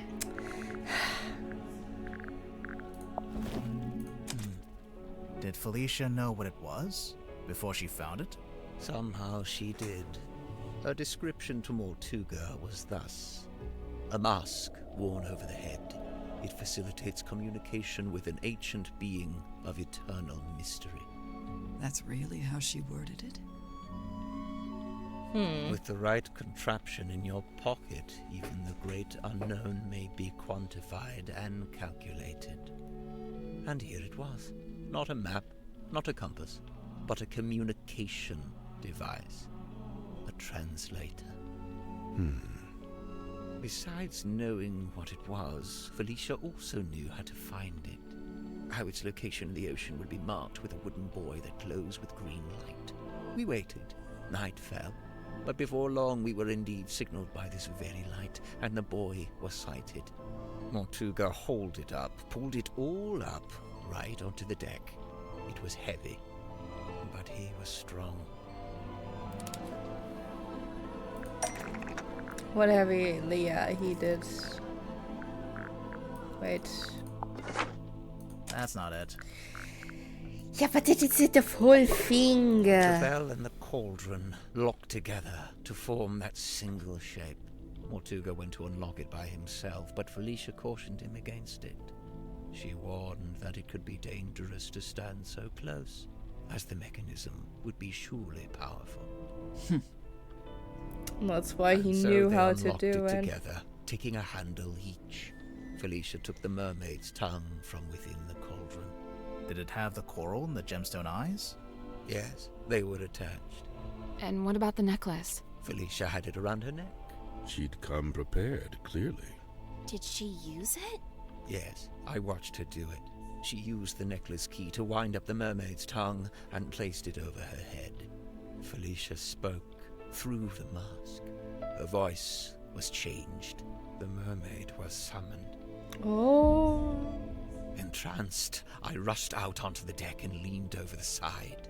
Mortuga clambered up to the wheel in an attempt to steer us away from harm. The mermaid reached out and grabbed the wheel. And Mortuga's right shoulder? Yes, of course. His fingerprint mark. Mortuga held fast, but a portion of the wheel broke off and fell into the ocean. With her other hand, the mermaid grabbed the mast, almost snapping it in two. The ship buckled and I was thrown off the side into the ocean. I was underwater, but I was held in place by a hand, her hand. She was speaking to me, but it was a language I could not understand. I wanted so much to understand. Because it says it makes someone crazy when they hear that. Sensing the disconnect, she let go. A moment passed, a lifetime. I became vaguely aware that I was about to drown, but I didn't want to leave. At this moment, the broken piece from the ship's wheel floated up in front of me. By its intervention, I was reminded of my earthly existence, my life beyond this singular moment. I was overwhelmed with a cowardly desire to return to the surface, to see the sun, to live, to breathe. I grabbed onto the broken wheel and let it carry me up to the surface. The mermaid was nowhere to be seen. Neither was the dearest Selena. Wait, the wood from the broken wheel. It eventually became Cornelius Kane. It eventually became Cornelius Kane. Correct. It has been my earthly tether, the feel of the wood in my hand, a tangible reminder of that desire I once felt to live and to breathe. But what happened? Weren't you stranded in the ocean? Somehow the currents carried me back to the Silkworm coast. I took the broken wheel piece back home and fell into a deep sleep. So the face was really from the mermaids. Fascinating, but not wholly unexpected. Oh no? You had it sussed To a out. certain You could have told us. And what if I'd been... Yeah? You know what I think is spooky? Yeah. She's still out there and we're Yeah. still in the sea. Yeah. I hope that she cannot hear us or so. I mean, she can certainly not understand us. Looking for Felicia. I mean, there's the Not mask. Mortuga. No, Felicia.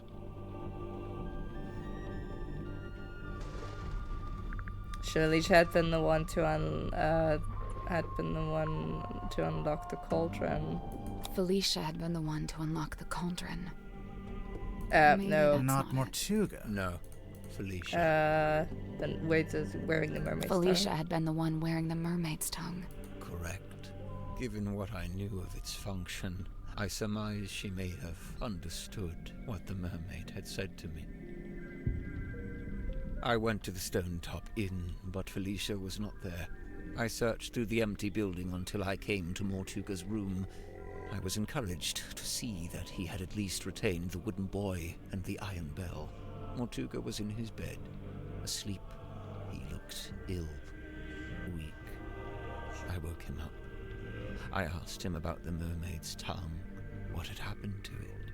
Where was it? At first, Mortuga said nothing.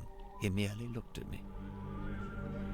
He told me that he and Felicia had locked it away in the cauldron and thrown it back into the ocean. He said they'd kept the wooden boy so that nobody else would ever be able to find it, and they'd kept the iron bell so that even if someone was to come across the cauldron, they wouldn't be able to unlock it. I was horrified to learn this. My only chance of summoning and communicating with the mermaid lost beneath the waves. Or so I thought. Did you ask about the necklace key? Mortuga hadn't mentioned it, and I did not ask about it. At that time, I simply assumed it had been left in the mouth of the mermaid's tongue and thus would be in the cauldron. I demanded that we take the dearest Selena back out on a second voyage to recover the sunken cauldron. Mortuga said it was impossible. For one, the dearest Selena couldn't recover it from the bottom of the ocean if it was not attached to the boy.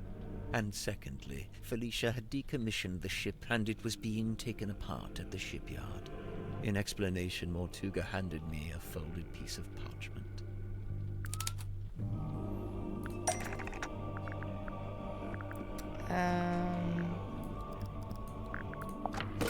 it here. Yeah.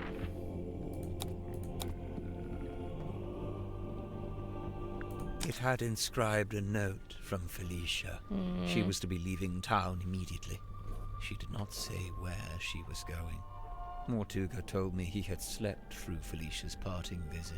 He was distraught over it, heartbroken. With a desperate look, he asked me if Felicia had also come to visit me on her way out of town. I told him yes, she had. Mortuga's eyes opened wide. Did she say where she was going? I must know. I have to know. I told him yes. Yes, she told me where she was going, and she'd given me the address. His eyes widened further. Give it to me. I need to know. I'll go after her. I told him I would, in exchange for the mermaid's tongue. Mortuga told me again how it was impossible. There's no way. It's lost. You need to let it go. I didn't want to hear it. I left the inn still clutching the deeds. I went down to the shipyard and spoke with Donovan Drummond. He had begun taking apart the dearest Selena. I inquired about purchasing Drummond's unused submarine, a Seafoam submarine. He told me he would be willing to part with it, but it had never been finished. In order for it to be seaworthy, it would need several new parts that would take a long time to build. However, I was determined to find a solution.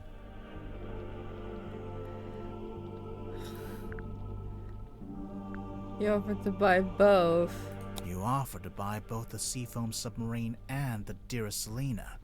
Correct. I suggested we could use parts from the sailing ship to finish the submarine. Drummond merely asked how I was going to pay for 2 vessels. I showed him the deeds to the Stone Top Inn. He accepted it as payment. Is the inn really worth as much as 2 vessels? Perhaps not, but in truth I think Drummond was glad to have an excuse to part with them. Besides, I knew all too well the allure of a worthy challenge, a chance to put one's skills to their fullest. Indeed, the task of combining the 2 incomplete vessels into a single seaworthy one was highly intriguing to him, and so it was done. But if you commissioned it, why was it called the Mortuga submarine? Who painted that on the foredeck? Drummond did. He didn't want it to say Seafoam any longer. Too many painful memories. But why Mortuga and not Grip?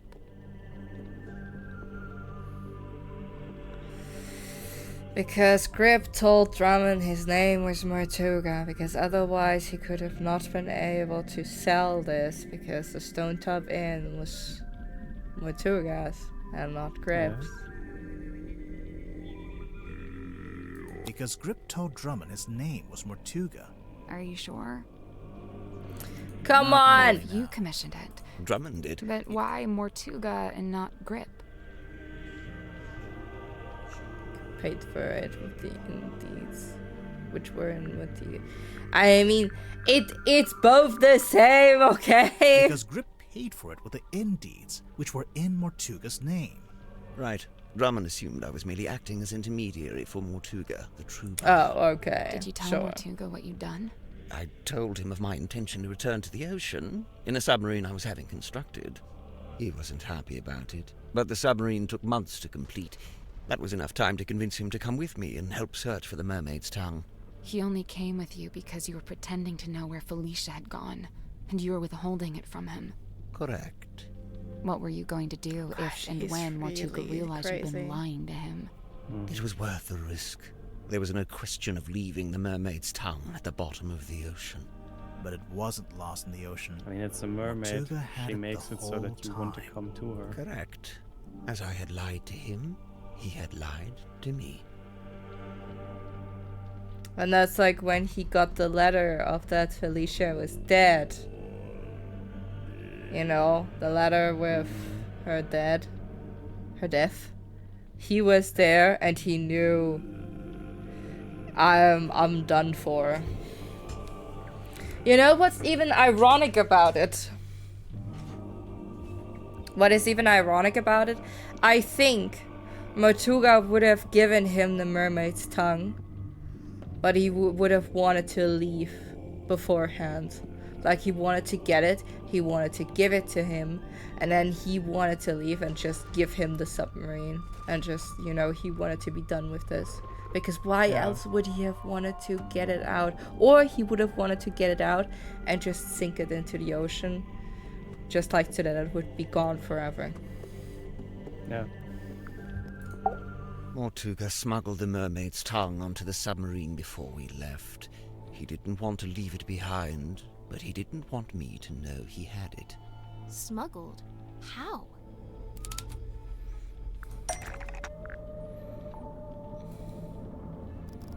Well, in the cauldron. Oh, wait, no. There were the letters.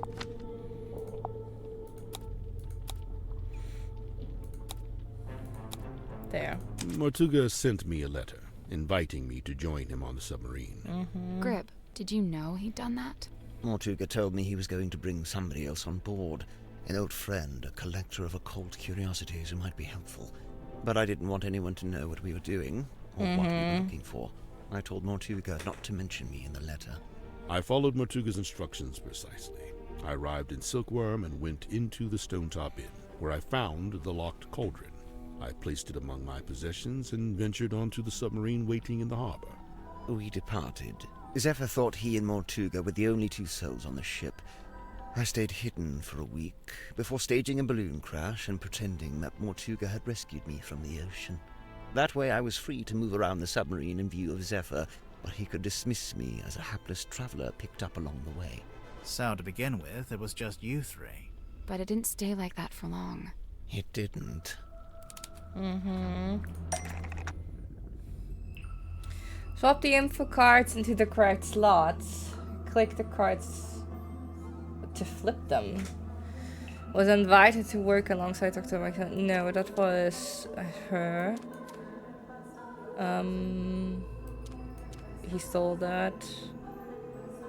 Came across a submarine by chance. Commissioned the submarine as a way to search for the mom. Yeah, blackmailed into relinquishing captaincy to her.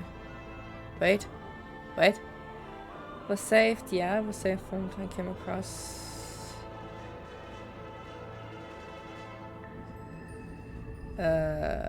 Perform the magic act for Mortuga, which appeared to make him miserable. I feel that is all that this all is not only a reveal but also a build up to something terrifying. I have the fear as well. I'm all in for that shit. Was saved by pure chance. Argued with Mortuga about navigation. No. Black Mortuga relinquishing. She blackmailed him?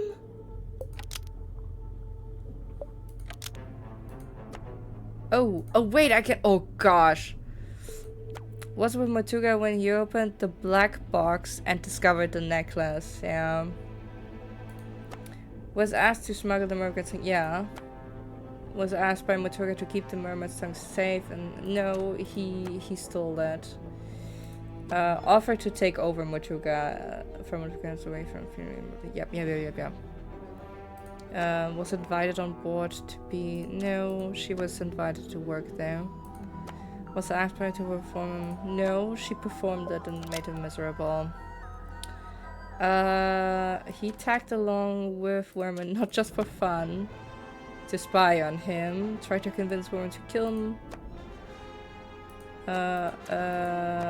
Marcus Mordoom was hired by Mortuga to find information about. Yeah, she was supposed to find information about Felicia Stonetop. And then she got the black box and she brought it to him, and then there was the death letter. Brought the black box, yeah. Gave it to Mortuga from her to sign so she could become captain. Which she found after his death, forged his signature. Sought out the submarine to reclaim ownership of it. Was sent a letter explaining how to access. Yeah, considered using Matuga's death as a story outline for his next book. Yeah. Well, that's about the long and short of it. No. What? You can't leave it like that. You've left them with misconceptions. You should tell them what you know. All of it. What do you mean? Misconceptions? Maybe one or two, yeah. Even though he did wish to leave the submarine, Motuga could not accept Tadpole's offer to give up his captaincy to her. Before Motuga could leave the submarine, he needed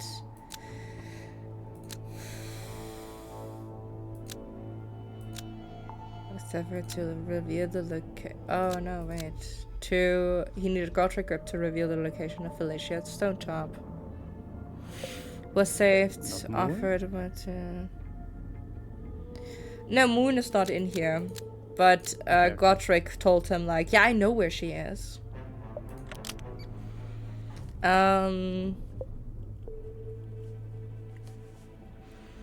So, yeah, Cynthia became captain because of the command contract, but it has another page. It was discovered in the message in a bottle. Well, it's true that Motoga did decide to create the command contract after Cynthia showed him the indeeds. The contract was never intended for Cynthia.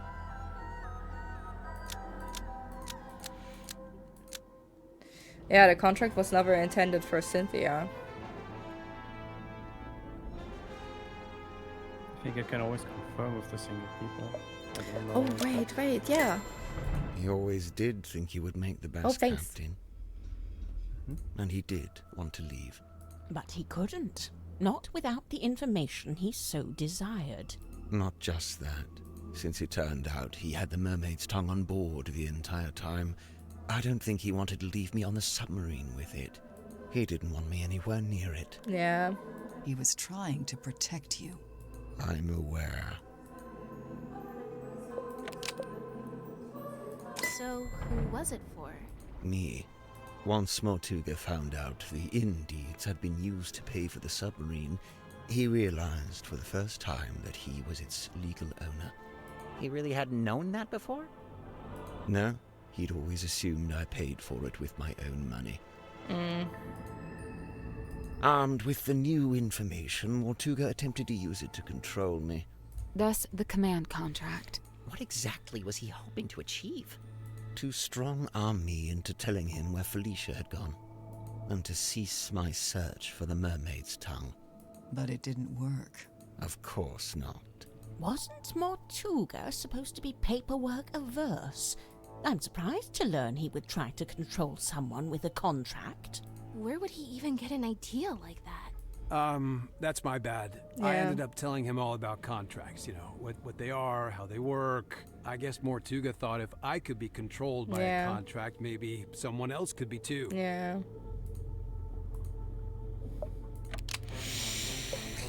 Werman was lured onto the submarine by the handwritten letter, but it wasn't actually from by who it claimed to be from. I think it was probably from Vincent van de Peer. Sent it hoping to lure Werman onto the submarine. No. Was it Motuga who wrote it? No. Can I just mention that we have to solve the case for every single character is amazing, like compared to previously where we had to solve one thing. Now we have to solve from everyone. I think really it's like cool. That. I'm very curious of like how much more they're going to put in for the next game, because I want another game. Like, I hope this game is already double as long as the one before. Just saying, like. That's crazy. Good. Like I want they deserve the success. Like it's going good. Yeah. Like I'm having a great time here. I wonder if maybe Magnus sent it to lure him, because he was the only one who knew of the direct, like the direct stuff. Yeah. He'd hoped Werman might have information about... Wait... Felicia Stonetop? Yeah, because he worked... Because Werman's father had been acquainted with her. That's true! Because they're married! Or at least, like, they got a kid together. So Mortuga wrote the letter? Not exactly. It was his idea, but he wasn't one for writing by hand, so he asked me to do it for him. But why Ibis? Mortuga didn't want to reveal too much in the letter, so he had the idea to pretend to be a neutral third party. We learned about Ibis from that newspaper page, but it just needed to be someone you would listen to. Honestly, I'm surprised it worked. Huh. This explains why Mortuga kept asking about my father. Oh yeah, I was wondering about that. Were you able to tell him anything? Afraid not. I haven't spoken to my father in years. Do you think he would have known anything about Felicia? About what happened to her? It's possible.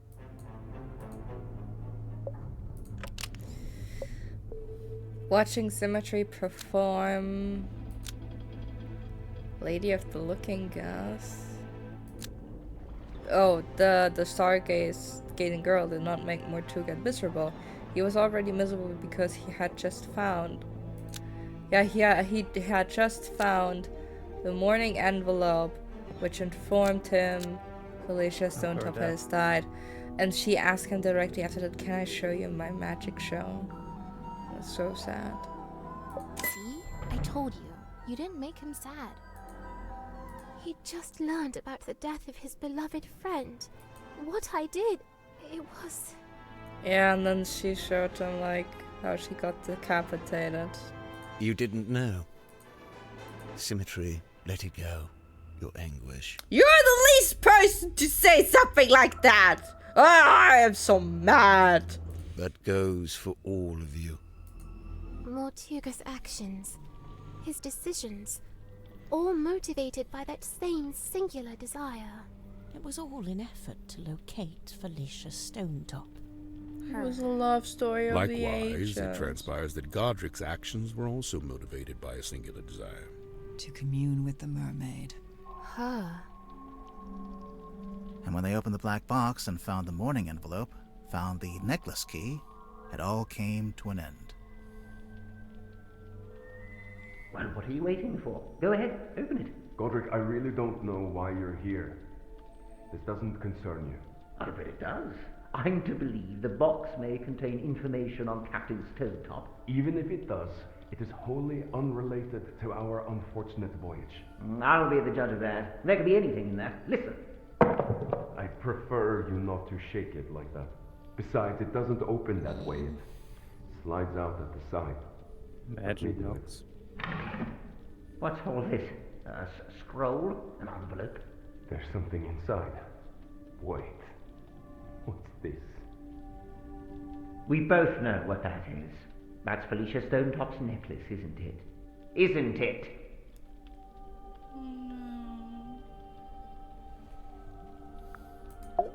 Our discovery of the necklace precipitated two important conclusions.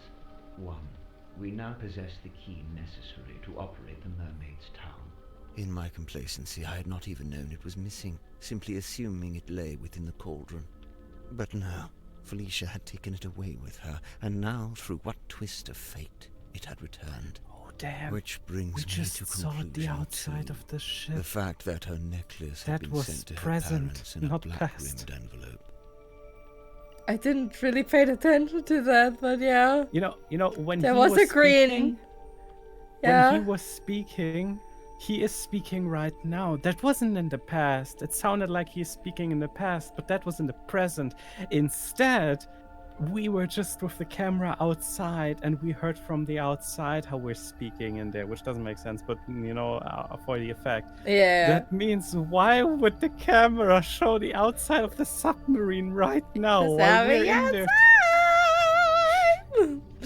Oh boy, I love water That's a great monsters. transition.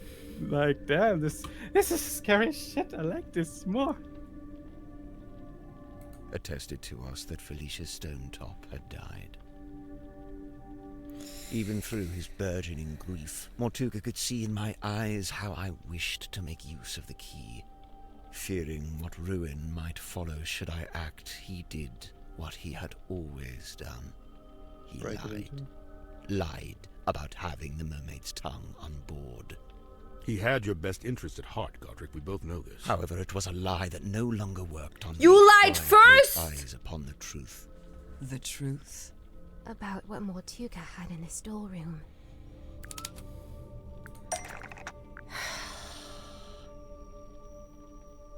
What did Grip say that confirmed Mortuga was keeping the cauldron in the submarine when he saw the cauldron?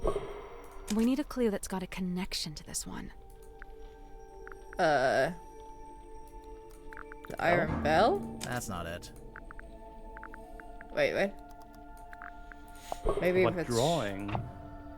Oh, wait, yeah. Wasn't it like here that it said, I know you wanted the coordinates, but I don't know them. So that's all you get. If you don't know how to make use of it, it's your problem, mine. If we put it all back where we found it, with the exception of the key, which, as you're well aware, has been safely on my neck ever since. Remember, it destroyed my father within a few short years. He was a man of sturdy constitution too, or he had been before we found it, before she spoke to us. A wise man would simply put the entire thing out of his mind. That's not right. Oh?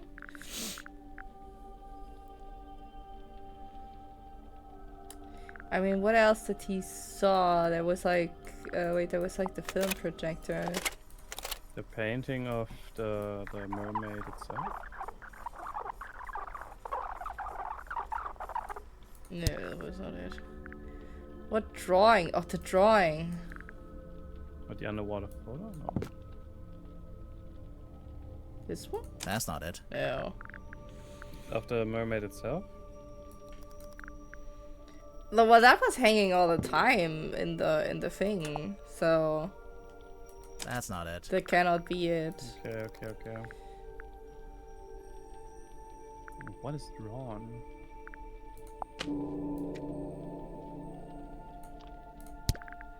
What drawing? What? What drawing? Where? What do you mean? Oh, the poster, maybe? With the cauldron on it from Symmetry? Oh. Correct. I had seen Symmetry's drawing of the cauldron. He asked me to change it. I was going to change it. So now you had everything you needed. The key, the bell, and the mermaid's tongue itself, albeit locked in the cauldron. On that note, I had also surmised Mortuga's reason for rigging the iron bell onto a winch above his desk. I concluded that he had set it up this way so that he could unlock the cauldron and access its contents himself. You think he wanted to use the mermaid's tongue? No. You'd like to suggest Mortuga would be immune from such things, hmm? I concede it may have been an alluring Why is showing the but actually choosing to act, it displays a dangerous hubris. Well, maybe he just wanted to be able to get to it, but not actually use it, you know? Grip, did you actually accuse Mortuga of wanting to open the cauldron? Of wanting to use the mermaid's tongue? I did, and he flatly denied it, which caused an argument. Truth be told, we were both sick of each other. The last vestiges of our mutual decorum fell away. He attempted to shut me down with cold logic, insisting that it was not possible for one man to simultaneously turn both dials on the iron bell. Wait, is that true?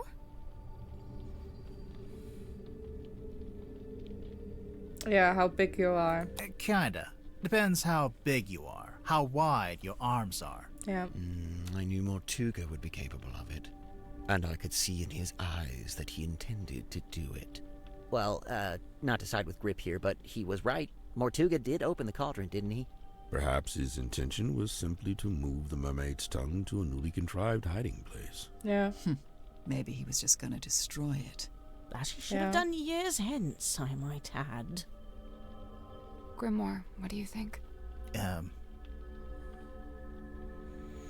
I think he wanted probably to destroy it because he also lost Felicia. So there was no reason for him to give it to him. There was no reason to keep it. Yeah. I think he wanted to destroy the mermaid's tongue. Whatever the reason, I knew it was only a matter of time. And what's more, following our discussion about the mechanism of the Iron Bell, I understood the specific physicality of the task ahead of him. Physicality? In order to reach both dials, Mortuga would need to hold his body close against the iron bell. His head, his neck, would be right up against the mechanism. Overcome with frustration and grief, Mortuga had left the room. He had left me with the necklace key. I felt it in my hand, the metal cold and sharp. I climbed up onto the desk and wedged it into the iron bell around the back so that it would not be seen. At least, not until the mechanism activated. You're a murderer. Call me what you will. To me, it was merely insurance against continued deception and greed on Mortuga's part. You started if he it, indeed you asshole! decided to keep the mermaid's tongue for himself, if he decided, as he always had, to keep it from me, then it would be his last decision. the rest you know. Having first locked himself in the room, Mortuga unlocked the cauldron and was killed by the blade of the necklace key. I tilted the submarine in order to claim the eyeball key, which granted me access to the captain's cabin and a path into the storeroom from above. I took the mermaid's tongue from the unlocked cauldron. And then you went up to the aft deck and used it, didn't you? I tried to, but you stopped me. You're welcome. Tadpole then dove into the ocean and collected the pieces. Including the coral and the gemstone eyes, which she kept for herself. Yeah. As for the mask itself, I just left it in my room. And I took it when I later visited the room to collect hex from the dome tank. Wow, you're admitting it, huh? I admit I moved it to a more secure location, ultimately a wise decision, wouldn't you say? He's such a weird. Except it's not there anymore, is it? It's right here. It's dark! He stood next to the light switch. Grip turned off the lights. Oh, now the real fun begins again. Someone grab him! Well... The mermaid's tongue, it's gone! He took it. He must have. He can't have gone up to the foredeck. It's still locked. Oh, if the control room... In the room where you can jump down into the water. Or the captain's quarter and you go out, the aft deck. Or that. I think he knows where to go there. What about the aft deck? Let's go. Maybe we can catch him.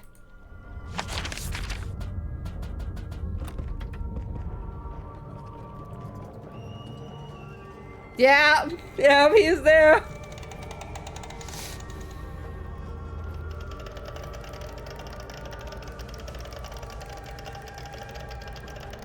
Oh boy.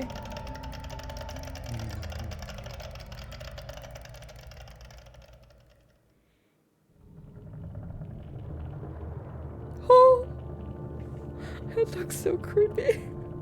What are you doing with Cornelius, you asshole? I mean, no, Cornelius is the bad guy. He's wearing it. Are we too late?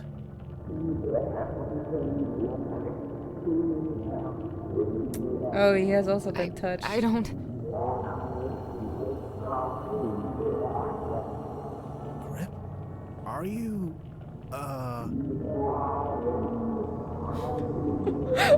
What? Wait, where's he going? It's going out. Oi!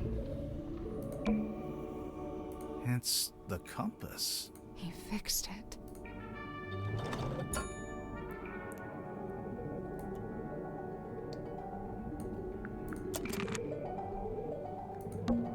What's he going to do? Should we follow him? I don't... He's locked the door. Can you see him through the window? Oh my gosh.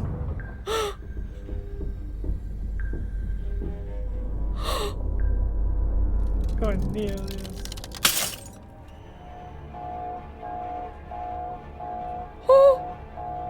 This is bad. The pressure change, it's too sudden. The submarine's not... Wait, what's that? You're taking control, Ben. The radios. It's fine, just stay calm. It was too fast. It must be coming from the control room. Let's go.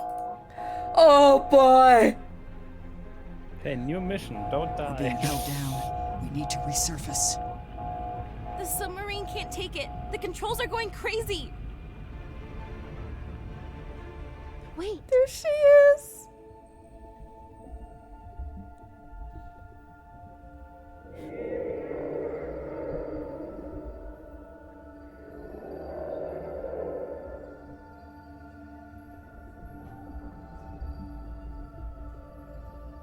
She took him with her. What did she? She's gone. Surface.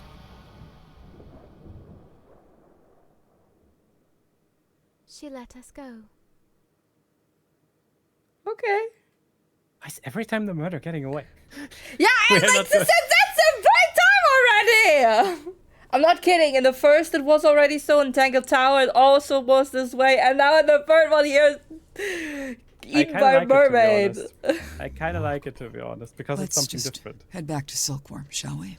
Get everyone off this submarine. And, Silkworm would be which way? We got moved. I don't know where we are. No stars, no moon. I don't know which way north is. The compass, ladies and gentlemen, it is fixed. He fixed it. I wouldn't say like, oh yeah, he's such a good man. Like no, just no. He just fixed it because he needed the scissors, like the thing. And we're back. Are you surprised this didn't turn out to be about the silver snake? Yeah, I guess. Maybe a silver snake is about... Well, no, silver snake is dead. Although, they may be more related than we know. What? The silver snake and the mermaid? Could it be that the silver snake was the mermaid's pet? Yeah. Yeah, it would have been. Ooh, I don't yeah, we know have about such good you, ideas. but I thought that was all very interesting. Yeah, Very I would interesting, have to agree. You must be pleased. You've come away with a new story to tell around the campfire. Quite right. I'm not sure it would be wise to tell too many people. No, don't worry. I'll change all your names to protect your privacy. What are you going to change my name to? Detective Galathorn. Wow, I love it. Not bad. I'm almost afraid to ask. Sybil. Yep, this conversation is over. You okay, Cynthia? She's still processing. Of course. We all are. That, and we've just been to tell her stepfather that we're leaving Silkworm. Oh? Where are you headed? We, haven't worked that out yet. I know a place you could go. Really? Yeah, I've got a couple friends you could stay with. I'll write down the address for you. Oh, thank you. Poppy and, Oh, Fifi. That was the weirdest submarine I've ever been on. And the last? And the last. Grips Oh! Emporium. Want to take a look inside? Oh, a nice bit of breaking and entering to finish off the day? We've done worse. Just like that, it's gone. I wonder if we'll ever see it again. Oh, Tadpole is on it. And Zephyr. They stayed. Yeah. The Stone Top I mean, to Inn. be honest, fair. 5 stars. Nice and quiet. Would sleep on floor again.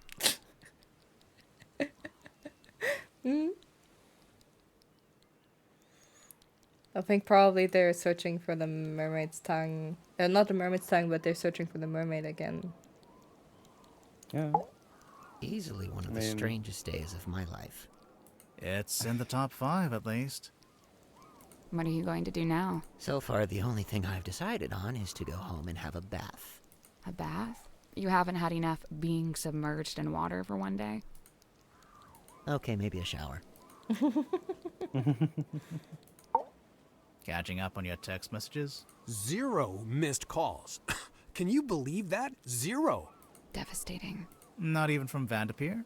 I'm writing him a message now, giving him the deets. A very selective version of the deets. Good boy. Dirk, good boy. Smart. Is everyone okay? I guess so, huh? Fit as a fiddle. Oh, sure. Just had my human perspective permanently and irrevocably shifted, but hey, what's new? But what about Grip? Did he die or what?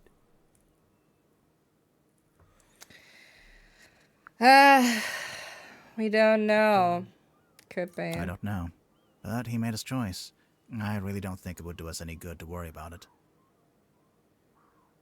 Like it said in the Sally, letter? did you write down that address for us? Yeah, I'm almost done. Just writing something on the back to help you out. Oh, like instructions? Yeah, kinda, yeah. You know, I really must be off.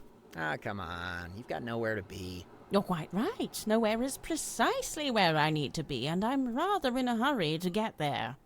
All right, that was pretty good. I'll let that slide. And, Tadpole and Zephyr stayed on the submarine? Yeah. Are they gonna rename it? Of course not. You gotta keep the Mortuga name. It's like his fingerprint on history. You say that, but by all accounts, he actually didn't like the submarine very much. That's true. It wasn't his choice to be there. He spent all his time trying to work out how to leave. Well, yes, all right. I can see that. I'd say his fingerprint is right here. It's all of you. It's Symmetry, it's Cynthia, Tadpole, Zephyr, everyone he was kind to, everyone he helped. Dude, that's real. But what about the mermaid's tongue? What about it? Well, we still don't really know anything about it. How it works, who made it. Good. What? It's good that we don't know. It's right. The mermaid's tongue is a shameless shortcut, a trap for the impatient and the dissolute. But you don't want to know what the mermaid said? Oh, I want to know. But as I stand before you now, I can't know. You understand? That's just the way it's meant to be. Oh, I hate you so much, Cynthia. She was my least favorite character. Like, she's this kind of... Because you know why? I had to deal with those characters of yours before. Oh, yeah. And they drove me crazy. And then I pressed them against the wall. I punched him once in the face. Tell me the truth now! Which one? I don't remember which one. But I know that I intimidated some of them. Because they were just, you know, hopping around. Oh!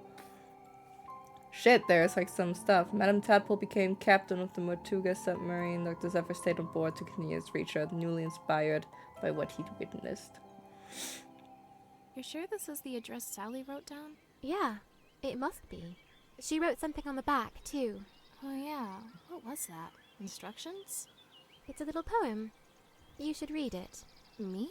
You're the poet. No, you read it. Okay. Eavesdrop what the stars are saying, earthly tethers slowly fraying, floating, helpless from the worst of jealous hunger, selfish thirst. Take a moment, kneel and meet the flowers growing at your feet. Yeah, there they are, Fifi and Poppy. I didn't read like what was standing there like from Ah, there she is! Oh. Big old nose. I love that they just placed Penny's head there. Mm-hmm. There's Poppy. I wonder how, like, still there's one thing that eludes me. How are they getting their money? Like, every character here seems to be... Yeah, no, but I mean also even here Fifi and Poppy. They don't earn anything! But they have land. It's so weird.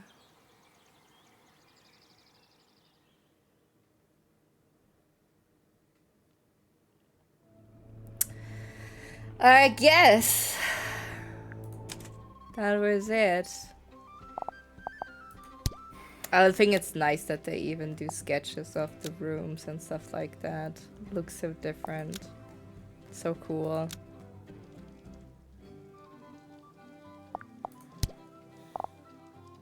It was pretty well made, it was. Was Cynthia.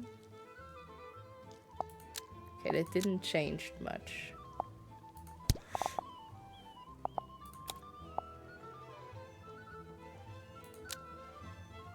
I got the poop.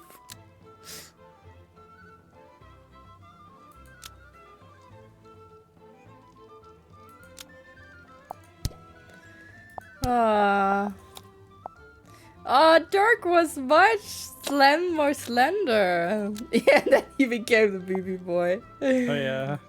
Didn't we saw something like that? Oh no, Oh my previous game. gosh!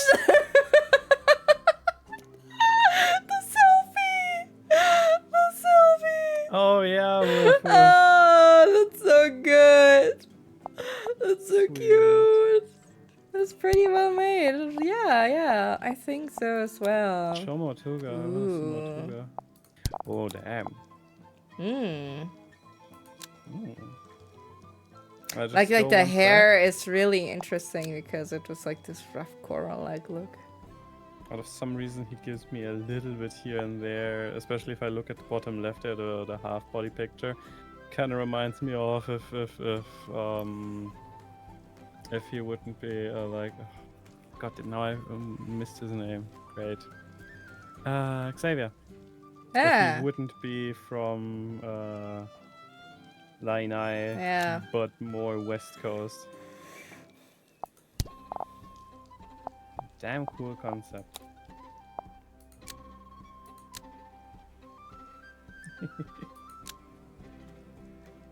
Very cool. Oh, he had different designs.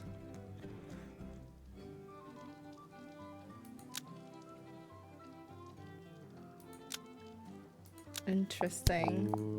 Oh, they even made designs for the submarine. Oh, they look so cool. The fish at the top right.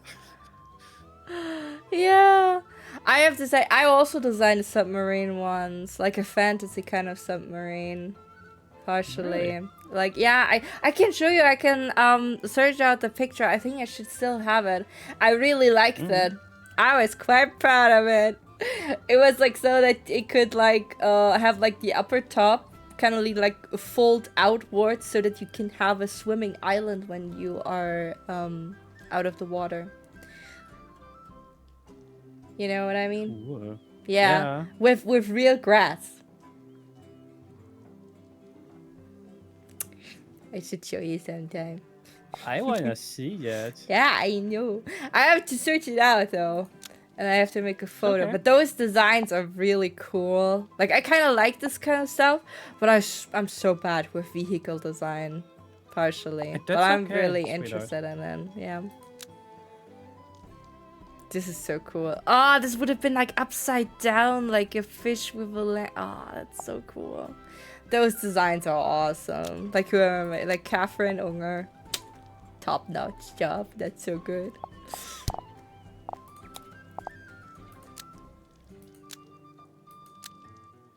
Very, very cool.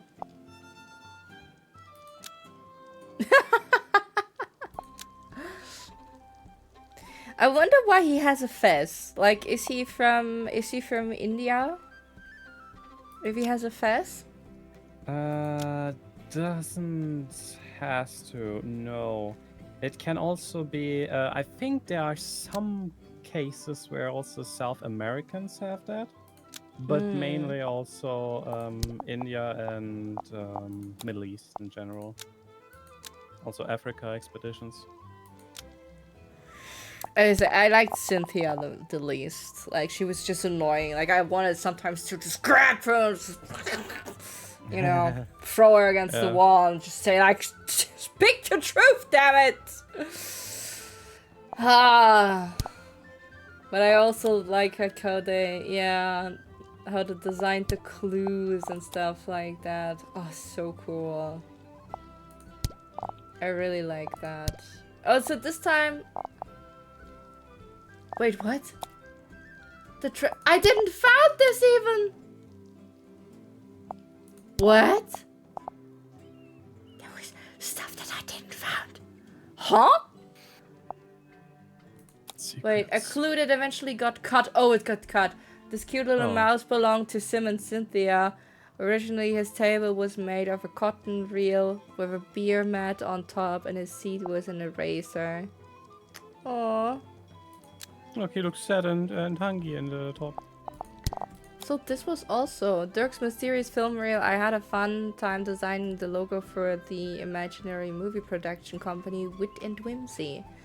This clue was cut from the game, sort of. We removed the do not open film can, and the reel itself is now just found in the projector. Ah, I see. Well, it makes sense because she used it also. Interesting. Nice, shiny treasure.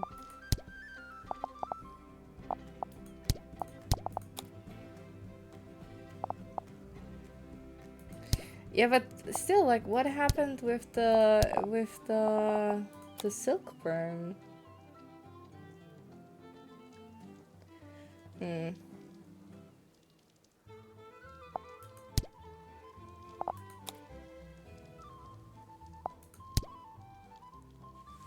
Interesting. Oh well.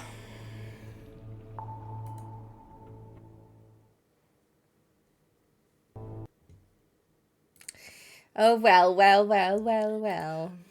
Damn. That was quite something. I didn't thought that. I mean, like, here's the thing. I thought that there is definitely something mysterious. Like was supposed to be. And I know also from like back then the Tangled Tower, and also from the very first game that they made in the swamp, that they leaned into it and saying like, yeah, like those things are real here and there. So, but I was not expecting the mermaid to be real. Like I thought that was just. Every single bit of it. But I like to be honest, I also love this. I think that was a very, very nice, cool touch, in my opinion. Because most of the time it's always like with the detectives, oh, you're proving that things are not real, you're proving that things are not there, and stuff like that. Yeah, because most of the time people don't like the paranormal, because if you're detective games demand that you think logical. And there's nothing less logical than paranormal. Because how do you want to explain the unexplainable? It's impossible. And that's why many people don't like it. Here, the good thing is technically, you didn't need the paranormal stuff. You could have just cut that technically. You could have done that, but because everything made sense nonetheless. You still got you still figured out the murder case. The paranormal came after the murder case, and that's why it was so cool. And that's also explained the background. That's why it is completely okay to still have that in, because people who go very strict and say, don't give things that you cannot explain, that's not the case here. So everything Gucci. Grip was he was just making me mad at the end of like, you lied to me and you would lie to me again. I'm like, you idiot, you lied to him first. His love of his life. She went away and you were like, yeah, I know where she went, but I'm not telling you. And I'm like, you know how hard real? You know how hard I had to think about the idea of Nox being betrayed by someone like this? And just being after Lumina the whole time and trying to find her. Oh, that was so sad. That was so sad. Even though I don't know why she went with Damien Dusk. Could it be just because she wanted financial security or like, you know, something like that? I'm sure there's like more to the story, but I don't know if we even get the chance to do anything like that again. Also, did we got paid? I don't think so. Well, technically. Wait, there was a treasure. Yeah, we didn't took the treasure. No, but they could have paid us. Yeah, the But thing it is, belonged to Tadpole, so... our contact giver still has to pay us, and she's standing right next to us. So if we're smart, we press her against the wall. But if already she says, yeah, I don't want you guys anymore, just go, and we say, okay, well, then we also not gonna push her against the wall after that, you know? Like, Yeah, I have found the that feeling, was also something where less like... I I wonder think what our would have character in that happened... regard are... Yeah, they're a little bit gullible in that regard. I wonder also what would have happened if we went into the mess hall before we like found all the clues. I just don't know. You know, could have been that maybe we would have tried to solve the riddle like that without so much of the clues. I wonder if you can solve the mystery without so much clues. I wonder like, if you can fuck up. I think you can fuck up. Yeah? Because already I remember, like, in the very beginning with Tangle Tower, where it's like, I think the painting killed her. Yeah, case closed, game over. Like, it was a sweet little thing, but I wouldn't be surprised if they also built something like that in mid-game. It's just that we're not doing the obvious stupid. You get what I mean? Yeah. Oh, I just did 2 things, not because I didn't click on them, and that's why I didn't got a 100% achievement. Well, I could still do them. I wonder if I can still do them. But we'll see. Anyway, guys, thank you so much for hanging out. It was a blast. I hope it's okay that we like moved the stream that we were supposed to do on Saturday like to today. So there's probably not going to be a stream on Saturday. But I would never say never.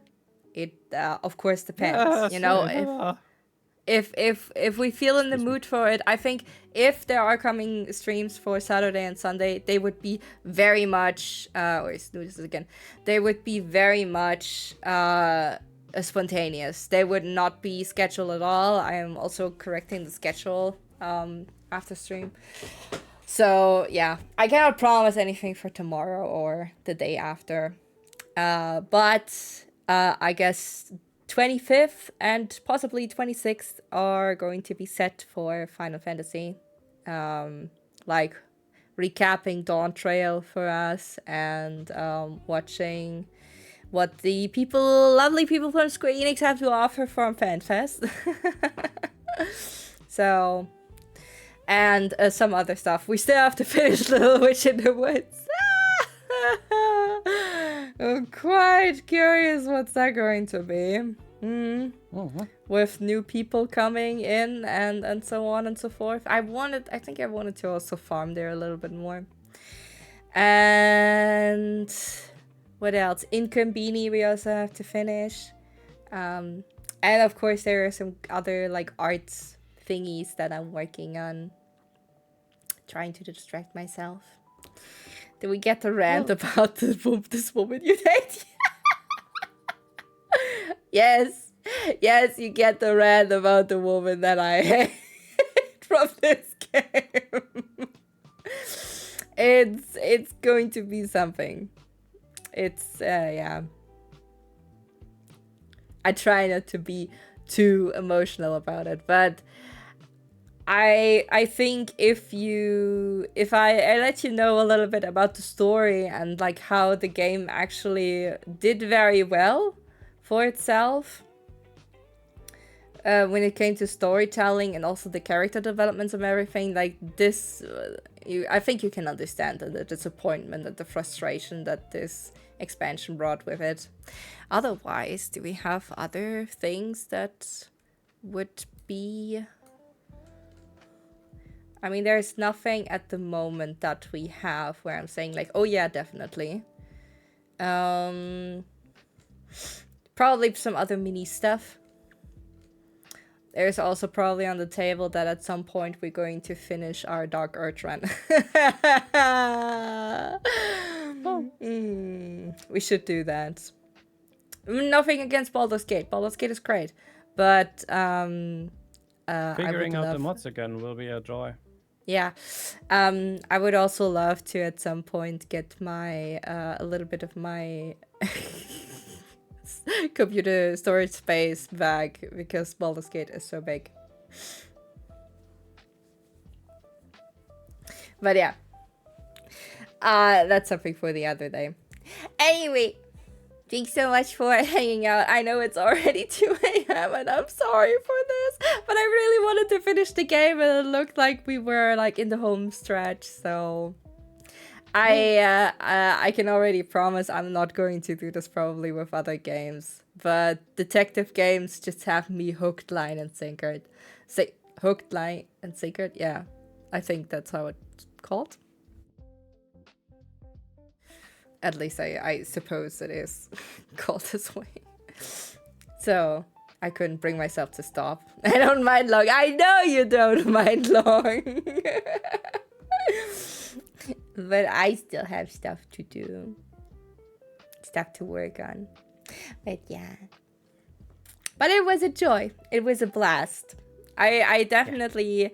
those games I can highly recommend. Maybe I'll also do it in some way. I'm probably going to leave a review on Steam for that. And maybe trying to promote it somewhere else also. Because I think it's a good detective game. And they're improving with every game they made so far. So I think that's awesome. Definitely looking forward to that. So I hope you have a nice rest of the day or early day. Don't stay up too late. Go sleep. Definitely. And then have a nice night. Thank you for hanging out. We love you all platonically. Right? You, of course. So, do you want to say first bye-bye? I wish you all a good night and goodbye. Goodbye, bye-bye, good night.